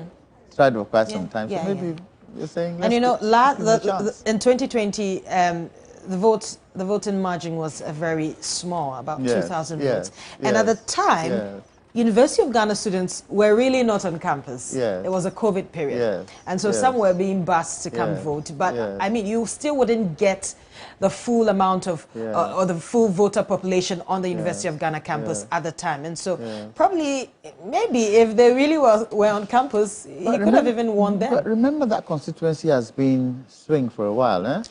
The what do you call it? Asawase West Wogan? Yes, Asawase West Wogan. Actually, it has been a stronghold. It's been between the NDC and the MPP. But when the current chief of staff now took over, then I guess it was with the MPP for a while. Because, it has been with the MPP for a very long while, especially when Honorable Ejako, may he so rest in peace, was Member of Parliament then. I mean, at the time, and I can tell you, yes, I was a University of Ghana student at the time, and you wouldn't even imagine for a second that that seat could swing to the NDC during those periods. Ejako was doing quite... The seats that have swung to the NDC. Yes. Ejako was doing quite a lot, even on the University of Ghana campus, sponsoring a lot of hall activities, a lot of major projects. And I remember I was how do I call it? I was a president for Voter Hall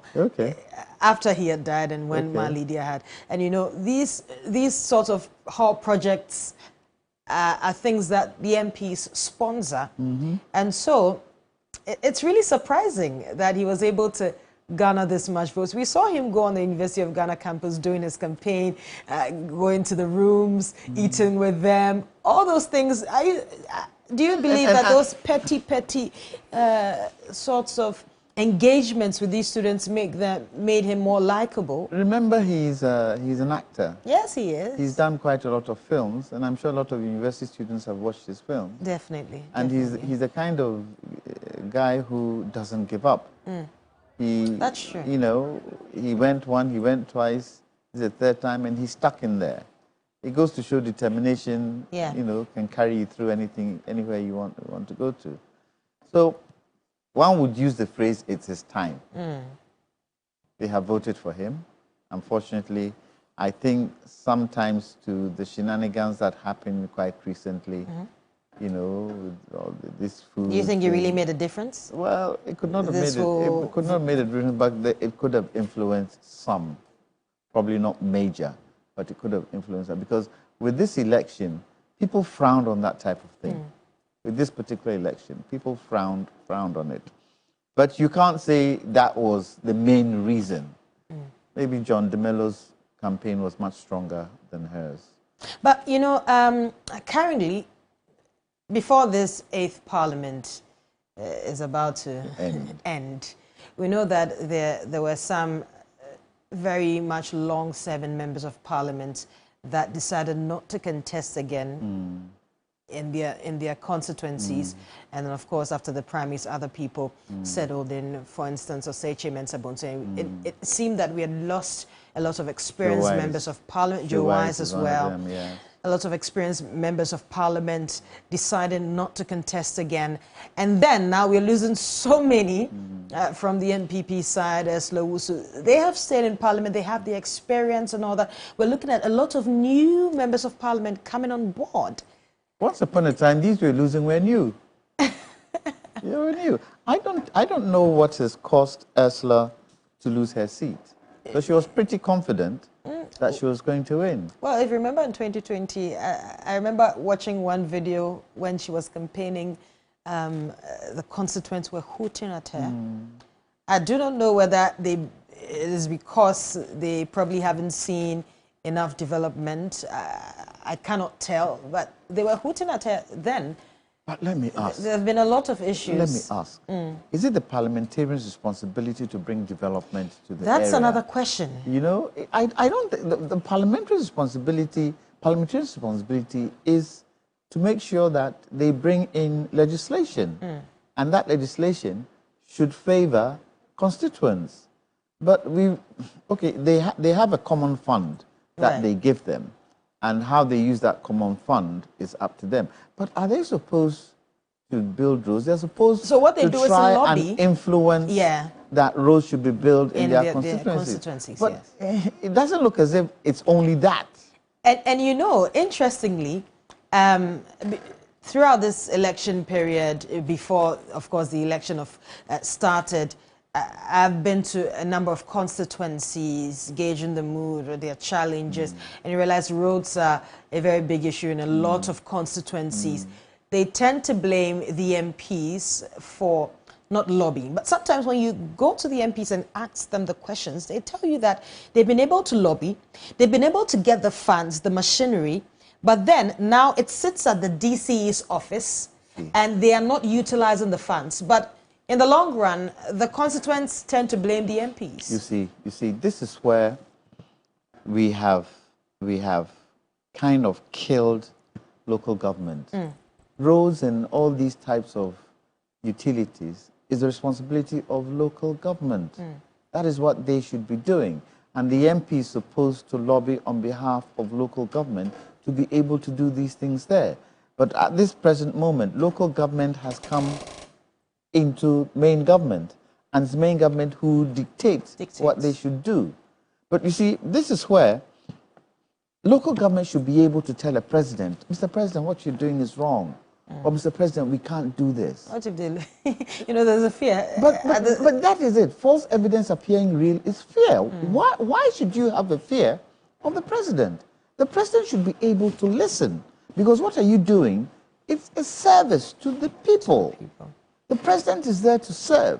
You are there to serve. So if the people in the community need a toilet, it's up to you to make sure that there's money available for local government to build. But don't you think the MPs themselves are to blame for why constituents constantly hold them accountable for lack of developmental projects in the areas? Because when they're campaigning, all they do is to tell them, well, I'll bring you roads, the road here is not good, I'll make sure the road here is constructed, I'll make sure I build toilet facilities. I have gone to see I have seen the number of projects some MPs have ensured that is done in their constituencies. Most of them are building public toilet facilities. They talk about the road infrastructure they are working on. These things they put to their name. These things they campaign with. And so are they not to blame for why constituents are constantly holding them accountable for the lack of development in the areas? It's votes, isn't it? They what? It boils down to votes. Yes. But it shouldn't be so. This is the point I'm making. It shouldn't be so. Because the parliamentarian is not responsible, so far as I know, is not responsible for local development. It's a local authority, that is, but the parliamentarian helps lobby to make sure that it happens. In today's Ghana, why do we have public toilets?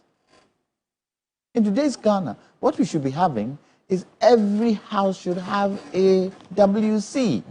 That is what you should be pushing. And if a parliamentarian pushes that, is it up to the parliamentarian to find the money to buy toilets for individual homes? No. Maybe local government must find a way where they can get the toilets cheap. But it's up to local government to make sure every house has a toilet. Period. That is the way it should be. But we've turned it upside down. And because of votes, and because they threaten the parliamentarian, it becomes very difficult. And these are some of the things, if President-elect John Mahama is coming, he says he's resetting. These are some of the things you need to reset in our local communities. Gutters. We've got to a stage where we should stop open gutters. We've got to a stage where we need to cover the gutters. We've got to a stage where... It's interesting there when you say cover the gutters, because the way Ghanaian gutters are, the amount of... we have sanitation problems. The amount of sachet water rubbers you'd see in the gutters alone makes you scared to even cover it, because how you clear them? Listen. If it is planned well, it can be done. If you cover the gutters, sachet, what do you call it, can't get into the gutter. Cannot get into it. Because look, within the communities, there are people who do paving blocks. Yeah. There are people who do cement. Yeah. If government comes today and government says, okay, it's very difficult doing bitumen roads, buying bitumen and buying gravel to put on the roads. It's quite expensive. So all side roads, let's use paving blocks. In communities, those who manufacture paving blocks, manufacture the paving blocks, we are going to use it to do all roads in the community. It's creating jobs, isn't it? Yeah. And then in doing so, you also contract them to do the paving, cover the gutters, and then you change the size of the gutters and make it a bit wider. You create jobs that way. And this is where the parliamentarian can now lobby and make sure that the local government gets the money to do these things in the community. Now let's stay on the big fallouts from Parliament, and one of the important names we've heard, Hawa Kumsin. Are you surprised? She's the fishery minister. Yes. Are you surprised? Minister. Yes. Your is very is She was quite, can I use the word influential? I don't think so. But people knew her. Yes, they did. And people in the party knew her. She was somebody who was everywhere. And she kind of did things that others won't do. Yeah. And so she became very popular in the party. But people get fed up of people. But you know, there have been a lot of instances, and if you even go on the our Facebook live feed, you realize that people are not too happy with her. You remember the gunshot incident? Yes. She's come off to some. Many argue that she is a bit, for want of a better word, she's a bit rowdy. Yes. And people do not want such a person. In fact, for Nakoyo to be able to defeat her, people believe that that's a big feat. Nakoyo, she's been, how many times has she tried? Oh, I should say this should be her third or so time. Exactly. It's the wind of change that has created all this. But you saw the amount of havoc that even happened in that constituency. One person has already died there just because of this. Yes. And Nakoyo puts the blame at the doorstep of Howard. Yes. But it has to be investigated.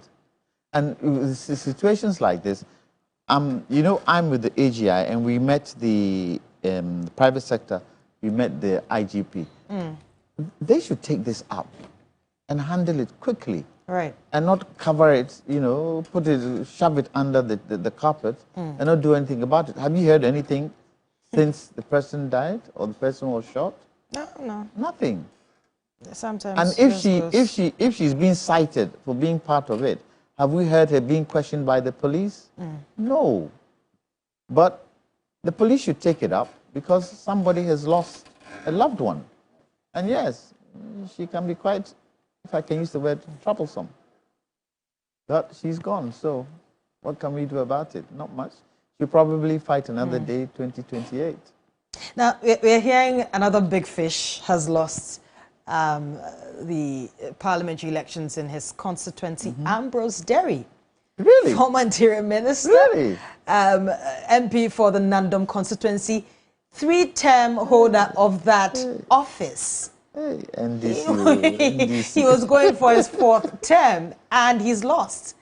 Big fish. The big guns in the MPP are losing, eh? The big guns, they're all losing. All losing. What is it? You tell me. You see, they should have been able to speak up when things weren't going right. They should have been able. Things weren't going right for a while. They should have been able to speak up and not join the bandwagon of silence. But it goes to show you, probably President Akufo-Addo had a certain style that made them scared of approaching him. They should have. All these people losing must lead to somewhere. With Ursula, some people were saying she's arrogant. And you know, in Ghana, when you're a confident person, they can class you as an arrogant person. So maybe, I've known her for quite some time. It was the same Rotary Club with her. Her brother was my classmate in Adisado. Her elder brother was my classmate in Adisado. I've known, and she speaks her mind, yes. But maybe sometimes the way she speaks her mind, it puts people's backs up.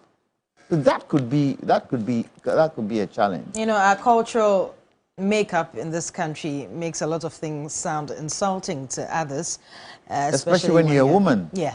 But it has to kind of stop. If we are looking, and the affirmative action bill has been passed, and we're looking for more women in Parliament, we have to find a way around it. But it's going to affect the MPP. Should we be worried about the new makeup of Parliament and how parliamentary business is going to be conducted in the night Parliament? I'm asking because of the caliber of people we are now seeing, people who probably are now entering Parliament for the first time. There's a lack of experience. The number of parliamentarians with so much experience that are leaving Parliament by next year when the night Parliament comes. The number of independent parliamentarians we're going to be having, and we're already seeing someone like A+ coming into Parliament. He has a mind of his own, and I mean that lack of experience. Yeah, but in should we be worried? In Parliament, you cannot say you'd have a mind of your own because you are ruled by rules and regulation. and you've got to catch up very, very quickly. There are people in Parliament who can run you through, and I'm sure they take them through certain courses for them to get to understand what it means. The challenge here is, will they read? Parliament has got to do with a lot of reading. I remember when we took Ghana Telecom, when it was sold by President Kufuor, we took it to court. Yeah. And the brief that we had to read was huge in small print, but we had to read it to be able to take on Parliament and also take it to court. And it was quite dense. A lot of parliamentarians didn't read the document. And that is one of the challenges we have with our Parliament today. They don't read. It's not a Ghanaian problem. Well, in Parliament, you can't say it's a Ghanaian problem. Because if you don't read it, somebody brings a contract, you just sign it, and the next thing you see, the country is paying judgment debts. Yeah. So you've got to learn how to read. That's one of the major things in Parliament that you need to know how to do. You get a lot of people being backbenchers for years because they don't transport themselves and read and get to know the doings of Parliament to come to the front bench. Afenyo Marking, he reads. Yeah. Minority Leader, he reads. You've got to read to be able to make arguments in Parliament. And you find others who hardly say a word in Parliament, but they're in Parliament. I think there has to be certain rules and regulations of a parliamentarian coming in and the parliamentarian showing you your bottle in Parliament for your constituents. Because you're not there because of yourself. You're there because of the people who you represent. But if you can't talk on their behalf, then what are you there for? And that brings me to my next question. Because of the caliber of people we've seen in Parliament and you emphasizing on the need for parliamentarians to be able to read. Truthfully, we've seen parliamentarians who don't even speak good English. I wouldn't want to mention names. Yeah. But we've seen a caliber of parliamentarians who clearly you can see that, hey, that way, how did she get here? Or how did he get here? Should we get to an era where we start to sieve? There should be a criteria, a more stringent criteria for persons who want to enter Parliament. Then there will be some parts of the country where nobody will represent anybody there. No, it is up to, if you know you want to go into Parliament, it's up to you to build capacity within yourself to get to understand what it takes to be in Parliament. And then you build your capacity from there. I believe that, is Parliament an international body? I believe in certain circumstances, we've got to be able to also use the local language. If it is the Akan language that we need to use as a local language in Parliament, let's use it. When you go to places like Tanzania, Zambia, and those places, they use local language, Swahili, to speak in Parliament. Let's try it here also. So those who can't speak fluent English, they can speak an Akan language, which is easy to understand, Fanti Tree, which is easy to understand, so that at least you get people in there. But our current laws don't, prevent that from happening, because you can speak your local language if there's a means of translation.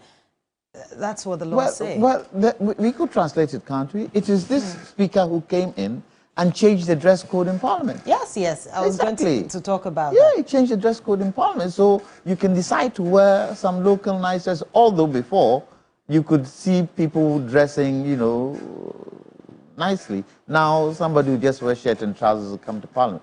For me, yes, I like the fact that people can wear whatever they want to, but they have to be able to stipulate what kind of dress you can wear in Parliament, what kind of dress you can wear in Parliament. It's a house of laws. It's a prestigious house. And so you should kind of be able to dress in a certain way that befits where you are. To what extent should we be able to apply the Ghanaian culture to the parliamentary setting, aside dressing? You know something? One of the things I really regret in my life is the fact that when I was in secondary school, I didn't learn the Cree language. You can't speak Cree? I can speak Cree, but to get to know it better. You can say a proverb in the local language. Because when I go to Menchia and I hear the old ladies speak and, you know, say proverbs in the local language, beautiful. And it is one thing I regret. I learned Latin. I didn't learn Cree, which really and truly I should have. So that cultural thing, we should adopt it in our governance system so that we get fluent with it. You know, there are some languages in Ghana today that are dying because we don't speak it. Even in within the Accra setting, the Ga setting, there are certain languages that are dying. But we've got to make sure we can learn our own, because what does it do? It also promotes being patriotic, which sometimes we find ourselves, we would rather wear, what do you call it? A suit and tie. A suit and tie. Instead of wearing, like what I'm wearing. Instead of wearing local dress. Because sometimes when the women wear their local cloth, beautiful. When the men wear their local shirts and it's sewn properly, beautiful. The young ones today, how many of them do you see wear local attire? Oh, we are trying. Hardly. So where Parliament is concerned, yes, but what kind of culture are you talking about? Is it in the dressing? Is it in the language? Because I'm sure they eat local food there. Definitely. They don't eat Chinese and everything. They have fufu and bayapisi and abenkwa and everything there. So yes, we should infuse it a bit in our legislation, because, you know, Africa is the only continent that has the youngest youth in the world today. 1.4 billion people. It's no mean feat. And we should be able to put our culture together, and it will help. Now let's move a little bit away from Parliament, because, and let's talk about John Dramani Mahama, the president-elect. Yes. He's put out a 120... I mean, some 26 things he intends to do in his first 120 days in Parliament. 120 days translating into about 2 months in Parliament. Yes. Hey, sorry, not in Parliament, as a president. As president. Yes. Mahama's 26. yes. 26. And this includes scrapping of a number of taxes, he implementing his no academic fee policy. In fact, then a long list of things he intends to do. You have seen them for yourself. Yes. I'm sure you have that on your phone. Nominate right now. within the first 14 days the complete list of cabinet ministers for parliamentary approval. That's possible to start now. Yeah. Not wait. Definitely. Constitute the leanest and most efficient government under the Fourth Republic in my first 90 days in office. Possible. Very possible. But you need to ask, what's the job that needs to be done that will take this leanest and most efficient government? Yeah. Has he been able to assess that? Should he assess that before he does that? Establish a robust code of conduct and standards for all government officials. Key, how do you start it? How do you get people who are used to a certain way? How do you begin to change their mindset? The how is very important. And the how can take more time. Exactly. The approach is very important, because people tend to be fixed in their own ways of doing things. So how do you do it? You can't force it down their throats. You've got to find a better way of doing it. And then with such a thing, if you have a code of conduct, you then need to take it into the schools so that they start teaching the children as they grow up. So by the time they get here, it's part and parcel of what they do. Right. So that you don't need to train them again. Then the other one is hold a national economic dialogue to discuss the true state of the economy and prepare a homegrown fiscal consolidation program to guide the budget. I think it's a good thing. Yeah. It's quite a lot of things the economy we need to look at. It will expose quite a lot of things. It will open up quite a lot of things that this government has done, good or bad, and see how best we can now put it in gear. Yeah. So I think it's a good thing. As to how long it will take to do, I don't know how long that dialogue will take because this is 120 days. Yeah. 120 days, only 2 months. I don't know how long that's going to take, but that is good. Then he talks about, within my first 90 days in office, scrap the following draconian taxes to alleviate hardships and ease the high cost of doing business. E-levy, COVID levy, 10% levy on bet winnings and emissions levy. I think with this, we would first of all need to find out what are these levies doing now? Exactly. What kind of work is it doing now? But, you know, people make the argument that ever since we're still, the COVID levy is still being taken. Yes. I mean, we're not in the COVID era anymore, but this is still being taken. People make the arguments that the monies that are being taken by way of taxes, and they call it draconian taxes, are not really serving the purpose which you're supposed to serve. And so, really, what's the use of taking these taxes? You see, in as much as COVID is no more there, can that money be used for something else, health-wise? So recently, the government has brought in dialysis, free dialysis. How is that going to be paid for? One of the major things that kills a lot of Ghanaians is high blood pressure. Some people don't even know they have high blood pressure. Yeah. How do we help? So in as much as, yes, they want to do away with some of these taxes, can it help? And if you decide that you want to use it for something else, you've got to be able to explain it to the Ghanaian. You said you're going to cancel it. First of all, identify what it's doing. As for e-levy, yes, I agree with e-levy. Because from the word go, I thought e-levy was stealing people's money. I can't have money I've paid tax on, I put on my Momo, and you're now coming to tax me again. I thought it was a wrong law.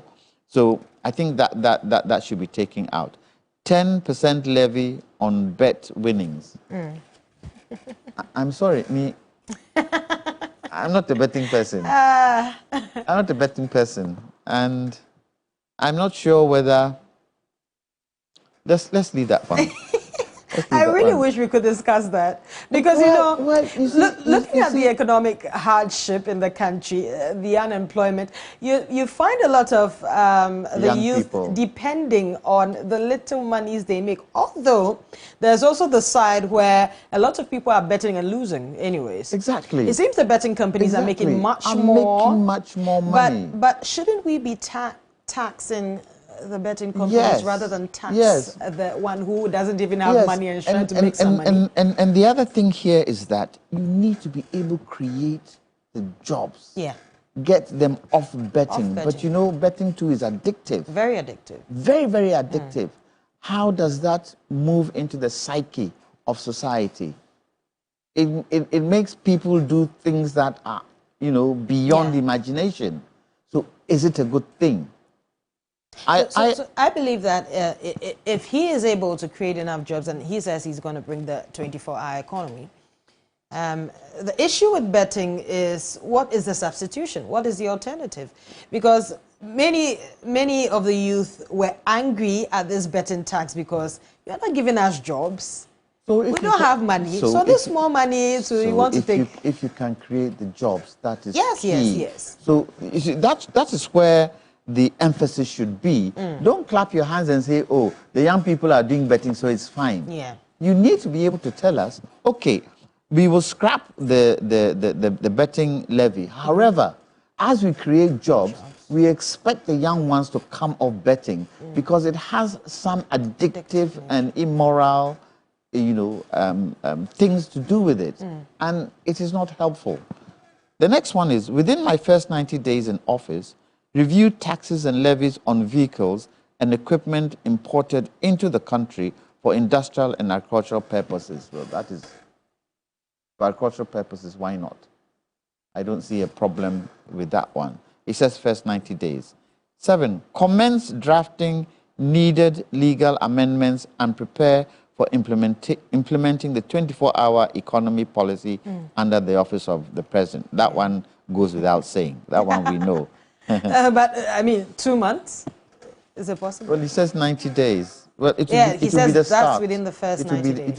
It will be the start of him doing it. How long it takes, he hasn't told us. But these things should be spelled out properly. But even the 24-hour economy, do you think that, we know that John Dramani-Mahama has just 4 years to implement whatever he wishes to and whatever policies that he claims he would do.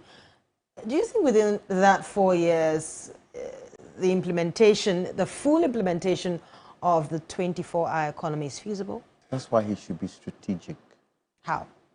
He should be strategic and look at those areas where the economy can benefit from it over and over and over and over and over again.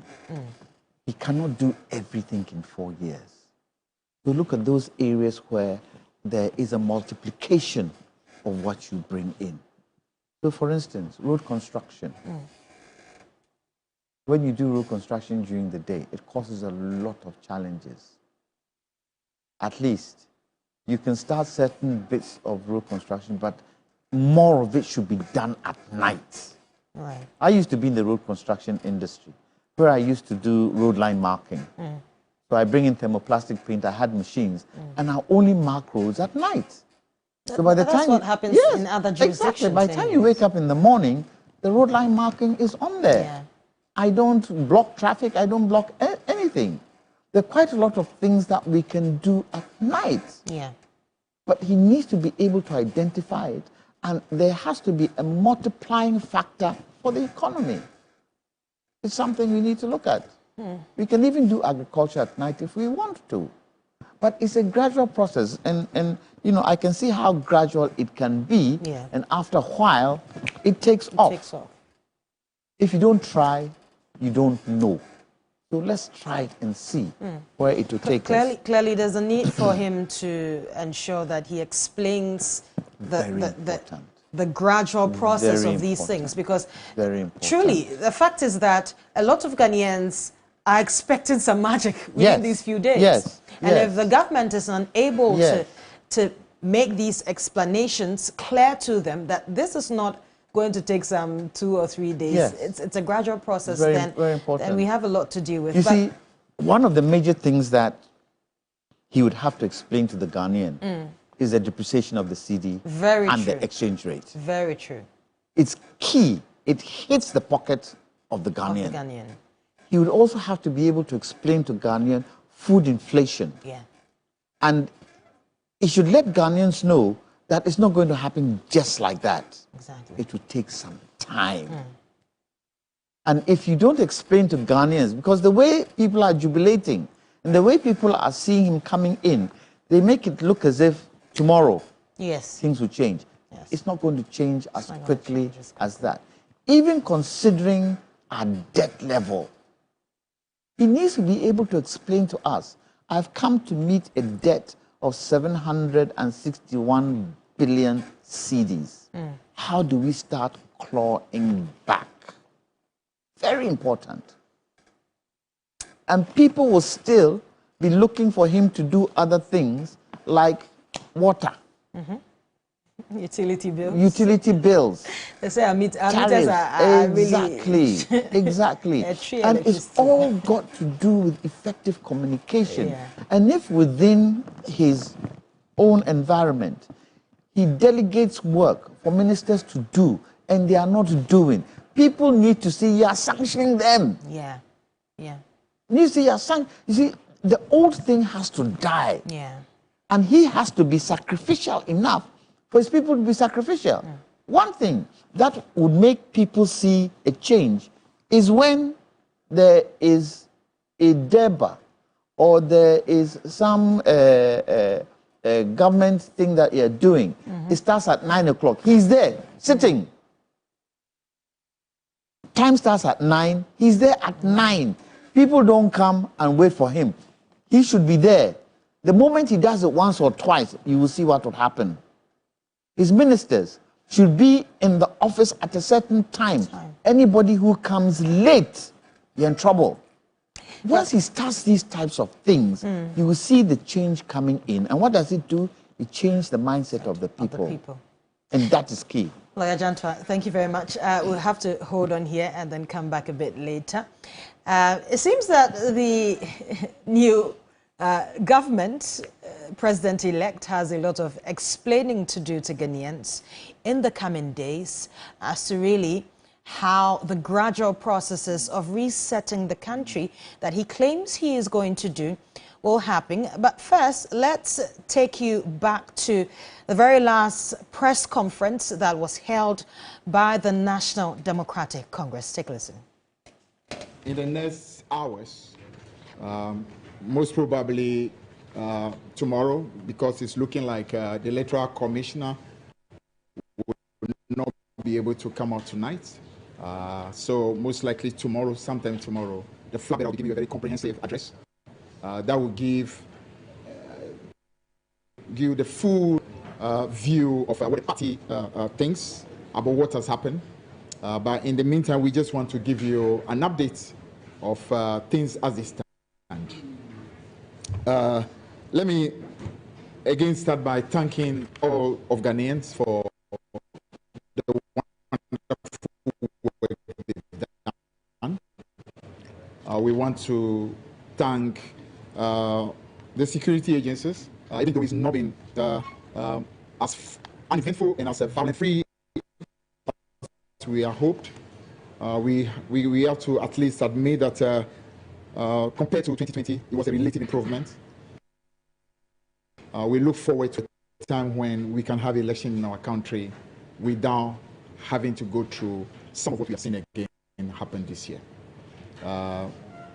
From 1992, when we started having elections in this country, we've never had a situation where anyone had to die on an election day.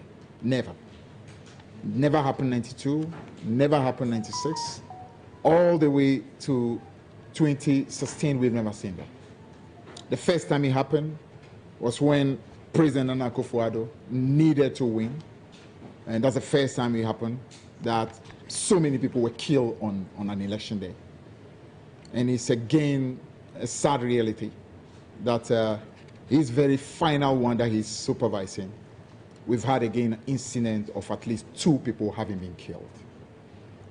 It will just show that this is a presidency that simply was a mistake. A presidency that should never have happened.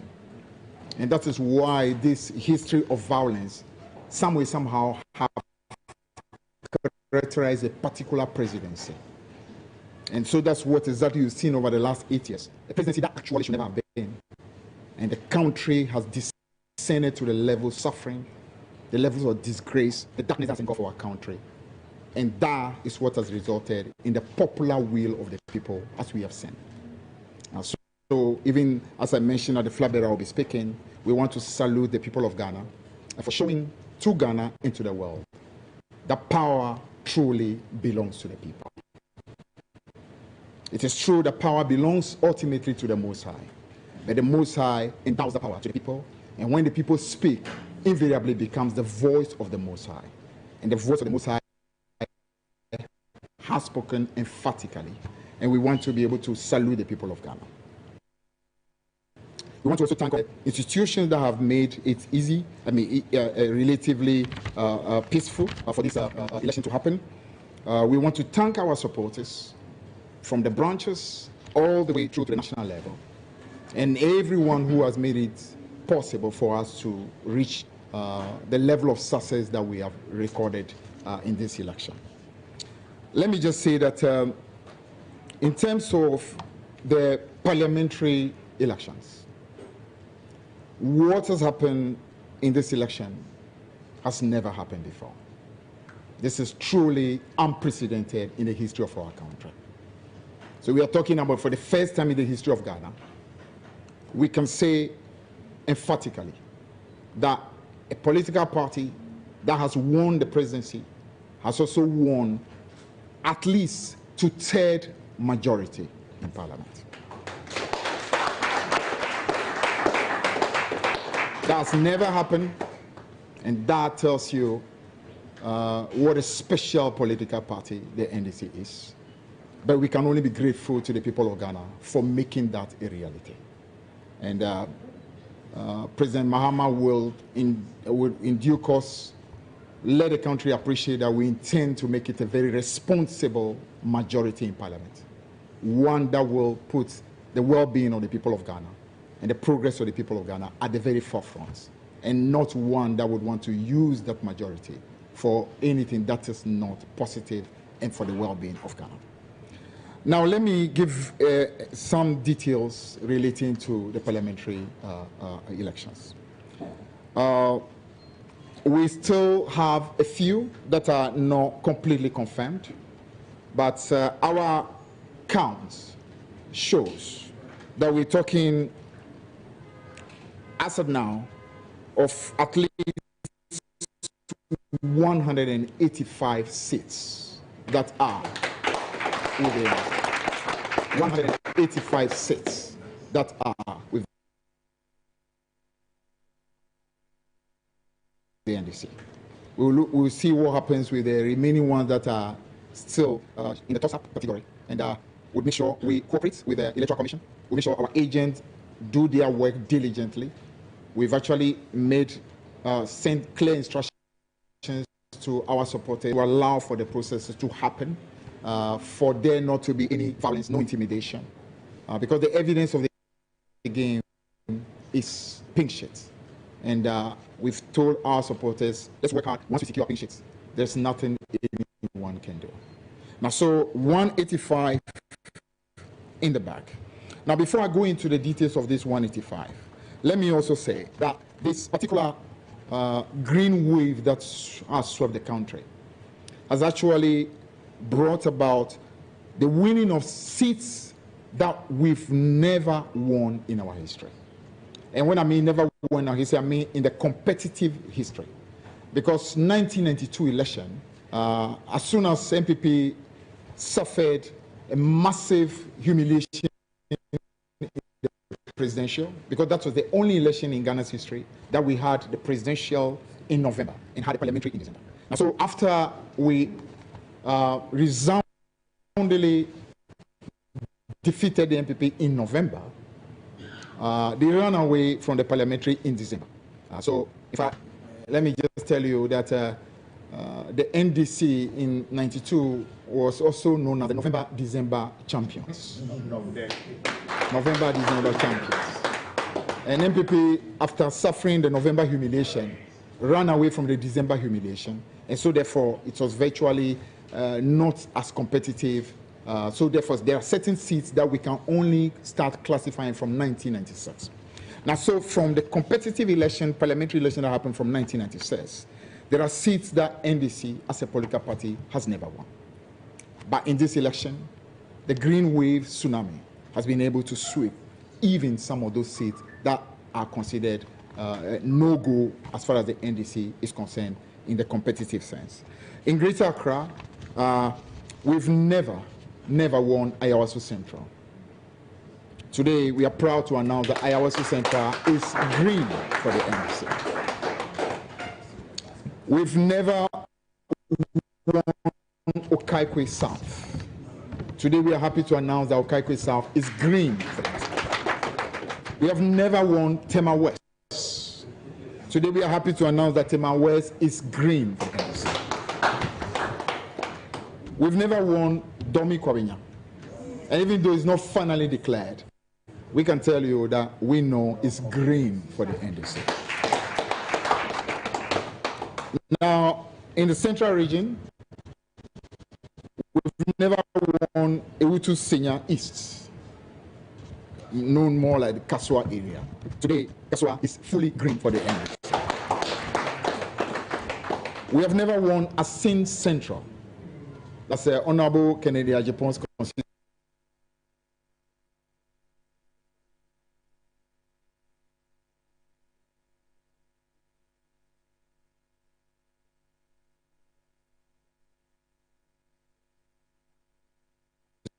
Never won. Today, we are happy to tell you that Asin Central, for the first time, is green for the NDC. We've never won. Today, second day has become green. We have never won Kwabenya. Today, that constituency also is green for the NDC. We have never won Esikado. Today, Esikado Ketan is green for the NDC. We've never won Takwa Nsawam in the Western region. Today, Takwa Nsawam has become green for the NDC. We have never won Sunyani East. That's J.H. Mensah's original seat. Today, J.H. Mensah will be looking down and know that the green revolution, the green tsunami has truly swept even that seat that belonged to him. We have never won Sunyani West constituency. Sunyani West constituency is in the bag today and is green. We have never won Doma East. We've never won Doma Central. Those two constituencies are in the bag as well and are green. We have never won in the Asutifi North constituency has never been won. Today, we are proud to announce that that great constituency has become green as well. In the Eastern region, we've never won Nsawam Adoagyiri. Today, that constituency is green for the NDC. Oh, that's the chief whip constituency. So the green revolution, the green wave has swept and swept. Even the chief whip of the NPP has been swept. The whip has been truly whipped by the green wave. We've never won Ekwapin South. Today, Ekwapin South belongs to the green corner. We've never won Lower West Akim. Today, Lower West Akim is green. In Ashanti region, we've never won Adansi Asokwa, the constituency of KT Hammer. Today, Adansi Asokwa is fully green. We have never won Ahafuano Southeast. Today, that is also green for the NDC. And finally, we've never won Obuasi East. Today, Obuasi East is fully green for the NDC. A few moments ago, I heard my counterpart, the General Secretary of the NPP, claim that Obuasi East has been won by the NPP. He's gotten it wrong. But you can appreciate this. This tsunami that has swept is so big that you can understand that my counterpart and his colleagues are very much still in a daze, and they are still not too sure about what really is happening. So we can I'm sure by tomorrow morning you'll be much more calm and be able to come to the reality of what really has happened. Now, in terms of the breakdown, in regional breakdown, Volta region has all 18 constituencies green.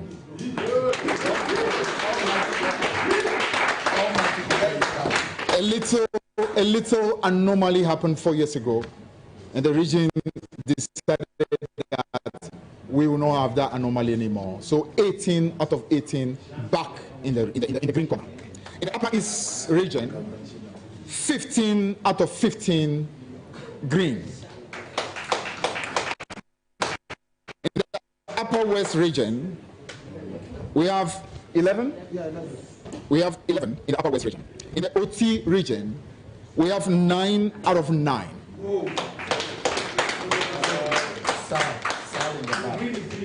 In the Savannah, we've got 6 out of 7. We've got 6 out of 7 in Savannah. In the Northern region, we have 11 out of 18. So the Northern region is back fully in the green corner.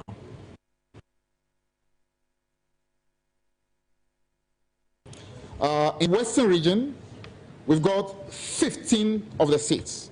15 of the seats out of 17. That's a very strong performance. In the Northeast, out of the 6 constituencies, we've got 3, and then we allow the Bawumia to have the comfort of 3. You know, I mean, the wave has been so massive that at least there should be a little mercy on him. So the 3 constituencies are a little consolation for Dr. Bawumia. But we said that will not last long. In the next election, we'll make sure we take all 3 from him. In the Central region, we won 18 of the seats in Central region out of 23. That's a massive performance. In Bono, we got 11 out of the 12. 11 out of the 12. So Bono is fully green.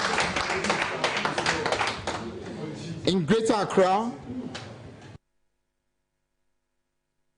out of 34 in Greater Accra, at the moment we are 27, but we actually are looking 28 out of 26, out of the 34. Western North, I think Western North we lost just one. Just one. Only Swami. So effectively, out of the 8, we got 7. We got 7 in the Western North. In Bono East, we actually lost just 1 as well. Bono East, I mean, for the country to clearly know the final position, then our flag bearer will be in a position to address the country as the president-elect of the Republic of Ghana, in order to be able to let all of you appreciate the gratitude that he feels, the gratitude of the NDC, the gratitude of all the people who have voted for us for the job that has been done during this election. Now, so these are critical issues that have come in the course of in the events that since yesterday. We want to commend our officers led by our National Communication Officer, who has stood in our stead and updated you regularly as and when issues were happening. We want to thank the party chairman who addressed you earlier today regarding the calls that have been made by the Peace Council. We want to say that some of the things that have happened.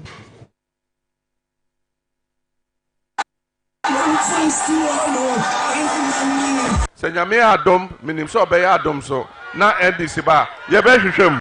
It all begins in Accra.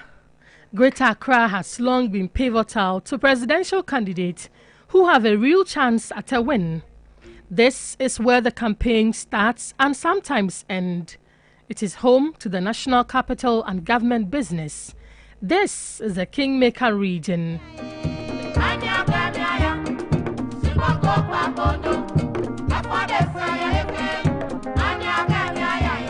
The Greater Accra region is considered a swing region in Ghanaian politics. Since 1996, the National Democratic Congress (NDC) has won in the region 4 times, while the New Patriotic Party (NPP) has won thrice. Winning the Greater Accra region is often seen as crucial to securing victory in the national election. Pollster Musa Dankwa of Global Info Analytics explains why. Before 2020 elections, Ashanti region was the largest region with the most voting population. But because of COVID and what happened, and they needed to do a new register, Greater Accra had overcome Ashanti region as the region with the largest population. This is because the voters that live here, that usually go to voter to register and vote, stayed in Accra because of the pandemic restrictions, so they couldn't go. So we saw a movement of vote from voter region into Greater Accra. That's what made Greater Accra the largest voting population. Data shows that in the last 30 years, every party that has won the Greater Accra region has gone on to win the presidency, except for 2020, when the NDC's John Dramani-Mahama won the region, but lost the national election to Nana Dankwa Akufo-Addo by 73,310 votes. The original Greater Accra dwellers are Gas, traditionally fisher folk, who dwell along coastal communities. But in rural areas, on the outskirts of the city, residents tend to be working class or lower middle class, with pockets of poor communities scattered across the region. These areas are less developed compared to the urban centers. Many inhabitants depend on small-scale trading and informal jobs for their livelihoods.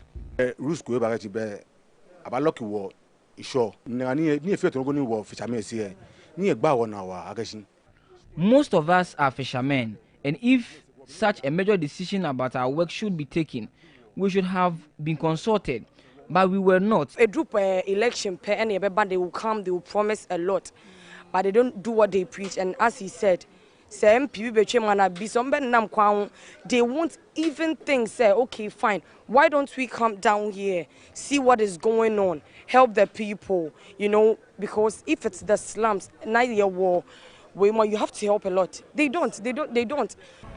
There's also a small upper-class population in affluent neighborhoods such as Cantonment, Laboni, East Legon, and Airport's residential area. Voters in these areas are typically influenced by economic conditions and key national issues. Accra has been the region that has faced the brutal reality of the economy, and many people have felt the pinch, and once Accra feels the pinch, it tends to cascade down the country. So we see the effect of the economy and joblessness being profound in Greater Accra than anywhere else in the country. So that is why Greater Accra is looking the way it's looking right now. There are 9 constituencies in Greater Accra that traditionally favor the NDC, including Ada, Ashaiman, Ningo Prampram, Sege, Bonkatamanso, Shai Osudoku, Ayawasu East, Ayawasu North, and Ablekuma South. The NPP has consistently won in 12 constituencies such as Anyaso Tum, Dome Kwabenya, Okaikwe South, Okaikwe North, and several in Tema and Ablekuma. In the 2020 elections, the NDC also gained more parliamentary seats in the region, winning key constituencies like Lejekuku, Okaikwe North, Madina, Adentan, Krowo, Tema East, La Dadekotopong, and Ablekuma Central. In presidential races, no candidate has won the region by 60% or more since 1996. In 1996, the NPP won 43.3% votes, with the NDC gaining 54%. In 2008, the NPP came through with 46% and the NDC won 52.1%. In the 2016 election, the NPP won the region with 52.4% and the NDC gaining 46.7%. In the 2020 elections, the NDC won the region with 51% and the NPP had 48%. But the two main parties going into the 2024 elections are poised of clinching more votes, while the NDC is targeting a 70% win. At least almost 70%. You wait and see. Yeah, sure, that number. I'm telling you, look, things are bad in this country, and I'm sure we can make 70% from Greater Accra. If you look at the number of seats we won in 2020, we want to increase that. You know, Greater Accra, it has 34 constituencies. We are targeting at least not less than 25 of such constituencies. The NPP says it won't be too much to ask for an 80% win from the people of the Greater Accra region. We will not be wrong. We will not be asking for too much if we should say that the electorates here in this region should give us about 80% of the vote. I'm not saying that that's what we are expecting. There are several factors that informs voters' decisions, and so it may not be mere development. If that's the case, then I would say that we will not be wrong in asking that they should be able to say, I echo to us by giving us a minimum of 80% of the vote. The Greater Accra region, though the smallest inland area, is the most populous, boasting of 3.7 million voters with 34 constituencies. Looking ahead to the 2024 election, the two main candidates, former President John Dramani Mahama of the NDC and Vice President Dr. Bawumia of the NPP, hope to win over all 3 million voters and clinch the Kingmaker region. We understand a lot of the issues that worked against us in 2020. As I said earlier, we had no control over them. We've been able to fashion out, an intervention that will address the challenges that we faced the last time. So that gives me confidence. We've been in this enterprise for some time, and we have a clear idea, the signals that can convince you that you are winning the elections. Key among them is party unity, party cohesion. And largely, we have that. We have competent executives who are up and doing. They are doing their work effectively, our branches, our constituency executives, everybody is working assiduously towards these targets we have set for ourselves. That is the magic. Nobody is relaxing. It's across. Party activists have taken it upon themselves and working with even recourse to the executive. They are working. You go to the field and you see, sometimes I drive across and I see people working for the party that I've never come across. This is the Black Star Square, also known as the Independence Square, which is likely to play host to the swearing in of a new president come January 7th, 2025. Whether Ghana's new president will be from the NPP, the NDC, or from any of the other political parties, one fact remains that the Greater Accra region will be a decider when it comes who becomes the next president. As to who wears the crown, time will only tell. Grace Hamwajiman, TV3 News, Black Star Square, Accra.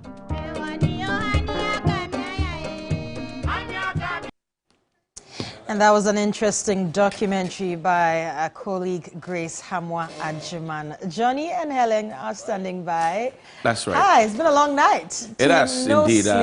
Yes, still no play. sleep, obviously, and that's Grace Hamwa-Ajiman. The Greater Accra region holds a very interesting place of pride in Ghana's politics. It's one of the swing regions. If you are a party in power and you have low turnout in the Greater Accra region, you might as well kiss the presidency goodbye, because the Greater Accra region is a constituency on its own in terms of the swing regions, the 16 regions that we have. It's a very, very instructive swing region. You know that in the last election, Helen, the NDC got 20 of the seats, and then the MPP got 14 of the seats. That's right. There are 34 seats in the Greater Accra region. You look at the chart as we have it now, it does appear so far, from what we know, that the NDC may have 25 seats, including some which traditionally are NPP known seats, right?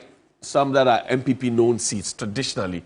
The NDC has been able to grab those seats, including the Okankwe South constituency in the Greater Accra region, a constituency that was previously held by Nana Akumia, communications director, boss at STC now, and then later to Ahmed Asa, and then Dakwa Newman, who is Minister for Gender, Children and Social Protection, took over from Adjo Asafo.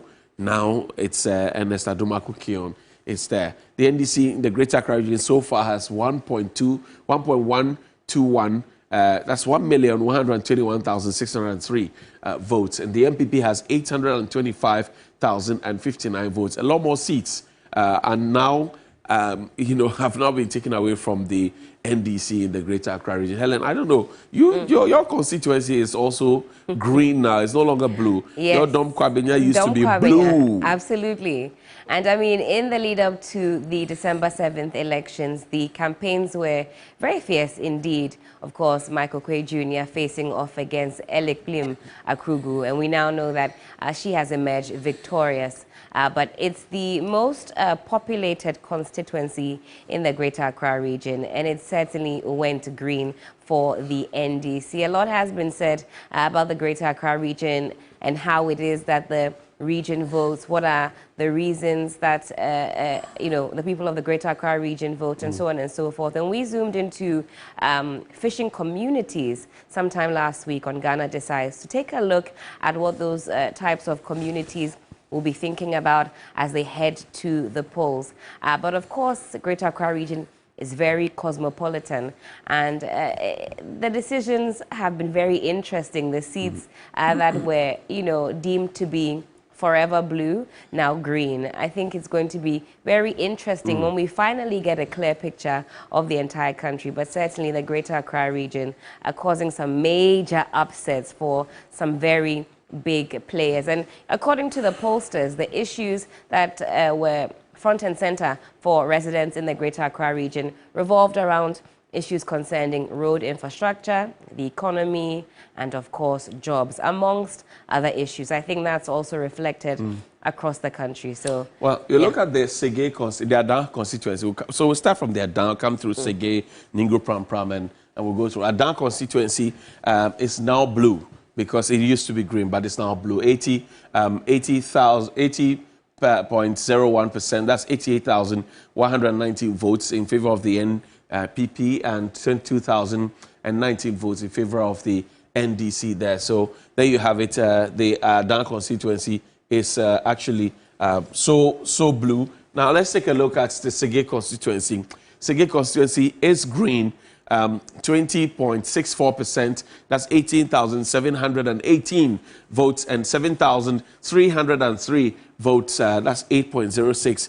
So Sege is green. And then Ningo Pram, arguably the one of the biggest in the Greater Accra region, 44,934. Sam Nati George, that's 78.67% of the votes, and 21.33%, that's 12,182 of the votes, valid votes cast. And Sam George there, painting Ningo Pram, all green. We come next door to the constituency after Ningo Pram. And what are we getting? Okay, we're getting Katamanso. Nilaya Futiagbo. That's his constituency, godfather of the constituency. 49,658. That's 66.09% of the votes to Katamanso in favor of the NDC. 25,308. That's 33.68 for the NPP. So Katamanso is so green right there. Let's check out another constituency, Ashaiman constituency, and it's Norgbe, 65,083. 65,083, and that's 69.22%. It's so green as opposed to 25,927. 927 sounds like 3FM. 27.58%. So that's it, Ashaiman constituency. Which other one do we have? Okay, I see a small one there. Let me find it and see if it gets to knock. Okay. Yeah, Adentan constituency. Akosia Menu Ramadan, 56,303. And in favor of the NDC, 61.26%. And then 35,143 votes. That's 38.24% for the Adentan constituency. You also want to talk about another constituency. Oh, come on. Technology. Okay. I found this one. Ayawaso North. Ayawaso North, 25,473. And you have 11,278. Ayawaso North is so green in that area. I'm just picking at random so we can get to see. Amasaman constituency. It's not Amasaman. It's Amasaman. Ni Amasa Imang. Yeah, Amasa's town. That's 53,759 for the NDC. That's 56.87%.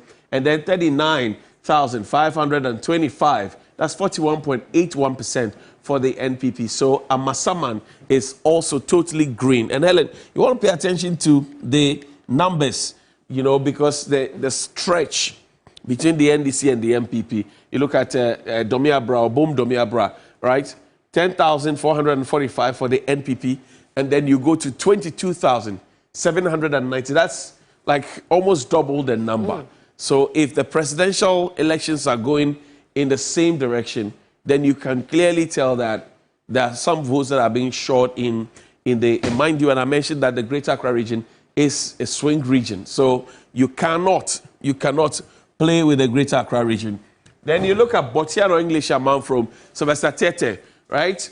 The NDC had 37,473. So Sylvester Tete earlier contested with Sam Nati George in the Ningo Pram constituency. Sam Nati George beat him. He came down to Botiano English Amanfro. He won against Alexander Kwaku. But he would go down as a one-term MP because he is Deputy Minister for Information, even though. But look at the vote differential. Almost 10,000 votes. 37,473 for the NDC. That's 57.03. And then for the MPP, that's 27,888. That's 42.44. And in the last days, we've seen some bulldozers, the drip machines being used in the constituency in that particular part of town. And you ask yourself, why would we wait until it is too late before we actually start engaging the people, right? Why would we wait till it's too late before we start engaging the people and start doing the things that the people are asking? Among the conversation also, maybe we'll go to some part of the Eastern region, or maybe Western region, Western North.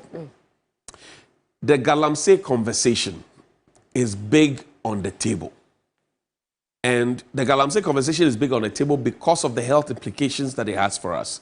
I mean, I know you have been very concerned about the quality of water, and particularly for you, you're even concerned more about the air we breathe, the quality of the air we breathe. Right. So I'm saying, okay, this lady is concerned about the quality of water we drink. Now she's thinking about the air we breathe.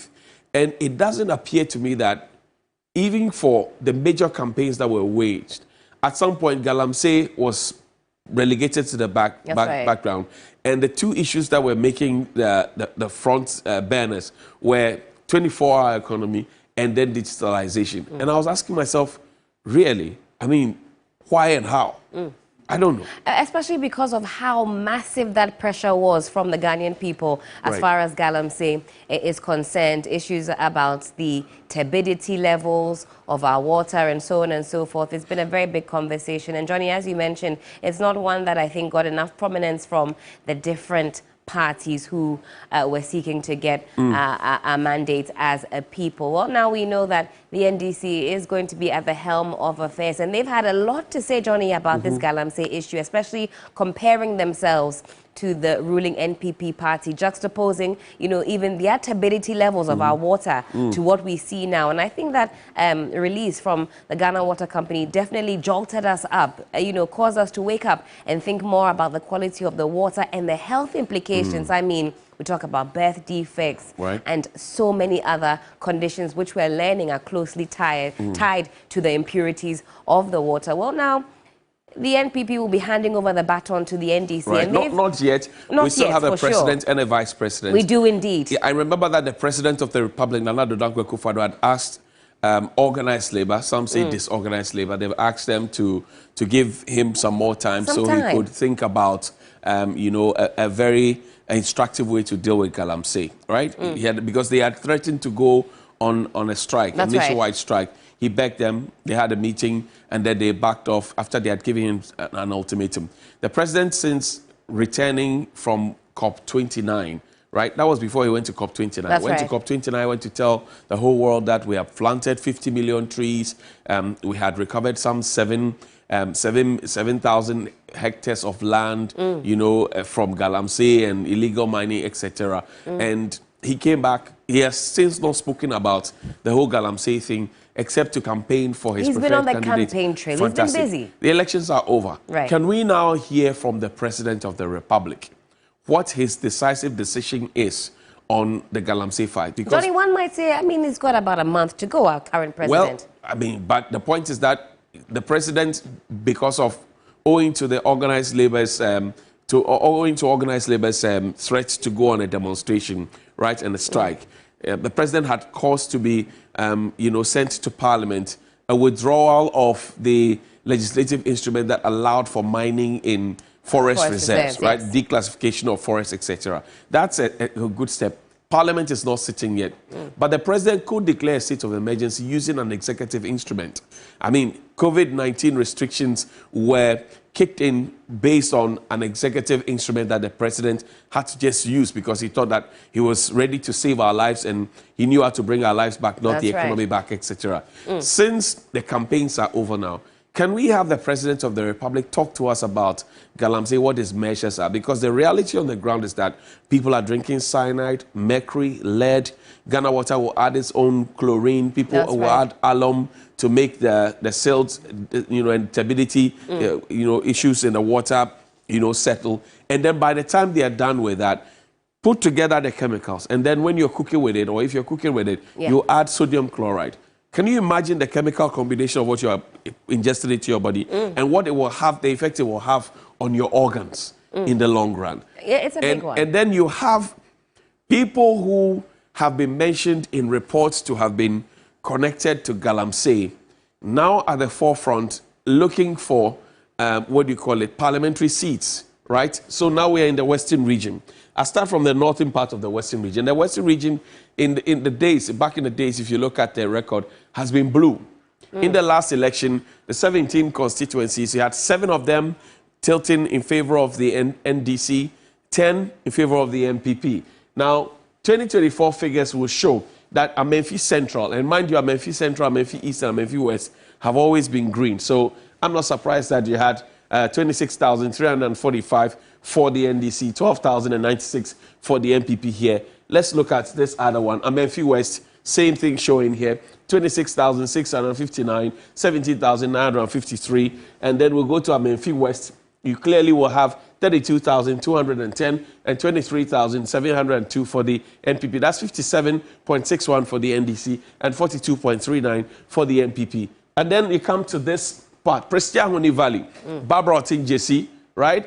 46,792 and then 30,395. Clearly a sweep, because all these areas are places where, you know, Galamsey, it has found presence. 25,349 and 14,195. We'll leave the Western region, I mean, but permit me so we can do just about 2 or 3 of them. Ahanta West is also very green, right, for the NDC. Then Evaluate Ajomoro Jura is also green for the NDC with 16,000 and more. And then Elembele is 32,281 for the NDC, 18,608 for the NPP. That's also very green. And then you consider also Jomoro, right? Kwame Nkrumah's own Jomoro, and where his daughter, Sanya Yaban Nkrumah, had become MP for at some point. 25,349 and then 14,195. We'll leave the Western region conversation here. I want us to go back to the Greater Accra region, right? And then talk about a very important constituency in the Greater Accra region, Okankwe Central. Okankwe Central carved out of the Okankwe North constituency. So it's between Okankwe North and Okankwe South constituency. There's a bit of this and a bit of that. Well, that's been a hotbed of political activity, especially in this particular election, because the Okankwe Central Mugabe, as it's called on the ground, Patrick Boama, lawyer Patrick Boama, has been facing off with Sadiq, Baba Sadiq, as is popularly also known, on the ticket of the NDC. And the contest has been quite fierce, not in terms of a violent nature. It's been quite fierce in terms of the contest of ideas, in terms of trying to reach out to the people. You look at the checkered nature and the cosmopolitan nature of the area, and you look at it clearly. Now, in the last few hours, Baba Sadiq has posted on his page that he is victorious in the parliamentary election. Patrick Boama, who is also the incumbent member of parliament, has posted on this page that he is victorious, right? Now, Honorable Patrick Boama is joining me on the phone line. Honorable, good morning. Thank you for your time. Good morning. Thank you very much for your time and your dear listeners, as well as our dear constituents in Okankwe Central. Have you won the election? Yes, I have. From the results that we've calculated, but we don't declare the election results. It's the function or duty of the Electoral Commission. That's why we are following due process to allow the EC to tick all the boxes and go through the due process to declare the elections in accordance with law. I see. Now, your contender, Baba Sadiq, also insists that he has won the election. How do you respond to that? How do you win our elections? We have 141 polling stations, 140, and also the special ballot, which took place on the 2nd of December at the Tesano police station, making it 141 polling centers. If you add all the results, you realize that the NDC won the presidential vote, and I won the parliamentary vote.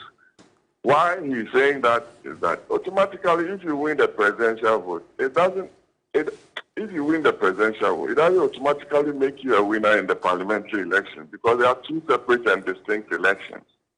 Number one may vote for President Mahama and decide to vote for me based on my performance, my achievements, what I bring to the table, and what I've been able to achieve for the good people of Okankwe Central. If you go back and look at the results of Asawase Central from 2012 when I first became MP, I've always outperformed my presidential candidate. It's a fact. From 2012, 2016, 2020, and even in 2024. Because they see an achiever in me, somebody who has been able to assist the constituency to achieve what was lacking or what has been lacking in the last 60, 40, 50 years. So the fact that somebody voted for President Mahama doesn't necessarily mean that the person will be voting for the NDC candidate. So that is what you must understand and learn to believe and live with that. Elections are won at the polling stations. I have all my results. I was given a link, I listened that we don't even have our pink sheets and a lot of maybe they plotted something, but we outsmarted them.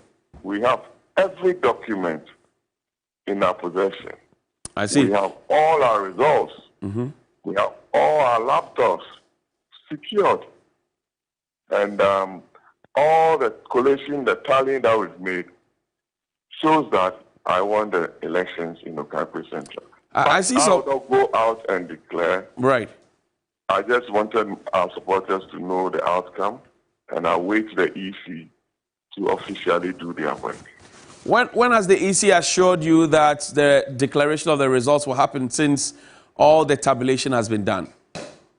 The EC has 72 hours to declare all results, so we are still within time, and I wouldn't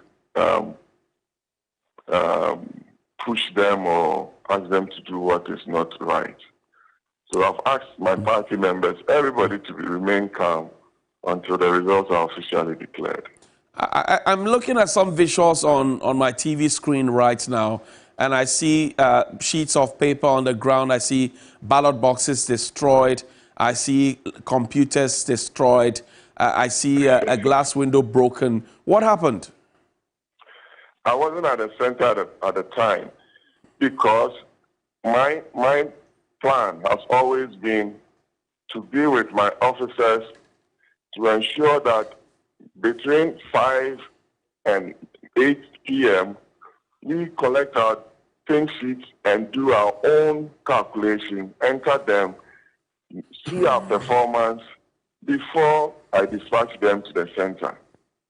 So I was busy coordinating with them to ensure that we have all our documents in place and that our numbers were right and that we had won. So I wasn't there.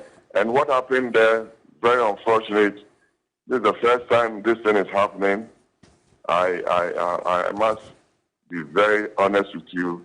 I'm not happy with the violence that took place there. Because if you win an election or you believe to have won an election, you don't go destroying stuff at the collation center. It's very alien to our politics.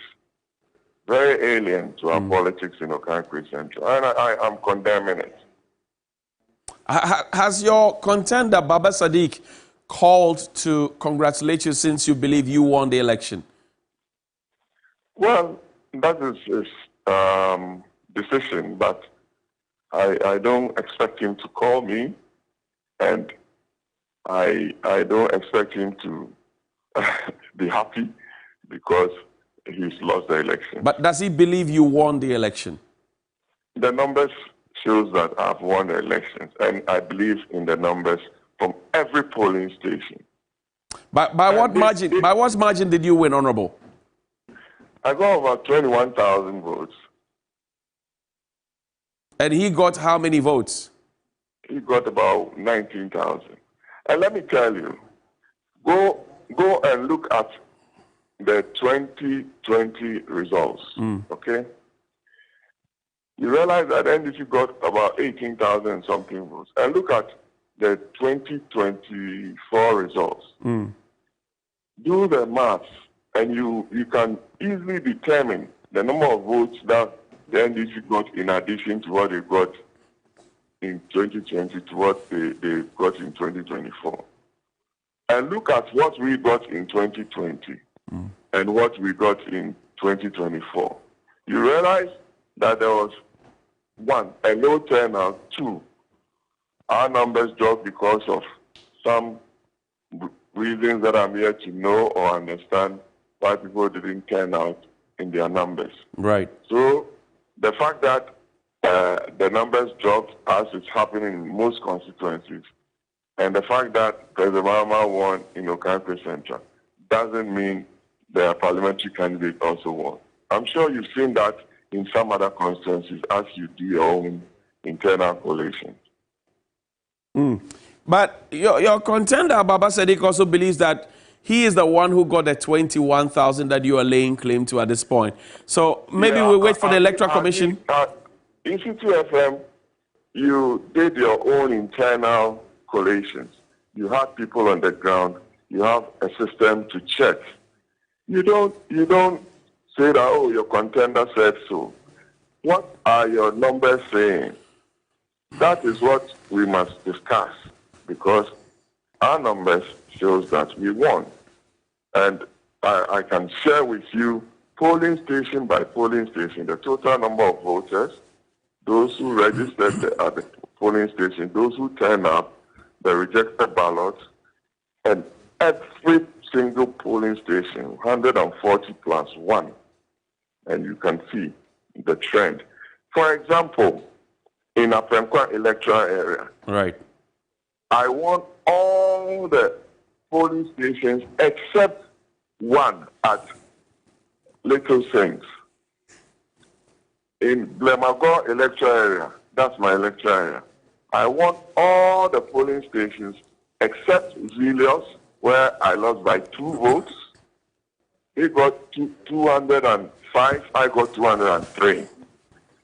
If you go to, and the other polling stations that they won included Abubakar Sadiq Mosque, the polling stations there, and Asin Central Mosque, and one other. The rest, I won.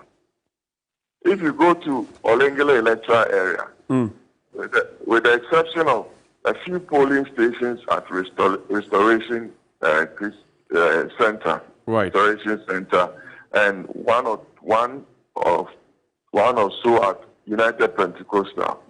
I want all the polling stations from, say, Charles Luanga, SBA, Christian Life, La Paz Post, Calvary, Al-Fahad, Holy Alpha and Omega. If you go to Wireman, I won from Fidelity Bank or Gospel Way in La Paz, and CAC, Abutre, you go to Roses, you go to Ontuades, they won at Bari Zongo or Ansaruddin. From there, I won at Foursquare, I won at Presby, I won. So Honorable, I know you want to go through the various polling stations, but let's cut the chase and ask you this. Baba Sadiq is a Muslim. He comes from a Zongo community. Some say he's related to the Chief Imam. Do you think that the Zongo folks would vote against their own in favor of you? I want clarity on that. Excuse me, you can't say that. I got a lot of votes from the Muslim community. And the Muslim community is not concentrated heavily in one particular. There may be a lot of Muslims in and around New Fadama, but there are a lot of Christians too there. We don't do that kind of politics because we've integrated, we live together, we do things together. So I don't want to say Muslim community or Christian community. We are one family in Okanko Central. I see. Now, you look next door to you, Okanko South, which used to be a stronghold of the NPP, Nana Kumia, and then Ahmed Arthur, and then Dakwa Newman, has now been painted green. It used to be blue, but it's now green. And Esther Dumako Kion has taken that seat. You go northwards, towards Okanko North, Theresa Wuni rested that seat from Hussein Issa. Amadokwa tried but couldn't get it. Ken Crunchy and all those people in there. So both your neighbors from which you were carved out of are now green. Don't you think that could be what may be inspiring your contender to say that Okankwe Central is also green? First of all, Okankwe South was not carved out of us. It was Okankwe Central and Okankwe North that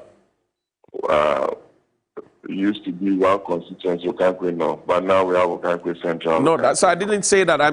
I know the constituencies very well. Okankwe South, Okankwe North, and then Central was carved out of it. I know the place very well. I crisscross that area very well. So, but I'm saying that Okankwe South, which used to be a safe seat, very, very safe seat for the NPP, apart from 1992.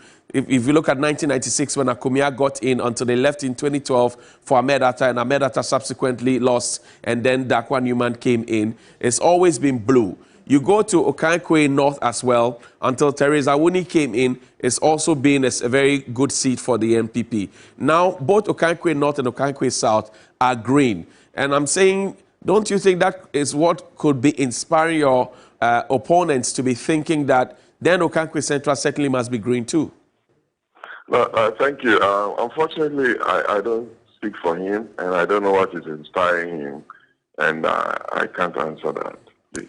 Honorable, I wish you... The dynamics in those constituencies might be different from ours.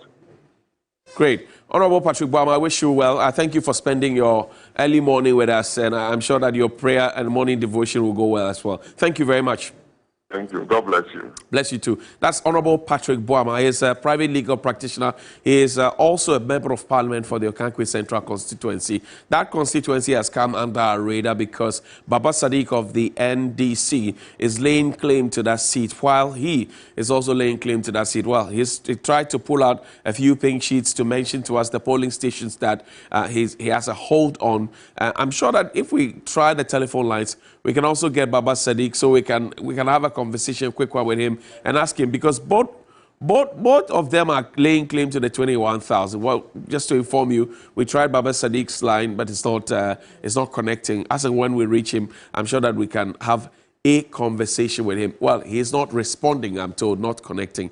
He is not responding to the call from us here. But Helen, this is what we have here. Two contestants are laying claim. Both say they have won. And it goes back to the earlier point I had raised about the Electoral Commission. I know that both candidates have done their own collation. Both candidates know what the situation is on the ground. They may want to lead their supporters on, depending on what's motivating them.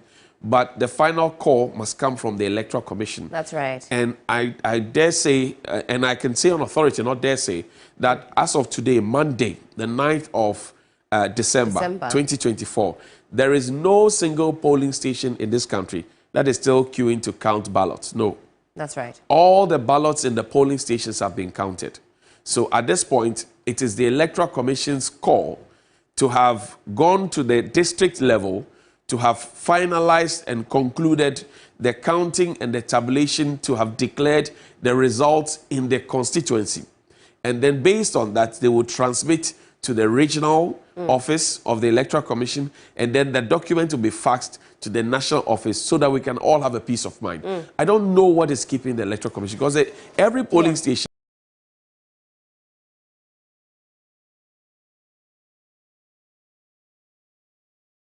has a presiding officer by the Electoral Commission. And then at the district level, you have a returning officer. I don't know what's keeping the commission from doing that. Helen. Social media was this idea of the regional layer to it as well, and whether or not we even need to go through those steps. That's a 2020 inclusion. Exactly. And the Electoral Commission's excuse for bringing in the regional collation centers was that we get a swift collation and announcement and declaration of the report. Right? So that was what the Electoral Commission told us in 2020, that they want us to get a quick delivery of the results. Now we are not getting a quick delivery of the results. In fact, it's had the reverse, I would say, effect on the results, or at least how quickly we get those results back. So very interesting to think about. We've been talking about reforms. Maybe that's a quick tip to the EC that regional level isn't too necessary given what we're seeing now. But let's also go back onto social media. A lot of you have a lot to say. Let's find out on Facebook what you're making of the discussions. We're also still on 3FM 92.7. Okay, so Okala Polo is asking this question, and a number of you are also asking, what is the EC waiting for? And he says, well, JM should be declared so that we can all relax. Thomas says Ghana needs a reset. Also, Wafa is talking about the arrogance of power. The arrogance of power. And change is necessary. That is coming from Doma Dasa. And Richmond Elikem wants to know about Okankwe Central. Well, we just spoke about that. If you were tuned in, you would have Johnny's conversation with the current incumbent who says he has won. We've attempted to reach out to his opponent, Baba Sadiq, who also is indicating that he's won that seat. When we have more on that, of course, we'll put you front and center as far as all of the action is concerned. Young Kaiser says, good work that we are doing. Thank you so much for that. Also, okay, we've answered that about Okankwe Central. We're getting some views from South Korea. Well, if you're watching us from South Korea, we've gone global. We've gone global. Team No Sleep is global. Although for many of you, you're up and awake, ready to stick with us all day long for some more. Kofi AEC says, Baba Sadiq, oh wow. Kofi, what are you all wowing about? Let us know. Send us another message. So did the EC declare yet? Stick with us. Don't worry, we have all the latest for you. They have not declared. Okay, well, Issa Uma, I'm not sure, Issa, if you are in the Okankwe Central constituency. He says, Patrick Yabuama, you lost. Allow peace to reign. Well, he says that's not the case. We wait for the EC. Emmanuel Nate with some fans there for all of us. TV3 journalists are the best. That's right. Are those green apples? Some green hearts. Ah, okay. Johnny, you're hungry? Yeah, I think I'm hungry. Okay, we'll get you some green apples. Issa says, Baba Sadiq, please call into TV3. Thank you. You are very alert there. Baba Sadiq, well, we've tried to reach you. If you see Issa's message, do connect with us. Call into TV3. Yeah. Let's find out. Did you win? Did you not win? Some more on here. John Kojo says, can the Speaker of Parliament open the Parliament today? Oh, come on. For my MPP folks to sit on the majority side for some hours. Get it love that, you know, for the last, as we say. Thank you. That's a big tease there. A big tease there. And if you go on social media, you guys, you have some sharp tongues there. Yabwa George says, he says that Baba Sadiq might be at the mosque. Given the time. So we should check our time. We should check our time. Yabwa George, thank you for that. But if the votes are not counted, what's the... Well, and Dan also says, Johnny, this time Baba must be in the mosque. Baba. You'll be praying. Okay. And you know at this time, the prayers have got to be very, very strong. Given what he's facing at this point in time. Yalla, indeed. Oh, let's scroll up from that. TV3, Adan is green, not blue. Well, certainly, it's showing different here. Maybe it's a mix-up somewhere, I'm sure. All right, well, Robert Pinto, Boama is a loser. We voted him out at Okankwe Central. Well, we're yet to verify that. He has only one vote, doesn't he? Only one vote. One vote, one person. And same thing. Okay, let's scroll up there. Resetting. It says, Stephen Foley, resetting, hashtag, the regional collation centers were not necessary. I think your messages are coming in fast and thick. My fingers are not as swift, but you were echoing that sentiment I just shared about the regional layer to the conversation.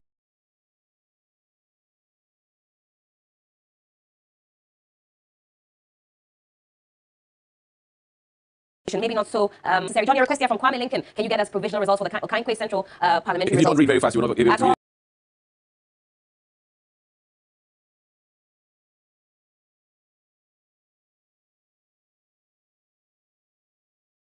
Watching you live. Let us know where in the world you're watching us from. Team No Sleep, South Korea, Germany. Okay, Samuel says posterity. Last time in. So you want to hold the screen, pin the screen. We pin it down. Yeah, so you can read. Okay, okay. Oh, technology. Don't worry, digitalization. We're on the ball.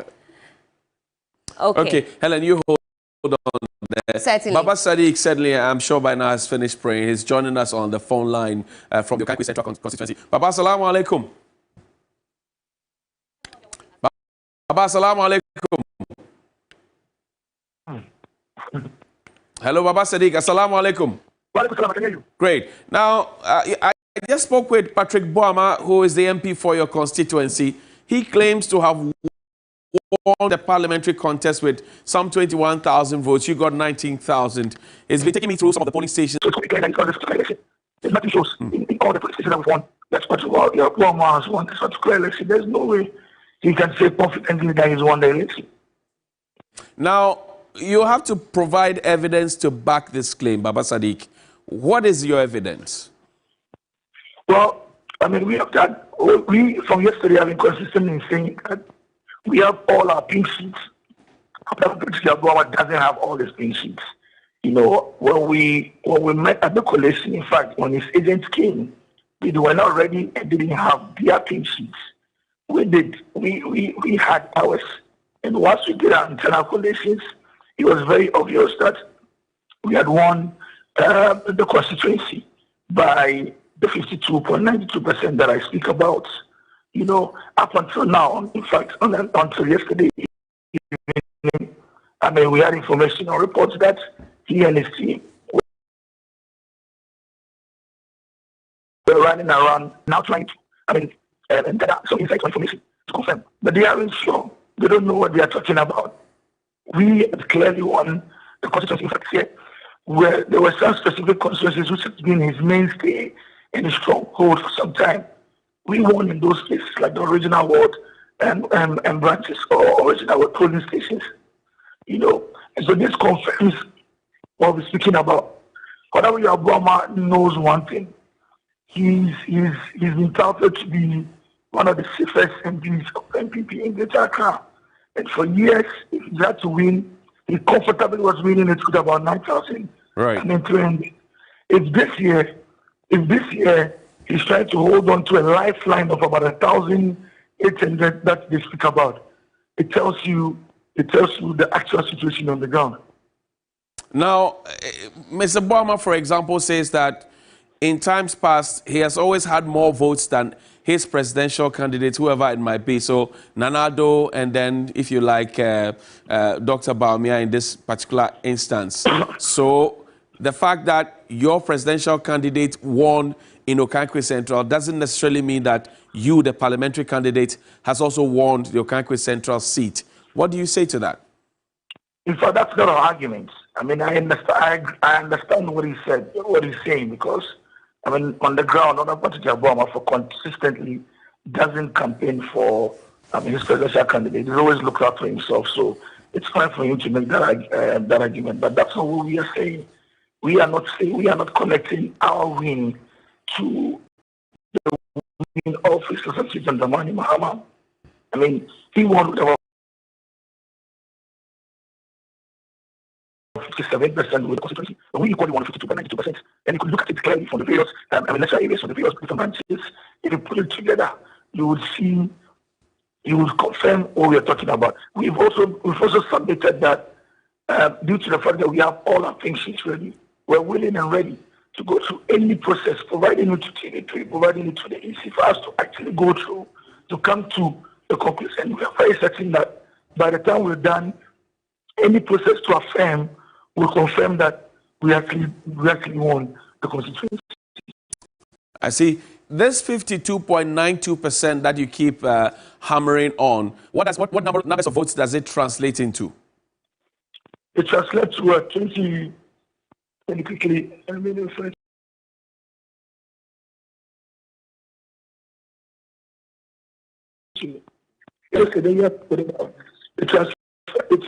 to 21,303. Okay. 21,303. We got 80,091. So we did the margin of 2,352. Okay. Now, about it. I mean, if you ask him if indeed won, it wouldn't have taken you this long to begin to go around till yesterday trying to produce evidence. On the day of elections, they were actually not ready. They didn't even have their pieces together. You know, And so, I mean, it's surprising that at this particular time, after having, I mean, being a three-term lawmaker, Honorable Obama is intending to soil his reputation with his non-admission of the results for this year's election. But like I said, for somebody that wins the elections in the agricultural constituency with about a 9,800, for him to now wanting to hold on to a lifeline for 1,000 difference that he keeps about, it tells you the situation on the ground. Change has happened. And the citizens or the constituents of Tamale Central really want that change. Are you basing your win or your supposed win on the fact that next door in Okankwe South, which has always been a safe seat for the NPP, Dakwa Newman lost to Ernest Adumakukion, the new kid on the block, and then next door in Okankwe North, Theresa Wuni got a second-term bid, which is quite unusual in that constituency. Are you basing your win on these two winnings of your contemporaries within the same Okankwe enclave? No, we are not basing it on that, but we can't rule that trend out. You know, there are some similarities within these three different constituencies in terms of the various voting blocks that exist in these constituencies. You know, and so whilst we are not basing it on their results because there are three different constituencies, you cannot rule the trend out. You know, there's a general trend in Greater Accra today that's impacting the different constituencies.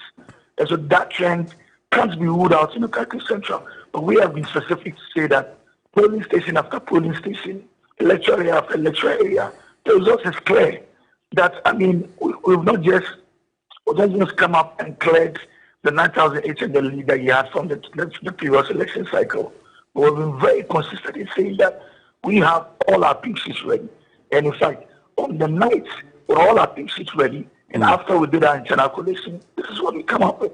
I see. You know, and we've also said that at any point in time when we are required to present our pink sheet and go through it, we will. In this case, if you're asking today to provide you all these pink sheets for all the polling stations, I doubt you'll be able to get it. I doubt you'll be able to get it. Right. You know, and I know what I'm talking about. And as of yesterday, if indeed has all of that, it won't be a case of him trying to move from police station to police station, trying to gather information or evidence. He doesn't know what he's talking about. I think that the constituents have been magnanimous with Honorable Obama all this while in three different election cycles. This year, they've shown him and they've given him the clearest signal that yes, they're not suggesting that he hasn't done much for them, but they think that our message of transformation, our message that prioritizes jobs for young people, our message that prioritizes sustainable livelihoods for the constituents, is something that has touched their hearts that are willing to go with. You know, I think that in the same spirit of, fair play, that other MPs, other big MPs like him, have had to accept the results. I think Honorable Patrick Obama needs to come to terms with it and just accept so that we can move on. The Electoral Commission seems not to have a grasp of what you both have, because if on your own and on Patrick Boame's own, you have been able to marshal your team to get results from all the polling stations and you have all the pink sheets, he also has all the pink sheets and you both are laying claim to a win. By this time, the Electoral Commission should have been able to settle the matter.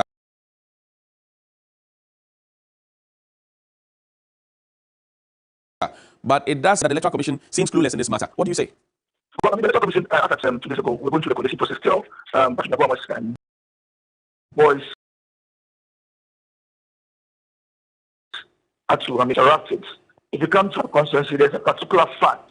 The fact that this is that, for 2012, even before the MPP had their own vigilante group, Patrick Obama had the Wounded Lions, for example, that have consistently visited Mayhem, during elections or during registrations or electoral activities. And these guys were there yesterday in their numbers. In fact, at a certain point in time, they had to enter the collation room and they were forced out by the police.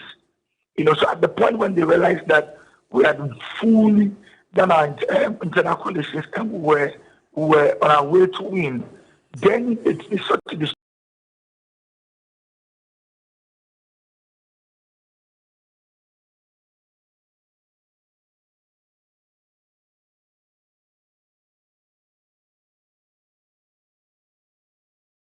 the process, and the pushback from our guys on the ground that's generated into, I mean, the whole, what do you call it, whole system yesterday, and we're getting reports that during that particular time as well, these guys master sheets of the EC. You know, and so that is why it's been very difficult for the EC to be able to make pronouncements. But like I said, we have our pink sheet. If he has his pink sheet, we are ready to submit ourselves to any process by the EC for us to go to affirm our win. You know, like I indicated to you in the previous years, but Bawumia has not had to struggle this way. You know, in previous years, he's comfortably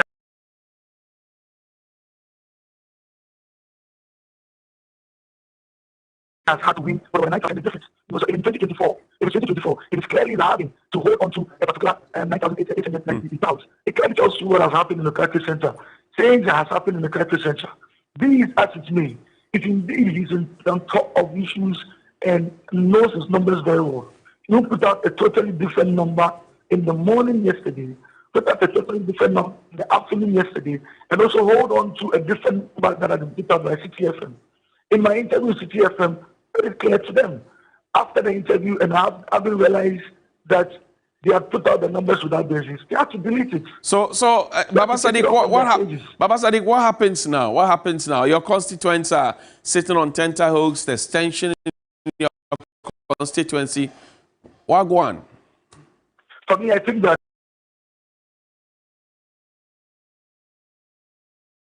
our constitution needs representation. In fact, it's important that Capital Central is represented in Parliament. Consistently, I mean, MPs have come and gone. You know, the Honorable Document Chairman went, Honorable Legislative Chairman went, Honorable Bawumia has come and is going. I think he needs to just accept that, I mean, you can't be an MP forever. For you, in fact, he's been about the only MP that has been returned 3 times beyond other MPs. So if on his fourth, there's a clear significance that our message, or the more younger, energetic, innovative Sadiq and his messages has been accepted.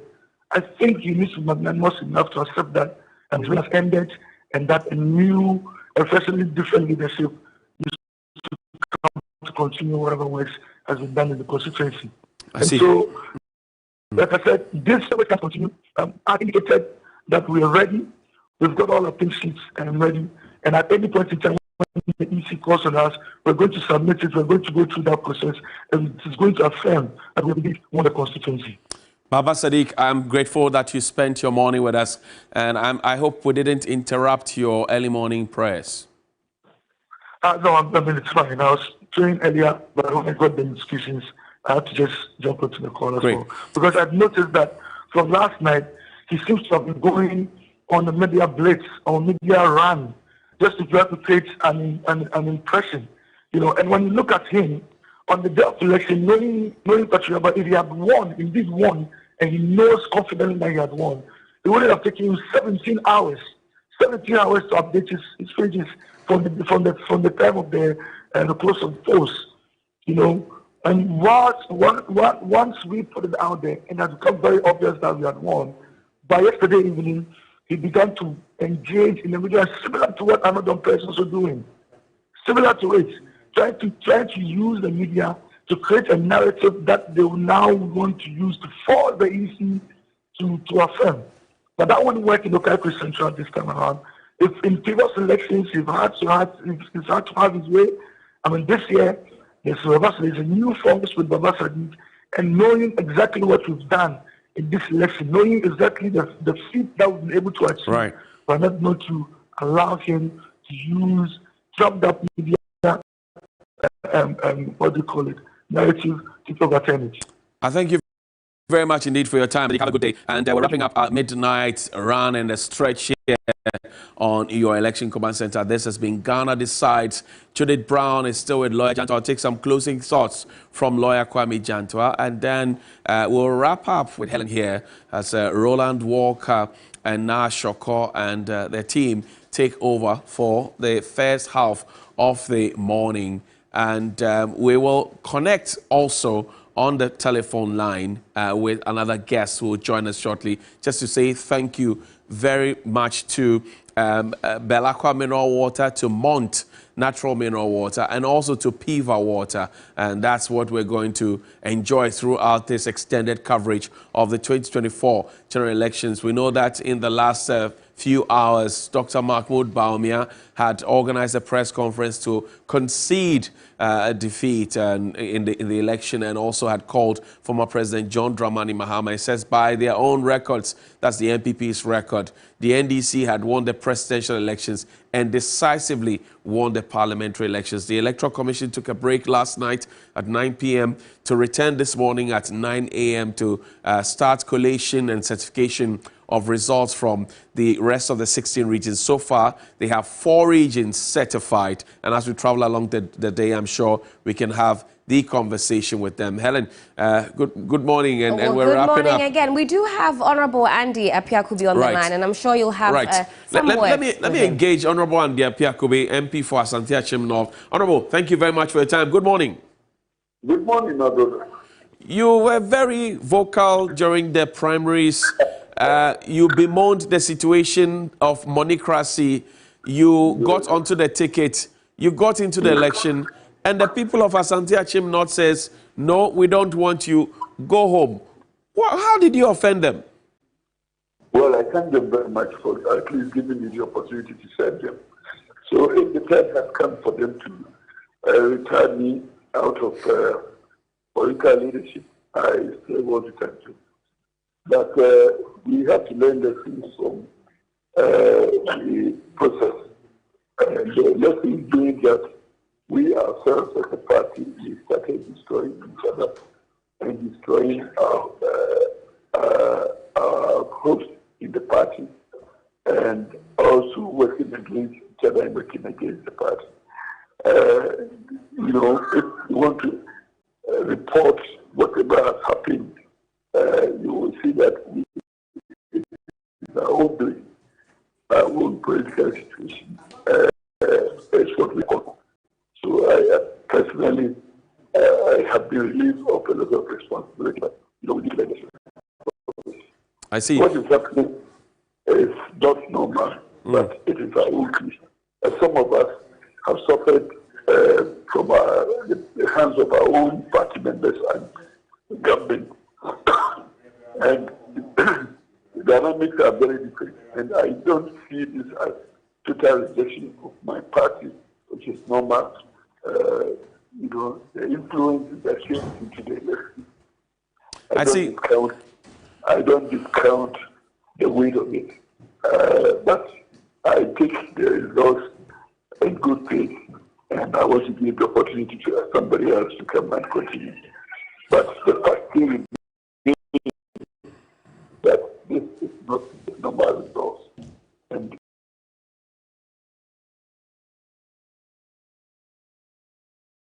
this has been influenced by forces outside the country. Now, Honorable, before I let you go, I do know, for example, that you had an independent candidate contesting you from your party's fold. Do you get a sense that that could have contributed to your downfall in this election?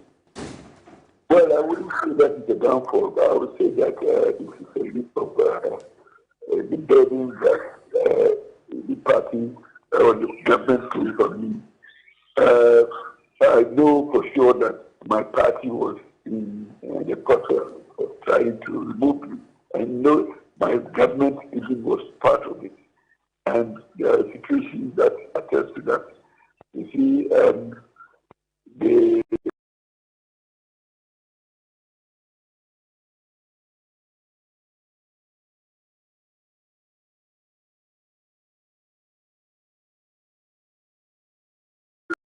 results came because of the use, of the media thing. The complaints to use the media to destroy telling the constituent of total rights, and nobody called it to order. You see, the media things, everything was totally abused. That probably called for the results that we got. But I'm not complaining about anything. I have had my time to be political. How the media thing has been manipulated. I take the results to see. I have two more questions. Right. To Joe Anochi, and he said that he cannot do anything about it because the situation is that he is free to do what he wants. I see. Honorable, so what next? Quo vadis? Are you going back to your law firm or to your farm since Parliament will not be admitting you for the night Parliament? The kind of Parliament that we are getting is where they would have needed some of us as with experience and also with the capacity to negotiate in Parliament. It's unfortunate, but this is what we have. I'm retiring straight into my practice. So, it's painful that the party has destroyed itself to this extent. But the leadership that we got the party, and that is very shameful. I put the blame on the leadership. Honorable, I can hardly hear you. You would have to speak up a bit. Right. I'm saying that we have not helped ourselves as a political party. And that is why we are experiencing the shocks. I hope that we will have. My final question to you. I hope that we will have new leaders. Right. We will have you in the studio for an exclusive. But just to pick your thoughts on this one. Yesterday, your party's flag bearer, Dr. Bawumia, held a press conference and conceded defeat, called John Dramani-Mahama to congratulate him, and said that by his own record, the NDC had won decisively on the parliamentary front. What do you also see? Because some members of your party are challenging the win of the NDC in certain constituencies. What do you see? Well, they have a right to challenge, but it is obvious that the NDC has won. And it is good that Dr. Bawumia has also congratulated President Mahama, and we let us take it from there. This political process should not destroy the country. So, and I also urge on the leadership of NDC to also ensure that there's discipline in the country and there's peace and stability politically and in terms of security. So NDC has won as far as I'm concerned. I know that the figures are speak for themselves. We have to concede defeat as Dr. Mahmoud Bawumia has done. I want to congratulate him for the effort so far. But the fact still means that NDC has won. Great. And I concede defeat. I thank you very much indeed for spending your morning with us. Honorable Andy Appiah-Kubi, MP for Asante Ashim North. He won't be in the night parliament. I want to say thank you also to lawyer Kwame Jantoa, who joined us here for the analysis throughout. He joined Team No Sleep. And my ladies and I, here, Helen Appiah-Kubi and Judith. It's been a nice night. It has. Actually. I felt a little bit sad when you were asking Andy Appiah-Kubi what the next steps were. Right. He was talking about he was engaged in some community farming with his constituents, and the flooding, the Akosombo Dam, the dam spillage. He said it affected the community farming that they were doing. He has a huge rice farm. Yes, he said it all got submerged at that point. So. I'm not sure about the farming, but certainly he's got his law firm. He'll be all right. He'll be fine. He'll be fine. Actually, we have to go. Yes, definitely. We have to go, of course. Roland, Nashoko, they're standing by, looking all fresh. Yeah, taking over. Not stay up with us. I think Team Daybreak taking over from Team Awasha. On behalf of the rest of the team, thank you very much indeed. And Roland, Nashoko, and Pakwesi Asari will take you through the morning till midday when Bella Mundi and the rest of the team, Beatrice Edu, will take over all the way till evening. My name is Johnny Hughes. I am Judith Brown. My name is Helen Appiah-Kubi. Thank you so much for sticking with us on Ghana Decides. We are still your election command center. Great.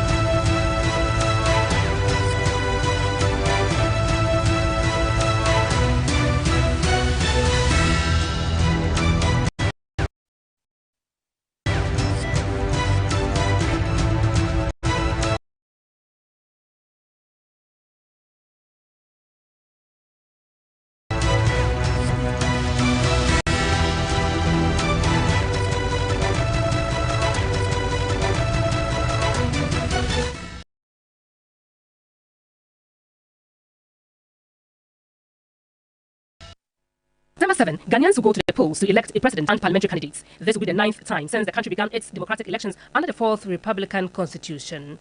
In all these elections, one thing is clear: regional loyalty. This happens when one region tends to vote serially in one direction for a political party for a long time. Regional loyalty, no doubt, significantly influences voting patterns in Ghana, as in the case in the Volta and Ashanti regions. The Ashanti region, for instance, tends to vote for the New Patriotic Party (NPP), while the Volta region predominantly supports the National Democratic Congress (NDC). In 1992, Ghana's first elections under the Fourth Republic, despite the popularity and charisma of Vice Lieutenant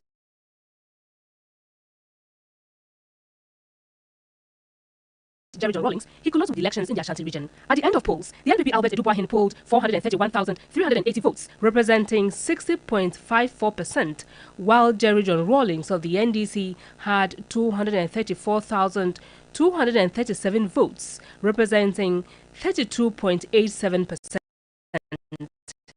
That pattern of voting in the region has continued till date.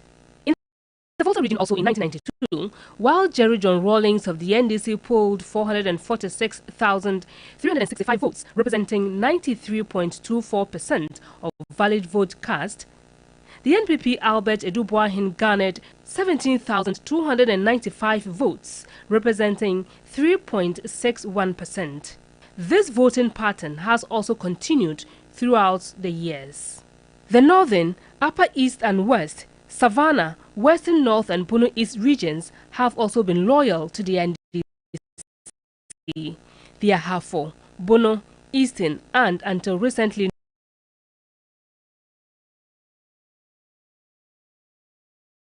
Northeast regions have also been loyal to the NPP. Cosmopolitan areas such as the Greater Accra region has no loyalty, as well as the Western and Central regions, also known as the swing regions.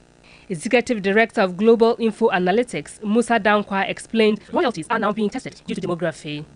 If you take a region like Ashanti region, the whole region is mostly Ashantis. And the foundation of MPP is in Ashanti region. So you don't expect that they will not be loyal. Even if the numbers drop, a good number will still be voting for MPP. In the voter region, even if loyalty towards NDC drops, a very good number will still be voting NDC. I can't imagine in the next 20 years any party other than NDC winning voter region. And I can't imagine in the next 40, 50 years any party winning Ashanti region other than MPP. Those are demographically structured population that would naturally go this way. But I don't think the loyalty is going to be there permanently. It's being tested strongly. And this is so because of the new block of people we have as voters. They are younger voters. They are less ethnic and more diverse in their thinking and more progressive. So a time will come that those regional loyalties would be shrinking. But can there ever be a change in the voting pattern in these loyal regions? Yes, I think if you look at the current demography of voters, people who say they are MPP among the younger voters or NDC among the younger voters and floating voters, what we have noticed is that significant portion of first-time voters choose to call themselves floating voters, meaning they don't want to be loyal to MPP, nor to NDC, nor to any other smaller party. They want to be a group of people who just decide what is good for them and they vote on that basis, not because they are MPP or NDC. Now, if that trend continues, I think in the next 2 decades, we can see that happening quickly. Musa Dankwa noted reasons for the loyalty, adding there could be imbalances in the near future due to human movement. For example, in the last COVID time, we saw a lot of the Voltarians registering to vote in Greater Accra. Accra went up by almost 400,000 voters in 2020. That was because the people of Volta region who lived in Accra, who who used to travel to vote to go and register and vote wouldn't go COVID restrictions. So they remain here and they now vote here. That has brought a permanent change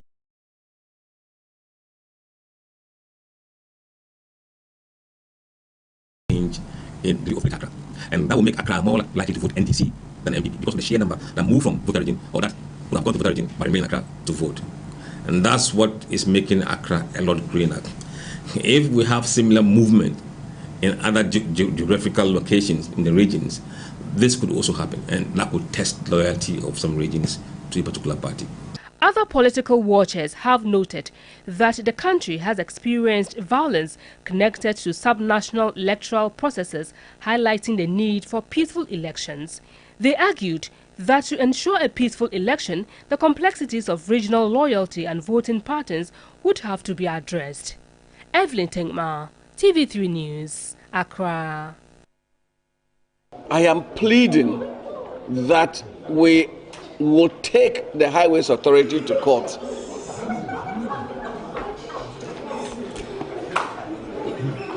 Two things each that you can call an achievement as you served in those two ministries. Thank you, Mr. Chairman. I've been looking for the opportunity to put my records, my achievements on it. This, I think, it's not a big one. He's giving me just two. The big one, Mr. Chairman, that is why I said my brother and friend Kofi Bua will go to hell. Mr. Speaker, the one thing that is troubling me most about decisions of the Supreme Court, and I'm wondering if there's anything they can do about it, Mr. Speaker, is that it is the highest court of the land.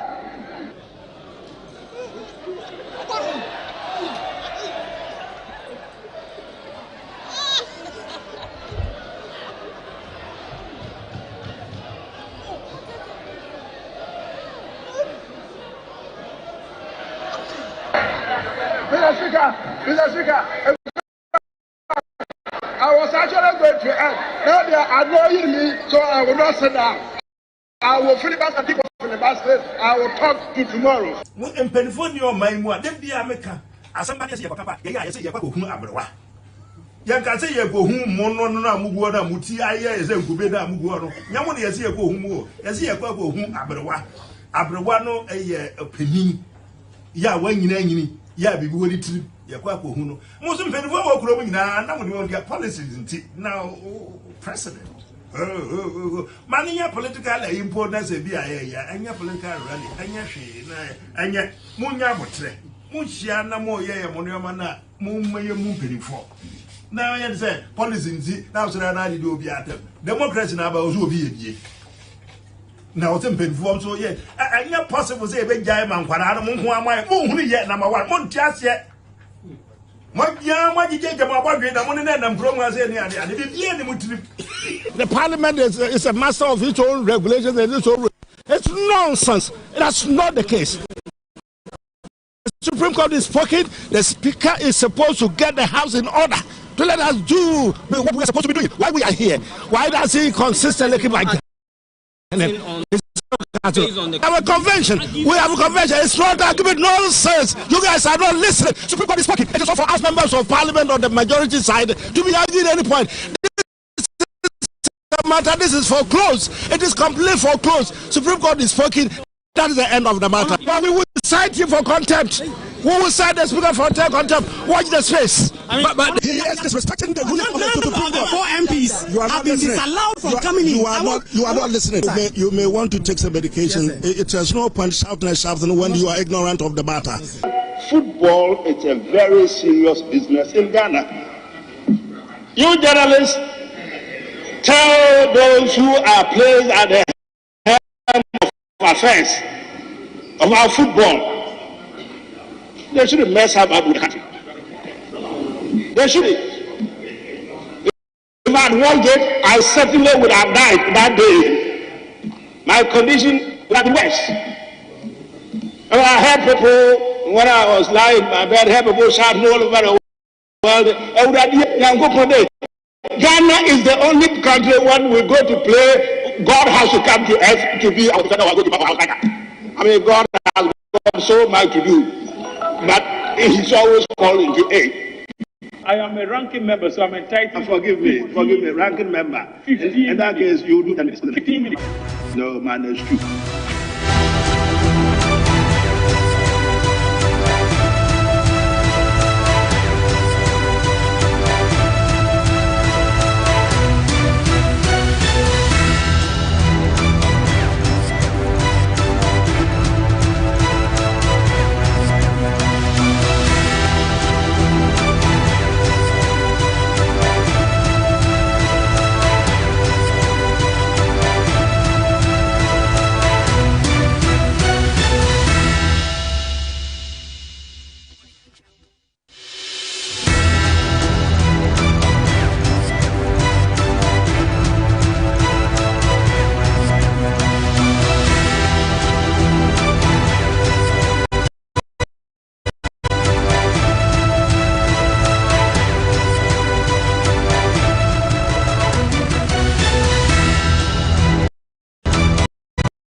Hello, good morning, Ghana. Thank you once again for joining us.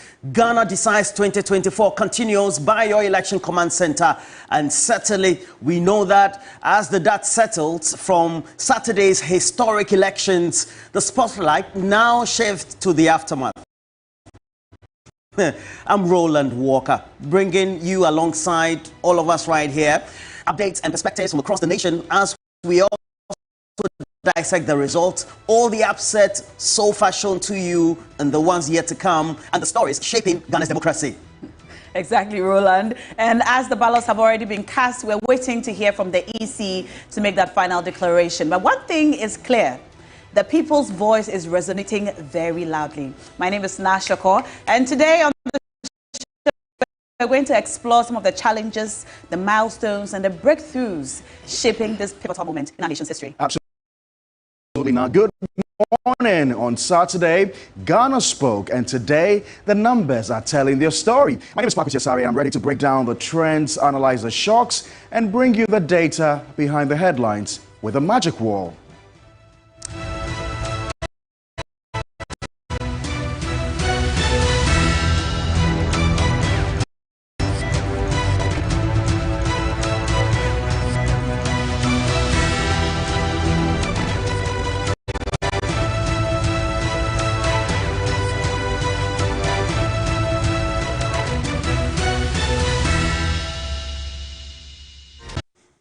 And so we welcome you to Ghana Decides, where every moment counts and every detail also matters. The 2024 elections have left us a very critical juncture, with Dr. Bawumia conceding and the EC yet to declare the ultimate verdict.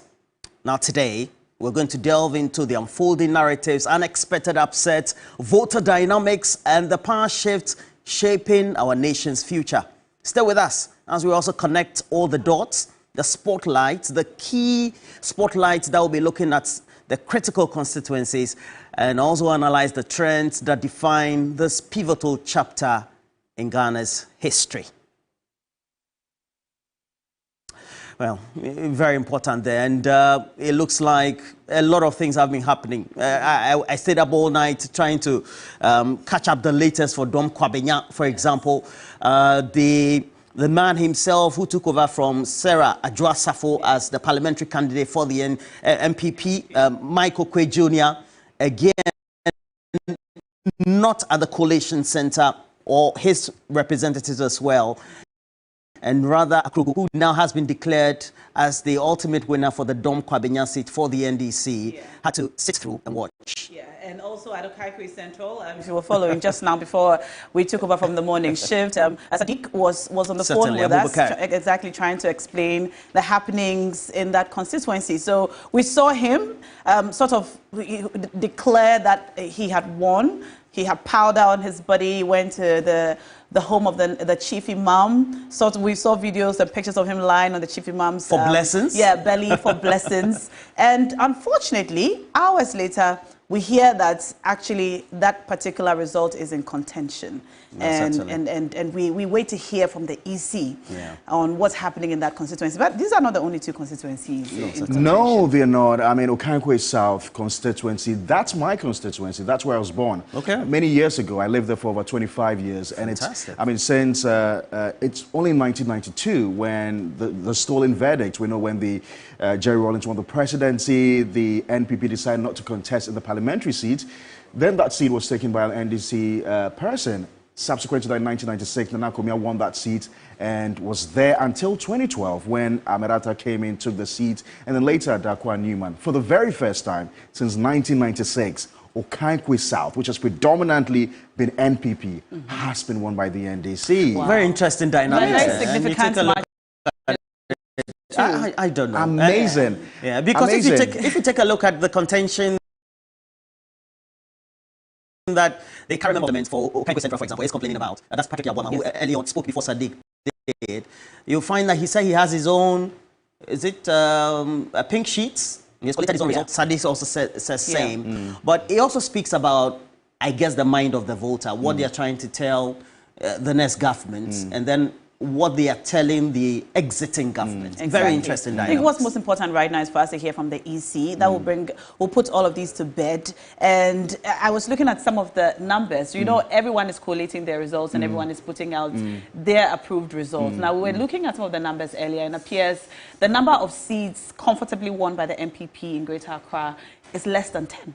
Yes, at the moment, less than 10. Less than 10. You know, and for me, when I look at the results, I look at the numbers, I think that what happened in 2020 was a sign of things to come. Okay. If the NPP really analyzed the results of 2020, that hung Parliament, for which reason the 8th Parliament was so contentious. It started on a very contentious note and ended on a very contentious note. And you do recall that in the dying embers of the Parliament, of the 8th Parliament, in the dying embers, just before the elections, when you know, the NPP were trying to recall Parliament, the NDC guys said they were not going to go to Parliament. You remember John Mahama had said on the rally ground that, listen, they are not going to Parliament. The real deal is on the ground, and they would return, you know, after the elections to determine who is, you know, the majority. And they've done that, you know, such remarkably, I know, you know. And I was talking about Okankwe South. Roland, would you believe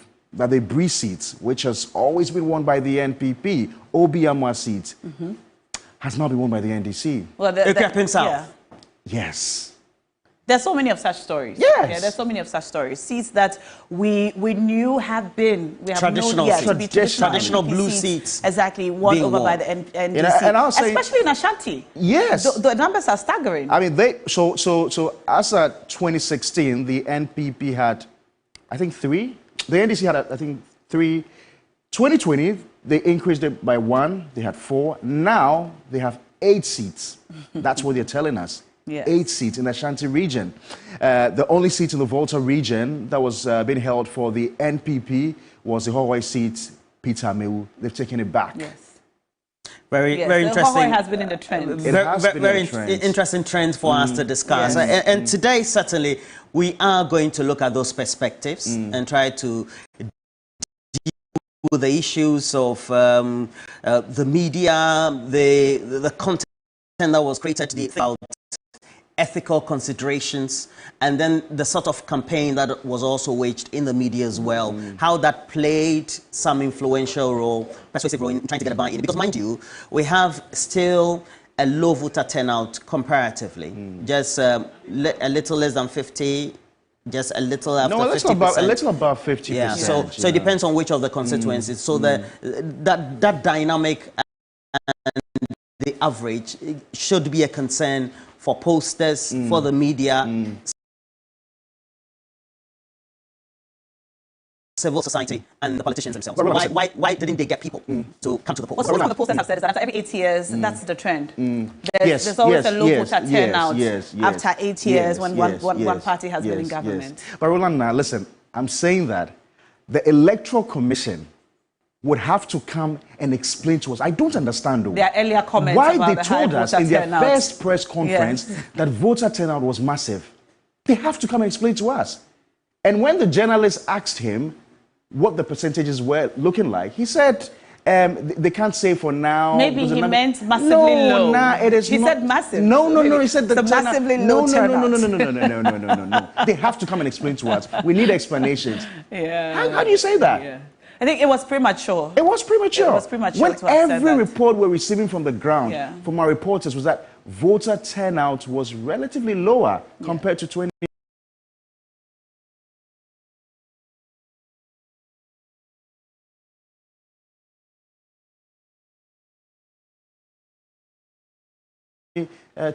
Yes. Well, very interesting. In fact, we read some posts that it was rumored that over 6 million registered voters did not turn out to vote. According to the Swami, about 6 million Kenyans who had registered did not turn out to vote. Well, certainly. So, in all this, we're going to take a look at the dynamics in the Chamber of Parliament. And we're going to bring you, as we do the augmented reality, as I also stand in the middle of the Parliament itself, in virtually, so to speak, as we've been doing over the last, I have to say, 16 hours, to give you a certain perspective. So that's how it's always looking. Where the speaker sits also gives you an indication who sits on the left, who sits on the right. And we know that as always, it is the majority party in Parliament or the majority side in Parliament that will always sit on the right. And then on the left, we have the minority. And as you're seeing now and also listening to us on 3FM 92.7, you certainly also will know that, well, if you have a picture of the Parliament as you're seeing on TV, and if you're on radio, you get to find that all these areas have a certain filling in by the areas that are marked green. Yes. So the constituencies that have already been declared. So we have the green, then we also do have the blue. That gives you the indication of how our Parliament could look like or will look like when it comes to the inauguration. You know, the inauguration of Parliament is done the midnight. So just before the 6th into the 7th of January, they do the inauguration. The reason why the framers of our Constitution have done that is to make sure at the time of swearing in of the President and the Vice President-elect, it is assumed, actually that is what happens, they are sworn before Parliament. And so the parliamentarians, as you're seeing, the green as well as the blue would have to be in sitting, and then they have to do the swearing in to as elected. Very interesting. And so far, you're looking at a perspective. We know that from the results we have a number of independent candidates who were able to win or secure their seats. 3 of them. Independent parliamentary members elect. Independent parliamentary members elect. So, for example, if you take our minds back to the current Parliament, the 8th Parliament of the 4th Republic, here you'll find the former Member of Parliament who was able to get elected on the ticket of being independent. He may be MPP originally, but broke away and then became an independent member. It also means that decisions would have to be made. And these will be part of our discussion. These independent members of parliament elect, going by our recent history, who are they going to do business with? Who are they going to caucus with? Very interesting. You look at the dynamics. So just watch it and let's see how it goes. But no, that's where the perspective. I throw it to you. I see. The numbers are huge. We have 157. Yeah. 157 confirmed so far, for the NDC and only 63 for the NPP. Yeah. And when you listen to the General Secretary of the National Democratic Congress, Fifi Kwete, he held a press conference yesterday and said they were looking at a little above 2/3, you know, of Parliament. And if that really happens, I was saying yesterday that the NDC could literally turn a man into a woman. They could legislate that a man be turned into a woman. It just means that they can do whatever they want. They do not need... Because according to a provision of the Constitution, and Parkway say, you only need 2/3 for those provisions, to pass bills. Those amendments that are not entrenched. To pass bills, really. You know, so it means they could do without the MPP. But that's exactly what I said. That's exactly what I've said. Yeah. But in percentage terms, what's 157? 157. Yeah, 157 current members of parliament. You mean over the 276? Well, they'll have to do the maths for us. All right. But we also know that we have 3 independent members of parliament, 157 that we can comfortably confirm this morning, 157 for the NDC, 63 for the NPP, 3 independent members of parliament, and the numbers are still trickling in. I mean, both main parties have their own projections of how well they'll do. We haven't heard so much from the NPP members of parliament since Bawumia gave us that speech. We haven't heard so much from them. So today we'll be calling some of them, even those who have been re-elected, so that we get to know the type of perspective. And then the current members of parliament who are part of the Constitutional and Legal Affairs Committee of Parliament also will be speaking to them. What really are the dynamics, and speak to some legal practitioners and also to understand properly experts on constitutional law, what this parliament is telling us and what we should be expecting. It will be quite interesting.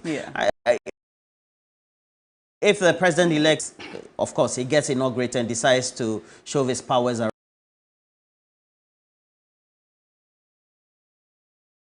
around, it would mean that even yesterday you could say that, well, you know, the speaker could magically just say that, can we consider a motion like the e-levy?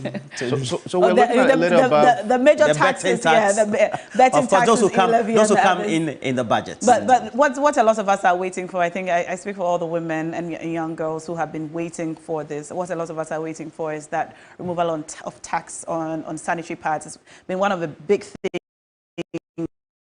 One of the big campaign promises, and a lot of girls, if you go on social media, while a lot of women are happy about, you know, the affirmative action bill and the first female vice president, which is huge for us, women, we're also waiting for other taxes which directly affect women, like the tax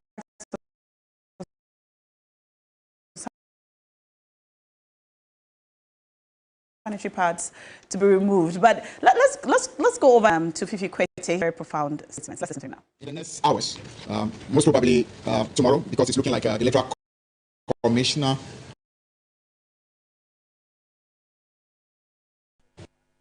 will not be able to come out tonight. So most likely tomorrow, sometime tomorrow, the flag will be a comprehensive press. That will give you the full view of what the party thinks about what has happened. But in the meantime, we just want to give you an update of things as they stand. Let me again start by thanking all of Ghanaians for the wonderful work they've done. We want to thank the security agencies, even though it's not been as uneventful and as violent-free as we are hoped. We have to at least admit that compared to 2020, it was a relative improvement. We look forward to a time when we can have election in our country without having to go through some of what we have seen again happen this year. From 1992, when we started having elections in this country, we've never had a situation where anyone had to die on an election day. Never. Never happened in 92, never happened 96, all the way to 2016, we've never seen that. The first time it happened was when President Nana Akufo-Addo needed to win, and that's the first time it happened that so many people were killed on an election day. And it's again a sad reality that his very final one that he's supervising, we've had again an incident of at least 2 people having been killed. It will just show that this is a presidency that simply was a mistake. A presidency that should never have happened. And that is why this history of violence somehow have characterized a particular presidency. And so that's what exactly you've seen over the last 8 years. A presidency that actually should never have been. And the country has descended to the level of suffering, the levels of disgrace, the darkness that's engulfed our country. And that is what is in the popular will of the people, as we have seen. So even as I mentioned at the flag speaking, we want to salute the people of Ghana for showing to Ghana and to the world that power truly belongs to the people. It is true that power belongs ultimately to the Most High. But the Most High endows the power to the people, and when the people speak, invariably becomes the voice of the Most High. And the voice of the Most High has spoken emphatically, and we want to be able to salute the people of Ghana. We want to also thank institutions that have made it easy, relatively peaceful for this election to happen. We want to thank our supporters from the branches all the way through to the national level, and everyone who has made it possible for us to reach the level of success that we have recorded in this election. Let me just say that in terms of the parliamentary elections, what has happened in this election has never happened before.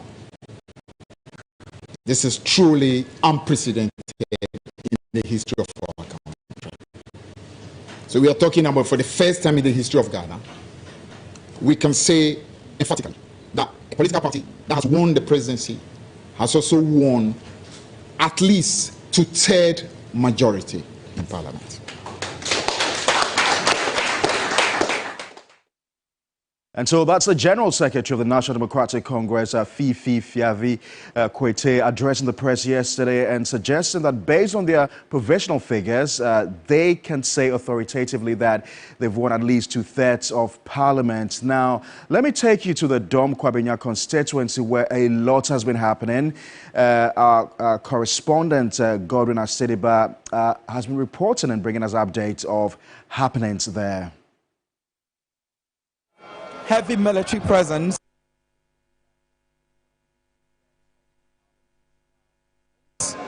reported here.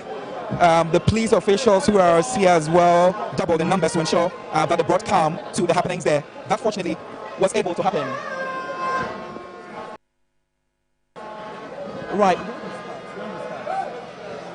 Right, so the movement is here and the pronouncement is about to happen.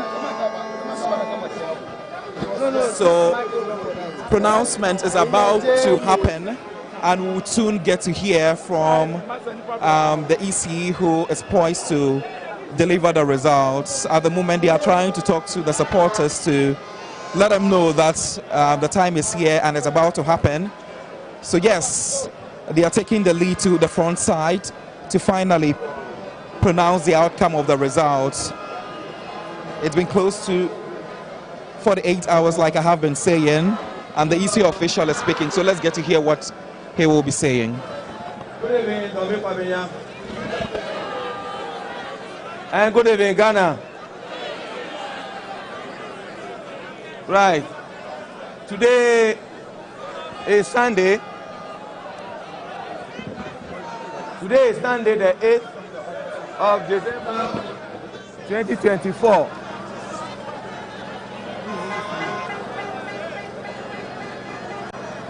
We have come to the end of the collation of the parliamentary election.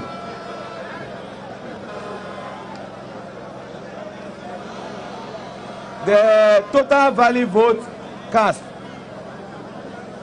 for the parliamentary election is 102,634. Rejected ballots 620.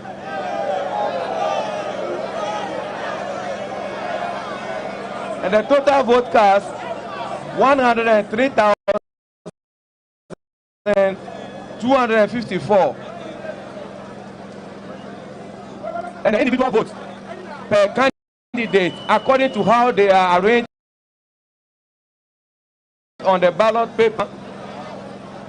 We have Michael Eno Niokwe for 50,477 votes. Akurugu Faustina Elikplim for 51,634.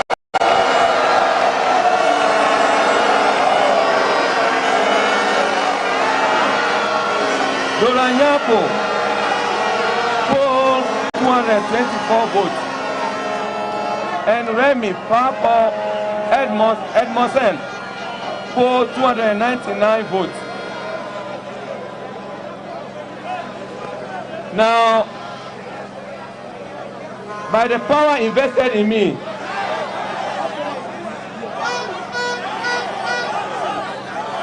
as the returning officer for Kwabenya constituency, I declare Madam Akurugu Faustina Elikplim as the parliamentary candidate elect for Kwabenya constituency. Thank you.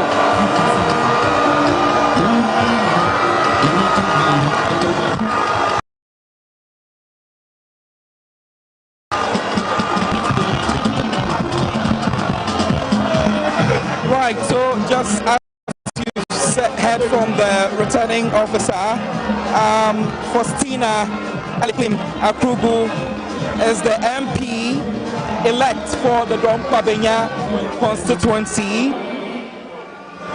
There's more to say, so let's hear from them. Yeah.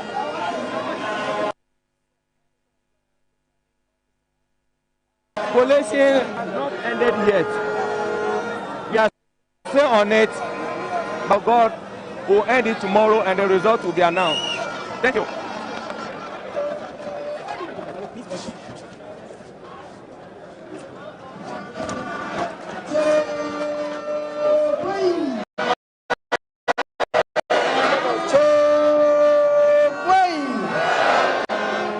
At long last, the battle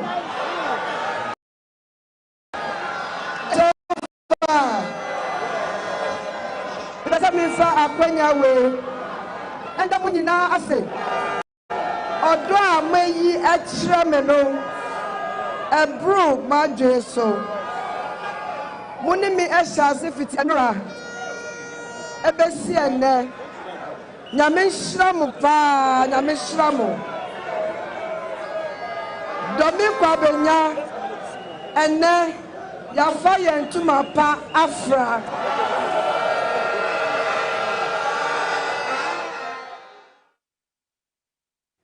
And so those were live updates yesterday from the Kwabenya constituency, which has traditionally been a safe seat for the NPP. And this time around, Elikplim Akurugu has won the seat. Roland, this is magical. Yeah, and the dynamics look quite different this time. It also speaks to the reality that it looks like the voters who turn out really seem to be sending a certain message to the entire political elite, the political class, and the population.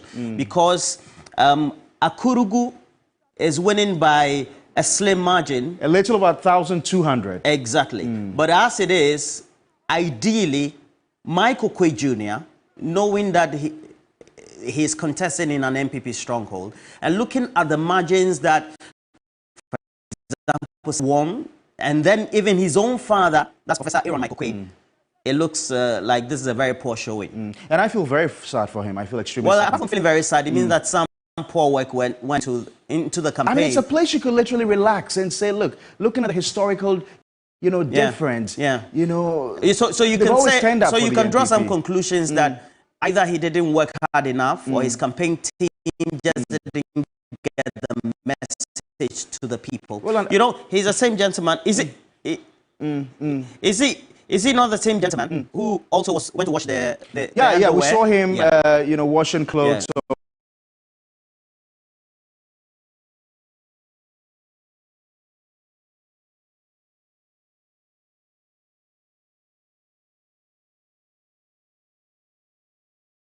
of some of the residents. So you find that the activities and then the messages and the campaign strategy of a sweeping tsunami across the country, and it looks like that also could be a factor. And generally, maybe a certain disenchantment towards the Bawumia administration. But you cannot also discount, the happenings within their party as well, because we know Sarah Adoagyiri had wanted to contest again, and she lost the primaries marginally to him. Because if you take Sarah Adoagyiri, you know that the father, because of Christo Asafo, has a lot of following, especially when you go to those areas around the Taifa areas and some of those places. Those are the hubs where, if you look at the votes that tend to come from those polling stations, she gets a lot of huge margins. And so you'll be asking yourself, did they try to do some reconciliation? Not necessarily with Adoagyiri, but also her followers and those who tend to support her. And I think the answer is no, because I saw Adoagyiri. It clearly is a response. As part of the Bawumia camp, traveling across the country with Dr. Bawumia. So she didn't necessarily vote against him, but she also did not participate in his campaign. Well, you don't need a former member of parliament or an outgoing member of parliament to go campaign for you. Because the gravitas of Adoagyiri, and like you said, her father's influence in that community. Come on, you can't tell me that Adoagyiri couldn't have helped him if she wanted to. That is one. But you don't necessarily need her to go with him. I'm saying that if you look at Adoagyiri and what happened or transpired before she broke ranks with the party, the base of the party. Mind you, there was a primary that was convened by the governing party, the NPP. Right. And the delegate spoke. Because nationally, she had gotten bad publicity for her behavior. Right. And then the delegate internally also spoke, reacting to the same collateral damage as a result of that.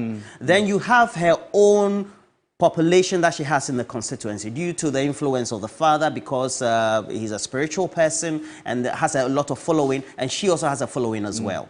I'm saying that either Michael Kwe Jr. didn't reach out to the following of Adoagyiri, which could mean many things. So two, the church members or the faithful. Two, her followers in the communities. You need to go reach out for them. I've also seen videos where Elekplima Akrugu constantly will go to the church of Sarah Adoagyiri's father, Christo Asafo.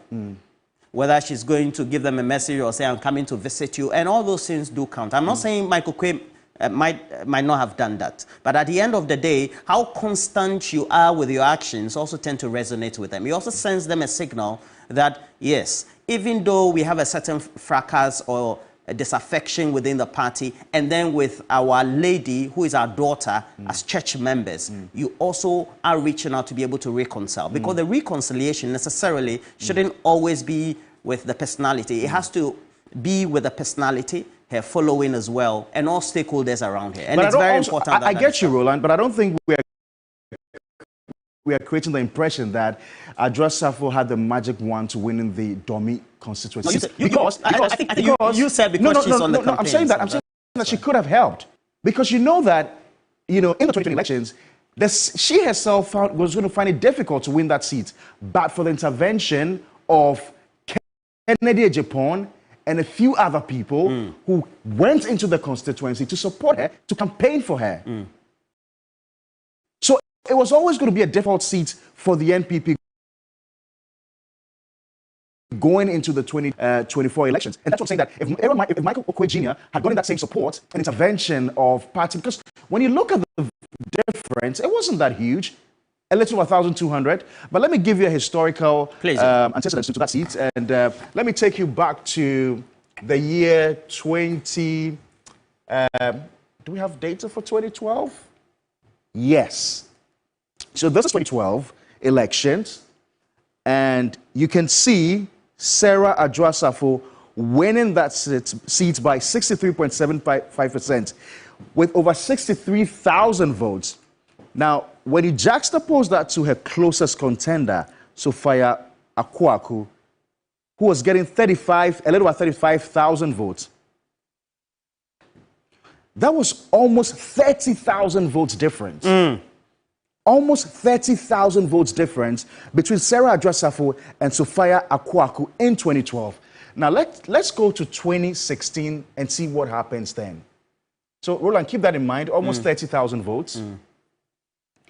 In 2016, Sarah Adwoa-Safo maintains her 63,000 margin, 63,000 votes, with this time 67.99%. And then the NDC changed candidates. This time we had Nuruddin Mohammed getting a little over 29,000 votes.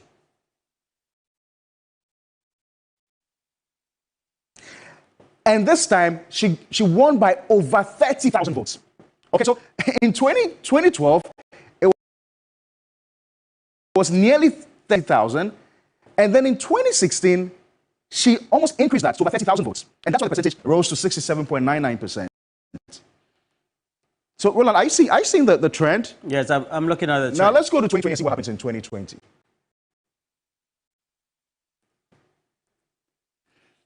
It's the same Sarah Adwoa-Safo, okay? The same Sarah Adwoa-Safo winning by a little over 75,000 votes. Faustina Elikplim, who's just won in 2024, got a little over 52,000 votes. The margin narrowed to a little over 20,000 votes. Roland, the margin in 2020 narrowed to a little over 20,000 votes. Then let's see what happens in 2024, just 4 years after. Oh my God. This time the NPP changes candidate. The NPP changes candidate, and we know all the internal wranglings. The challenge between Michael Aaron Okwe and Sarah Adwoa-Safo, the challenges Sarah Adwoa-Safo herself faced in her own party, with even members of the NPP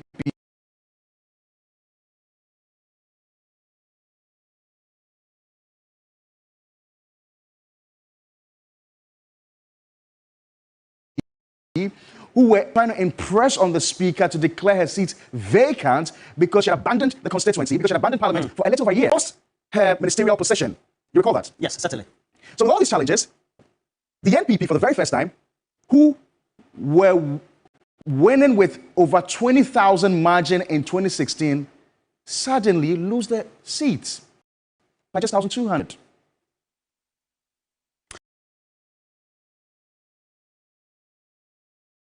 Yeah. So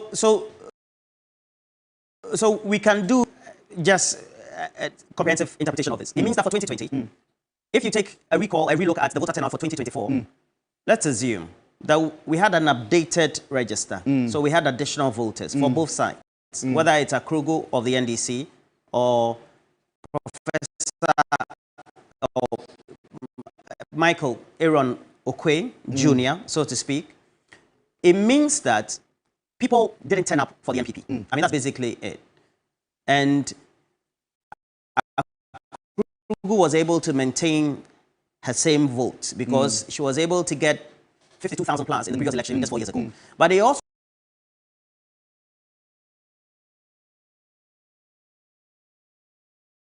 speaks to how solid, perhaps how more engaging, how persuasive and persevering Faustina is. Because certainly she might have done a lot of work within the period when she lost in 2020, up to the time that she contested her primaries and became the candidate. Guess what? Let me show you the figure. So in 2020, Faustina was getting about 52,000 votes. 52,000 votes. Well, take a look at this. She was getting 52,000 votes in 2020. In 2024, she manages to maintain the base of her support, although she loses just some about extra 1,000. And there are also votes. those who didn't turn up for her, but not in the margins that. Yeah, but she still maintains the core of her support. Yeah. Compared to the NPP, over 70,000 votes. Over 70,000 votes, Okay?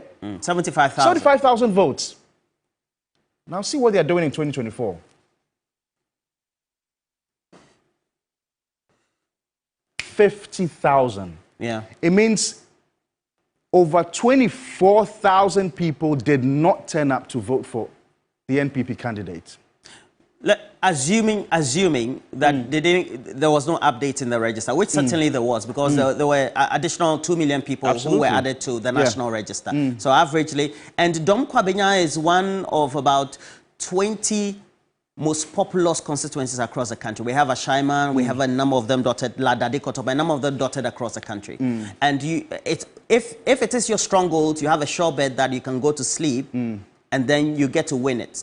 Well, maybe not comfortably. If you work so hard, you are more than comfortable in the winning. Now, this is it. We went to undertake community manifesto there, and Jonathan Odro-Denchi alongside the facilitator. All right? And there were key considerations. You know, at the national level, you look at the polls from whether it's EN Analytics, our own Ebenezer Nimakunyako, as well as Global Info Analytics surveys that have been undertaken over the last 2 years, especially from January 2024. There's every indication that the economy becomes a critical benchmark for which you're measured as a government in power, whether you're the president or the vice president or a minister or a member of parliament of the governing MPP. And when we went for community manifesto, where we decided to have our location for the filming was in the Dome market. And there were a lot of concerns that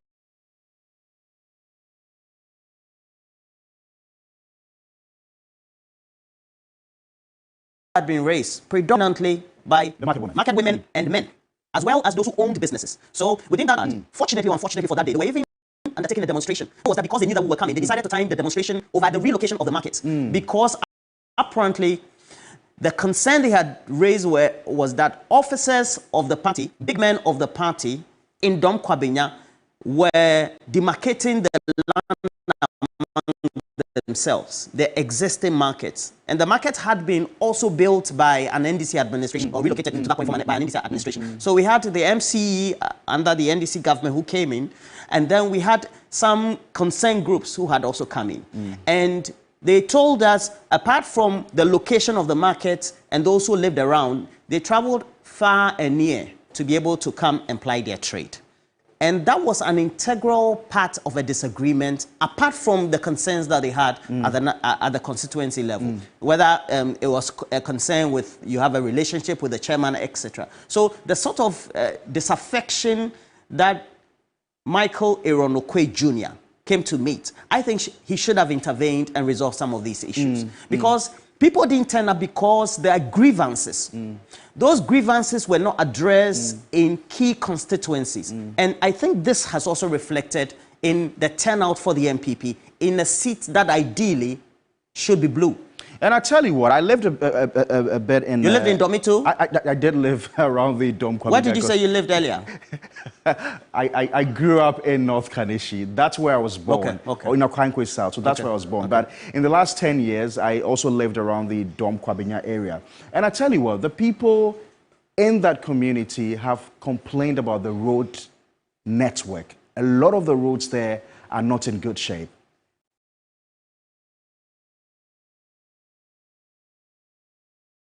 Okay, and so it's been a the Dom Kwabenya area. You mean the the arterial roads, the main roads. Not the main roads, yes, you know. So because they have good main roads. That was a major concern for most of the people there. So to think that we've consistently voted for a particular political party over the years, and we have concerns that have not been addressed, for them, maybe it was time to change candidates. And you see, this whole tsunami we're talking about, in Hohoi, for instance, okay, where Peter Amewu lost his seat, it may not necessarily be because people think Amewu is not a credible candidate. Because indeed, he has done a lot for them in the last 4 years since he was made a cabinet minister. But you see the inroads that the NDC made into their constituency. I'm told John Mahama went there twice. A lot of the MPs went there because they wanted the Hohoi seat back. And the popular message they were trumpeting was that, listen, we are coming back to power. The NDC is going to win the general elections. We're going to win the presidency. if you vote for an MPP candidate, we cannot work with him. And so you may not be able to get the sort of development that you want. So you better, if you want the development you want, you better be voting for the NDC parliamentary candidate. That's interesting. And that possibly could have informed a lot of the choices that we saw, across the country overwhelmingly. Because look, John Mahama, look, his approval ratings in this year's elections is massive. It's massive, and you could see that his votes from 2020 kept appreciating. And the people were voting for him alongside his parliamentary candidates. And probably that is what must have informed what happened here in Kwabenya. They voted for John Mahama, and they have voted for his parliamentary candidate. Very interesting. Yes. Very interesting dynamics. Yes. And we're going to look at some of the constituencies that ideally are strongholds, just like Kwabenya of the MPP, that have turned green, and the reasons why as well, apart from Kwabenya. It's good that we all bring these matters into perspective. So this is what it is. Akrugu Faustina is polling 51,634. Yeah. Very interesting. How she was able to do this, partly because of the voters, but also her hard work. But, well, even before this main election, because we had outlined, as your election command center, a comprehensive strategy to be able to bring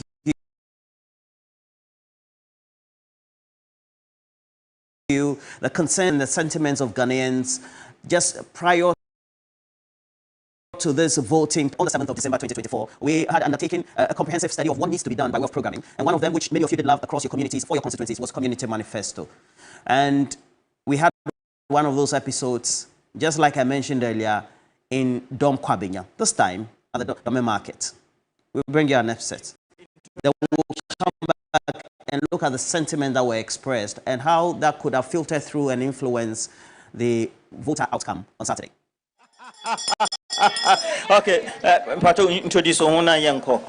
Pato, me di Joyce. Obet me atrase. Me di Joyce. Me turn do marketing. Na me fancy kitchen utensils for leader. Okay, mona boton kitchen utensils. Okay. Me Pato next time okasa na the mic na ko wini. Me Pato wo introduce omo. Sani ye no. Why? Just a mamre keke. Ubet me about first name. Pacho from is Celestine, a unit committee member, Atomic Electoral area. Atomic Electoral area. Mede Mavis Otrebia Labi, committee member, Atomic Electoral area. Oh, Madam Labi, me that say. Bra, also Baudien. Pacho, Monsieur Fred. I'm a boafo. Me Pacho, Monsieur Meton ade we inside of. Fantastic. Oh, that be Mike, Pacho introduce yourself. Introduce yourself.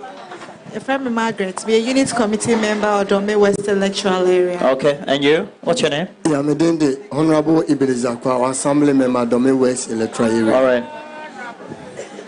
Me the Honorable Vida Tangam, Abokobi Electoral area. Right. Obana. Then one person more kasar and patch of my former papa and my family papa money didn't tentem. Hello, Miss Medina de Quabranson. Miss Meton back so inside her. Inside her. Okay. Ma, one swear. See from yes, Mama. Meton duku aha. Yes, Mama. If me gifted don't come, me trafos who are inside the hall. Ayo, may I say. If I try a friend and Nana, Miss me trafos more inside. I don't know. And Pacho also her. Me Pacho do obia me sweetie ma'am. Sweetie ma'am. And our market here. Sweetie ma'am. Okay. My mama bakwa misumbe huno ha. I saw one of my leading women here. She attends the True Faith Church. And Auntie Linda, how are you? Okay, so we're here to look at some key issues. Now, let me start with you. Mo how ne saying wo market ane Dome Kwabenya area mu han constituency way and saying. Me pacho. Ya wo how kese pa e wo Dome market nim. Dome market e betran ha 23 years na ye koi. Na ashase no ye ba ha no ye titim patam ya na ye besiesie ha na ha ye ngurem na ye nsuom. Ya besiesia Na ne wo mo asɛmtia wa ni sɛ January a ya sha sia ya dikwe ai wo July mu yi. Honum anopa bi na mpanimfo bi ba sɛ ɔmo besi market no. Into ɔmo ma from 3 January to 15 January. Ye nyina na ɔmo besi market. Yɛnti aseɛ ne etu anamo ye ko hu contractor.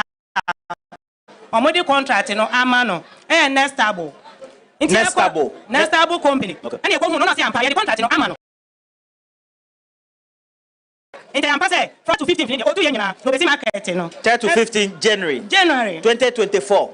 December January mo. Yes. Okay. Osi market no. Osi market no.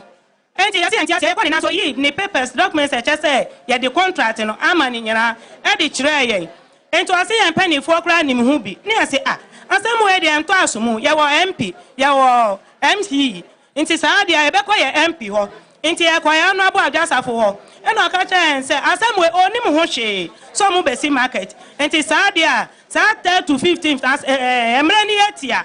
Enti sa dia obema na asem na court na injunction abeda market no so ni atranse ne aka na asumdwe aba no ma ho e ko mefa so esi market ama ye ho atoye enti ampa asem ni court enti asem ni court ya start court efi January ye court sa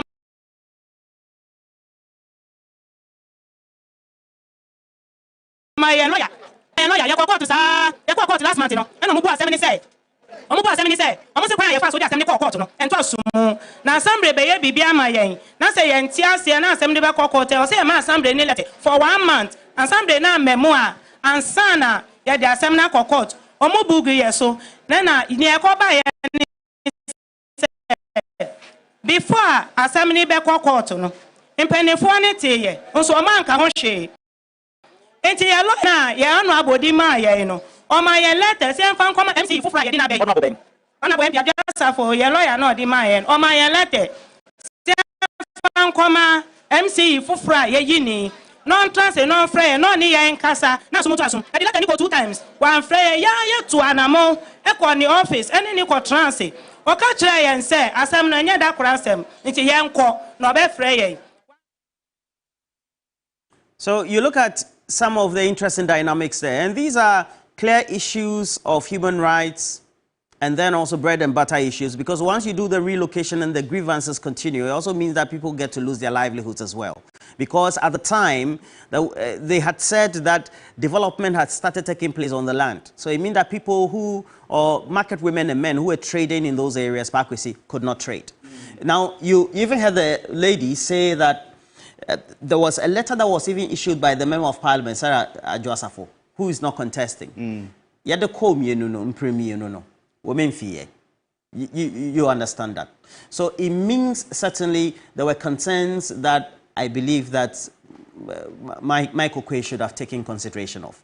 Because but again, you know, you should look at the time frame and if he had enough time to deal with all those challenges, because, you know, we've got about 276 constituencies with all the needs that people have. Why was he campaigning in all of them? No, I mean, because he needed to work with people. But this one is constituency specific. Yeah, but, you know, within the time frame, was it going to be possible for him to deal with these challenges?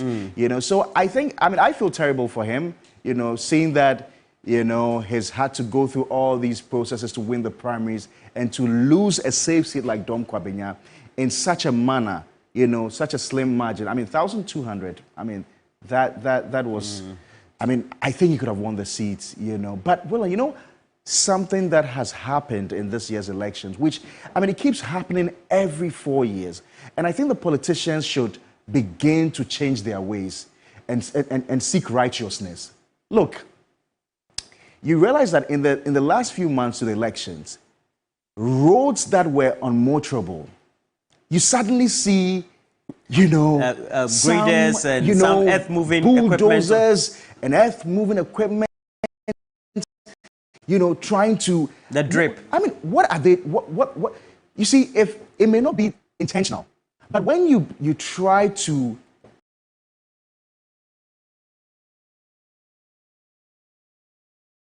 do things like that, let's say 2-3 months to an election, what are you trying to tell the people? Are you trying to influence them to vote for you? Because if I've used this poor road for 3 years and consistently my car has been affected. I'm having to go to the repairs every 2 weeks or every 2 months to buy my shocks. And this has happened for the last 3 years.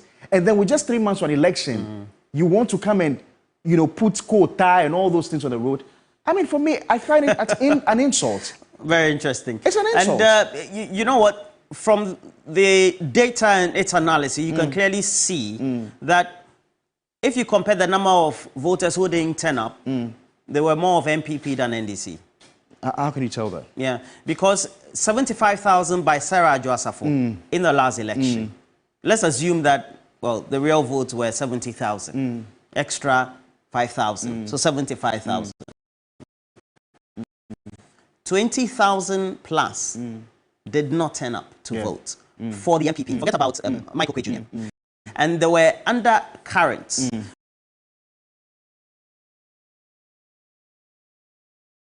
It was not the first time Michael Kwabenya Jr. had contested Sarah Adoagyiri in an MPP primary in Kwabenya. So I'm not sure he's somebody who is not known. Nationally, he has a reputation, a credibility, all that. He has a brand for himself. So the thing is it possible that the voters who were loyal to Sarah Adoagyiri did not turn up? Could they be those voters maybe who were around the church, Christo Asafo Church of the Father, or the areas where they lived or they loved there? And that's a key consideration that needs to be made. I just think the people for Dom Kwabenya. I just think the people were tired after 8 years. Really? And they probably didn't turn up to vote. They probably wanted change, as has been evidenced in a lot of the constituencies we've seen. But Pakwese, how do you explain an MPP stronghold? An MPP stronghold that has, at the last turnout, 75,000 people voting for the member of parliament who stood as a candidate, mind you. And we have another candidate of the party that has the support base there. And you get yanked of 25,000 of the previous votes, not even an updated register made up of new voters. I mean, you may not expect all of them to turn up because, I mean,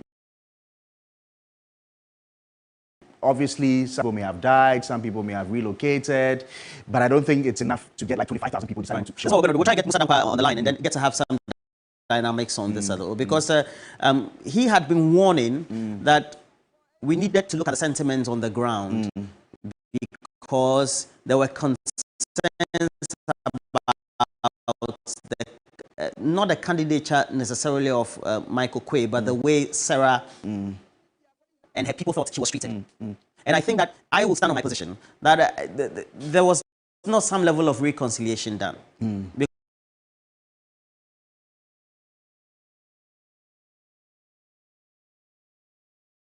Because Sarah may have difficulties at the time. If you look at some of the concerns that were raised by the posters with the executives of the party in the constituency, etc. You remember when she was in the US, they tried to bring her in. We're told that she actually came, and Kenny Japan says that she refused to get out of her home, even though the chief of staff personally drove into the house to plead with her to come. But the allegation is that they brought her in, with a private jet. They had to take a private jet, yes. To bring That's her alongside the Interior Minister, Henry Quartier, etc. So those are some of the dynamics that we have to take a look at. But we can also look at more constituencies and then also get to see. So where do you want us to go, Roland? I would love us to perhaps also stay in Greater Accra. Okay. You can go to Ablekuma West, for example. Ablekuma West.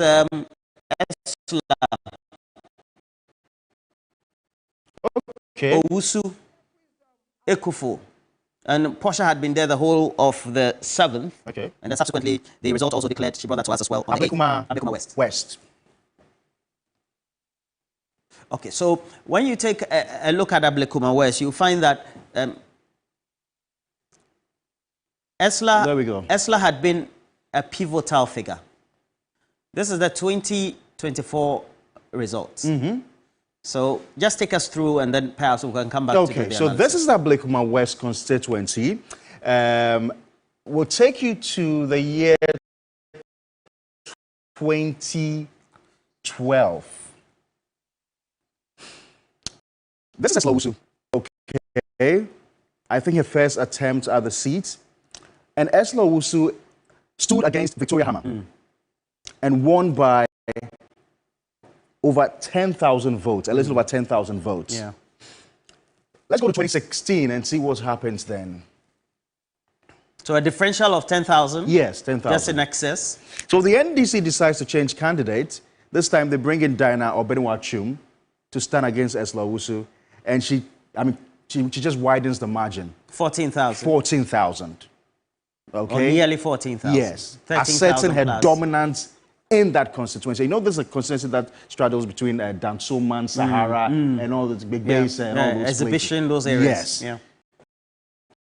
So in 2016, there's Russia also behind there. She maintains her dominance. In fact, she widens the margin by over 1,000 votes. Let's go to 2020 and see what happens. In 2020, they brought in Kweku Ado. Comes in. And we see the gap narrow by half, from 14,000 to 7,000. Nearly 7,000. A little over 6,000. Yeah, 6,000. 6,000. A little over 6,000. A little over 6,000. And that's when we began to sound the warning bells. That listen, Esla is beginning to lose ground, because if you see from 2012 and where she's been able to take the party from, and how she's been able to assert her dominance in that constituency. 10,000, 14,000, and now 7,000. Drops to a little over 6,500. And if the NDC were going to maintain Kweku Ado, then you were certain that he could pose a danger to her. But somebody to ask back, we see, a gap of 6,700 was huge a gap. So if you even would have to lose, perhaps you have to lose by just a smaller number. The gap is not the issue. It is where she was coming from. Okay. Okay?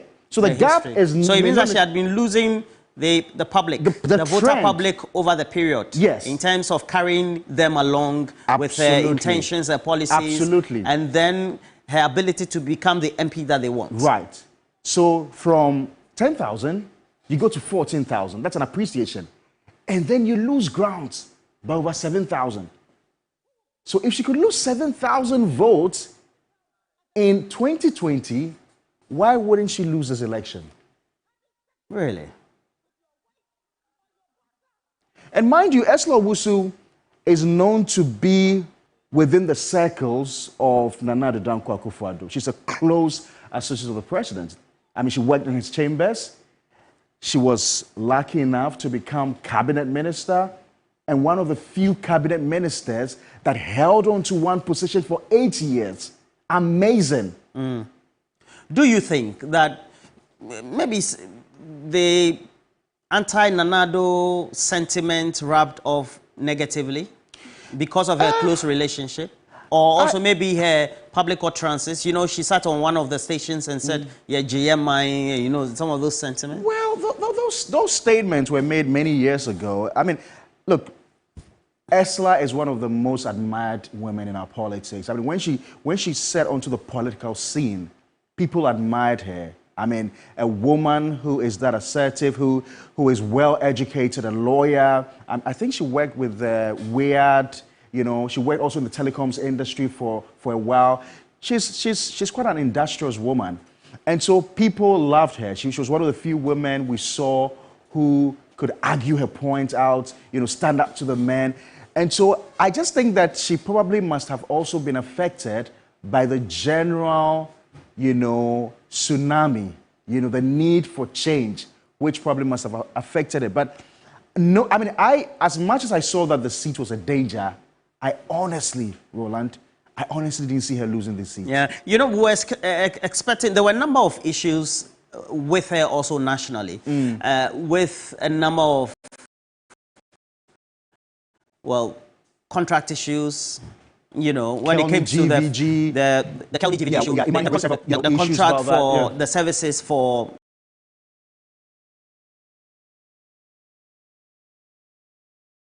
the 5G, for example, was supposed to have started on the 1st of December. And so if somebody was living in the Dansoman, and it's a cosmopolitan area. So if you have somebody who is who works in the sector, lives in Dansoman, lives in Big Base, just behind Sahara, Russia, Sahara exhibition, some of those, the flats and all that, because of the cosmopolitan nature of Dansoman, it also means that you get to lose the person. Now, and you know that the telecom sector, and then also where she is having the ministerial oversight, it's a very value chain industry. So you have the service providers, you have the regulators, you have the service providers, then you have the value chain, third-party service providers as well. Then you have up to the last people who do the momos and do the other services and all earn a living from it. So if you have bad blood, negative publicity for your actions, and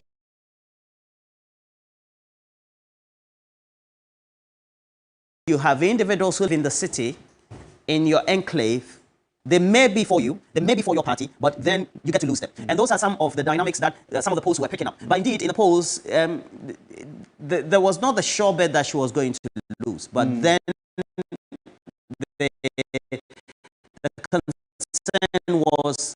She's got to watch it. Yes. Was she going to be the strong candidate she has always been since 2012? But she's been a personality in our body politics. Very lovable. It's quite interesting. And so while we will and then try to analyze what might have resulted in her win, I think that also, in her loss, I think also Reverend Kwekuado just making this intrusion the second, third time also means that because remember, Reverend Kwekuado has been with the constituency over the period, not contesting and then subsequently being on the ticket, contesting with her, and then also the last time. Because I remember the candidate before the 2016, I had an interaction with her, and Reverend Kwekuado was then at the scene at the time. Now, in 2020, he was sure that he was going to win. How he intended doing that, I mean, those of us who were talking to him didn't believe him. So it means that if you have a candidate contesting you subsequently for a consecutive number of times, you have to watch out. And it also means that perhaps we could make some conclusions that the national wave, the volcano or the tsunami that has hit everybody, maybe due to bad sentiments against the Akufo-Addo-Bawumia-led government, could have some inroads or some reasons why we have the current state per the numbers that we're saying. Because it makes interesting reading. 31,866 and then 26,575. I mean, it's shocking, you know, winning with a margin of a little over 7,000 and losing ground to... Because already the 37,000 people from 2020, we had about almost 10,000 didn't turn up to vote. She had 37,000 in excess in 2020. And then you get 26,500, 26,575. So we have almost close to 10,000 voters not turning up to vote. Let's even assume that no voters got onto the new roll. So you look at the 2024 figure and you realize that Kwekuado is winning by a little over 4,000 votes. Okay? And it wasn't even close as to even try to contest the results, you know, and you look at the sort of... Maybe if it's 800 or something, you can... 8,000. Okay, right. You're saying if it's 800, you see, okay, maybe it's close. But I also want to look at the presidential in Dansoman to see how that also turned out. In the presidential, both John Mahama and Bawumia were doing over 24,000, which is significant for the NDC because that constituency has been noted for voting massively for the NPP. And I'll tell you why that is so. Because in the 2020 elections, you saw Nana beating John Mahama by 10,000 votes. Very interesting. 10,000 votes. And you rightly said earlier on your analysis that this is an elitist, you know, part of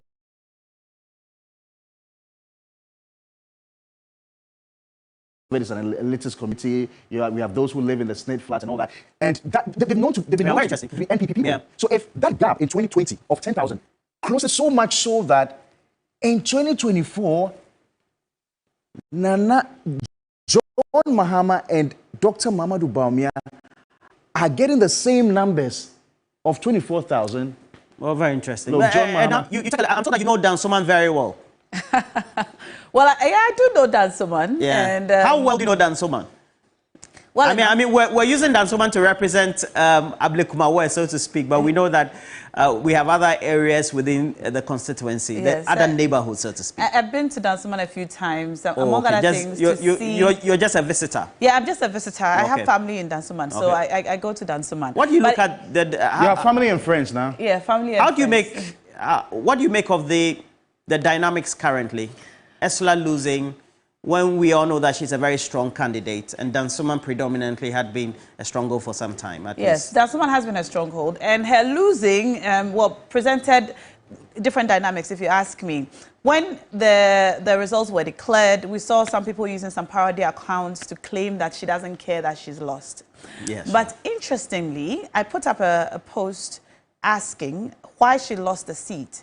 And saying that, well, it's a loss for women because we are advocating for more women to enter the House.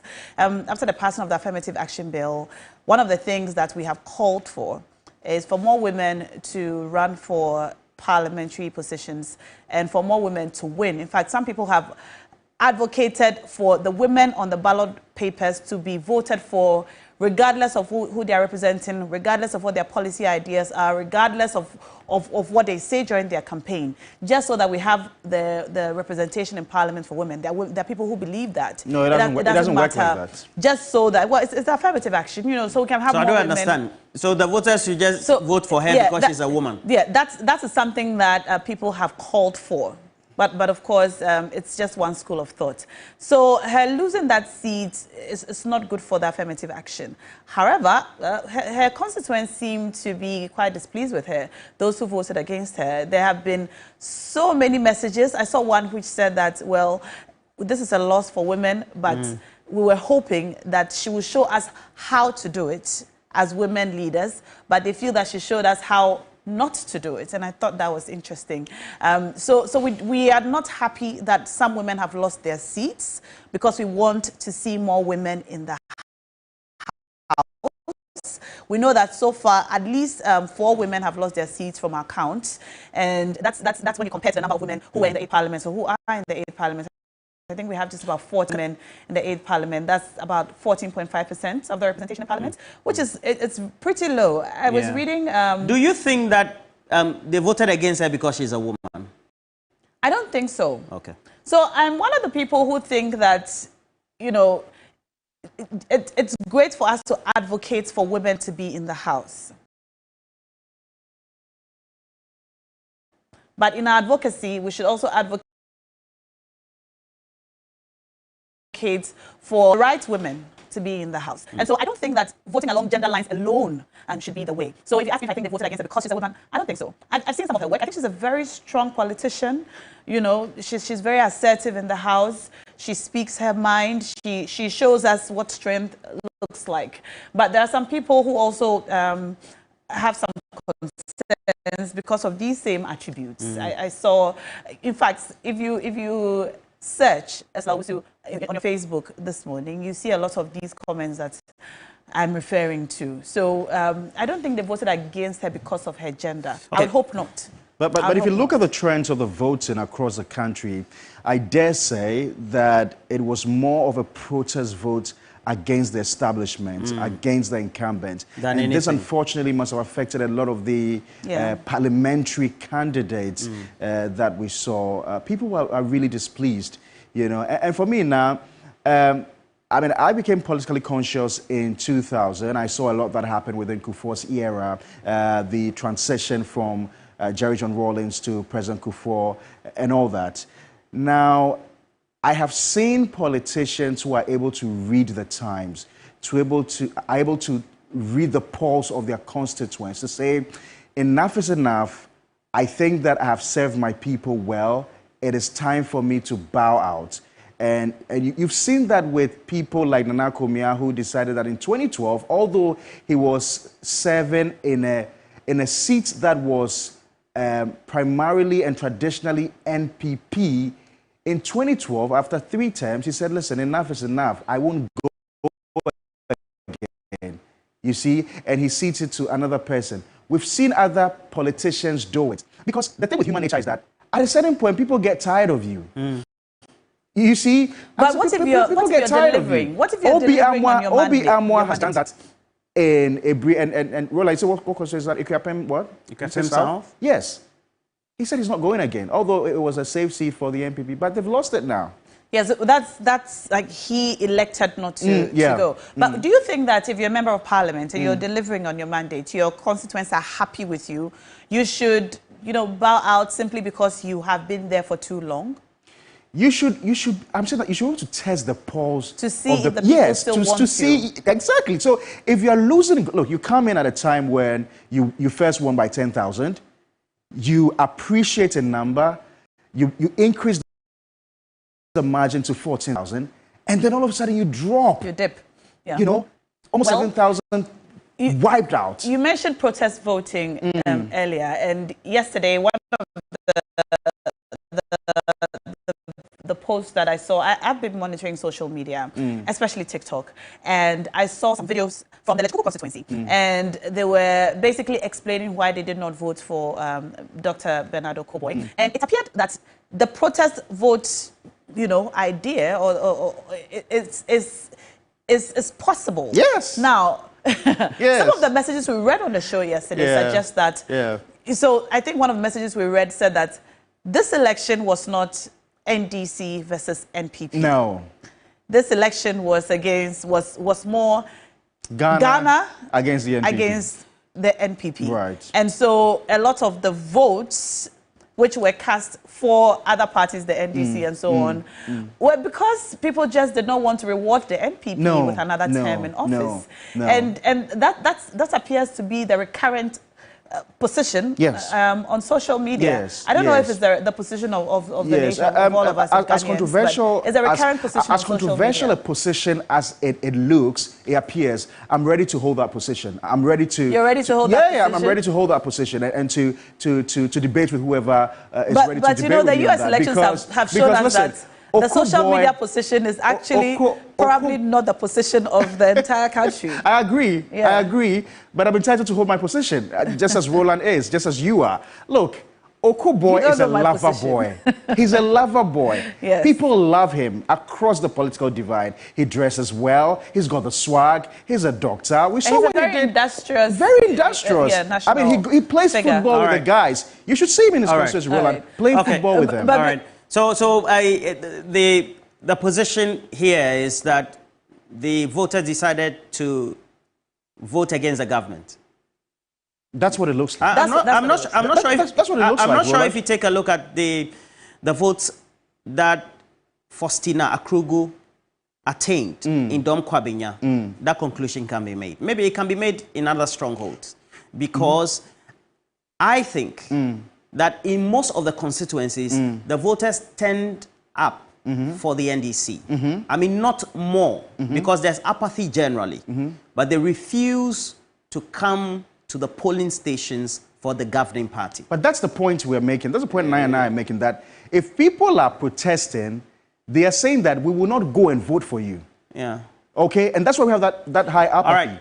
We have to go to Awutu Senya East quickly and get the latest update as we have it, because we know that, well, you monitor social media, there are a lot of posts that are made and then messages as to who is losing, who is not losing. Awutu Senya East is a very dynamic constituency. I remember in 2016, there were a number of actions that were undertaken. There was an MCE who was the parliamentary candidate, and there was this lady who came into the studio, said, I'm the parliamentary candidate for the MPP. At the time, there was the construction of the interchange, the Kaswa interchange, the famous Kaswa interchange. And alongside were other ancillary services or infrastructure like schools, hospitals, etc. But she was able to beat that MCE. She became the member of parliament. And Mavis Hawakumsin became a very tall, strong figure in the politics of Awutu Senya East.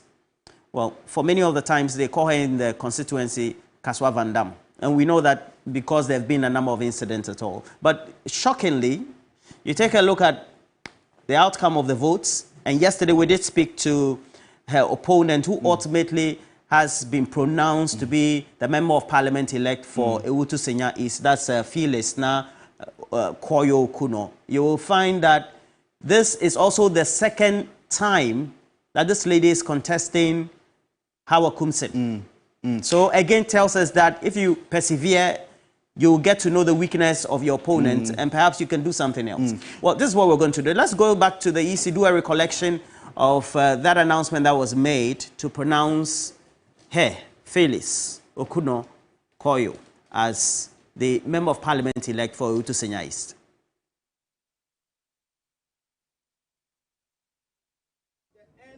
The pool.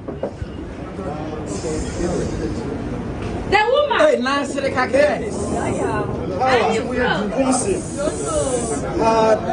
45,638.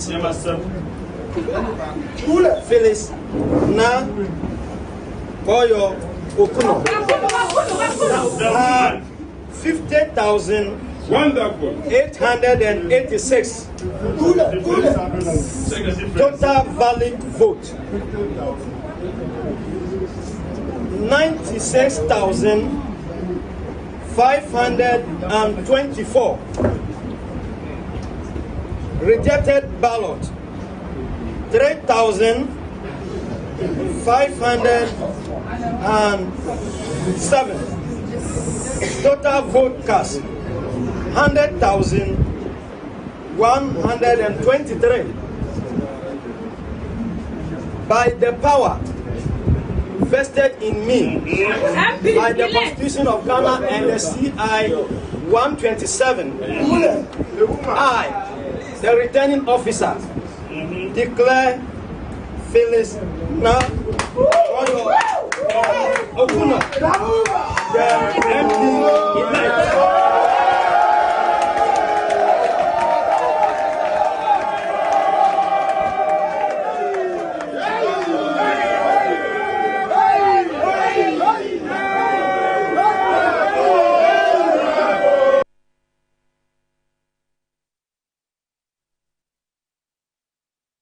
Well, so Phyllis Na Koyo Kuno, now the Member of Parliament elect for Awutu Senya East.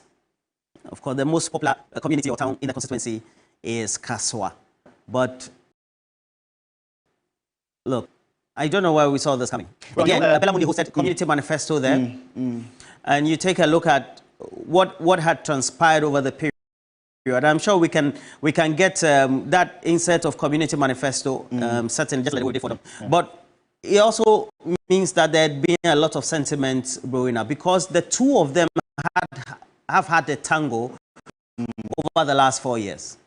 You know, the Awutu Senya East constituency has been a hotbed of political activity. We've seen a lot of action there, you know, between these two women over the last few years. Mavis Hawakumsin has obviously gotten the tag of Margaret Thatcher, you know, strong woman. That's true. And we saw her being rewarded with a ministerial position, you know. The first minister for special initiatives, and then she goes to the Fisheries Ministry. But I must take my bias, though, that Phyllis Na Koyo Kuno is my mate at Ghana National College. Okay. In 2004. So your mate is now the MP elect.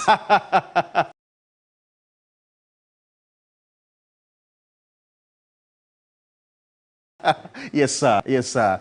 And I think she's done a woman's job. And in the community manifesto, she just was also. You know, Mavis Hawakumsin appeared before the public the Appointments Committee of Parliament was asked to define, was it fish farming? You remember? I don't remember that. Fish farming. And then also, she was asked to recall her educational qualifications, about which of the postgraduate she's undertaken. And she did also a degree as well as a postgraduate in international relations. Okay. Yeah, so she enumerated that. She said international relationship. Roland, you're so mischievous, you know. No, I'm only saying that. It was live on TV. Full of mischief. So you see, this was massive for the NDC. It's a massive victory for them, okay? She beats Hawa Kumsen by a little over 4,000 votes. Okay? Let's see what happened there in 2020.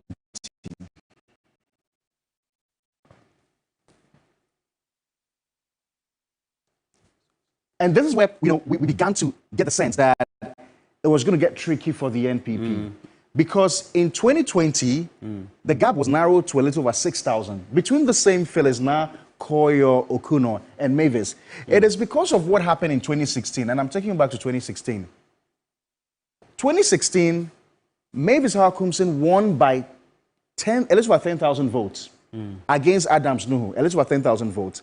And so when you come to 2020, and you see the gap being narrowed to a little over 5,000-6,000, you know that there's some trouble there. And the NDC were tactical and strategic enough to want to maintain Phyllis, okay, in 2024, and that's why we're seeing this victory for them. And I think that a lot of other happenings have gone to favor Phyllis. You do recall the famous or but can we go to infamous 2016 and see the gap again? The one that you just with Nuhu. Okay, so the gap was 10,000. Yeah, a little over 10,000. Okay, now we can go back. Okay, so then we see it being narrowed in 2020 and then in 2024. And I'm saying that a few other happenings in the community seem to have gone in the favor of Phyllis now Okoye. You do recall that in the infamous gun shooting incident where she was arrested. It was within the 2020 registration process. Oh, it was 2020. Okay. Was it 2020? When she was arrested, they said she was holding some gun and the name that was used to register it was... You remember that incident? Yes. Oh, so there was an incident? Yes, it was this year. That was when she was giving... In 2020, they were doing registration and all that, so they had the tax come in, and she got out of the car, and was it her bodyguard who was holding the gun? No, but this was recent. And then there was another incident. Yes, very recently. Yes, recently as well. And we're told she was a nursing mother at the time. Yes. Can you imagine that? A nursing mother. And she was arrested, put before bars and all that. So all these things, I think... Played a role. Well, let's do a recall of Bella Mundi's interaction during... Community Manifesto, where we had the presence, because we had invited everybody. So we had the presence of Phyllis, and Phyllis started talking. And then at some point in time, we also had the Member of Parliament, Mavis Hawa Kumsen, coming in. Here's an insert. Now she's asking, Samakachiayahi, and I made a sham croffer, I'm alone, Kaswafway. Kwayo katira musay oba onfani bottom musika emwa obia. That's the message she's sending to you. I see me relying on my salary pay. Now me so me katira ni say every MP biano when you're about time I was say ukope baby and it may complimenting what you have. Kwayo kachira musay jadi fa mo waka so wasi wa kopel loan na wanya bia on fani sika e mamu loan asama kwayo kachira mo no kwayo say sa okona wan wanya ajuma amamwa on fait you might be amma aya kaswa the how I come see there. I've been tried and tested and you know me very well. When him send me juma eti kaswa for montua me so na juma pana me ya no menye ekosu fasha kaswa animonya. All right, thank you. Thank you so much. My regards to you, your viewers and listeners. At this polling center, so far so good. You know, mostly the beginning of every activity, you may have some itches, so it has been resolved. It has been resolved because they were all in the same queue. We had 8 polling centers, and the people didn't know which of the queue they should join. Fortunately, the electoral officers have resolved it, and it's moving very smoothly. By the end of the day, I'll be crowned as the winner. With the percentage are living in the house of the Lord. Now, I believe it wouldn't be anything less than 60%. Okay, Mommy, so this year Kaswa has been very peaceful. We've not recorded too much of chaotic incidents here. What are you looking forward to? We are just a few hours into voting. What are you expecting? I'm still expecting peace in this constituency. You remember I promised the people of Awutu and Ghana that this year, never again. What my opponent pushed me to do in 2020, no matter what, I'm not ready to do it this year. I'm ready to make sure that there will be peace before, during, and after this election. Okay. Because I'm the winner. I should not do anything to tarnish my image. What happened in 2020, I regretted it. And that's why on my vetting day, I apologized. So I'm someone, if I want to do something, I'm focused. I've done my campaign. I went all over the community. I've campaigned. And the people know me. They know, they've received my message. And they are willing to vote for me. So I need not to create any problem in the community. If there is any problem, I'll just ignore it. I'll be very focused. Okay, so when you win, what would be that one single thing you would want to do for the people of Awutu Senya? I've done a lot. I've done a lot. You've done a lot. I'm going to continue on my good works. Okay. I'm going to continue on my good works. We know that Kaswa, even though I've constructed a lot of roads, we still need more roads. We need more access roads, inner roads, and that's what I'm going to continue. Our water issue. Some areas have waters, others have issue with their water. Their lives have been laid, but the water is not flowing. Kumsin, the member of parliament currently for Awutu Senya, is right after she voted. And now, very interesting there. Yes, communities in Awutu Senya still need a lot of roads, etc. Yet the citizens, the voters in there, decided to vote against her. Yes, and you know, sometimes when I hear politicians sound so confident about their upcoming victories, so to speak, I wonder whether they are in fact confident that people will vote for them and what informs that confidence. Because I mean, for her to speak this way, you know, I mean, if you've watched her, you'd be certain that she would have some basis to believe that the people would definitely come out and vote for her to ensure her victory. During the community manifesto you mentioned earlier, we saw her go at it a bit with Phyllis Nakhoyo during the community manifesto. Soon after the voting ended, before the results were declared on December 7th, we had Phyllis speak to us live in studio. I think Kemeni was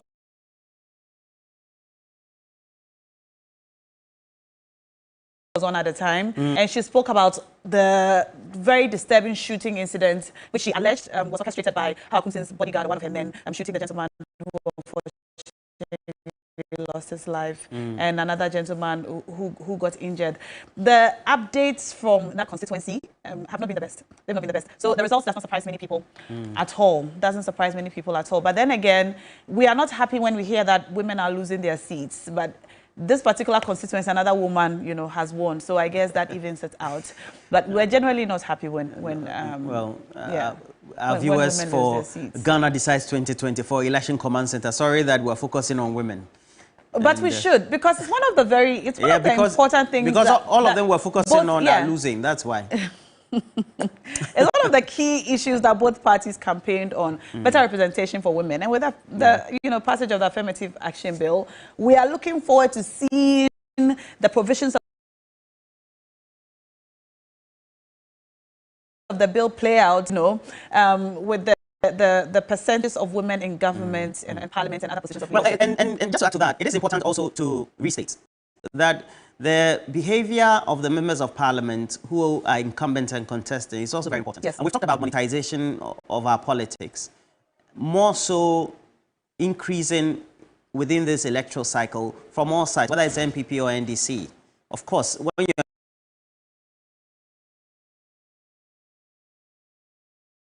in government, you have more resources at your disposal, and so you are the one sharing more of the items. But that needs to be looked at. Yeah. And Howard Kumson, just like the other candidates, also played a key role. They're repleted on TikTok especially, videos of her sharing cooking oil, rice, etc. And if she perhaps did an assessment of what the feedback was in those videos, some of them collect the cooking oil and say, you know, and that should also be a mechanism by way that their campaign managers, those who tend to be their assigns and then tend to play the mediating role for them in the communities when they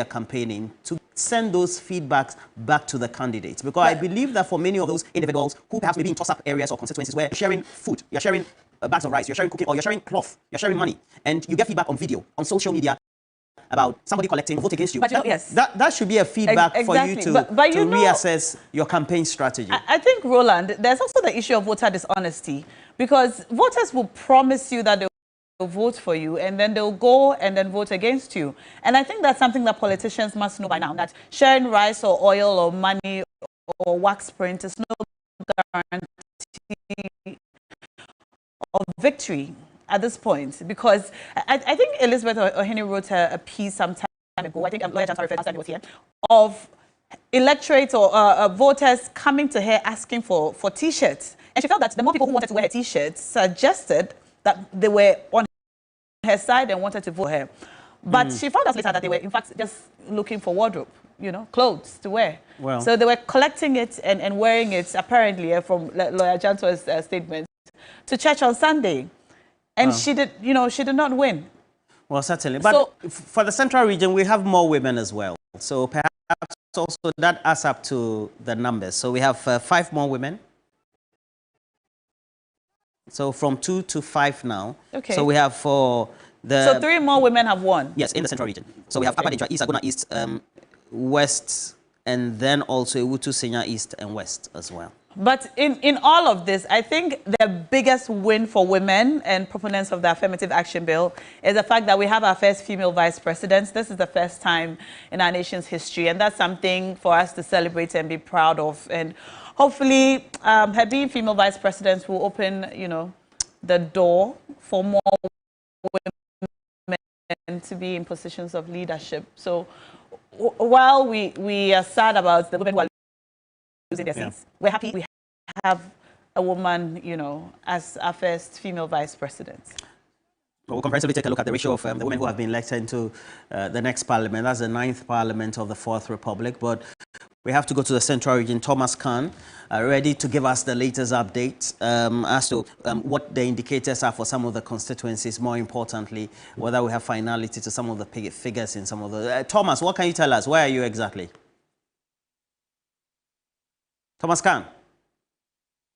Well, we don't seem to have Thomas Khan now, but we can conclude on this matter by way of the gender issue, and then we'll see. But now, ideally, we should have 1/3 of our members of parliament being women, right?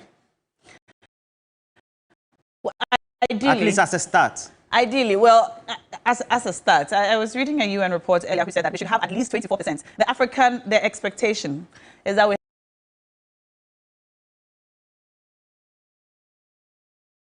have at least 24% of the members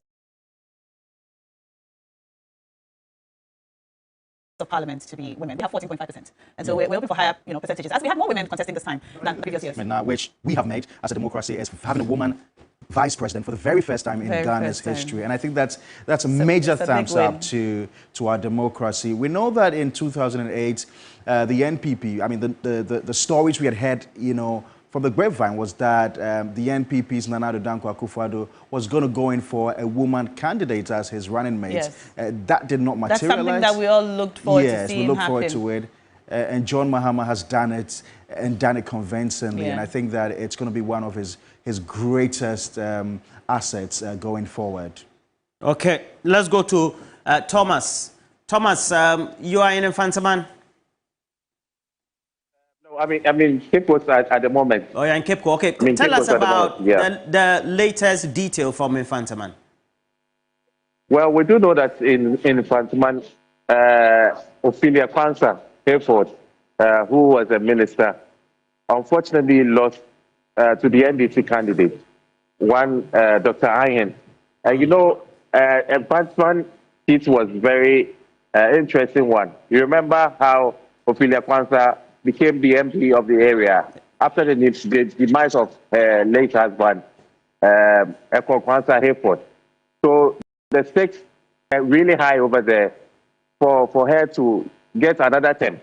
You remember in 2020, she came in and people were like, perhaps she won that seat based on some sympathies after the demise of her husband, who was gruesomely murdered in what we do know was a robbery attack. So the stakes were really high that she was coming to fill in for the husband who lost, you know, who she lost very, very sadly. So there were, you know, kind of high stakes that she would retain the seat for the NPP, but unfortunately, she lost that seat. And then people were thinking that now that she's had a ministerial appointment, that was going to do more and also to entice the people to stay on and do a lot of the things that were promised by the husband. But then she coming in with new ideas, she was going to be there for quite some time, but unfortunately, she lost that seat. So, Roland, you know, it's one of the big faults for the NPP in the Central region. Again, apart from what we do know, how Akumsim loses, we do know that some key places that people were looking out for was Asin Central. You know, that was also occupied by Kennedy Jeffon, but unfortunately, the new NPP candidate lost that seat too as well. So it's one of the big ones that the NPP have lost in the Central region, and it's really a big blow to the NPP, especially you know, falling from the 2020 elections where they reduced some of their seats to 10, but now as we count, the NPP has less than 5 seats in the Central region, which is a big blow for the party. Roland.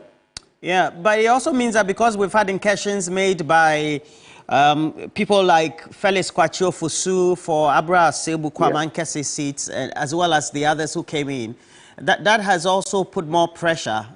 And would you describe some of these inroads as just the normal wave we've seen nationally, or that the voters in the Central region were asking for specific things to be done for them by the governing party, their officials, and they didn't get that?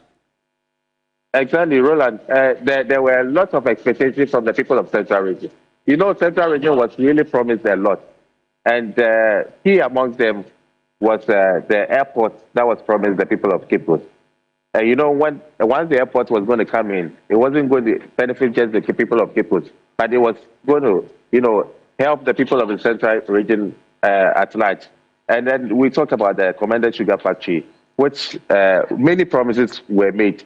You know, there were times the NDC were claiming that the NPP was lying to the people of, Central region, as far as the Commander Sugar Factory. You know, the NPP put up a strong defense that they were doing things to revamp the factory. We heard of even Alan Chamante himself at a point when people felt that he has some, you know, linkage to the commander Negua for seats because, you know, we know a part of him that comes from Elmina. So people were expecting a lot that he would do something to revamp the party, but unfortunately that did not happen. And then you talk about Felix Oposukwachi, who won Abra Asebu Kwamankase. You know, at a point, Abra Asebu Kwamankase had an issue within the NPP where the incumbent MP, Elvis, you know, also had issues with his contender, now the candidate who lost.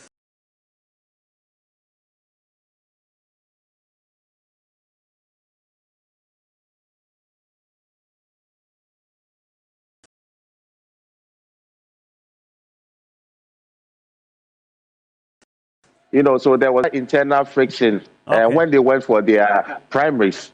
So all these things, you know, contributed to some of the losses that. And what you're watching on TV, or you were watching earlier on TV, were celebrations from Cape Coast South. We'll come to Cape Coast South, Thomas, before we go back to that. But let's go to Asin South or Asin Central.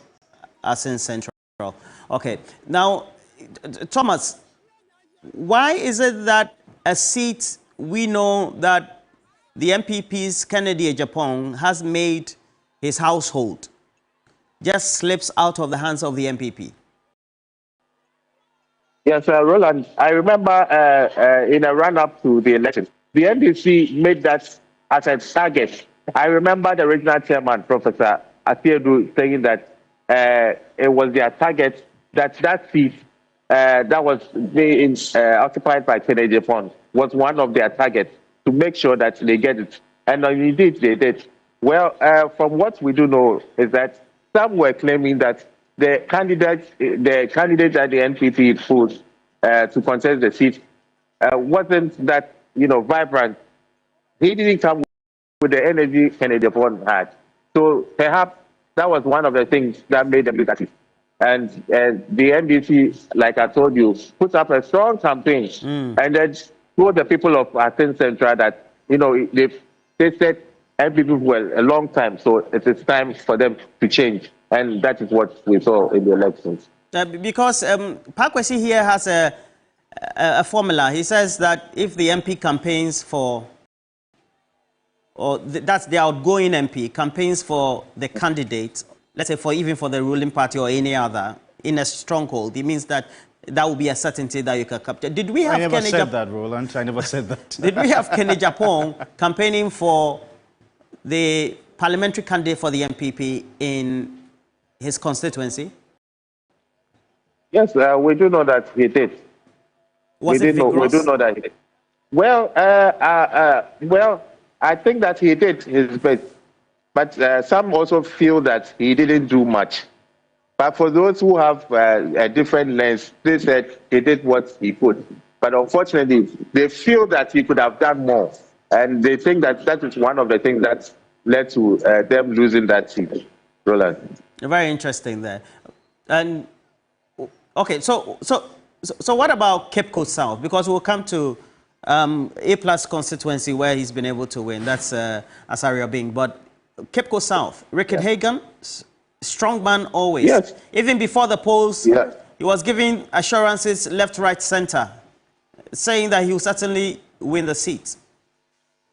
Yes, Roland, it looks like Cape Coast South, you know, they've really fallen for Rickard Hagan. We do know that Enesata, who is the NPP candidate, he's been the mayor for the past 8 years. Certainly. And he did all that he could to win that seat. You know, he's contested twice. He contested Rickard Hagan twice. Enesata came in 2020. Unfortunately, he lost. And then he came again in the 2024 elections and lost that one too. So that tells you that Rickard Hagan is really firmly glued to the people of Cape Coast South. And he did won that seat. And this time with a large margin, which really surprises a lot. About 7,000 votes, you know, which is a lot. This is the very first time he's pulled that margin for the Cape Coast South constituency. And we spoke to him, and he himself said he was really surprised pulling that, you know, that large sum of votes. And it looks like there's something that people want him to do. Because prior to the election campaign, there were a lot that people were expecting him to do. Some criticized him that he hasn't done much, but still, he managed to win that seat. And he's promising the people of Cape Coast that during the 24-hour economy that the NDC has promised, they are going to do something more to help the people of Cape Coast, because, in Cape Coast, people talk about lack of jobs. That is why a lot of the people, especially the youth, have been engaged in this tricycle business, which they think that is not enough for a city like Cape Coast. So now he's promised them that once he's secured another term, he's going to do a lot more to bring some jobs for the youth of Cape Coast to benefit. So we look out to that one. And Roland, you were talking about Bawumia Central. That is where A+ won. Now, we'll come to Bawumia Central. Knowing the effort that Richard Hagan had put in this campaign, because the last campaign, there were even rumors within the period before the declaration, when they were counting, that he was losing, etc. So the question then will be, what sort of effort was he able to put in to be able to get these margins of votes? Well, Roland, what we also found out was that a lot of people did not vote. Because you go to certain polling stations where people, the voter register had about 450, just a little over 300 votes. So, for instance, one polling station that I went to, which had about 450 in the register, just about 200, a little over 200 voted. So there are people also arguing that it is because many people did not vote. That is why some of this change is happening. And they think that if people voted, maybe it would have put the election in a runoff, or maybe the margins wouldn't have been this big. Who told you about the runoff? Well, that's what that's the conversation. Some, especially the youth that have engaged in Cape Coast, that's what they are saying. Okay. That because they feel that some people did not vote, that is why we are seeing this. All right. Let's go to Asariobing's constituency, A+. He's known in our circles as A+. How did he pull this off? Yes. Well, Roland, what we do know is that A+ really worked very well. Even before he became the candidate over there, he had gone to the constituency to do a lot of work, a lot of engagement, because he conscientized the youth that he wasn't going to ride on any political party. And then, tune the mind of the people that enough of the party politics. He came in as a man who said he was for the people and not for a political party. So at a point, we do know that there were some fractions between the constituency executives. At a point, we even have some of the constituency executives of the NPP even supporting A+. So that tells you that A+ had done a lot of work, and that is what put the trigger for him. So he was shuffling between the two parties, reaching out to them. Yes, Roland. Yes, reaching out to the people. And then he even went down to even engage the traditional leaders over there, who also bought his idea. They felt that they've had enough of the NDC thing. So let's try somebody who has the people at heart. And they felt that A+ was the right person to occupy that seat. And it worked for him. Beating Nana, who was a strong woman in that constituency. Unfortunately, she lost to A+. So now our A+ is now going to Parliament as the MP for the area. The voters of the constituency, they were not concerned about how brash and straightforward and blunt he was, and then also his antics on social media, his abrasive nature. They didn't take that into consideration during the campaign? Of course, yeah. People felt that he was addressing a lot of the challenges that they had raised. And, taking some of the issues on social media, and then any platform that A+ got, he was talking to the people, the reality on the ground. And these are some of the things that really entice the people in the community, because they felt that the NPP, NDC, a lot of the things that they have said were just mere rhetoric. But A+ was able to break it down for them to, understand, and then, get them to ride with him. So now they are expecting A+ to do a lot for them.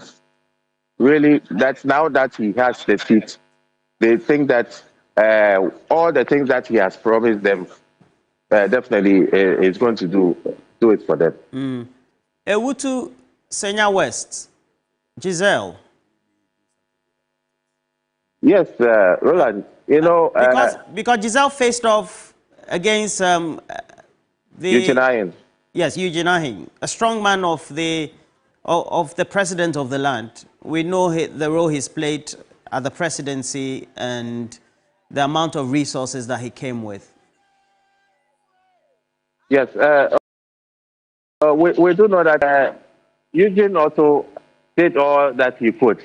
But what we get from all this is that the people only wanted Giselle, because it looks like the wind of change that the NDC campaign pulled, it was something that, you know, all their the MP aspirants also, you know, rode on that kind of, you know, road, and that is also paid for the NDC. We know Giselle also did a lot of work in that constituency. I engaged some of the youth there, especially those who are teachers and then, you know, young people working in the government sector. They said that they also know the kind of woman Giselle was, who was, you know, always there for the people. And no, she was in Accra. Most of the time she was in the constituency, always moving about, doing a lot of things and trying to get a lot of the challenges addressed there. So it's one of the things also that worked for Giselle, that people really loved about her, and they feel that she was the right person to keep doing what she was doing, while they expect more from her as well.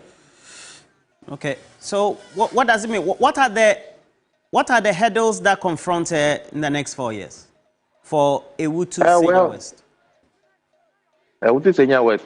For some people, they feel that because it wasn't her party that was in power, maybe some of the things that she was not able to do, it was because it wasn't her party that was in power. But now that she has the NDC back in power, they feel that that will give her the edge to do more. So that is one of the things that they feel they have that confidence in her that if they get the NDC in power, that will edge Giselle to do more. So that is why most of them, they give her the nod to do what they expect from her. Well, let's go to Aguna West. We know that the key figure there is Cynthia Mamle Morrison. Came up for a lot of discussion, going independent from the MPP, because currently she's the member of parliament. And at the end of the day, we have the NDC candidate getting the nod. Yes, Roland, you do know that the MPP sort of had some frictions, and that is exactly how we can conclude. Because of the internal wranglings between the MPP's candidates, that is Chris Atta, and then, you know, the MPP, the incumbent MP. That is what caused the MPP's defeat. Otherwise, maybe the MPP could have won that seat. So it was simply the internal frictions that caused the defeat of the MPP in that constituency. Because you remember, prior to the election, we went there, and then you could feel the heat between these two camps, which is within the same party. And that is what worked against them. So I'm sure that next time they will sit down and then think about some of these things again. And remember, we had an interview with the regional secretary, Richard Achievments, who said the party, the leadership of the party had done everything possible to get Cynthia Morrison to rescind that decision. But unfortunately, he was just bent on going on independent. And unfortunately, he lost the seat as well. And then the NDC went through with that elected Roland. Well, can you do a combo of Abra Asebu Kwaman, and then also when it comes to Cape Coast North, because we know that after Barbara Isi came in, then Dr. Nyako also came in. as a result of that, he was also up. But let's look at Felix Kwabenya Ofosu's win, knowing that he had contested the last time, and subsequently, this is where we are. Yes, because I know that he won by over 11,000 votes. Yes. So that tells you that there was a problem over there. You know, for Abra Table for marketing, that was prior to 2016. That seat was occupied by the NDC, and then we know Felix Donko of the MPP came in with so much, and then the people expected a lot from him. He did his bit, but unfortunately, some key places. You know that Abra Table Pamankate is predominantly fishing and then a farming community. When you go to the fishing community, that is Mori, where the larger population lives. So they fell for the MPP in 2016 with a lot of the promises, especially the PSHS, and then some of the interventions the MPP did for them. That was during the COVID. So that kind of also played it out for the NPP in the 2016 and the 2020. Then in 2024, Felix Ofosu Kwabenya of the NDC came in with a lot of energy, you know, trying to snatch the seats from the NPP's side. And then again, you remember the NPP also changed candidates because Felix Elvis Donko went for the primaries and he lost to one Etudus, who was a new candidate. And people feel that Etudus wasn't that, you know, strong to compete Felix Ofosu Kwabenya. And I think that is one of the things that worked for Felix. And again, like I mentioned, there were some key projects that the people were promised.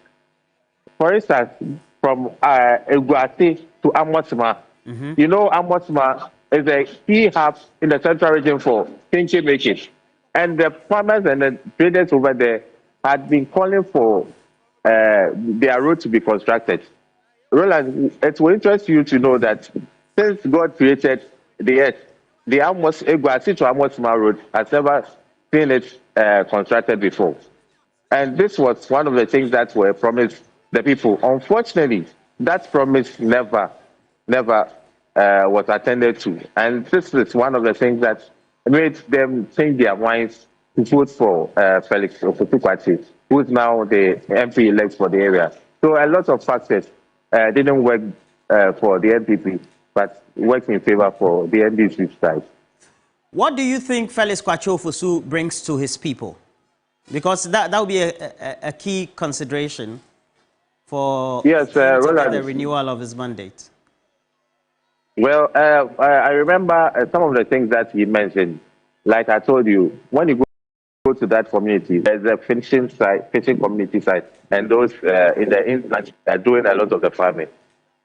For Felix, he's been promising the people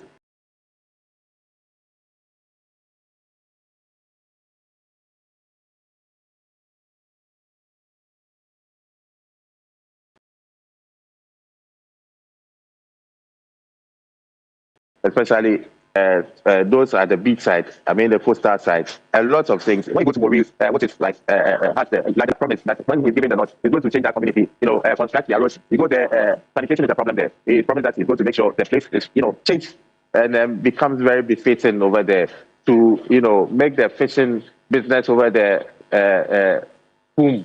So it's something that he's promised the people. And then again, when you go to the farming communities, he's also promised them that he's going to do a lot to ensure that roads leading to some of the farms and then even communities over there, you know, are constructed. And again, also lobby for businesses to come over there because, you know, unemployment, apart from them engaging in fishing and farming, there are some people over there, especially the youth, who all of them cannot be in that sector. He's promising them that he will do something to bring some kind of employment to that constituency. So these are some of the things that he campaigned on vigorously, especially riding on the 24-hour economy, that he thinks that Abra Table can also get their bit in it. So these are some of the things that he campaigned on, and this is what the people expect him to do or bring home some kind of employment to the area. All right. As a Cape Coast now, Raga, Dr. Kwabenya Mintanyako. 7,000 vote difference. That's retaining the seat. Very interesting for Cape Coast North. Yes, Roland, very interesting. Because especially you look at the campaign that the NPP's candidate, Eko Wusid, he ran over there. Yeah. You know, doing all sort of things. Almost every day, he's doing something to the commission. You go to the hinterlands of Cape Coast North, he was almost every day doing something. Going there to organize, for instance, hairdressers, to give them machines, tailors and dressmakers. You know, he was always there.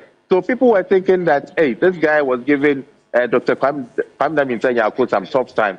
So, you know, the Ekowusi campaign really was a vigorous one, and it looked very scary. At a point, some even thought that he was using all the resources to win the people, but at the end of the day, so the people did not. You said he was sharing what? Hair dryer, saucepan, and what? Like, Roland, you know, he was there giving people all sort of, you know, items to, you know, he claimed he was helping them because, for instance, the hairdressers and dressers, there were some who went to him that they needed all those resources. To, and he gave them, you know, enhance their, yes. Oh, he did all of that. You know, he helped some of these people, all those groupings. And then also road construction. He was up and doing on all those things. Was constructing roads. Yes, you know. So the stakes were really high that people thought that he had even taken it already. But again, Dr. Kwabenya was doing that submarine kind of approach campaign, you know, going underground.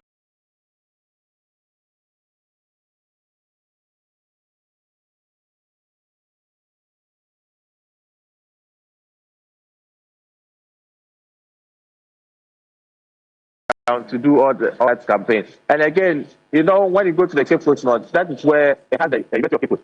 And also the Cape Coast Secretary all went in favor of Dr. Kwabenya. So that tells you that, yes, Raga did a lot of work over there. And he did not. If you take a look at Ekowusi's, you know, reputation embroiled in Galamsey and all that, did they affect him largely? Yes. I think that for the NDC campaign, that was one of the things that they were campaigning. Because you could hear on radio, almost every time an NDC communicator went on radio to speak, that issue came up. And we are hearing that at a point, Ekowusi had to respond by saying that if they knew of anybody who could come out to say that he, Ekowusi, seized or had it or excavator, the person should take him to court. But it looks like that kind of allegation had really sunk in the minds of many about the Galamsey issue. So it was one of the things that made people vote against him, Roland. Well, very interesting there. But let's look at a photo before we go. We know that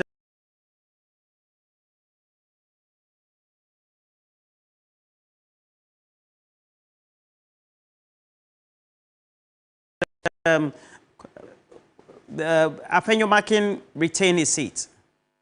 Yes, Roland. As for the Afenyomakin, it was something that was you know, known before the election. There was no way Afenyomakin was going to lose that seat because Afenyomakin was the people's man, and he was at one side. He didn't wait for elections to do certain things.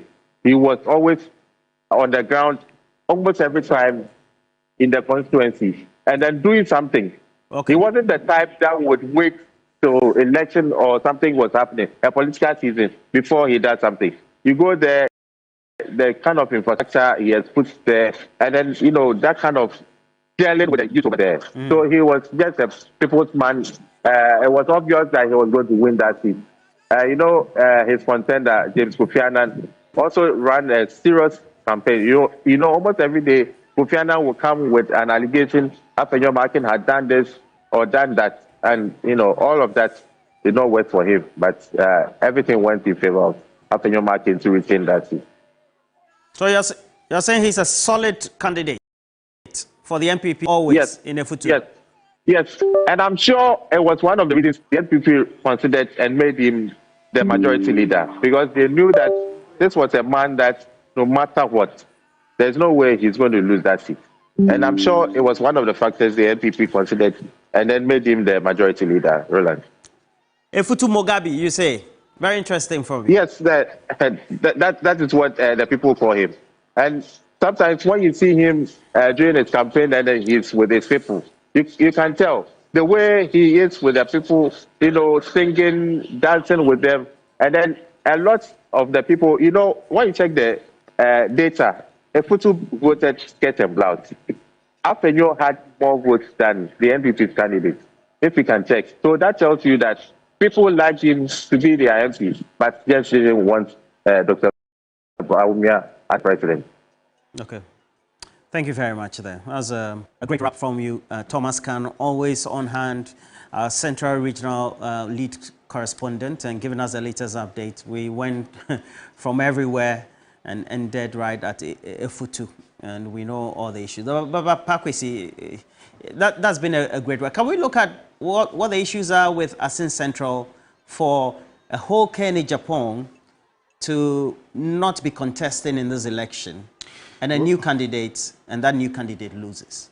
Roland, I think that many have said that after these elections, the NPP would have to do a soul session, search and look internally to see how they can resolve a lot of the challenges. Because when I analyze some of the figures that are coming out, in these elections, the NPP was saying that although Nana Akufo-Addo, the NPP's votes had narrowed to about 500,000 in 2020 from nearly 1 million votes, it's going to be impossible, statistically impossible, for John Mahama to close in that gap of 500,000. And Roland, what we are seeing in the 2024 elections is that John Mahama has surpassed that 5,000 vote deficit and even doubled it, probably tripled it. I mean, it's a massive endorsement for the NDC and their candidate. And the message to the NPP is that, listen, we don't want you. And you look at areas like, Ayawaso West Wuogon constituency, and I'm sure we'll come back to the, certainly, some of those ones. Where John Dumelo is beating, he's literally whipping the woman. When you look at the marginal defeat he suffered in 2020, and you compare that to what he's done in 2024, Charlie, the NPP will have to think again, seriously. I love that, Charlie. Look, let's go to the Asin Central, Parliamentary 2012. And that's for 2012. Yes. When Kenny Japan on the tickets. Yes. And even before that, look at the map of the central region. Okay? So look at it. It's almost a green Ghana. You see? It's almost a green Ghana. The NPP is getting a little over 5 seats, with more than 17 going to the NDC. Now, in the Asin Central constituency in 2012, look at the numbers Kenny Japan was making. So 16,000. He won by 3,000. Then we go to 2016. 2016, he wins by 7,000 votes. In 2020,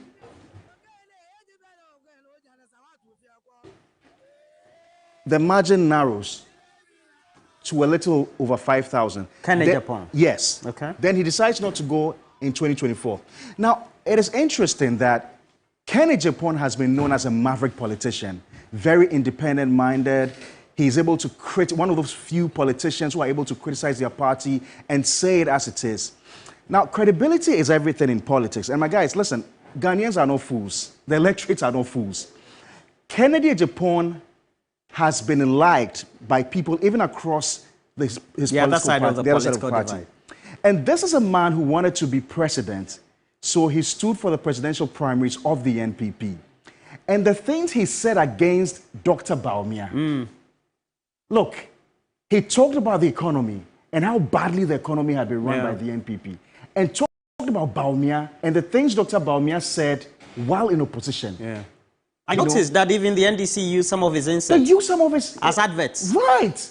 He came into the studio and I asked him, does he think... You had an interview with him Yes, and I asked him, based on his utterances, is he saying that anybody who has been in government is close to the government should not be the elected presidential candidate of the NPP? He says, well, going by taking the dollar from 4.2 Ghana cedis to, at the time, was 12, then you have failed. So he spoke to the realities of the people. Yes. And the people knew what he was saying. They could identify with it. So for such a man to suddenly make a U-turn, a turnaround, and start campaigning for Dr. Bawumia, and telling people that this is the man you must vote for, the people were like, what are you talking about? You think that also affected the candidates? Or the I think that's what generally affected the NPP. Okay. That credibility crisis, which they would have to figure out. And so you see, in 2024, although he didn't stand, the guy who stood in for the NPP in the Asin Central, Shaibu Nurin, got 16,000. No, Shaibu was for the NDC, right? Yes. This is the guy who stood in for, who replaced Kennedy Pong. Yes. He lost a seat. Yes.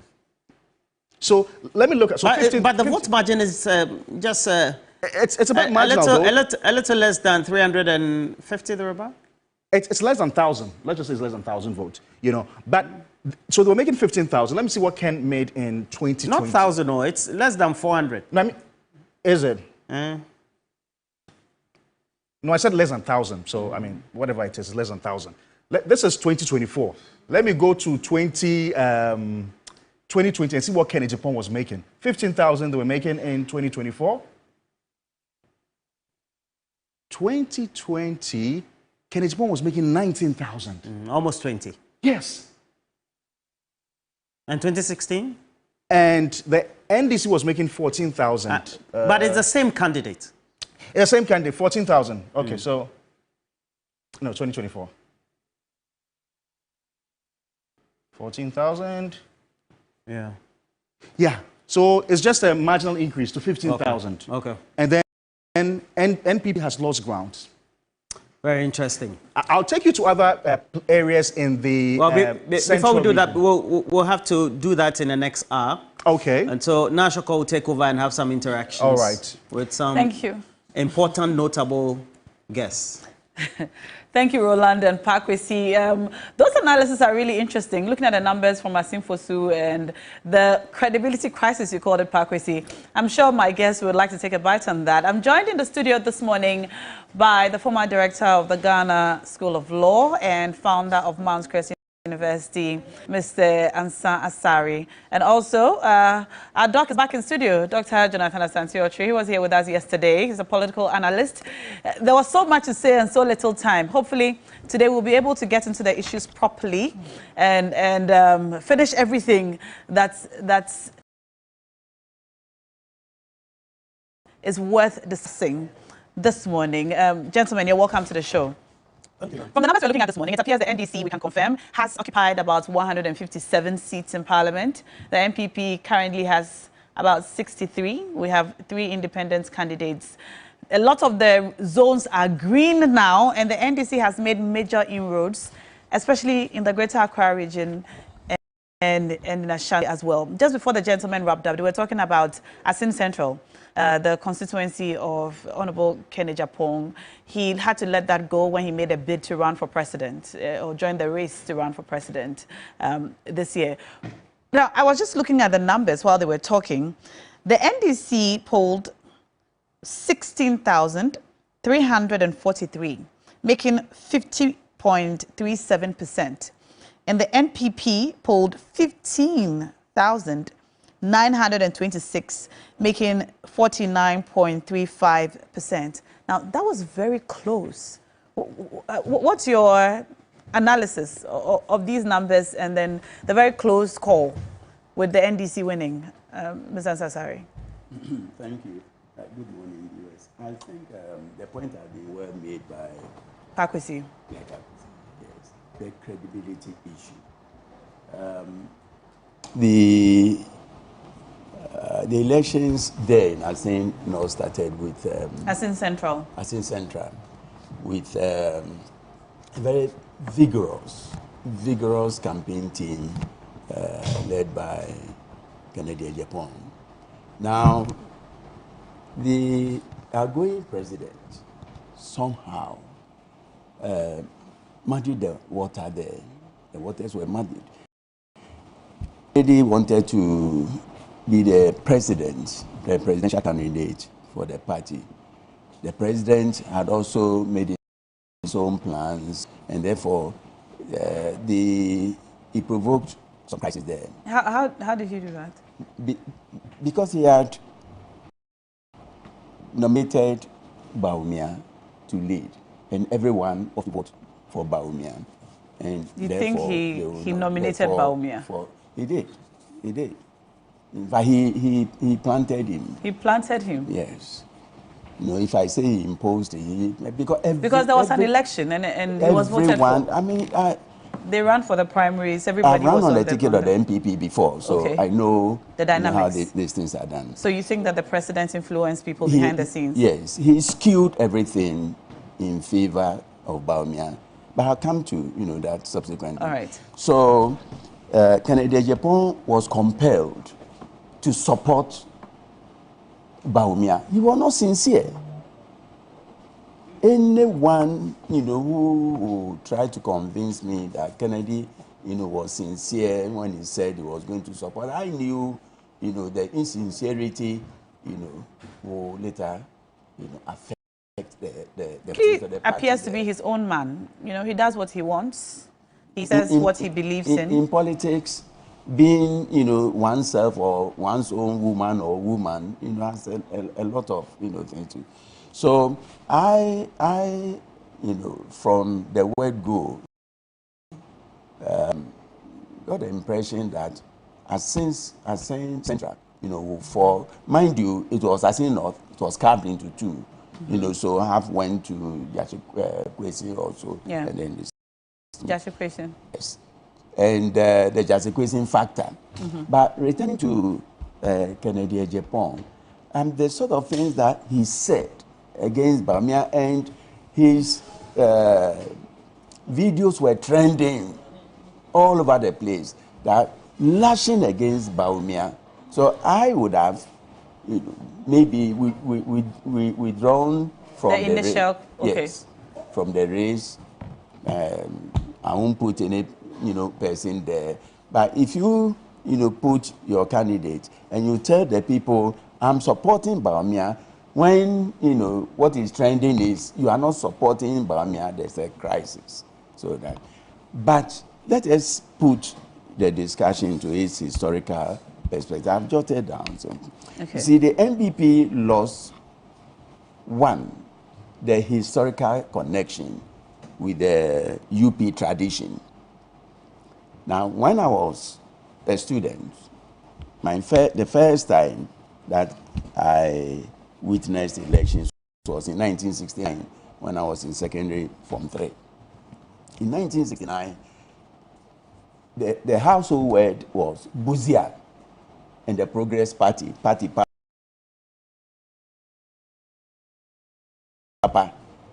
And Roma later in 79. So that connection was there. If you go to the central region, at that time, the central region had Broadymens, very popular, very famous.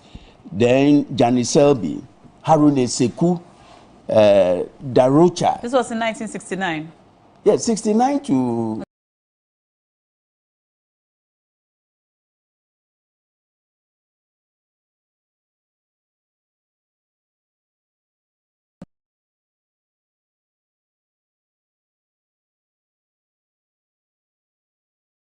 Okay. 69 down 92, these were the household words. So the names, so you go to Central Region, Komampetu, you go to Western Region tradition, we lived on our past glory with the big names. There's a complete disconnect with the big names. If you mention DJ Darocha in Central Region, they don't know him. What has that got to do with what's happening now? That's how party politics works. Okay. We thrive on names. People get thrilled and excited. By you must be popular. Darocha Kahon, people will go and vote. Peter Lajete, Ababase, you mention Peter Lajete. No, Ababase. You go to the north. No, the whole of the north, it has not been, zoned electorally. Okay. And the name there, Siketedam, Jato Kaleo. SD Dombo. You go to Volta region, Amatepo, Amesimeku, SK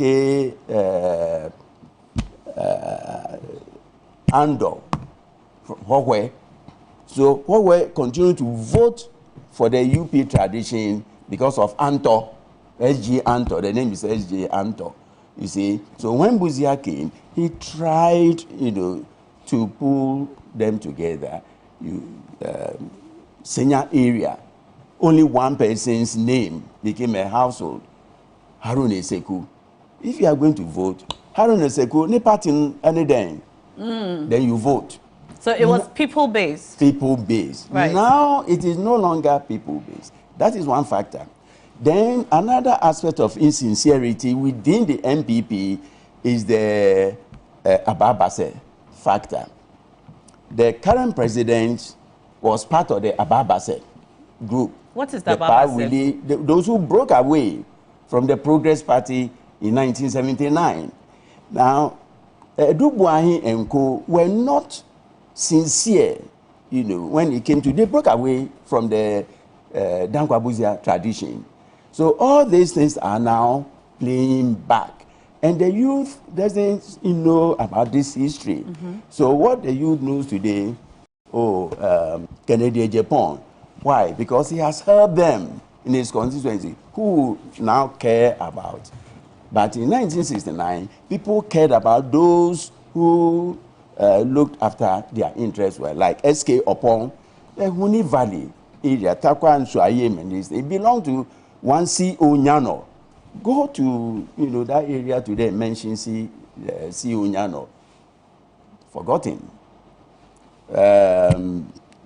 Mr. Stephen Kreku from Mpoho, who actually created the Mpoho district, is a forgotten name. So unless the MPP regroups and find where the pieces are falling, they will continue to lose. You think they're falling apart? Yeah. The center cannot hold. Is this a leadership problem, or it's because, like you said, they have sort of changed so much from what the party historically was? Sure. They have metamorphosed. Into something else? Into something else. Is it significantly different? No, significantly, yes, I agree with you. No, I'm asking if it's significantly different. Yeah, sure. It is? Sure. Okay. Because if you started as Progress Party on 22nd August 1969, and today you don't know your identity, it's identity crisis. Okay. So there are those who believe that the outgoing president was not sincere, with the party. And this is, what people are, describing as the Achim factor. In order for people to understand the dynamics, going on now, the Achim factor is simply the Ababase, the Pawili factor. And Pawili, Nanado's uncle, John Oforiata, so the former finance minister's father, Akwesi Jones, who was dean of students when I was in Legon, that they are being remembered today not as the MPP, but more of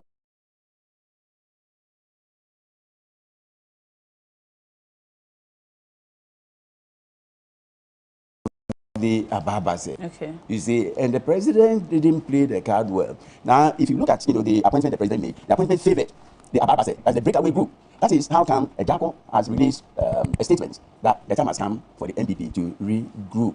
Those of us from the MPP group who studied under the feet of B.J. Darocha, including Nanado, will appreciate what I'm saying. So you have Hackman Owusu-Agyimang, you have Yao Osafo Mafo, you have Felix Owusu-Ejepong. They are genuine MPP, but their leader, the outgoing president, if you understand our politics, where the president will be is where they will also be. They are all Achim people, you see. So it is now Achim factor, Ashanti factor, then the rest of us are caught in the web. Because you are neither Achim nor Ashanti. So when you belong to, and these things will haunt the MPP for many years to come. Okay. He mentioned Alan Tremantin. Yeah. Alan Tremantin is from Elmina because he's part of the Akan stock. But people believe that he's an Ashanti.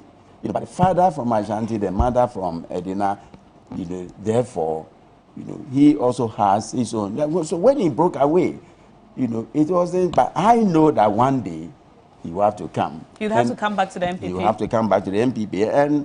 And I'm thankful to the Almighty. A new leader is emerging in the person of Bawumia. If you consider what Bawumia has done for this nation in graciously conceding, JM didn't concede, Nanado never conceded, Rawlings didn't concede, to Kufuor. This is the first time in our political history that we are, getting a fine political gentleman conceding graciously, putting the nation's interest first, Ghana first. So if he hadn't conceded, you can imagine what would have the turmoil because of the attitude of the EC. All the political parties knew, and the independent candidate knew their status by 11 p.m. on Friday. Only the EC doesn't know who and who has won. If Bawumia hadn't conceded, for me, this is, what should take the nation forward.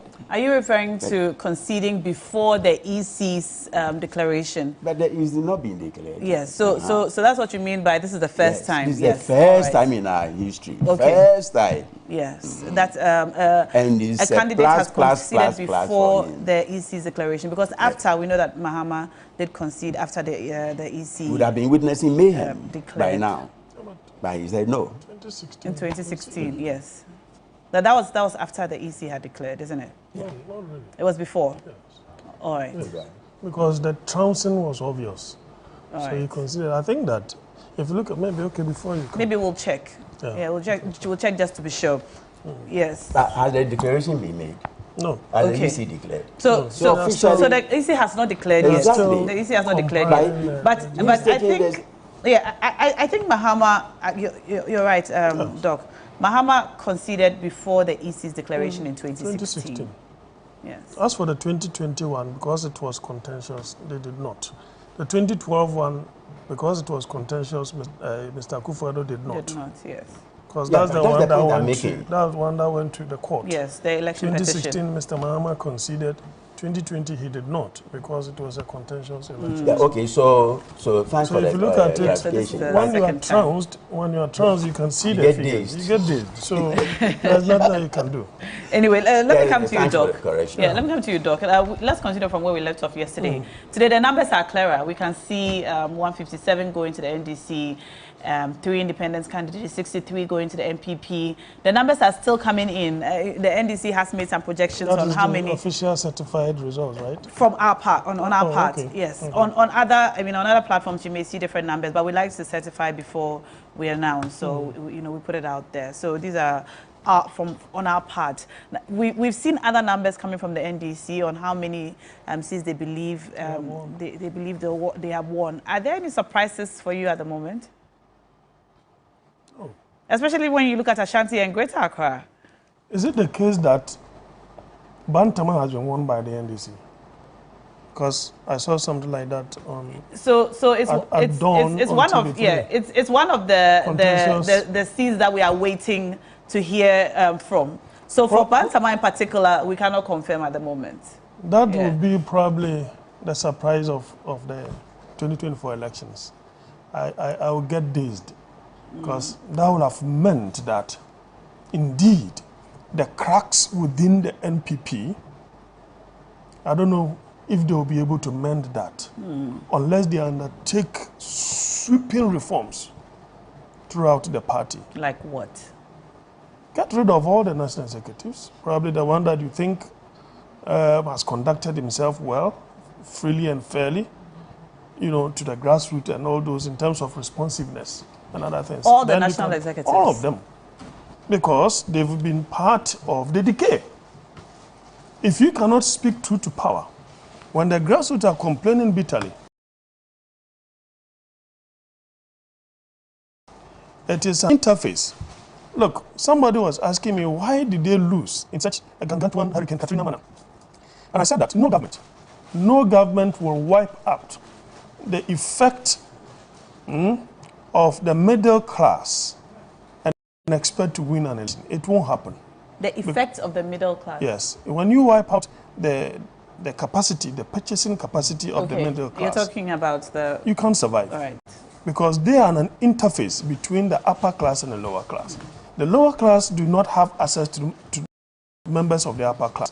Where they have access, and they are in the majority in terms of numbers, is the middle class. So if you wipe out their purchasing power, you will see that poverty at the lower class level will increase, it will exacerbate.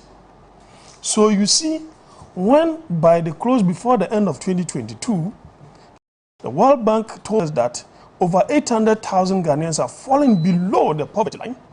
That is the effect of our policies and interventions. But before I go into the nitty-gritty, let me equally, account for what Senior Asin just put out there.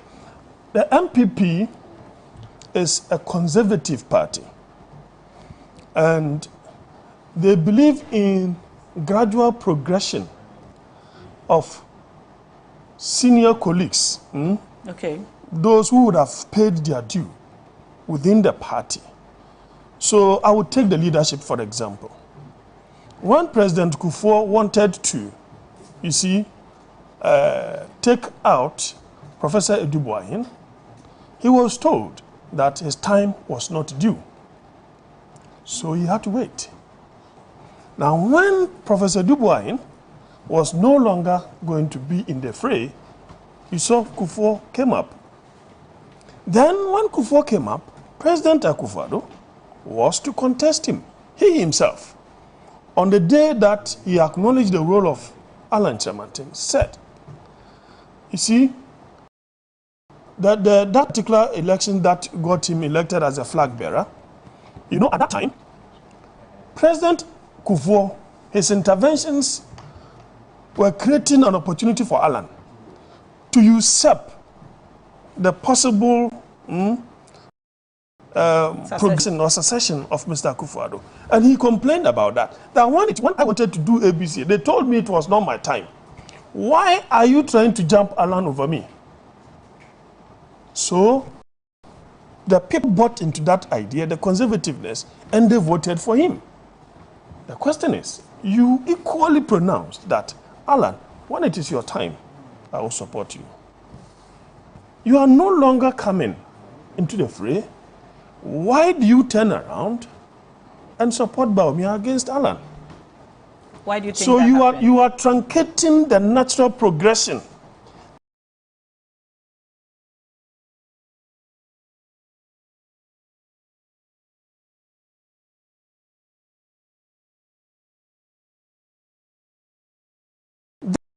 That will affect the base itself, because it is not everybody who will be happy about that particular decision of yours. So you see, when if that was the case, why did they not vote for Alan then? If they were not happy that Akufo-Addo was... Why did they not vote for Alan? Because they did not vote for him. The machinery, the government machinery put in place did not in any way inure to the benefit of Alan.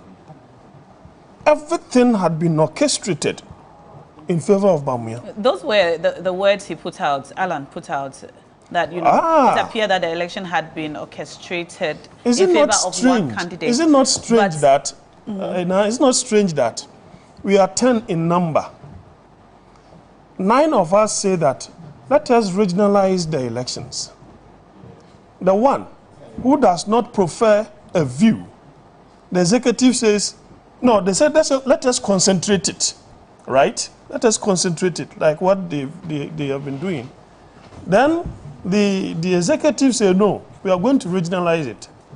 Now, what that means is that if you don't have resources at your disposal, you are at a disadvantage. You need agents, right? You need to finance a lot of people throughout the 16 regions. Now, the one that is more resourceful is at advantage. And Dr. Bawumia, it appears that happens to be the case. That was when I brought this term of, what's it called? This word has even escaped me. More or less like a status quo, but like... Name dropping? No, it's an American term where like the entire bureaucracy of government, right, and the powers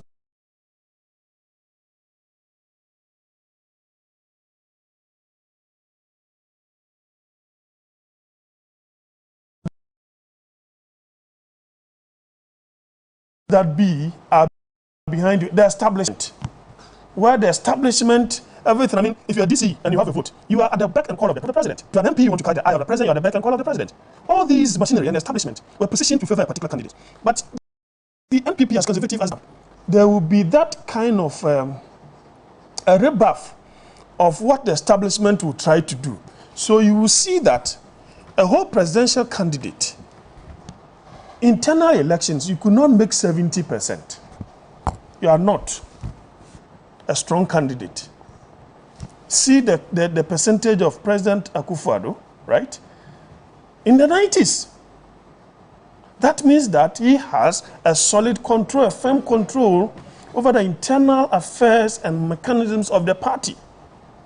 Dr. Bawumia is hovering around 61 in the 60s. So this was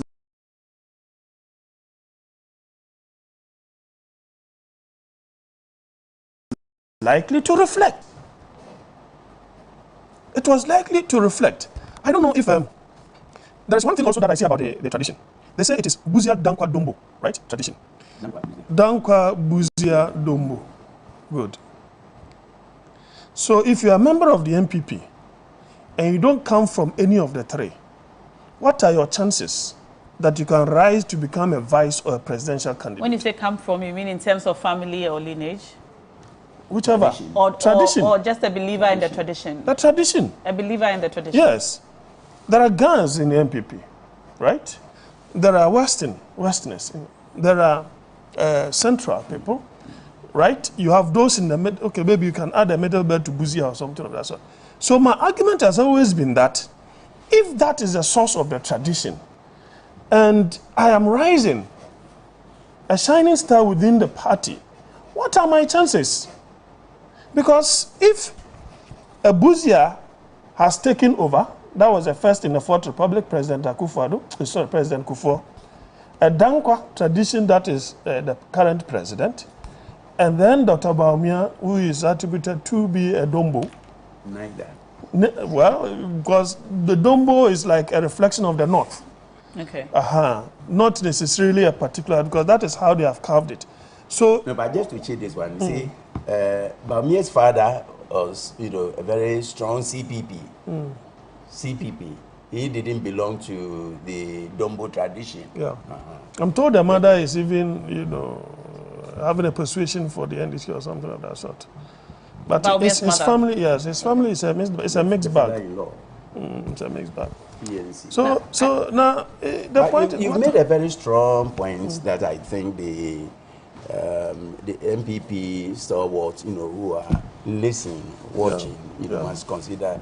It's a philosophical, analysis of this because you see, as you rightly pointed out, if you don't, situate your connection, among the Dankwa Buzia Dombo tradition, you're out. You are out. Now, the way former President Kufuor handled the Nana Akufo-Addo and Tremantin issue has also, played back to create some confusion within our setup. Kufuor wanted, he had wanted Alan Tremantin. Nana Addo had none of that. That issue was settled at Tesano. I was part of it. I was then the vice chair of the MPP Finance Committee. And Nana Addo, voiced his complaints. He said, by tradition, as he said, you have to pay your dues. If it is not your turn, you cannot be taken out of 10. You have to wait. You see, and it wasn't Alan Tremantin's turn yet. At the time. At the time. So those of us who kicked against it, also suffered one way or the other. This is the same, factor that Nanado has used against Alanche Mantin. When it was his turn. When it was his turn. And we spoke against it. So this is a very strong point that you have raised, that I think should send, a message to the MPP. But I think in trying to regroup, the MPP will find it very difficult. If you go to Bronhafo, they had one person there, Amabuzia, who, answered to the Buzia tradition. Amabuzia was it last year or 2 years ago? So there's no connection again. This is what I meant by the disconnect. The youth, what we are saying, it means nothing to them. And if the MPP have to regroup and group, they must go the way. I want us to get into what they can do now as they are going into opposition. I mean, during the 4 years in opposition, what specific things can they do to regroup? You suggested remove all the national executives or those who are not doing what is expected of them. Let's look at the other possible things they can do to regroup and come back in 2028. But we were just talking about Bantama, and I see that the Bantama results have just been declared. So let's go over and take a look at the results declared in Bantama. The NPP has won. Let's just put that out first. The NPP has won, and the numbers are as follows on your screen. Francis Asenso-Boakye has won by 85.49%. 85.49%. That is the results coming in now. Francis Asenso-Boakye for the MPP has won by 85.49% by a margin of 47,275. All right. And the NDC's candidates, Adaidapa, lost. His percentage is 14.51%, margin 8,023, 8,023. The difference is 39,252. That's the difference. 39,000. That's a huge number. 39,252. It's a huge number. So there you have it. The results just coming in from Bantama. It's one of the constituencies that we've been waiting to hear from. It took a while to come, but it has come now. The NPP won that seat. Francis Asenso-Boakye has won. The margin is very wide. I mean, he's won by over 85%. So congratulations to him. Doc, this is a constituency you were waiting to hear from as well. I mean, I think at dawn, one of your colleagues. Yes. You guys were... We were unsure. I mean, our correspondent on the ground, Anita Kufu, at the time, explained to us that the visuals we had seen earlier, showing a lot of NDC people jubilating, they were jubilating because of the presidential results. Okay. And not because of the parliamentary. No. So it had nothing to do with the parliamentary. So when Bawumia conceded, the NDC... It was part of the euphoria. Yes, the NDC folks started jubilating. It had nothing to do with the parliamentary results. So this is the results now, the NPP won. Okay. Yeah. Well, I mean, it's a given. That's why I was saying that would have been the surprise of the 2024 elections. I mean, it's just unbelievable. As disgruntled and apathetic as they have all become, if you see the attendance generally in the Ashanti region, I mean, to think... To hazard a guess that that particular seat would have shifted to the NDC would have been unbelievable. Yeah. But that being said, is it the case that the presidential NDC won presidential, or that one is not yet in? That one is not yet in as well. Oh, okay. So we're waiting. Okay. We're waiting to hear that one as well. But we have some provisional results from the Central region, the Western North, Ahafo, and Eastern as well to share with you. Some provisional results coming in now from Ahafo, Western North, Central, and Asin region. We're going to put that on the screen in a moment so that you can also see. I wanted to speak briefly on the Asin, the one you started. Yes, let's do that. Let's do that. Yeah, I watched Asin Central. Yes, Asin Central. I listened to this community. I don't know if it is you guys that Community did that, Manifesto, or City FM or something like that. So and if you listen to the indigenous citizens over there, I mean, it was terrible. It was terrible. The economy was biting so hard. What they were saying was that whatever they are selling their wares, they don't buy. You have tomatoes, they get rotten. You get them at high prices, you cannot reduce the price. What do? Then by the time you say Jack, they are all decomposing. Joblessness, something that they spoke about. Now, when it comes to the MPship itself, most often than not, it depends on the individual candidate more than the presidential candidate. That being said, if your party is in government and you are a member of parliament of an area, the sons of the mother party or the central government could easily visit, right, your constituency. And those are the issues of joblessness, the economy, and other things. Infrastructure, building of infrastructure, the inadequacy of that.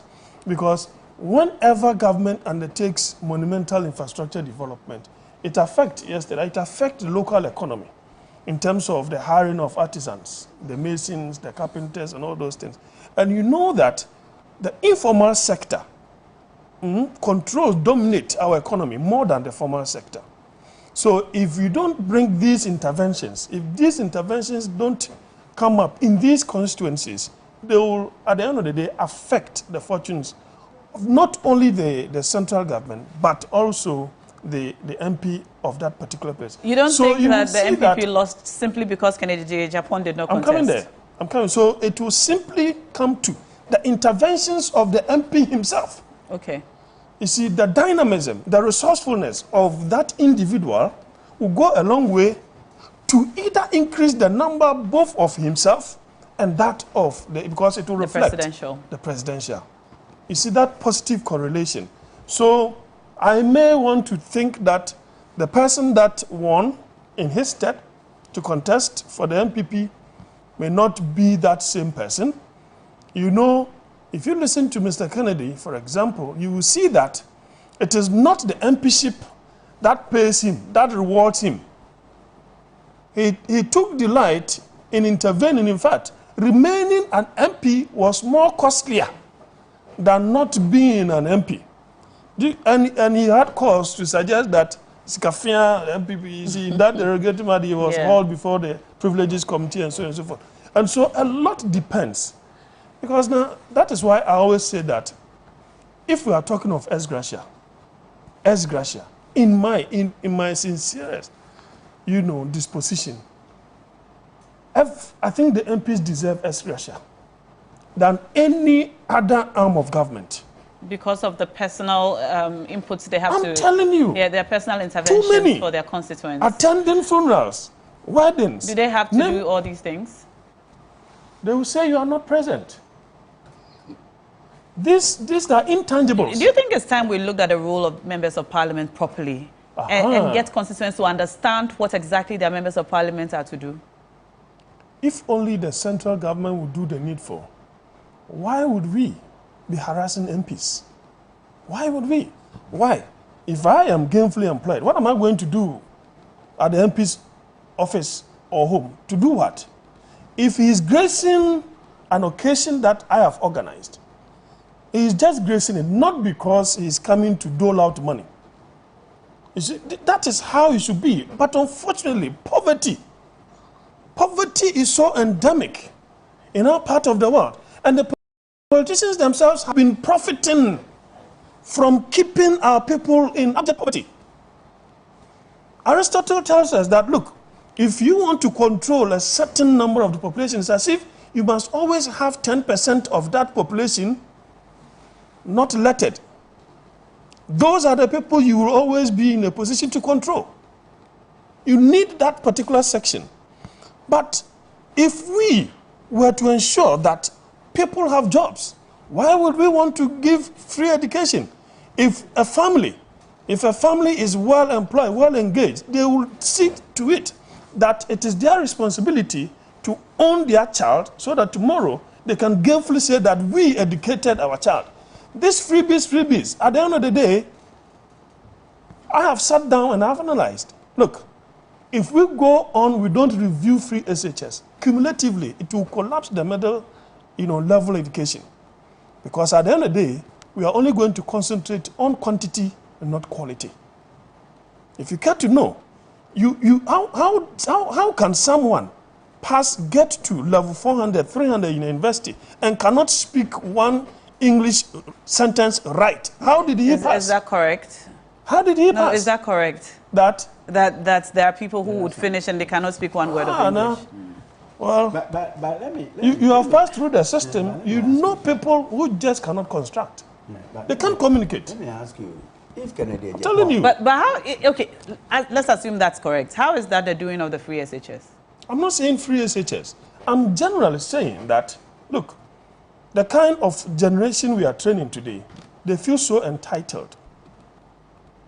That sense of entitlement does not make them up their game. It's like, and the practice is from the bottom up. Now, you come to the university and you find out that, look, if you if you don't do well, you are going out. UCC, we don't pamper certain things, right? That is why we are still the #1. We don't pamper certain things. Even these days, we have tried to keep quite a number of people because the sacking rate in those years was quite high. You don't get the necessary, passing, and you are out of the system. These days, we are trying to, ensure that we keep quite a number by giving them different opportunities for them to. Because sometimes some may have different challenges, and that may have impacted on them negatively. So the system is giving them opportunity to get their things right. But Doctor, to share this, assuming Kennedy Japan had stood, if he had contested, would he have won? In spite of all that you have said, he wouldn't. He wouldn't. I mean, the change. But I said that could have been a source of confusion in the minds of the electorate. You see, he preached the idea of a departure from the norm, because the norm was nothing to write home about in terms of the record of the president and that of Dr. Bawumia. So he was a complete departure from the norm or from the status quo, from the establishment. That could have energized the grassroots in terms of percentage and in terms of attendance. Okay. It could have easily done so. His problem, as I said on Unia yesterday, is the fact that I think that his presidential ambition is an afterthought. He just wanted to show some people within the party that he is the grassroots man, he is the man of the people, the likes of Wuntumi and Co., who were passing inimical, comment about him. He just wanted to show the establishment that he has power, some gravitas, right, in the system. That is why he did so. He didn't intend to win? He intended to, but he had some negatives that, you see what Ananda Mprey told him, that he is unpresidential. That really act him up. Yeah, it's upsetting. That was very below the belt comment. I want us to go for the provisional results that have now come in from the Central Region, Western, North, Ahafo, and Eastern. These are provisional results for the presidential race, all right, from these 4 regions. Let's take a look.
All right, now we have provisional results from the Eastern region, the Ahafo region, the Western, North, and Central region.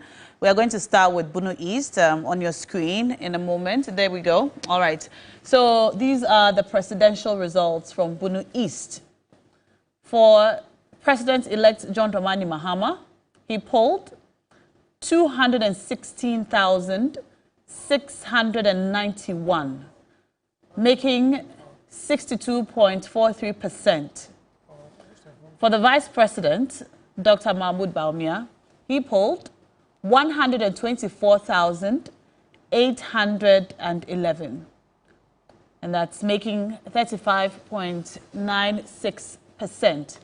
Provisional results that we can confirm from the Bunu East region this morning for the presidential race. All right. All right, let's go on to the next one now.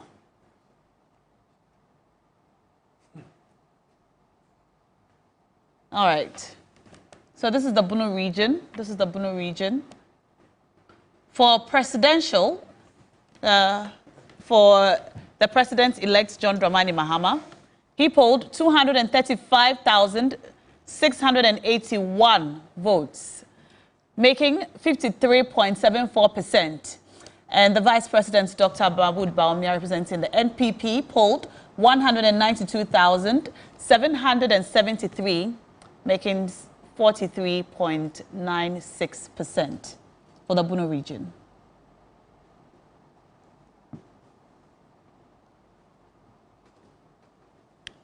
All right, so let's go on to the next one. This is the Eastern region now. Numbers coming in, provisional results. For the president-elect John Dramani Mahama, he polled 453,234, making 47.11%. And the vice president polled 493,234, making 51.27% for the Eastern region. All right, we'll come back to the Eastern region shortly, but let's go on to the next region now. All right, this is the Northeast region. For the Northeast region, John Dramani Mahama polled some high figures, so did the vice president. All right, this is the Northeast region. Is it correct? This is the Northeast region. All right, we're going to come back to the provisional results in a moment. But let's come back to our in-studio discussions. I'm still in studio with Dr. Jonathan Asin Central, political analyst with the UCC, and he was just telling us about the excellent results the UCC graduates, often achieve because they don't play at UCC. No. You have to do the work, and you have to pass properly before you come out. This is something that we all know, and that's why he says the UCC is #1. I'm also in studio with Mr. Kweku Ansasari, former director at the Ghana School of Law and founder of Mount Crest University College. Gentlemen, I'm sorry I cut you there. We had to bring you those provisional results, Doc. Well, I don't even know where I interrupted. On the yes. UCC results, I think that I can attest to what Doc just said. Okay. Most of our graduates these days about just being charitable, so I'll put it at 40%. Quite a number of them, and one factor is the proliferation of new tertiary institutions. Some of the new university colleges are just awarding grades and raw marks, that are aligning to, the proficiency of the students. This is at a tertiary level. Yes. Okay, since you are both educationists, perhaps we are going a little off topic, but I should ask you, what are some of the things you think can be done in reviewing the free SHS to make it better? Well, if you are to go by the manifesto of the NDC, for example, okay, Dr. Bawumia sought to suggest that they were going to improve it. But as to the manner they were going to do that, they did not put out there. But to say that you are going to improve it, it means there are some inherent challenges, right? Or problems that you want to improve. In the case of the NDC one, you see, nobody can learn when you are hungry. Okay. Hunger does not go with learning. Okay. And these are youth at the nascent stages of their life. They can eat a lot, Yes, they can eat a lot. They are not like us. So if the feeding aspect is problematic, it will affect the academic input and output. So first, give them good food. Two, give them good food. Unfortunately, our current government had centralized the distribution of that supply. He is proposing a decentralization. That in itself is supposed to create jobs at different regions, at different districts. Because which part of this country that they don't produce plantain, they don't produce cassava, they don't produce yam, they don't plant, tomatoes and all those things. That all these things you will have to wait for someone, and rice and coal. So they are doing some of these things, and rice is a staple food. So that is one. But he is of the view that he will want to call like a Senya type of gathering, where the unions, the education, those specialists, politicians for that matter, they will have to gather to come out with a kind of result-oriented that will be the force behind the review. And with that, people will own it. It shouldn't be someone sitting in Accra and implementing everything centralized. No. We should be able to decentralize that. The brain is not domiciled in Accra. You see, the brain is not domiciled in Accra? It's not only domiciled in Accra. Elsewhere, because headmasters could not speak. Teachers could not speak. I mean, you cannot say, for example, that when you started implementing it, you said in the next 5 years, double track will be gone. Double track has been the main bane of parents. And just yesterday, a woman was telling me how they will have to engage teachers to teach